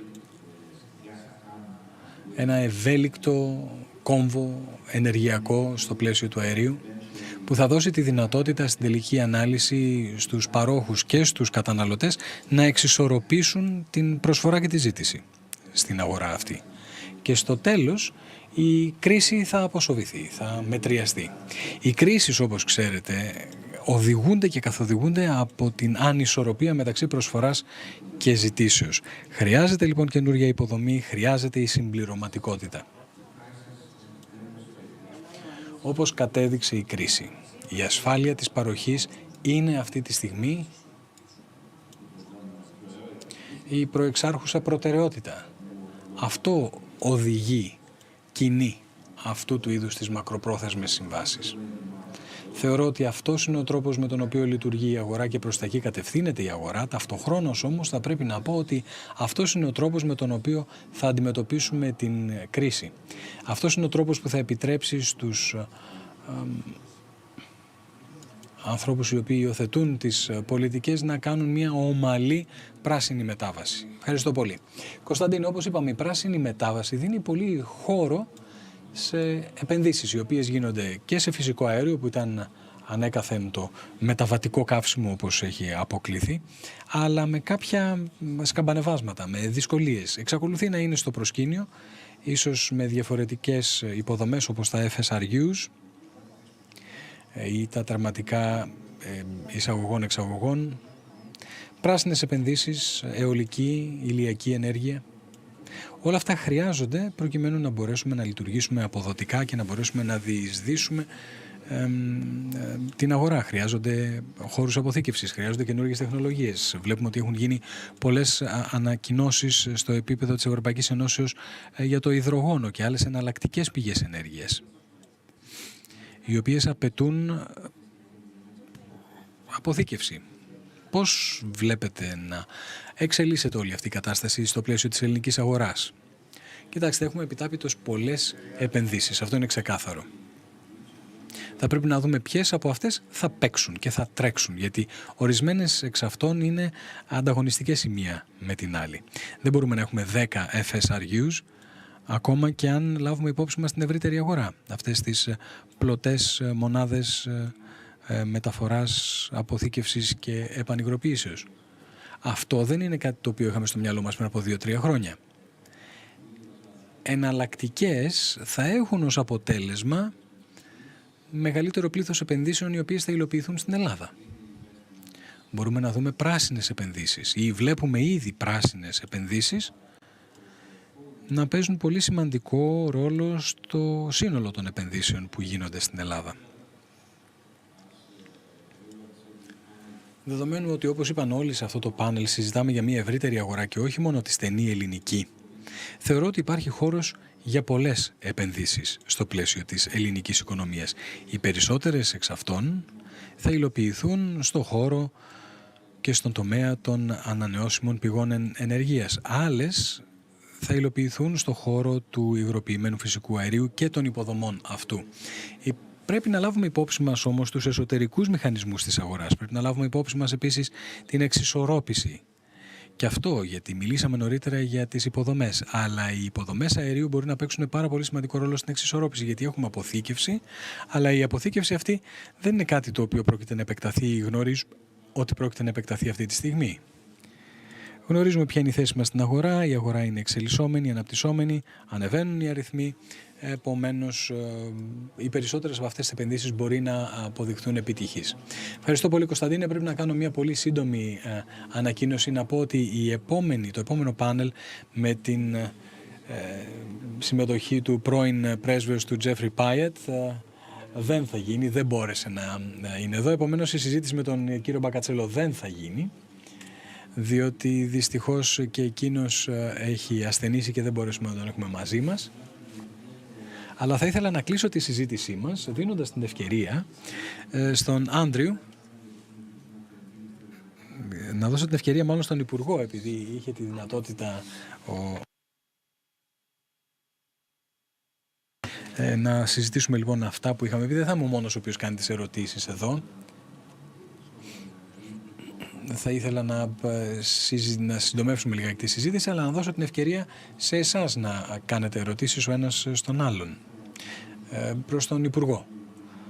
Γνωρίζω ότι συναντηθήκατε την περασμένη εβδομάδα, γνωρίζω ότι ήσασταν εδώ στην Ελλάδα για τη μεγάλη συνάντηση με αντικείμενο το αέριο, αλλά είναι μεγάλη χαρά να έχουμε εδώ τον Υπουργό και να σας απαντήσει στις ερωτήσεις σας.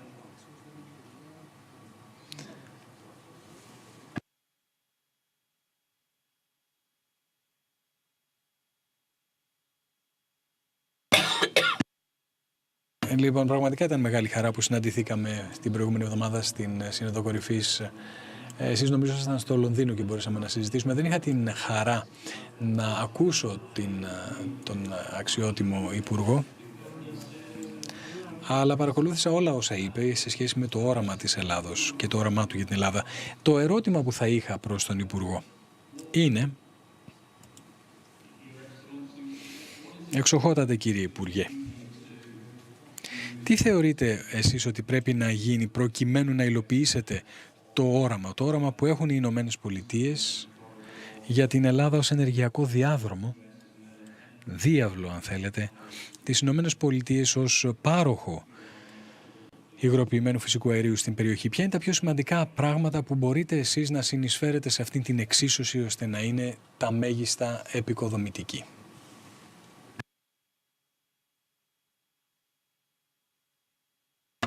Με ακούτε? Ναι, ωραία. Αυτό λοιπόν που ήδη κατορθώσαμε δείχνει τις δυνατότητες της Ελλάδος. Θα ήθελα να πω ότι περί το 50% της καταναλώσεώς μας προέρχονται από το υγροποιημένο φυσικό αέριο. Το 65% αυτού του 50% προέρχεται από τις Ηνωμένες Πολιτείες. Αυτό λοιπόν που ήδη κάναμε τα τελευταία 4-5 χρόνια καταδεικνύει ακριβώς τι έχουμε κάνει και δίνει απάντηση στο ερώτημά σας. Θα ήταν σφάλμα εάν δεν ανέφερα την συνεισφορά του νυν Υπουργού, του κ. Πάιατ, και τις υποστηρίξεις που έχουμε τύχει των Ηνωμένων Πολιτειών της Αμερικής στη δυνατότητά μας να υλοποιήσουμε αυτήν την στρατηγική. Γιατί πριν από μερικά χρόνια η Ελλάδα δεν βρισκόταν σε κανέναν ενεργειακό χάρτη της Ευρώπης. Σε κανέναν. Δεν είχαμε ούτε έναν αγωγό αερίου να διέρχεται της Ελλάδος. Είχαμε τη δυνατότητα αεριοποιήσεως και επαναεριοποιήσεως. Υπήρχε η πρόβλεψη να δημιουργηθεί πριν από 30 χρόνια, προσπαθώντας να κάνουμε μια διαφοροποίηση από τους τότε παρόχους μας, οι οποίοι ήταν αποκλειστικά η Ρωσία και η Gazprom βέβαια, αλλά προεξαρχόντως ο ρόλος της Ελλάδος δεν αναπτύχθηκε αρκετά. Κατά τα τελευταία 5 χρόνια κατορθώσαμε να διασφαλίσουμε ότι ο αγωγός TAP θα διέρχεται της Ελλάδος και θα φτάνει στην Ιταλία, και επίσης ένα FSRU στην Αλεξανδρούπολη πρόκειται να παραδοθεί άμεσα, μέσα σε 12 μήνες. Και το IGB, το οποίο ήταν μια έννοια την οποία κανείς δεν ήξερε ότι θα υλοποιηθεί εγκαίρως, ήδη λειτουργεί τώρα. Ο IGB είναι η διασύνδεση Ελλάδος-Βουλγαρίας, Interconnection with Greece-Bulgaria. Αυτός είναι ο ρόλος της Ελλάδος, ο οποίος είναι πάρα πολύ σημαντικός για την ασφάλεια της παροχής της νοτιοανατολικής Ευρώπης. Τούτων λεχθέντων, θα ήθελα να προσθέσω ότι υπάρχουν τουλάχιστον 2 FSRU τα οποία μπορούν να έχουν ολοκληρωθεί πάρα πολύ σύντομα, δηλαδή μέσα στα επόμενα 2 χρόνια. Επομένως θα εκτιναχθεί η δυνατότητα εισαγωγής της Ελλάδος σε 20-24 BCM πολύ γρήγορα. Και πάλι θα ήθελα να πω ότι οι Ηνωμένες Πολιτείες είναι η πρώτη εξαγωγός χώρα, η πρώτη παραγωγός χώρα αερίου. Και κατά πάσα πιθανότητα, αφού ολοκληρωθούν κάποιες υποδομές, θα είναι η πρώτη εξαγωγός χώρα υγροποιημένου φυσικού αερίου. Αναλαμβάνοντας ηγετικό ρόλο. Λοιπόν, βλέπω ότι το ρολόι ήδη έχει περάσει στο κόκκινο και σε αρνητικό, δεν έχουμε άλλο χρόνο. Παρακαλώ πολύ, ας χειροκροτήσουμε όλοι τους ομιλητές και τον Υπουργό στο πλαίσιο αυτής της υπέροχης πραγματικά συζητήσεως.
Well, speaking of exports, on how we can increase our exports right now. Our country has an important increase in the field of exports. So together, for this panel, we have with us Mr. Gerasimos Jais, who is the Managing Director of Atradius Greece, Mr. Dimitris Karavasilis, who is the CEO at DK Marketing and IT Markets with the International Trade Advisor in the American Hellenic Chamber of Commerce, and Mr. Retsos from Enterprise Greece. Welcome. We have half an hour at our disposal. We must be very brief in our replies. So let us start with Mr. Jace with a question on how credit security helped the exporter and the wedge of foreign markets, especially in such an insecurity that we currently witness. Thank you, Elias, for the question. Good afternoon to all the friends. The American Hellenic community. Let me start by stating that the exports is a decisive factor so as to be led successfully to the growth of Greek economy. We have excellent, ingenious Greek exporters who have survived the metal, so forth, the mentality not only to do well, but actually to do excellent well abroad. That's why I'm convinced that we will win this pledge. But a very complex and useful tool they have is credit insurance. For those of you who do not yet know what that means, let me say a couple of words. This is an insurance that protects the exporter in the case the debtor abroad to whom he has sent commodities and services in credit does not pay. That is, if the debtor does not pay, then the insurance company will foot the bill. This insurance is offered through credit limits asked by the exporter for each and every debtor / client, and then the insurer asks Atradius in order to do the risk. We make a risk assessment of the solvency of the debtor.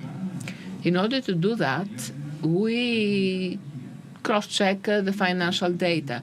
Atradius is a global force who have 100 years of history. In Greece, we are the market leaders in the last years. So we have developed a huge database for 200 million companies, where we update their financial data on a frequent and periodic basis so as to have the best and most accurate picture for those companies on how they are, on their financial health. So we can tell on time and in a clever way to the exporter to whom to export and approve the credit limits. Any country without running any additional risk. When we approve a credit limit for the debtor abroad, our job is not done. It is there that our job starts, because this client enters a database that I mentioned beforehand, which is continuously and constantly of trade risk. Then we inform on time the exporter to avoid further exports, further exposure. This is a most important and prevents disaster. But of course, we don't know everything, and such case, the exporter enjoys this from the original claim if the debtor claim for his account the exposure and have them cashed in with our own resources all over the world, either through judicial recourse. How can he find a lawyer to represent him? So we assume all that procedure, regardless of whether we are successful or not. We pay the claim within 6 months at top. And I conclude by saying that credit insurance is the unique product in the insurance industry where the insured person knows beforehand when he's from Atradius. This is most important for the capital, work capital, and so forth. Thank you. I believe that the field of credit insurance is most important for exports. It protects exporters. Now let me turn to Mr. Retsos.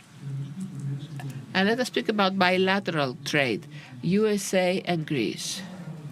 What are the factors that have positively affected this increase of bilateral trade? And what do you believe that can be better done so as to further boost those exports? And there is also Enterprise Greece for that. Yes, indeed. As you know, Greek exports rose over the last years. In 2021, there was an increase of more than 20% in comparison to 20. Nevertheless, there has been an over yield where there was an increase of 41% of American exports and exceeded 1.6 billion euros. So let me give you the figures first so as to have an accurate picture. At the same time, our imports from the USA the previous years were lower than our exports because the USA have been a country with which we used to have a surplus until 2021. It was 1.4 billion euros in 2021. So how do we view the latest trends in 2022? Up till now, until October, we've seen exports increasing by 30%. That is thus plus 41% of 21, pursues with plus 30% in 22. Imports, however, rapidly rose, especially due to the fossil fuel. Now we import fossil fuel at high prices, so we will have a deficit in our commercial trade with the USA. But I reiterate, our exports were plus 41, so it is an ascending, a growing rate. Now, where is that attributed to? Part of this increase of Greek products penetration in the USA is also due to the change of the currency, of the parity. This increase is not an increase in volume, it's an increase in money. Part of it, therefore, it's to be attributed to the increase of volume, but a large part is attributed to inflation and to the costlier American dollar. So a part of the increase of our exports is to be attributed to the more costly currency. Isn't it more difficult to export when the currency is more costly? Yes, we would have expected so, but it didn't operate like that. We see an increase both in volumes and in money of our exports. Other factors which were external the previous years may have helped. For instance, COVID helped all Greek exports because the Greek export machine did not stop. Industry and agricultural production pursued and without serious problems in logistics. Contrary, our main competitors, such as Italy or Spain, had a lot of problems and practically shut down. So during COVID, the exports, including those towards the USA, were increased thanks to the capacity of Greeks to adapt more easily to times of disruption. Perhaps Brexit has also affected positively our exports to the USA. This is difficult to assess. Some sectors may have benefited, some others no. Russia, the issue with Russia has greatly and positively affected our relations and our exports to the USA. But just giving in a nutshell conclusion, when you speak of exports towards the country, it's not something that stands alone. It has to be integrated in a broader nexus of relations. It is well known that our relations with the USA are better than ever, and this is valid in all dimensions, in the defense sector, in the diplomatic sector, in the cultural sector. So within this framework, all the factors combining this framework are beneficial to exports. For instance, we had a huge increase of tourism wave the last 2 years. This also leads to an increase of exports. The tourists get to know Greek products and seek for it back in their country. On the defense sector, there are discussions for strategic alliances. I don't know whether I use the right terms as a speaker. In the broader framework of those discussions, there is obviously the promotion of the bilateral trade. And finally, let me mention the other great pillar, foreign investments. In the previous years, our exports the investments, foreign direct investments from BSA were 30, 40, 80 million euros, not higher. In 2021, they rose, they flew off to almost $500 million. That is investment funds that were cashed in, and the investment brought in far as a leverage far more money. So investment and exports is related. When one has foreign investments from the country, direct investments, immediately exports follow suit. So this is the framework. There's not a single word reply. As Enterprise Greece, I believe that we can boast of a small share of this success. We had a very intensive action plan in the USA the last year after COVID. During the COVID as well, in the digital platforms, we approached this market. The Ministry of Foreign Affairs also was extremely active. So putting two and two together, all that can explain the increase of exports towards the USA. So what justifies the increase of exports of Greece into the United States, and what are the next goals to come and that can be further developed? Now, as we've seen from studies that have been carried out and here in the Hellenic American Chamber of Commerce, is that the main sectors and branches that were the drivers for all these years were a single company selling a specific product, which is razor blades, which drives to a great extent this exports, aluminium, pharmaceuticals,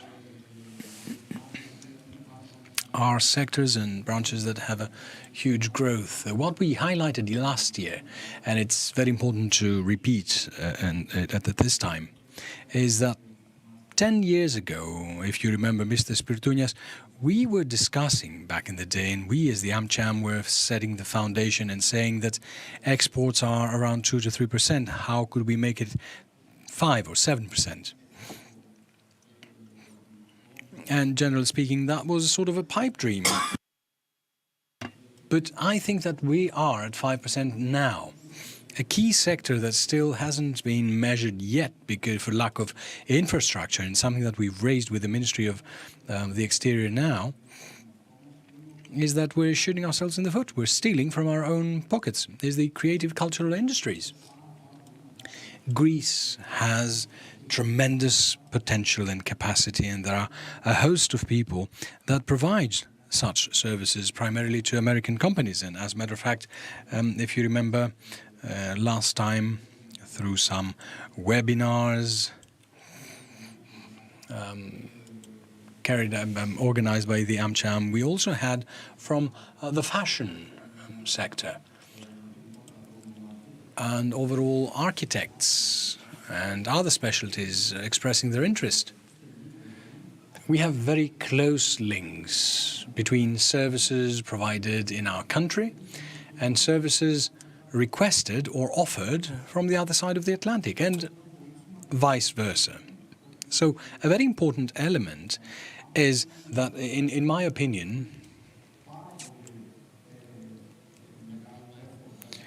a lot of effort should be made in that direction because it's a key trend for us. And the reason is not for us to sell to the United States or for the US to sell to us, because we could work as a hub to lead many projects that are in the pipeline either towards the Middle East or the rest of Europe.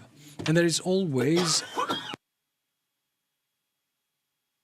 a joint participation of these countries. So I would agree by saying that the traditional sectors are in fact those that, as we speak, are the ones that rank first. But there is a tremendous growth at a very fast pace. I believe that we need to brace ourselves, to prepare ourselves, and to be ready to welcome tomorrow and usher it in. In terms of increase, I will agree.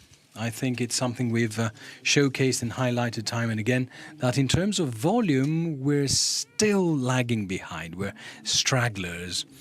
The values have increased, and due to the inflation tendencies, they will continue to rise.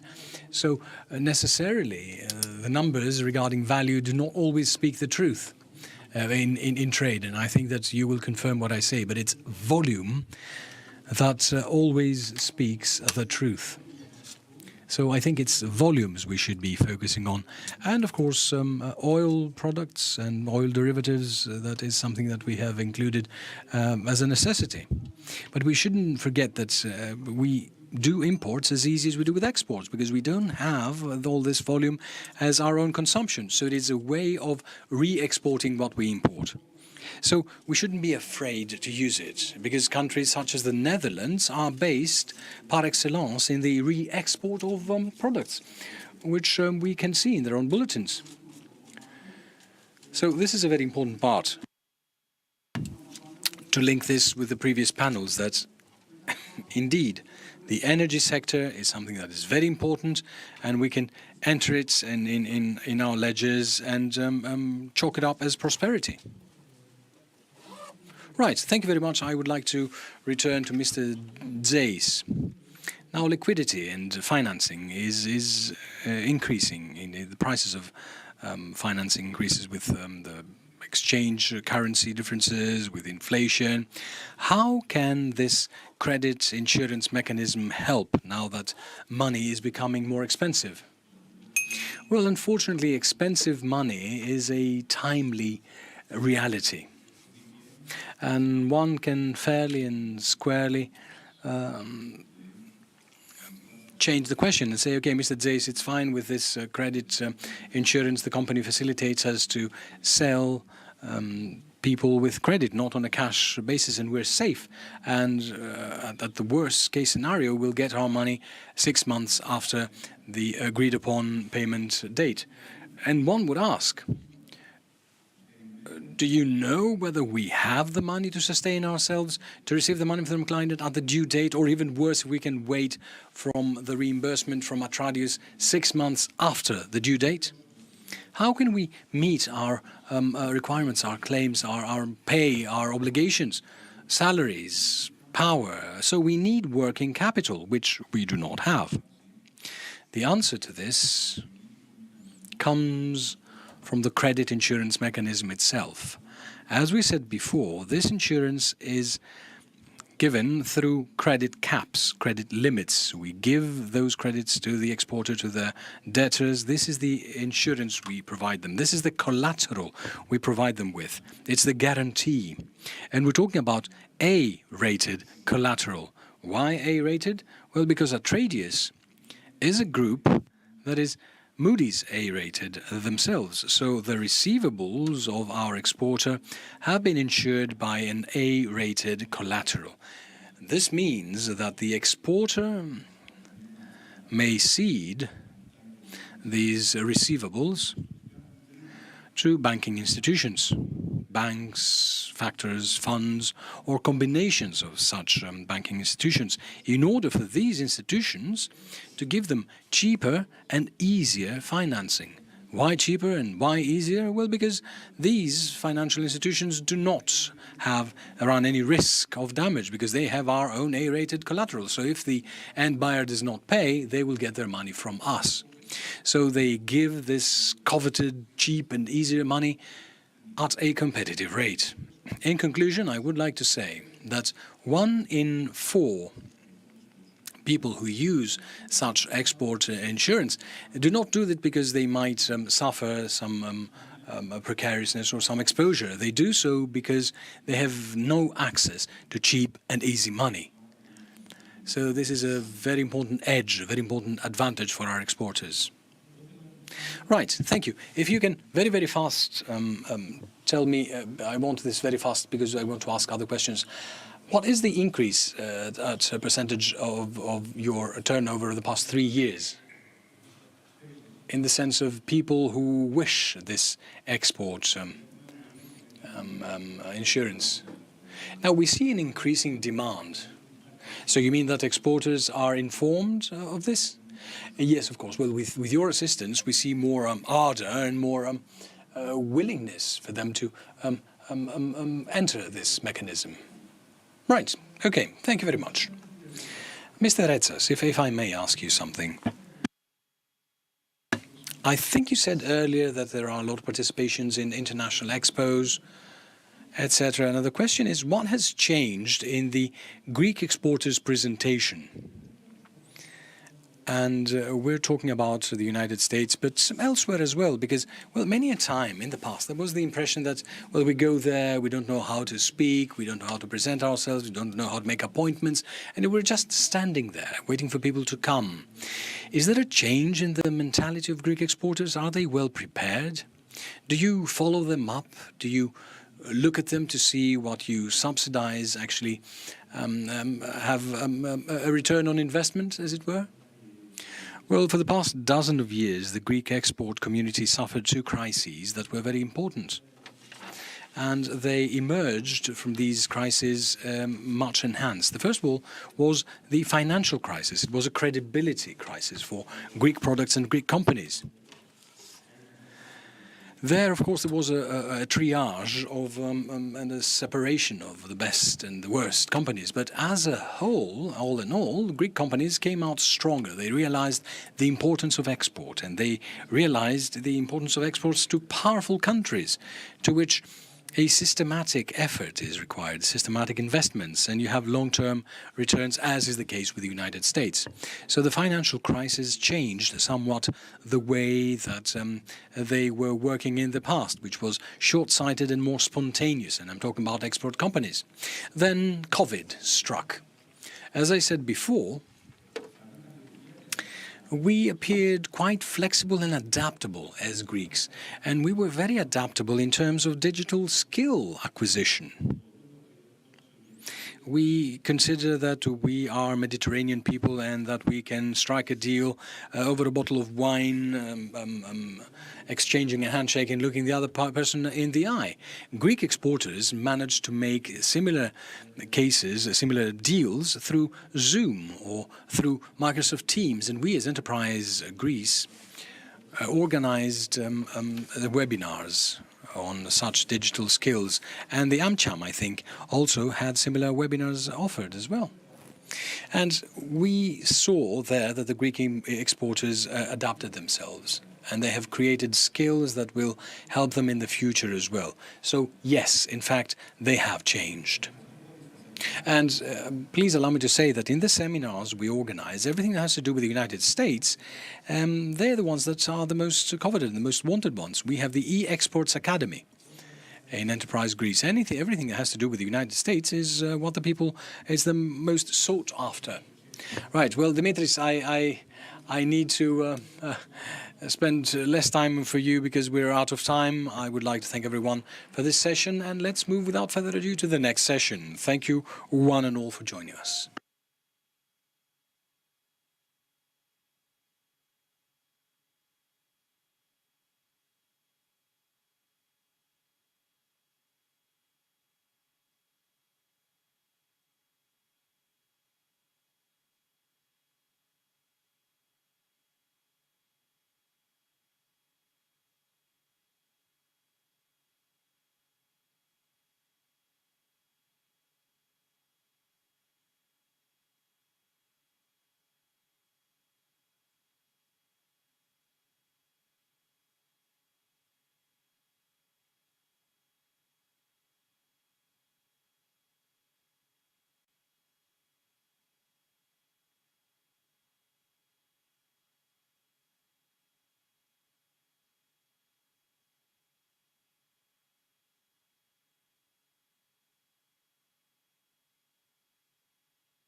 Καλησπέρα σας κυρίες και κύριοι. Σας ευχαριστώ πάρα πολύ που είστε μαζί μας αυτή την ώρα.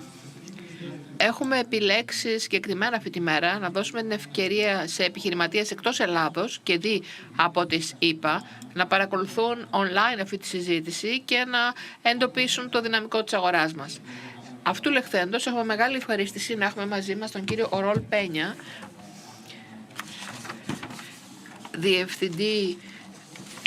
διαχείρισης χορτοφυλακίου από την Hotel Investment Partners και τον κύριο Ποταμίτη, με τεράστια εμπειρία από το τομέα του real estate. Κύριοι, λοιπόν, ξεκινώ με τον θεολόγο, τον κύριο Μίτζα, για να δώσω το λόγο στον κύριο Πένια να αναπνεύσει. Η ελληνική αγορά κτηματομεσητική πραγματικά είναι σε άνθηση. Το συζητήσαμε κατ' επανάληψη. Νέα projects αναπτύσσονται, νέοι παίκτες, διεθνείς και ντόπιοι, μπαίνουν συνεχώς στην αγορά. Θα ήθελα να σας ρωτήσω λοιπόν, τι διαφοροποιεί αυτή την άνθηση σε σχέση με άλλες του παρελθόντος. Καταρχάς, να ευχαριστήσω το Ελληνοαμερικάνικο Επιμελητήριο που με προσκάλεσε να συμμετάσχω εδώ σήμερα. Είναι ευχαρίστηση και μεγάλη τιμή. Είναι πολύ καλό το ερώτημα.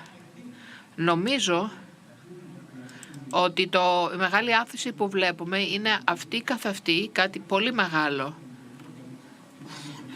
Αν χρειάζεται τους αριθμούς, αν τους δείτε, είναι πραγματικά εκπληκτικοί.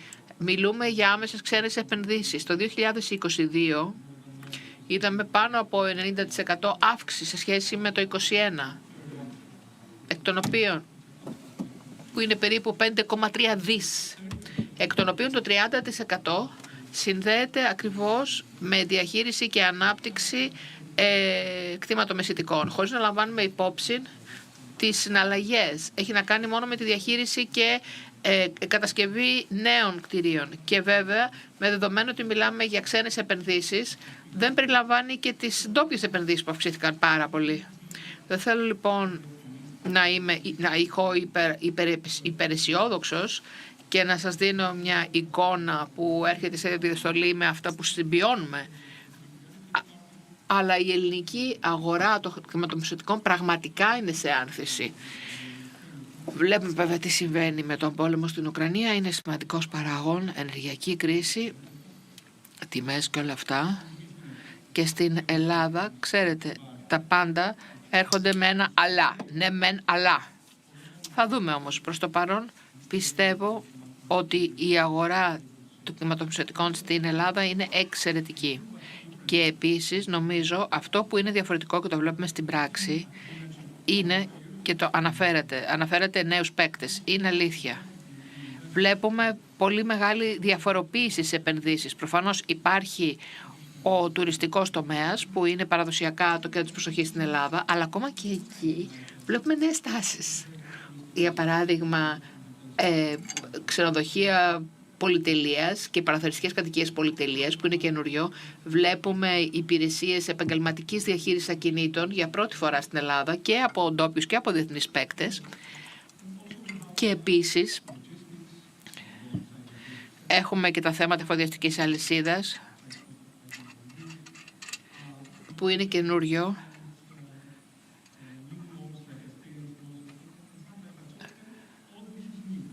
Όλα αυτά είναι καινούριο. Αν γυρίσετε πριν από κανένα 2 χρόνια δεν υπήρχαν όλα αυτά. Και επίσης κάτι για το οποίο είμαι πάρα πολύ ευτυχής, βλέπω ότι οι επενδύσεις που αφορούν και τις ντόπιους και διεθνείς επενδυτές δεν πήραν υπόψη ανησυχίες περί αειφορίας που είναι κάτι καινούριο. Άρα ναι, πάρα πολλά έχουν αλλάξει. Είστε το ζωντανό παράδειγμα ιστοριών επιτυχίας μιας ξένης εταιρείας που επένδυσε στην Ελλάδα. Ποια είναι η άποψή σας σε σχέση με τις τρέχουσες τάσεις στην αγορά? Καταρχάς, ευχαριστώ πάρα πολύ το Ελληνοαμερικάνικο Επιμελητήριο για την πρόσκληση. Όπως ξέρετε, επενδύουμε στον τομέα της φιλοξενίας και είμαστε πάρα πολύ ευτυχείς μέχρι στιγμής με την ανάπτυξη μας εδώ στη χώρα σας. Απαντώντας στο ερώτημά σας, από ευρύτερη οπτική, πιστεύουμε ότι ο τομέας των κτηματομεσωτικών γενικά στην Ελλάδα πραγματικά ανθίζει, όπως είπε ο Θείο. Βλέπουμε ότι οι τιμές εξακολουθούν να είναι 15 με 20% κάτω σε σχέση με πριν από την παγκόσμια κρίση και βλέπουμε μια τεράστια αύξηση τιμών που υπάρχουν τώρα στις κατοικίες πρόσφατα. 30% τελευταία χρόνια, που είναι τεράστια. Εξακολουθεί να είναι κάτω από άλλες ευρωπαϊκές χώρες. Αυτό το οποίο βλέπουμε και μπορούμε να συνάγουμε είναι ότι ο τομέας των κατοικίων γενικά δεν έχει υπερθερμανθεί ακόμα. Πηγαίνοντας τώρα στο θέμα των ακινήτων στο χώρο της φιλοξενίας, όπου είμαστε ιδιαίτερα δραστήριοι τώρα, θα λέγαμε ότι τα τελευταία χρόνια υπάρχει τεράστιο ενδιαφέρον και δραστηριότητα, πάρα πολλοί νέους ερχόμενοι παίκτες στην ελληνική αγορά, είτε εταιρείες χαρτοφυλακίου όπως εμείς, αλλά και οικογενειακά γραφεία ή και κρατικά ταμεία, τα οποία ενδιαφέρονται ιδιαίτερα να μπουν στη χώρα. Είναι πολύ θετικά σημεία όλα αυτά. Είναι αλήθεια ότι η παγκόσμια αναταραχή την οποία βιώνουμε δεν επιτρέπει να δούμε πολύ μακριά στο μέλλον του τομέα, αλλά υπάρχουν πολλά θετικά σημεία. Υπάρχει πάρα πολύ μεγάλη δραστηριότητα και προθυμία επένδυση στην Ελλάδα. Και αυτό είναι μόνο θετικό. Πραγματικά μου έχετε κινήσει το ενδιαφέρον με την απάντησή σας.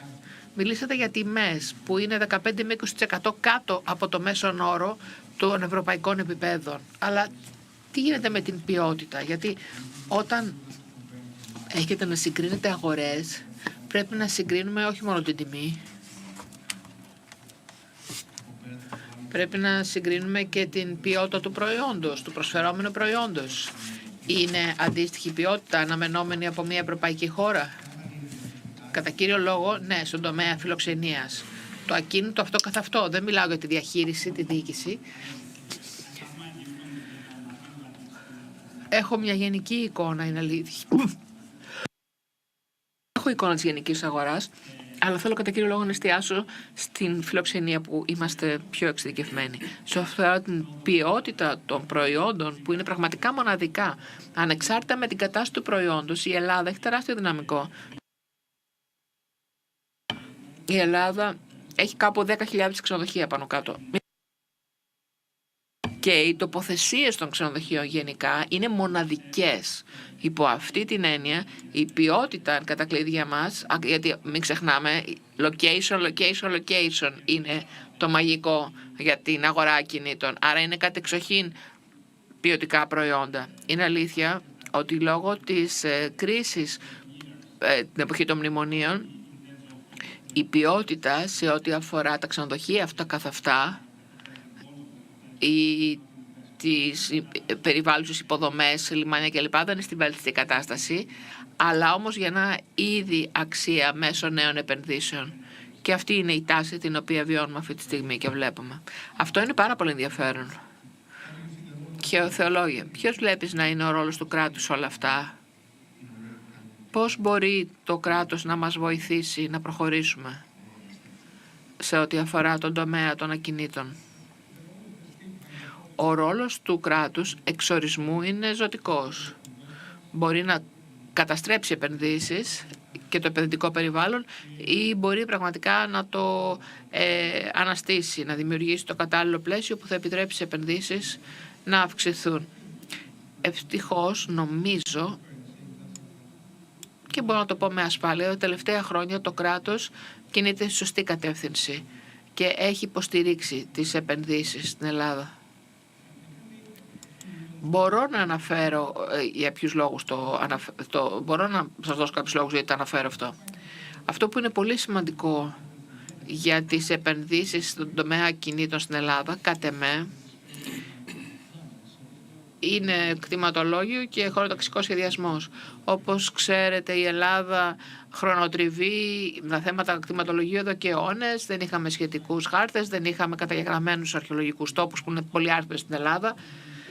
Δεν είχαμε καταγεγραμμένη ακτογραμμή. Όλα αυτά έχουν αλλάξει. Υπάρχει μια τάση, μια βελτίωση σε όλα αυτά τα πεδία. Και νομίζω ότι αυτό είναι πάρα πολύ σημαντικό.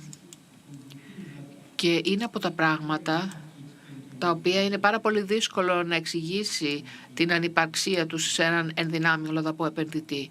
Τώρα όμως πλέον αυτό έχει διορθωθεί.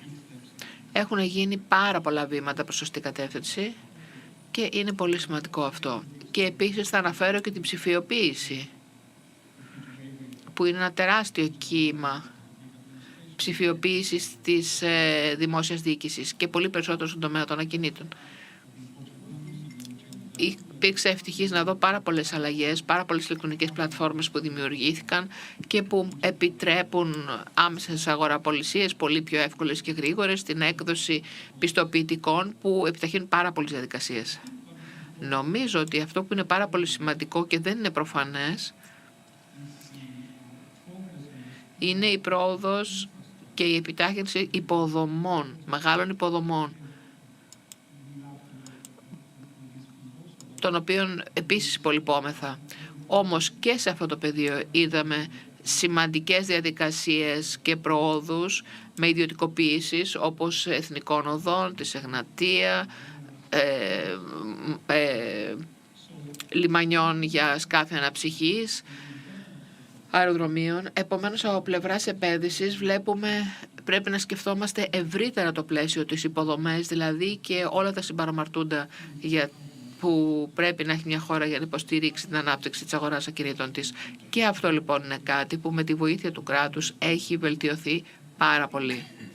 Και νομίζω κάτι που είναι επίσης σημαντικό είναι η επιτάχυνση της διαδικασίας αδειοδοτήσεων που είδαμε να υπάρχει τελευταία με την έννοια της στρατηγικής επένδυσης που προήχθη, εισήχθη και προωθήθηκε πάρα πολύ. Και αυτό είναι πάρα πολύ καλό. Αυτό πιστεύω ότι έχει γίνει αποδεκτό και από τα δικαστήρια. Και αυτό είναι πολύ σημαντικό. Η έννοια δηλαδή της στρατηγικής επένδυσης που επιτρέπει γρήγορη αδειοδότηση, ενδεχόμενη χρηματοδότηση κλπ. Έτσι έγινε και το επιχειρηματικό κέντρο της Pfizer και με την αδειοδότηση της Amazon. Έτσι έγιναν όλες αυτές οι διαδικασίες επενδύσεων. Νομίζω ότι ο ρόλος του κράτους στην Ελλάδα ευτυχώς επιτέλους είναι θετικός αντίθετα με το παρελθόν. Ευχαριστούμε πάρα πολύ. Ο Ριόλ, έχεις δει ιδιαίτερα εμπόδια στην είσοδό σου, στη διείσδυση στην ελληνική αγορά? Βρέθηκαν στιγμές που αναρωτηθήκατε τι στο διάλογο κάνω εγώ εδώ? Υποθέτω ότι δεν έχω περιόριστο χρόνο. Could I please see the clock ticking so as to know when the session has to be over? Thank you. Έλεγα λοιπόν, συμφωνώ απολύτως με όσα είπε ο θεολόγος, ιδιαίτερα την προθυμία της δημόσιας διοίκησης εν κατακλείδη να μετασχηματίσει την χώρα σε ένα πιο φιλικό σε επενδύσεις περιβάλλον. Και αυτό το είδαμε για πρώτη φορά από την εποχή που αγοράσαμε τα πρώτα ξενοδοχεία στη χώρα και κατά τη διαδικασία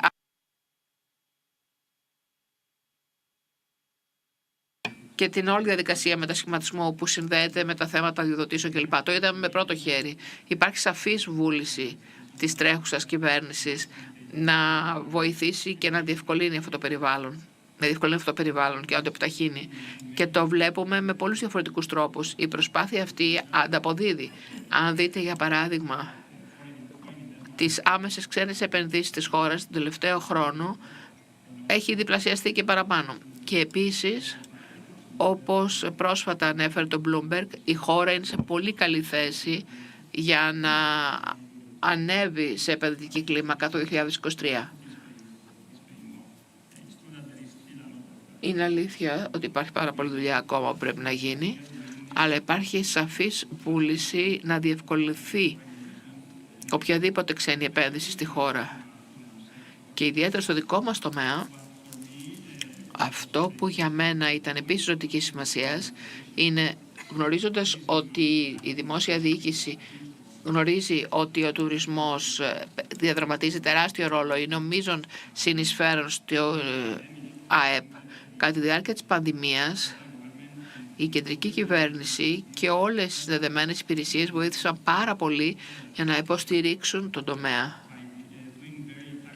κάνοντας κάποιες τακτικές αλλά και στρατηγικές κινήσεις, προάγοντας τη χώρα στο εξωτερικό, τοποθετώντας τη χώρα σε άλλες αγορές και πιστεύω, μιλώντας τώρα περί φιλοξενίας και τουρισμού, Αυτό ενισχύεται πολύ περισσότερο μετά την κρίση του COVID και αυτό εν μέρη και χάρη στην προσπάθεια που κατέβαλε η παρούσα κυβέρνηση. Ευχαριστώ πάρα πολύ. Θεολόγια. Υπήρξαν κάποιες τρευλώσεις κατά τη διάρκεια της άνθησης. Κάποιοι τεμπελιάζουν και είναι απρόθυμοι λόγω και θύματα της επιτυχίας τους. Τι πιστεύεις λοιπόν ότι θα μπορούσε να βελτιωθεί και τι κινδύνους διαβλέπεις? Και πιο σημαντικό ακόμα ερώτημα, μπορούμε να κάνουμε διάκριση βραχυπρόθεσμων από μακροπρόθεσμους κινδύνους? Πώς μπορούμε να το κάνουμε αν είναι δυνατόν? Πολύ ωραίο το ερώτημα. Τι θα μπορούσε να βελτιωθεί? Νομίζω ότι έχουμε κάνει τεράστια βήματα, έχουμε προοδεύσει πάρα πολύ στην αγορά ακινήτων, αλλά προφανώς και πολλά ακόμα απομένουν να γίνουν. Νομίζω ότι το πλέον προφανές πρόβλημα το οποίο πρέπει να αντιμετωπιστεί είναι η γραφειοκρατία που διέπει το χώρο, και μιλάω για το χώρο των ακινήτων εν γέννη. Αδειοδότηση, το κόστος ανάπτυξης, οτιδήποτε, όλα τα συμπαραμαρτούνται στα πάνες. Ίσως οι πάντες στην αίθουσα να έχουν προσπαθήσει κάποια στιγμή να αγοράσουν, να πουλήσουν κάποιο ακίνητο και είναι επώδυνη η διαδικασία. Χρειαζόμαστε πάνω από 10 πιστοποιητικά. Χρειάζεται τουλάχιστον 2 μήνες, στο καλύτερο, στην καλή περίπτωση, αν όλα πάνε τέλεια, για να ολοκληρωθεί μια συναλλαγή τέτοια. Να σας πω κάτι. Προκειμένου να αποκτήσεις ακίνητο στην Ελλάδα, θα πρέπει να είναι εγγεγραμμένο στο κτηματολόγιο. Αυτό χρειάζεται μήνες. 2, 3, 4 μήνες. Αυτό είναι τρέλα. Είναι ανεξήγητο για έναν επενδυτή ξένο και είναι επώδυνο για τους πάντες. Και για τους Έλληνες δηλαδή. Αυτό κατά κύριο λόγο πρέπει να αλλάξει άμεσα. Νομίζω ότι πρέπει να επιταχύνουμε τη διαδικασία για την πολεοδομικό σχεδιασμό και ιδιαίτερα η πολεοδομία, το κομμάτι της πολεοδομίας. Βλέπουμε εκεί πέρα κάποια προβλήματα και ψηλοεμποδιάκια. Εκεί η κυβέρνηση πρέπει να επιταχύνει τη διαδικασία. Είναι αποφασιστική σημασία να έχουμε ένα ασφαλές περιβάλλον για την προσέλκυση επενδύσεων στην αγορά. Είναι αδύνατο να γίνει αυτό χωρίς χωροταξικό σχεδιασμό και πολεοδομικό σχεδιασμό. Ένα άλλο προφανές πρόβλημα είναι το δικαστικό σύστημα και οι γνωστές καθυστερήσεις στην απόδοση δικαιοσύνης. Εξακολουθεί να χρειάζονται αιώνες. Και αυτό πρέπει να έχει αλλάξει χτες. Δεν μπορούμε να συνεχίσουμε έτσι. Είμαστε μία από τις λίγες χώρες στην Ευρώπη, στο δυτικό κόσμο εν γέννη, όπου ουσιαστικά υπάρχει αρνησιδικία, γιατί δεν μπορούμε να περιμένουμε πότε θα αποφανθούν τα δικαστήρια. Δεν ξέρω, ίσως να ακούγεται παράξενο. Νομίζω ότι αν εκπαιδεύσουμε τους δικαστές με κάποια μαθήματα εντατικά χρηματοοικονομικά και εμπορικά, αυτό θα έδινε τη δυνατότητα επιτάχυνσης απόδοσης και καλύτερης λήψης αποφάσεων, πιο δίκαιων και που να απηχούν καλύτερα το τι συμβαίνει στην αγορά. Και να μην έχουμε πολύ συχνά παράλογες αποφάσεις, δικαστικές αποφάσεις όπως συμβαίνει. Τώρα, σε ό,τι αφορά τους κινδύνους, και πάλι ενδιαφέρον το ερώτημα, θα προσπαθήσουμε δηλαδή να κάνουμε διάκριση μεταξύ βράχη και μακρυπρόθεσμων κινδύνων. Σε βραχυπρόθεσμους θα έλεγα και εντάσσω το θέμα του πολέμου στην Ουκρανία. Είναι προφανής κίνδυνος εκεί πέρα. Κανείς δεν ξέρει πώς θα εξελιχθούν τα πράγματα. Βλέπουμε τους πρώτο αντίκτυπο με την ενεργειακή κρίση και τον πληθωρισμό, τον καλπάζοντα. Πιστεύω όμως ότι κανείς δεν ξέρει ακριβώς πώς θα καταλήξουν αυτά τα πράγματα. Και πάντως σίγουρα θα επηρεάσει τους πάντες. Και την αγορά των ακινήτων στην Ελλάδα, όσο ανθούσα και αν είναι η αγορά, θα επηρεαστεί. Ένα άλλο πρόβλημα, βραχυπρόθεσμο ευελπιστώ, είναι ότι έχουμε προφανέστατα ασταθή σχέση με το γείτονα. Η Τουρκία τελευταία έχει γίνει πάρα πολύ επιθετική και πολύ πιο απρόβλεπτη, και αν τα πράγματα εκφύγουν του ελέγχου, αυτό θα επηρεάσει προφανώς ολόκληρη την οικονομία και ως εκ τούτου βέβαια και την αγορά κινήτων. Πρέπει να έχουμε εθνική απόκριση, το έχουμε καταφέρει μέχρι στιγμής, αλλά πρέπει να κρατήσουμε ακριβώς αταλάντευτα αυτή την κατεύθυνση. Μακροπρόθεσμα λοιπόν θα συμπεριλάμβανα και το κλιματικό κίνδυνο. Δεν μιλάμε πάρα πολύ περί αυτού. περί του κλιματικού κινδύνου στην Ελλάδα, αλλά θα έπρεπε, μας έρχεται στο κεφάλι.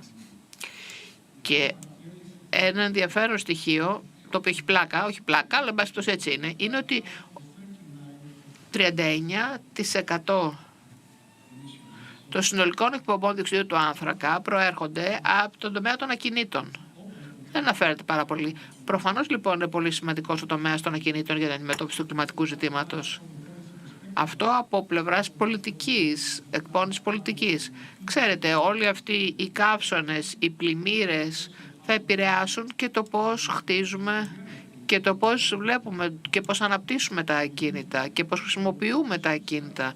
Πρέπει να αρχίσουμε να το σκεφτόμαστε λοιπόν. Και η κυβέρνηση, πιστεύω, θα πρέπει να πιέσει και να δώσει κίνητρα σε όλους τους παίκτες της αγοράς να το λάβουν υπόψη αυτό. Μια άλλη μακροπρόθεσμη πτυχή που δεν είναι τόσο πολύ ρίσκο είναι ότι πρέπει να κρατήσουμε αυτή την ορμή.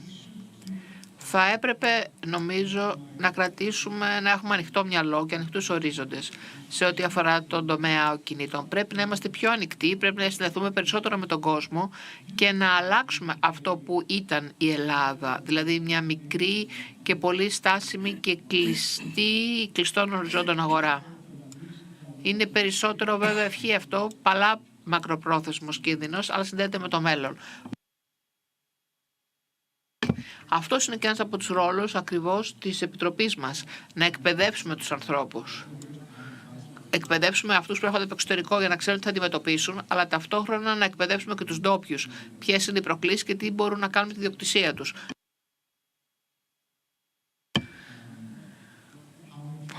Λοιπόν, θεολόγο, πώς αλλάζουν τα πράγματα ο πληθωρισμός και η κατανάλωση ενέργειας? Το βλέπεις απειλή ή ευκαιρία? Ελπίζω να μην σε στρίμωξα. Όχι, ίσα ίσα πραγματικά ήθελα αυτή την ευκαιρία, γιατί η πραγματικότητα είναι ότι ο πληθωρισμός και το κόστος της ενέργειας εν γέννη επηρεάζουν ολόκληρο τον πλανήτη, θα έλεγα. Και στις Ηνωμένες Πολιτείες έχουν παρόμοια προβλήματα, όχι μόνο στην Ευρώπη. Υπάρχει μεγαλύτερος πληθωρισμός, ο οποίος δεν σχετίζεται αμιγώς με την ενέργεια. Είναι ένα εμπόδιο το οποίο θα πρέπει να ξεπεράσουμε. Επηρεάζει διαφορετικούς παίκτες, διαφορετικούς συμμετέχοντες, επηρεάζει την οικονομία εν συνόλο.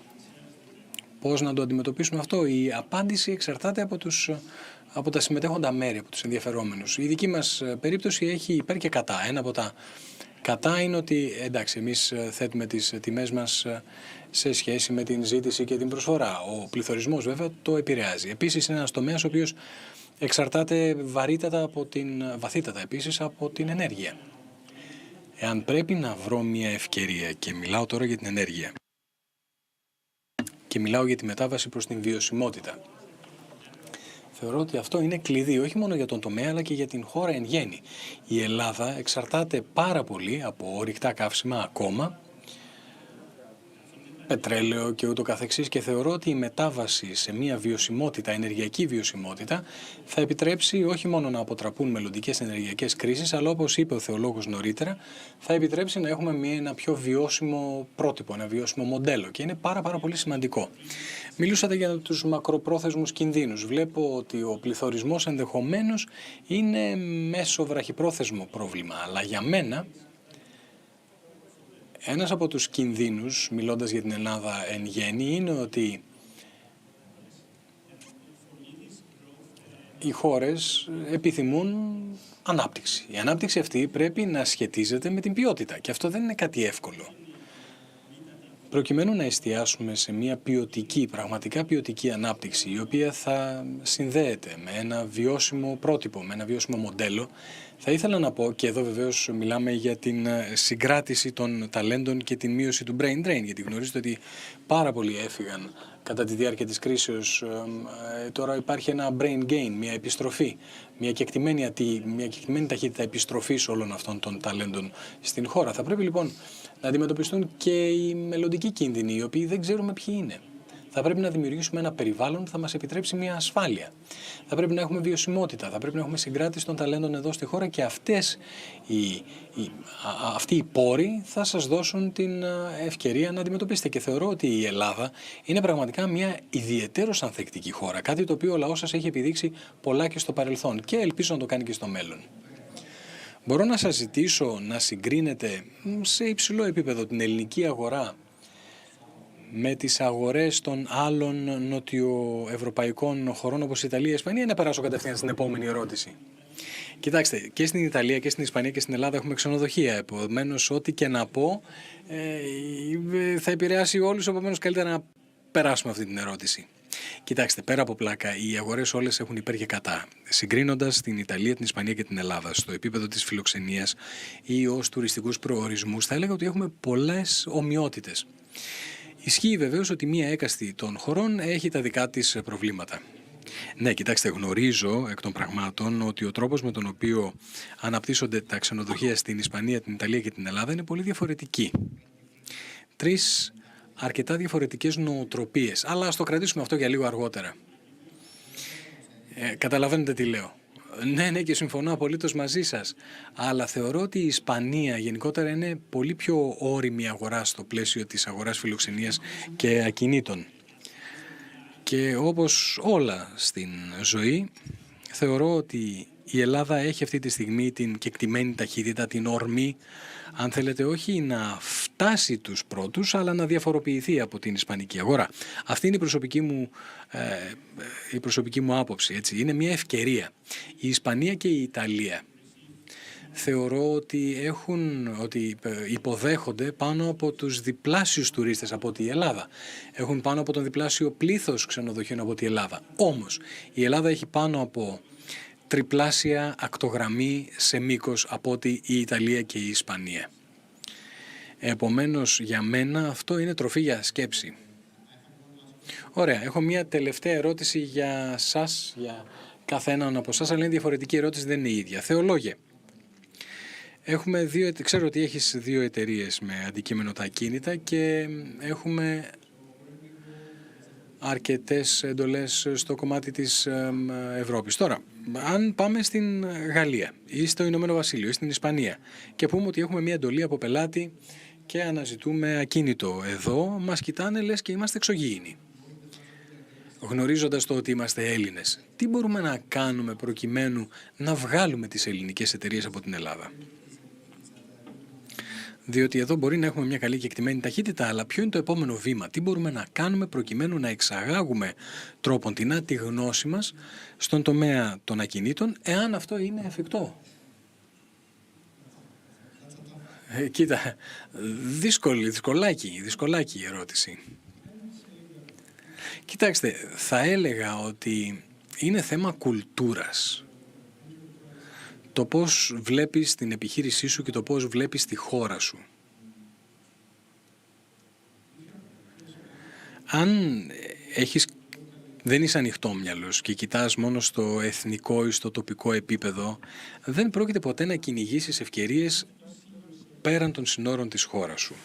Εάν όμως βλέπεις τον εαυτό σου, την επιχείρησή σου, τη χώρα σου, ως παίκτη σε όλη την Ευρώπη ή σε όλη την Ιφίλιο, τότε ναι.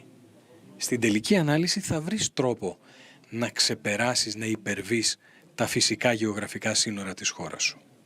Θεωρώ ότι είναι θέμα κουλτούρας. Το πώς βλέπεις τον εαυτό σου και το πώς αντιλαμβάνεσαι τη χώρα σου. Ίσως, και λέω ίσως εδώ, το κράτος θα μπορούσε να κινητροδοτήσει τους επιχειρηματίες με επιδοτήσεις και να κάνει τις χώρες πιο εξωστρεφείς στο κομμάτι των ακινήτων. Δεν ξέρω πόσο εφικτό θα ήταν, αλλά θεωρητικά το έχουμε ως επιλογή.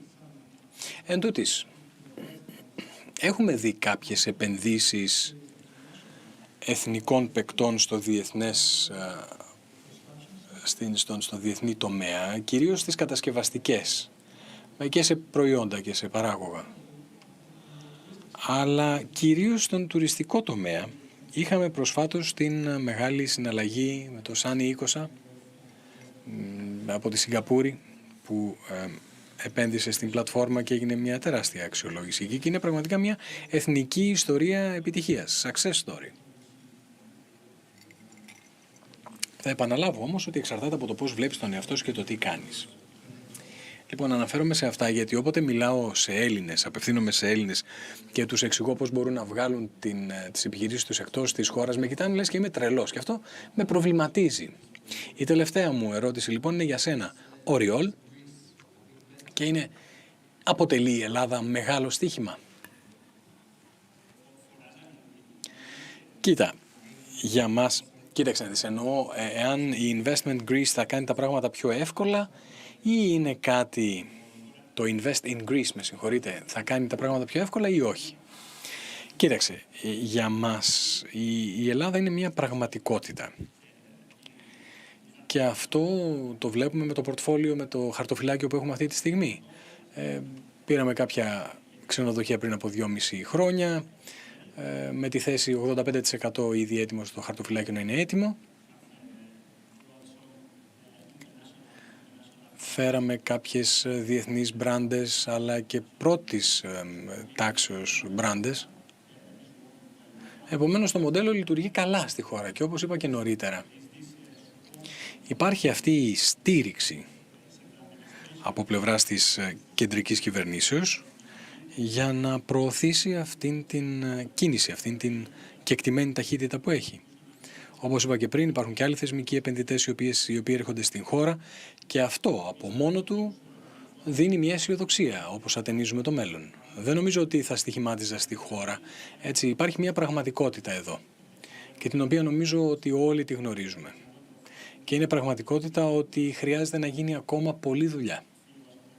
Ο θεολόγος είπε νωρίτερα για την γραφειοκρατία, για την έλλειψη υποδομών, την ενεργειακή μετάβαση, όλα αυτά τα πράγματα που είπαμε, υπάρχει ακόμα πολλή δουλειά που πρέπει να γίνει.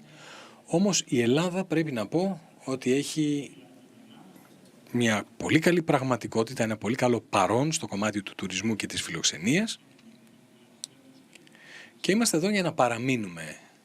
Ανοίξαμε γραφείο, έχουμε 7 άτομα τα οποία εργάζονται εδώ στην Αθήνα, επομένως ήρθαμε για να μείνουμε. Ωραία. Αν δεν υπάρχει κάτι άλλο που θα θέλετε να προσθέσετε στο πλαίσιο της συζητήσεώς μας, δεν ξέρω, θεολόγε. Όχι, όλα καλά, χάρηκα πολύ. Μήπως θες εσύ να προσθέσεις? Κοίταξε, θέλω να πω πολλά, αλλά ας μεταφέρουμε τη συζήτηση εκτός των θυρών εδώ. Σας ευχαριστώ και τους δύο που μπορέσατε να έρθετε μαζί μας. Ευχαριστώ όλους εσάς που επιλέξατε να είστε μαζί μας για μία ακόμα βραδιά. Και καλή συνέχεια. Ευχαριστούμε πάρα πολύ.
Good evening.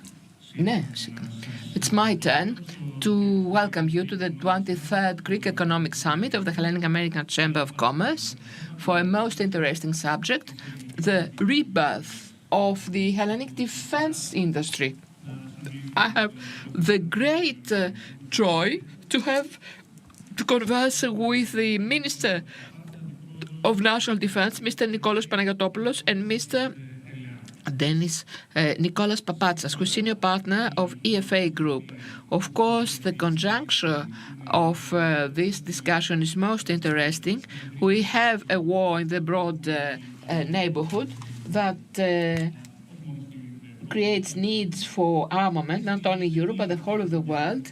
And in our close neighborhood, we have a constant and continuous threat that makes us to continuously purchase state-of-the-art and costly armaments. So this is the best moment to discuss the contribution, the participation of the Hellenic defense industry and the need for its rebirth. So with this introduction, I would like to give you the floor, listen to your presentation, and then have a Q&A session.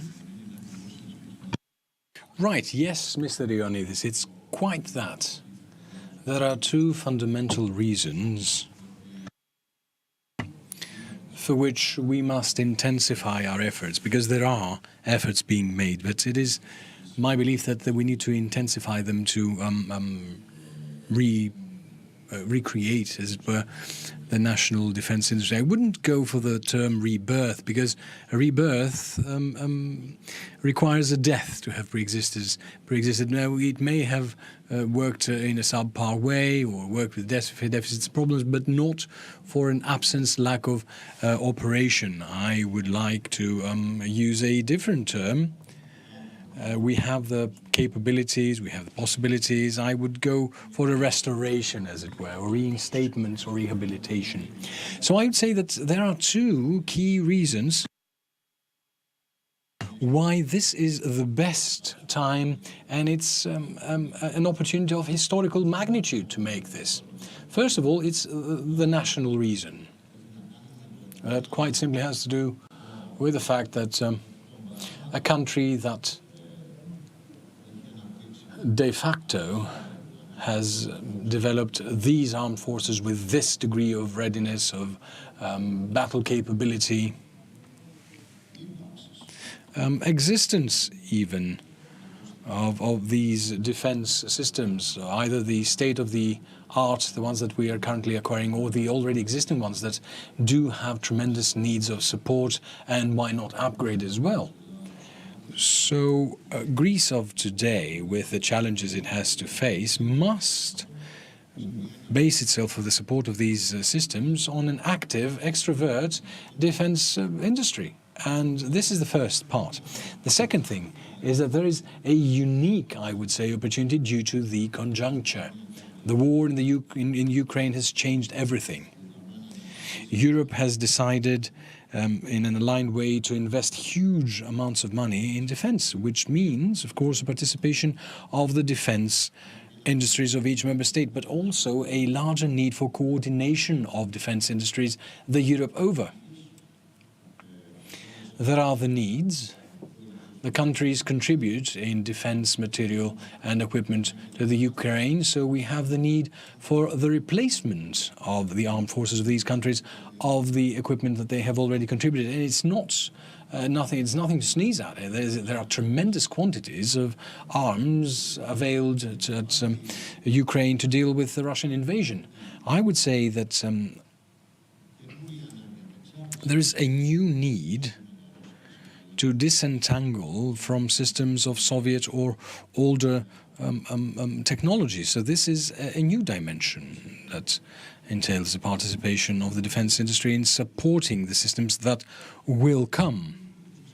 And as I said before, there is the general framework of a Europe that comes to invest a whole lot in defense. This means opportunities for each member state and for the defense industry in general. It requires central organization, and I had the opportunity to speak with people in the EU dealing in defense, and there are key people, the EDF, the European Defence Fund, the officials of the EDF, EDA, the European Defence Agency, CAR, the procurement agency of the EU, to exchange views with them. And very soon I will have the opportunity to participate in a day conference held in Brussels, unfortunately not live due to prior engagements, but virtually. But this is a heated debate. I believe that this is the time for Europe to better coordinate the ensemble of the European defence industry. And this means nothing more than the better coordination of the defence industries of each and every member state. To put it mildly, I have put forward and first some priorities in each main arms system to have teams of EU countries, some being leaders and some following, but participating nonetheless, provided that there is a rational and proper distribution of each project. Therein lie the difficulties, and these are the difficulties I have been dealing with on behalf of the European Union, because all countries are being pressured by their local and domestic defence industries who want to defend their own vested interests. And it's very difficult to have such a coordination. If not now, then when? This is the key question that we need to answer. Now, in Greece, I believe that efforts have in fact been made. These efforts have yielded results. I believe that they have not yielded all the anticipated results or the best results possible, but things are moving in the right direction. But there are still issues. I would like to single out the part of the Hellenic defence industry that is state-controlled and distinguish it from the private defence industry, which, disentangled from the need for it to exist and be sustained by the state, which is the need of the armed forces, has developed the necessary extrovertness and the one that we wanted for the state-controlled defence industry to have developed. And it has not succeeded in doing that to the extent we want.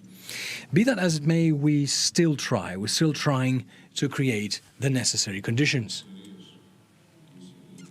There are companies with the private Hellenic defence industry, little gems, I would call them, that have developed a very rich extrovert activity in the worldwide market, and it's a cutthroat competition. It always has been and always will be.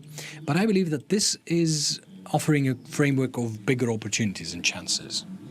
I believe that this historical conjuncture we're living through makes it imperative that we intensify our efforts to help the local defence industries, both the private ones and the state-controlled ones, so as to allow them to seize this historical opportunity. And of course, we shouldn't forget the other thing, which is probably the more important thing when seen under a national perspective, to support, to the extent that they need to support, these armed forces with these preparedness, with this capacity, and with these systems that, as of late, with the activity we have in the armed systems, are increasing by the day. And they must receive and have this support. And therein, the participation of the local Hellenic defence industry is a big bet. There are efforts being made. I can see in front of me the General Director of the GDAE, Mr. Alexopoulos. I can see the Mr. Kyriakidis, who has been the leader of GDAE. People who have worked on these issues and keep on working on these issues. But I believe that now is the chance and the opportunity for us to intensify our efforts. We must not let this opportunity be lost, both locally and internationally. Well, you agree with the term rehabilitation instead of rebirth, Mr. Papatsas, and do you consider that with all these armament programs that are in the pipeline now, that the Greek companies active in the branch of defense have the desired degree of participation? Well, I'll agree, first of all, with the Minister that a lot of things have changed in our country, especially after the MOUs. the fiscal austerity period. And due to the geopolitical crisis, we now find ourselves in completely disparate conditions. Perhaps our country was the first to deal with this geopolitical aspect with asymmetric threats from the neighboring countries. And this, of course, has brought about great alertness in many aspects. But before dealing with that, let me say a couple of things regarding the Hellenic defense industry. We can obviously not speak of the future of the AD without taking the lessons from the past, what operated in the past and what did not. And of course, I refer to the institution of industrial partnerships or offsets. Perhaps now supply security programs, current ones. We must be one of the very few countries of the EU that have no specific policy to institutionally support ARV.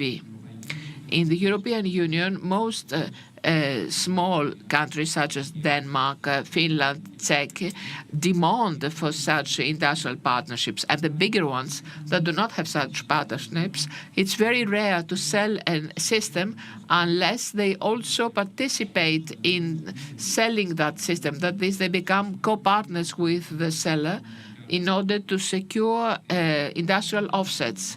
There are also other examples, such as Poland, for instance, where the state assigns either state or private companies to have the provision of a defense system, and therefore this company takes the obligation to bring in the constructor, and thus they secure a large part of its participation. That is, all countries, in other way, they find a way to be better integrated, both in the European guideline vis-à-vis the pursuit of offsets, and all have substitute them with programs of procurement security.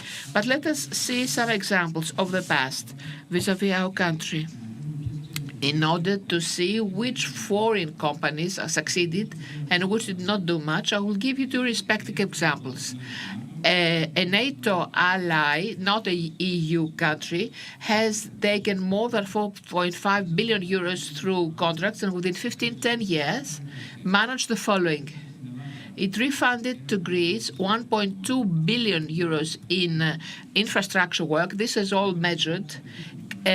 Contributed in coverage the needs of the army, and has high construction ability. Their constructors continue to be exclusive or have exclusivity in some production lines for those plants.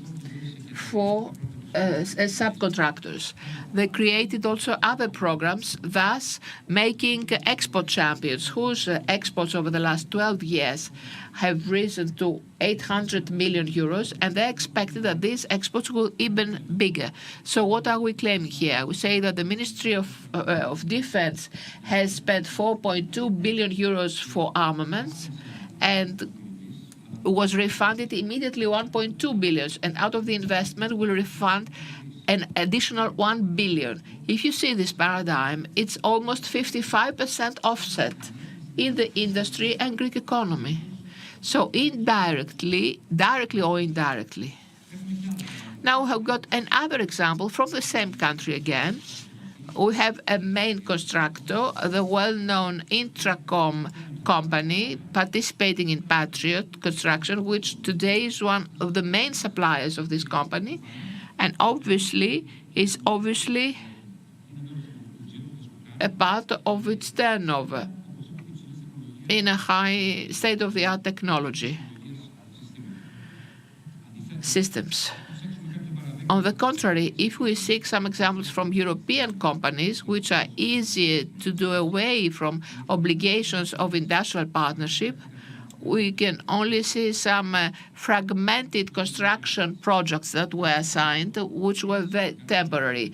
No export champion, no long-term participation of the supply chain of the supplier for intensity supply projects. So the conclusion is, when there is a clear but flexible plan for industrial partnership obligation, opportunities are created. But what do we do, and what are the current projects in the pipeline? As the minister has said, there are many projects in the pipeline. We've got F-35, the USA, the big contracts with France, such as for the Rafale and the SDI. Excellent choices by the government for the boosting of the defense mechanism of the country. The government did excellent choices, and others come along, corvettes, missile systems, military vehicles, and so forth. Let me say a couple of things about S-35. It's not merely a fifth-generation aircraft, but has been designed so as to be a platform of industrial participation with a huge supply chain that exceeds and connects 15 countries. All the participating countries, and I stress the word participate, have extended industrial work. Something else that we should not forget is beyond the industrial work and the supply chain, the specific aircraft introduces and disseminates technologies of the future, such as cybersecurity, human-centered operations, and so forth.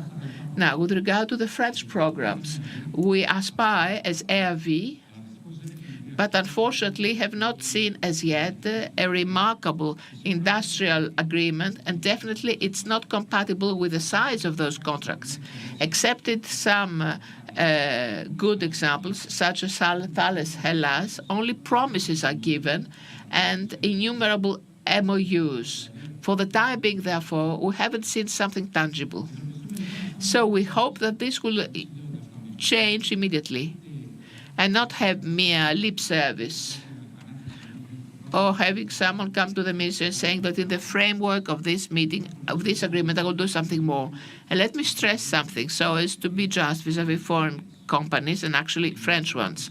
The overall demand for 30% Greek participation, and all the more so if there's no obligation for security supply chain security in such platforms that they are very urgent for our country's defense.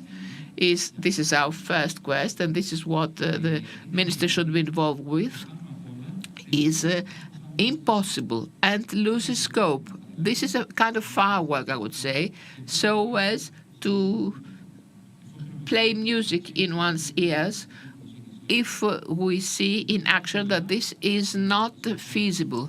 So as head of the association with the 44 member companies, which are all active and involved in the sector of defense and security, and which are 94% of ARV, we will not offer this justification to anyone, that is, speak of this 30%. We aim at uniting forces, and we are quite close to agreeing with the Association of Greek Industries, of space industry, so as to offer a broad spectrum of commodities, products and services to ancillary activities to the defense sector, such as defense and airspace. Now, President Macron is probably the greatest visionary in Greece by pressing for such procurements, and we as a part of this national defense industry support as Greece and as Europeans, as the LEA, because we have need for such initiatives. But the French market is still unapproachable for various countries, possibly with the exception of Germany and Belgium. What is for certain is that it is not approachable by the Greek Hellenic defense industry. This can and must change. French companies may have the 30% refund, and I'm talking about refund rather than co-production, learning from other good examples in Greece that I mentioned in the beginning. Assistance in various Greek companies, not necessarily and compulsorily those who will do direct subcontracting work. And of course I can bring some examples, like for instance imports in the French market and other sectors. I mean, a Greek company could offer their products in the Greek market easily, in the French market. It's not something I couldn't understand. Introduction in the international support chain, even easier. Maybe assistance in specific markets. We know that the French have great access to French-speaking countries' markets. So they could use and help Greek companies become subcontractors of systems or subsystems in those markets. So the selection of SMEs are with the exception of the two big companies, is ranked in the small and medium-sized enterprises in terms of European defense industries. So by devoting resources and time, these companies will be able to be first and become champions. And there is something else I would like to say. The robust and long-lasting Greco-French collaboration has a glorious future. We can see corvettes, we can even see satellites. These are things we have expressed. We've told the French, we've told the Italians, and Italians would like to have a corvette program assigned to them, and we haven't seen any mobility for them to come and discuss seriously with the Hellenic defense industry as to how this project will come about. And we wait from them a proper reaction. Just one last example. Well, I would like to give some time to the Minister, Mr. Papatzas, because you've raised a whole host of issues. Let me give you another example. In space, with Elon Musk and Jeff Bezos, the narrative has changed ardently, and we have new space right now. So small and medium-sized companies undertook to create new equipment that is used in space for communications and everything else. Some of these examples we saw in the recent geopolitical crisis. So with this new space, Greece does have companies that can participate. The European Union is running at a very fast pace, and we could follow. And in conclusion, I should like to say that the government must support this approach with institutional procedures and processes, like our direct participation to the developments, everything for the common European defence approach. The Minister said about joint procurements. This is very important for our country to participate in the OCAR. And this is exactly what was described by Mr. Scholz, the German Chancellor, in Parliament. Europe needs this partnership, and Greece can be there. Minister, the program of enhancing the Hellenic Navy that is in the spotlight with the corvettes, with the upgrade and the midlife modernization of the MECO frigates. Will this give this additional share to the Greek companies that belong in the Hellenic defense industry? What is the plan? What is the vision? We know that there is a discussion with both candidates contractors to build ships in the Hellenic shipyards. But is there a plan? Is there a design for the involvement of more Greek companies? Well, to link it to what Mr. Papatzas said, it's very important. My intention is not to respond or to retort. Okay, we're not in litigation. We listen to their views and to the rational positions of the Hellenic defense industry as a whole. Of course, the position that more needs to be done for a more well-organized, possibly institutionally organized participation of the domestic defense industry in the arms programs that are under development in the country at the moment is in its basis a correct one. What we want to do is to do it properly, in an organized manner, in an orderly manner, in the benefit of the Hellenic defense industry. Of course, there is rekindled interest, because many such arms programs are running now than in the past. But it is a chance, it's an opportunity. Let's make the best of it. As regards the Hellenic Navy programs that are impending, because we already have in progress the shipbuilding of the first Greek FDI frigate in the, of course, French group shipyards, but there we have some participation of the domestic Hellenic defense industry. 12 contracts have been signed between Greek companies and the main procurer, the main supplier. I don't know the exact amount, and of course it is not something that is, how shall I put it, it's not an excellent result. We could have signed more, but the framework agreements on which these arms deals are based on, at least theoretically, have provisions for defense collaboration and partnership at the level of defense industry. A similar deal is sort to be struck with the Italians. They're one of the main candidate countries for the corvettes program. Similarly, the French, who have set the 30% goal.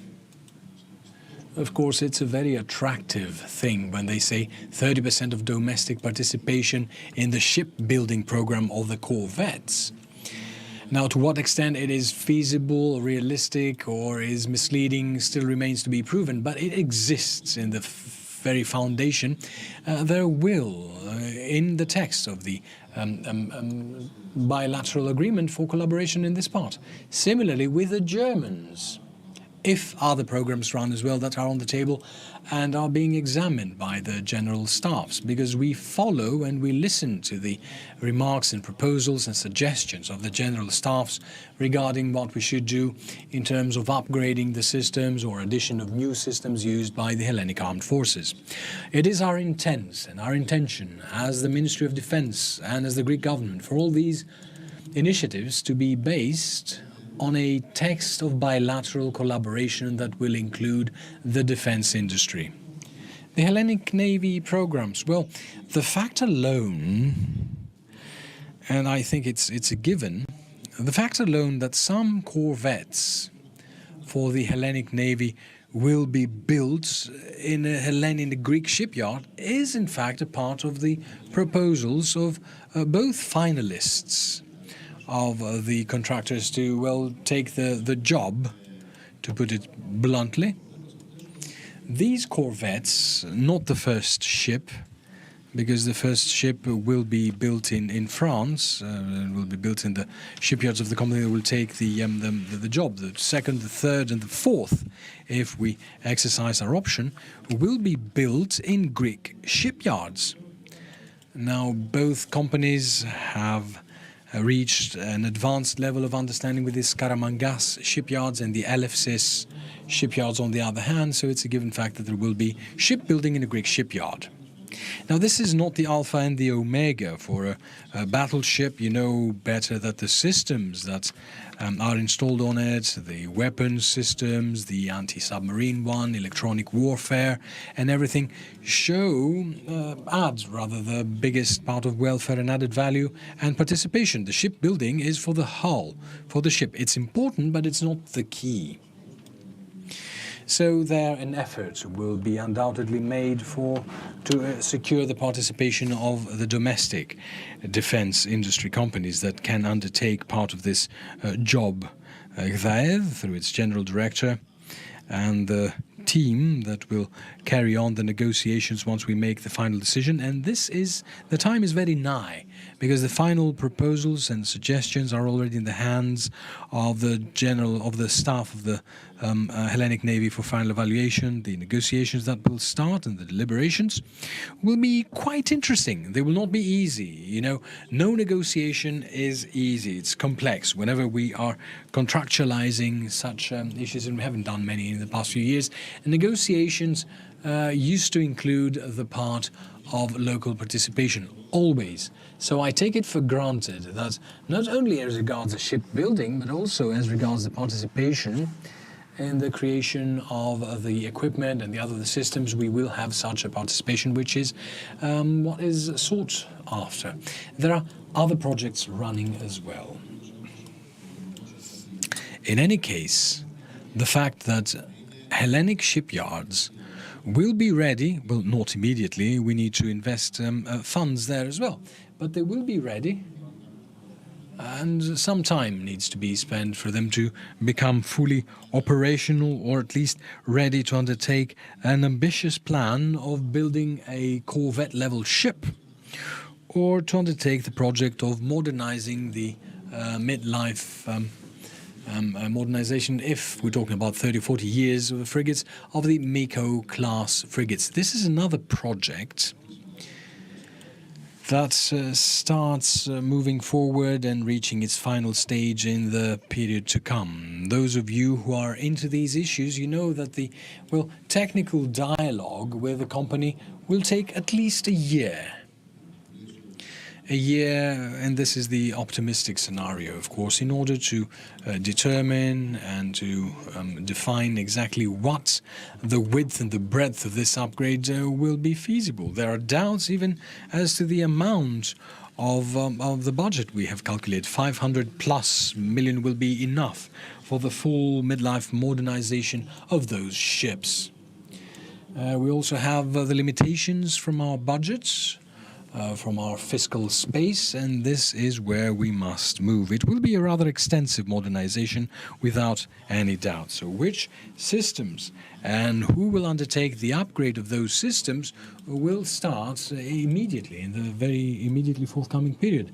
And it will be quite some time until we actually reach an agreement and the beginning of implementation of this project.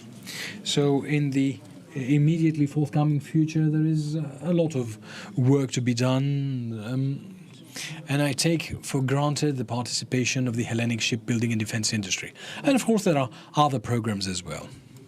I will say this because it's something that's worth retaining. In the framework of the EDF, the European Defence Fund, whereas in 2019 we had 5 programs for R&D, if I'm not mistaken, with the participation of Greek companies, in 2022 we have 44 such projects of research and development with Greek participation, and funded in the vast majority from EDF, European Union funds.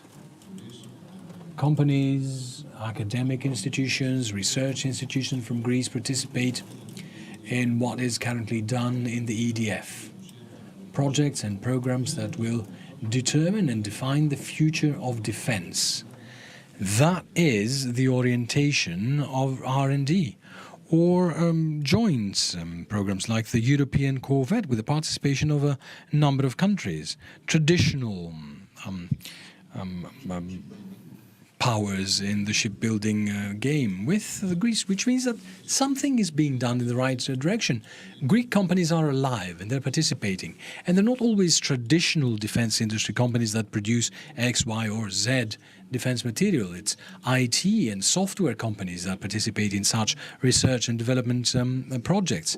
But network centricity and the development of new software that is adapted to the operational needs of each branch of the armed forces, that is land, air and the sea, also involve such companies with their contribution in the design and the implementation of such systems. So not only is there a pulse, there is an increasing participation and therefore optimism, which is why Greece is highly appreciated in the EDA, the European Defence Agency, and the participation of Greece is sought after, and many Greek companies will participate. And it makes me glad that the Greek Defence Minister and the DAE, as the supervising agency, contributes in showcasing the capabilities of Greek companies. However, always, and I always insist whenever I'm on public discourse, we must be permeated by the sense of lack of satisfaction. We shouldn't be satisfied and say that we have reached somewhere and we're looking at the future optimistically. We must work to make it happen. In the projects we have implemented so far, the big ones at least, from a priority to develop them as soon as possible, and I'd like to remind you that we had the Rafale that were already delivered, the Air Force Base of Tanagra within 1 year after the contracts were signed. I don't know what you say. This must be some sort of speed record, maybe a Greek or even international, or at least it means that this is what my opposite numbers in Europe say. In Europe, and those I discussed with. And this, of course, is due to the special conditions of this procurement. With the participation of the Greek and the French side, a triage was made of used Rafales in good condition from the French Air Force. These, of course, did not allow much intervention on behalf of Greek companies that very, very fast were selected, handpicked. The personnel was trained, because this is also an important part, and they were delivered for use with the Hellenic Air Force. Right now we have delivery of the second half dozen. We have received 2, another 2 will be arriving in the next days, and the second half dozen will be delivered early next year. And then we have the third and fourth half dozen. In the pertinence contract, there is a provision, albeit a vague one, as a general wishful thinking or declaration of intent of participation to this project, but we'll see. The intention is there.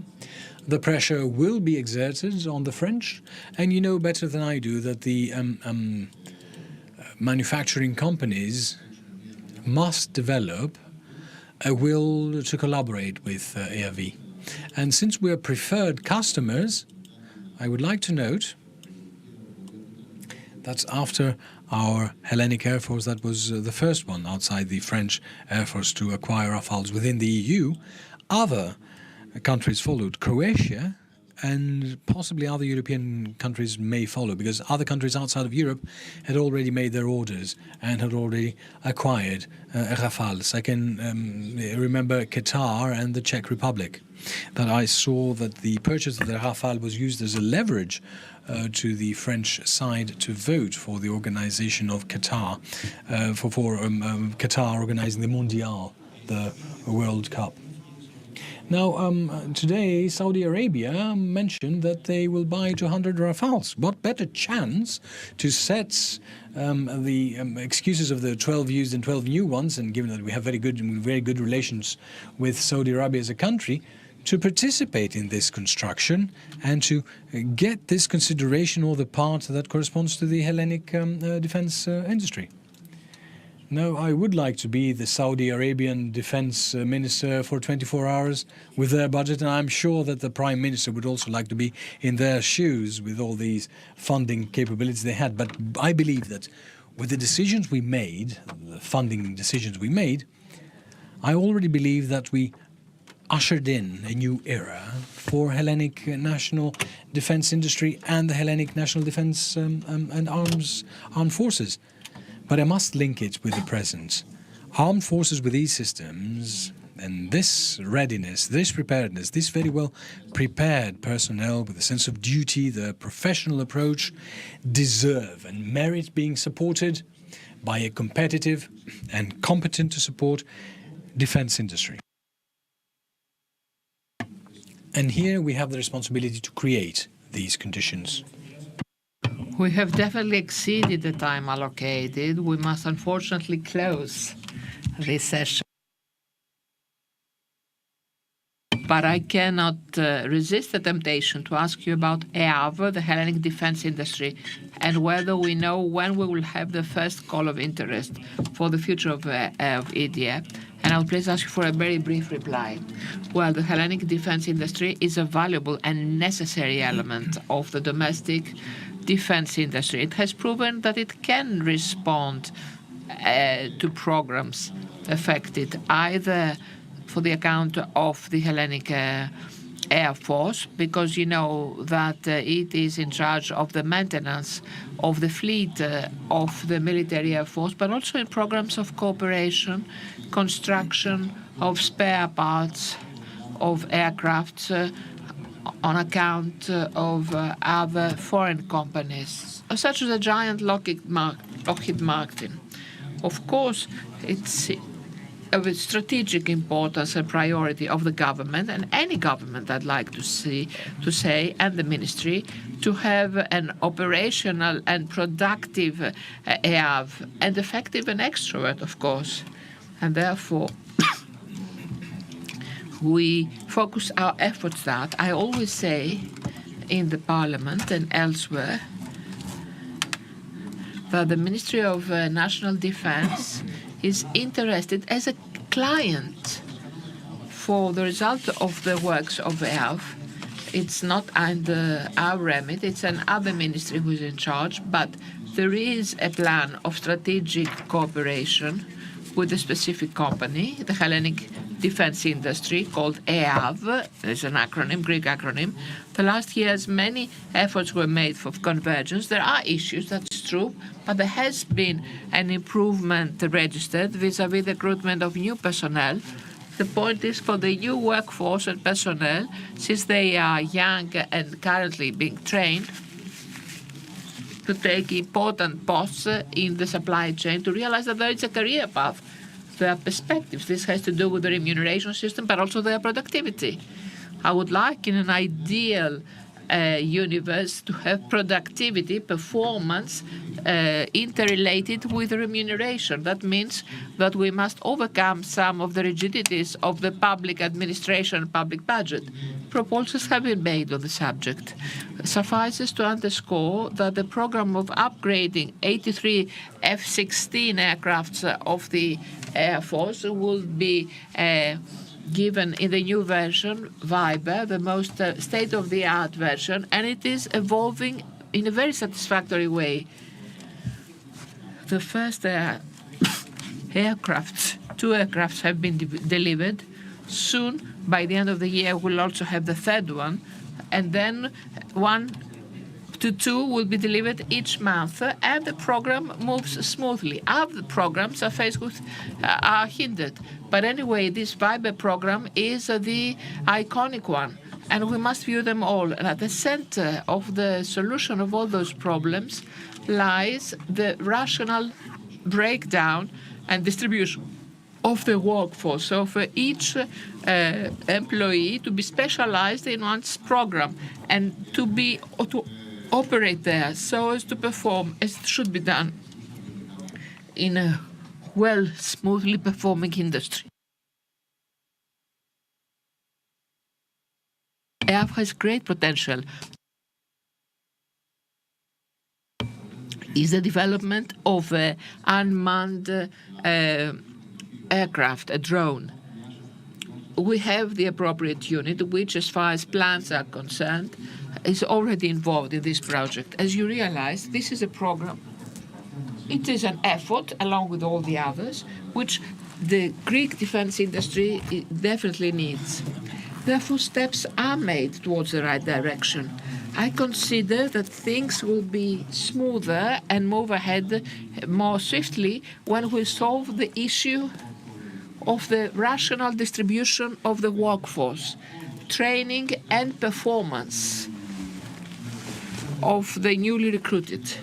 Because this is a process that must take place on specific terms and conditions. We cannot exceed the rules, but I believe that this is the future, where lies the perspective of EAV. A quick intervention by you, Mr. Ravazza, so as to close. Well, I believe that the Minister has covered most of the subjects. We have always been believing in the Greek defense industry. There are also new companies in the private sector. There's a technological level which is upgraded. The Greek workforce in our country is indeed high caliber, very productive, and we also have our armed forces, which give us the possibility to learn from them, learn from their demands, and try to satisfy those demands by making our contribution in the defense sector. Let me mention something. Indeed, the R&D have been very important for the companies of the Greek defense industry. We have attained a very high percentage in the European Union. We're ranked 4 or 5 behind the big countries that were allocated such programs, but also the Ministry of Defense must offer more money in R&D, because there lies the future for the Greek defense industries as well. So with what currently happens in Europe, we must also be boosted by the Ministry of Defense. They must have their own program, that is, in order to offer this boost to the Greek Hellenic defense industry. 30 seconds. Because when you hear discussion, the ideas appear. Perhaps on your initiative, we might try to have a convergence of the two ministries of development and defense on a exclusive subject of R&D, the framework of defense industry. It could be via the supervising service that deals with this subject. Mr. Alexopoulos is very an expert on the subject, and bring those two ministries together. The Ministry of Development has all the funds. We tried to claim for our ministry, and intermediate agencies has to have access to the funds of the European Defence Fund. And I would have no objection for this to happen jointly with the Ministry of Development. But these two agencies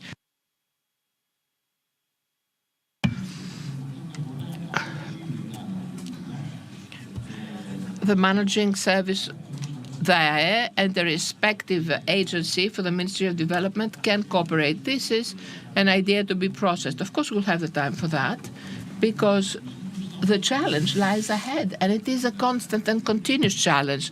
The horizon is not a mere one governmental mandate, it's an ongoing effort. And the effort for better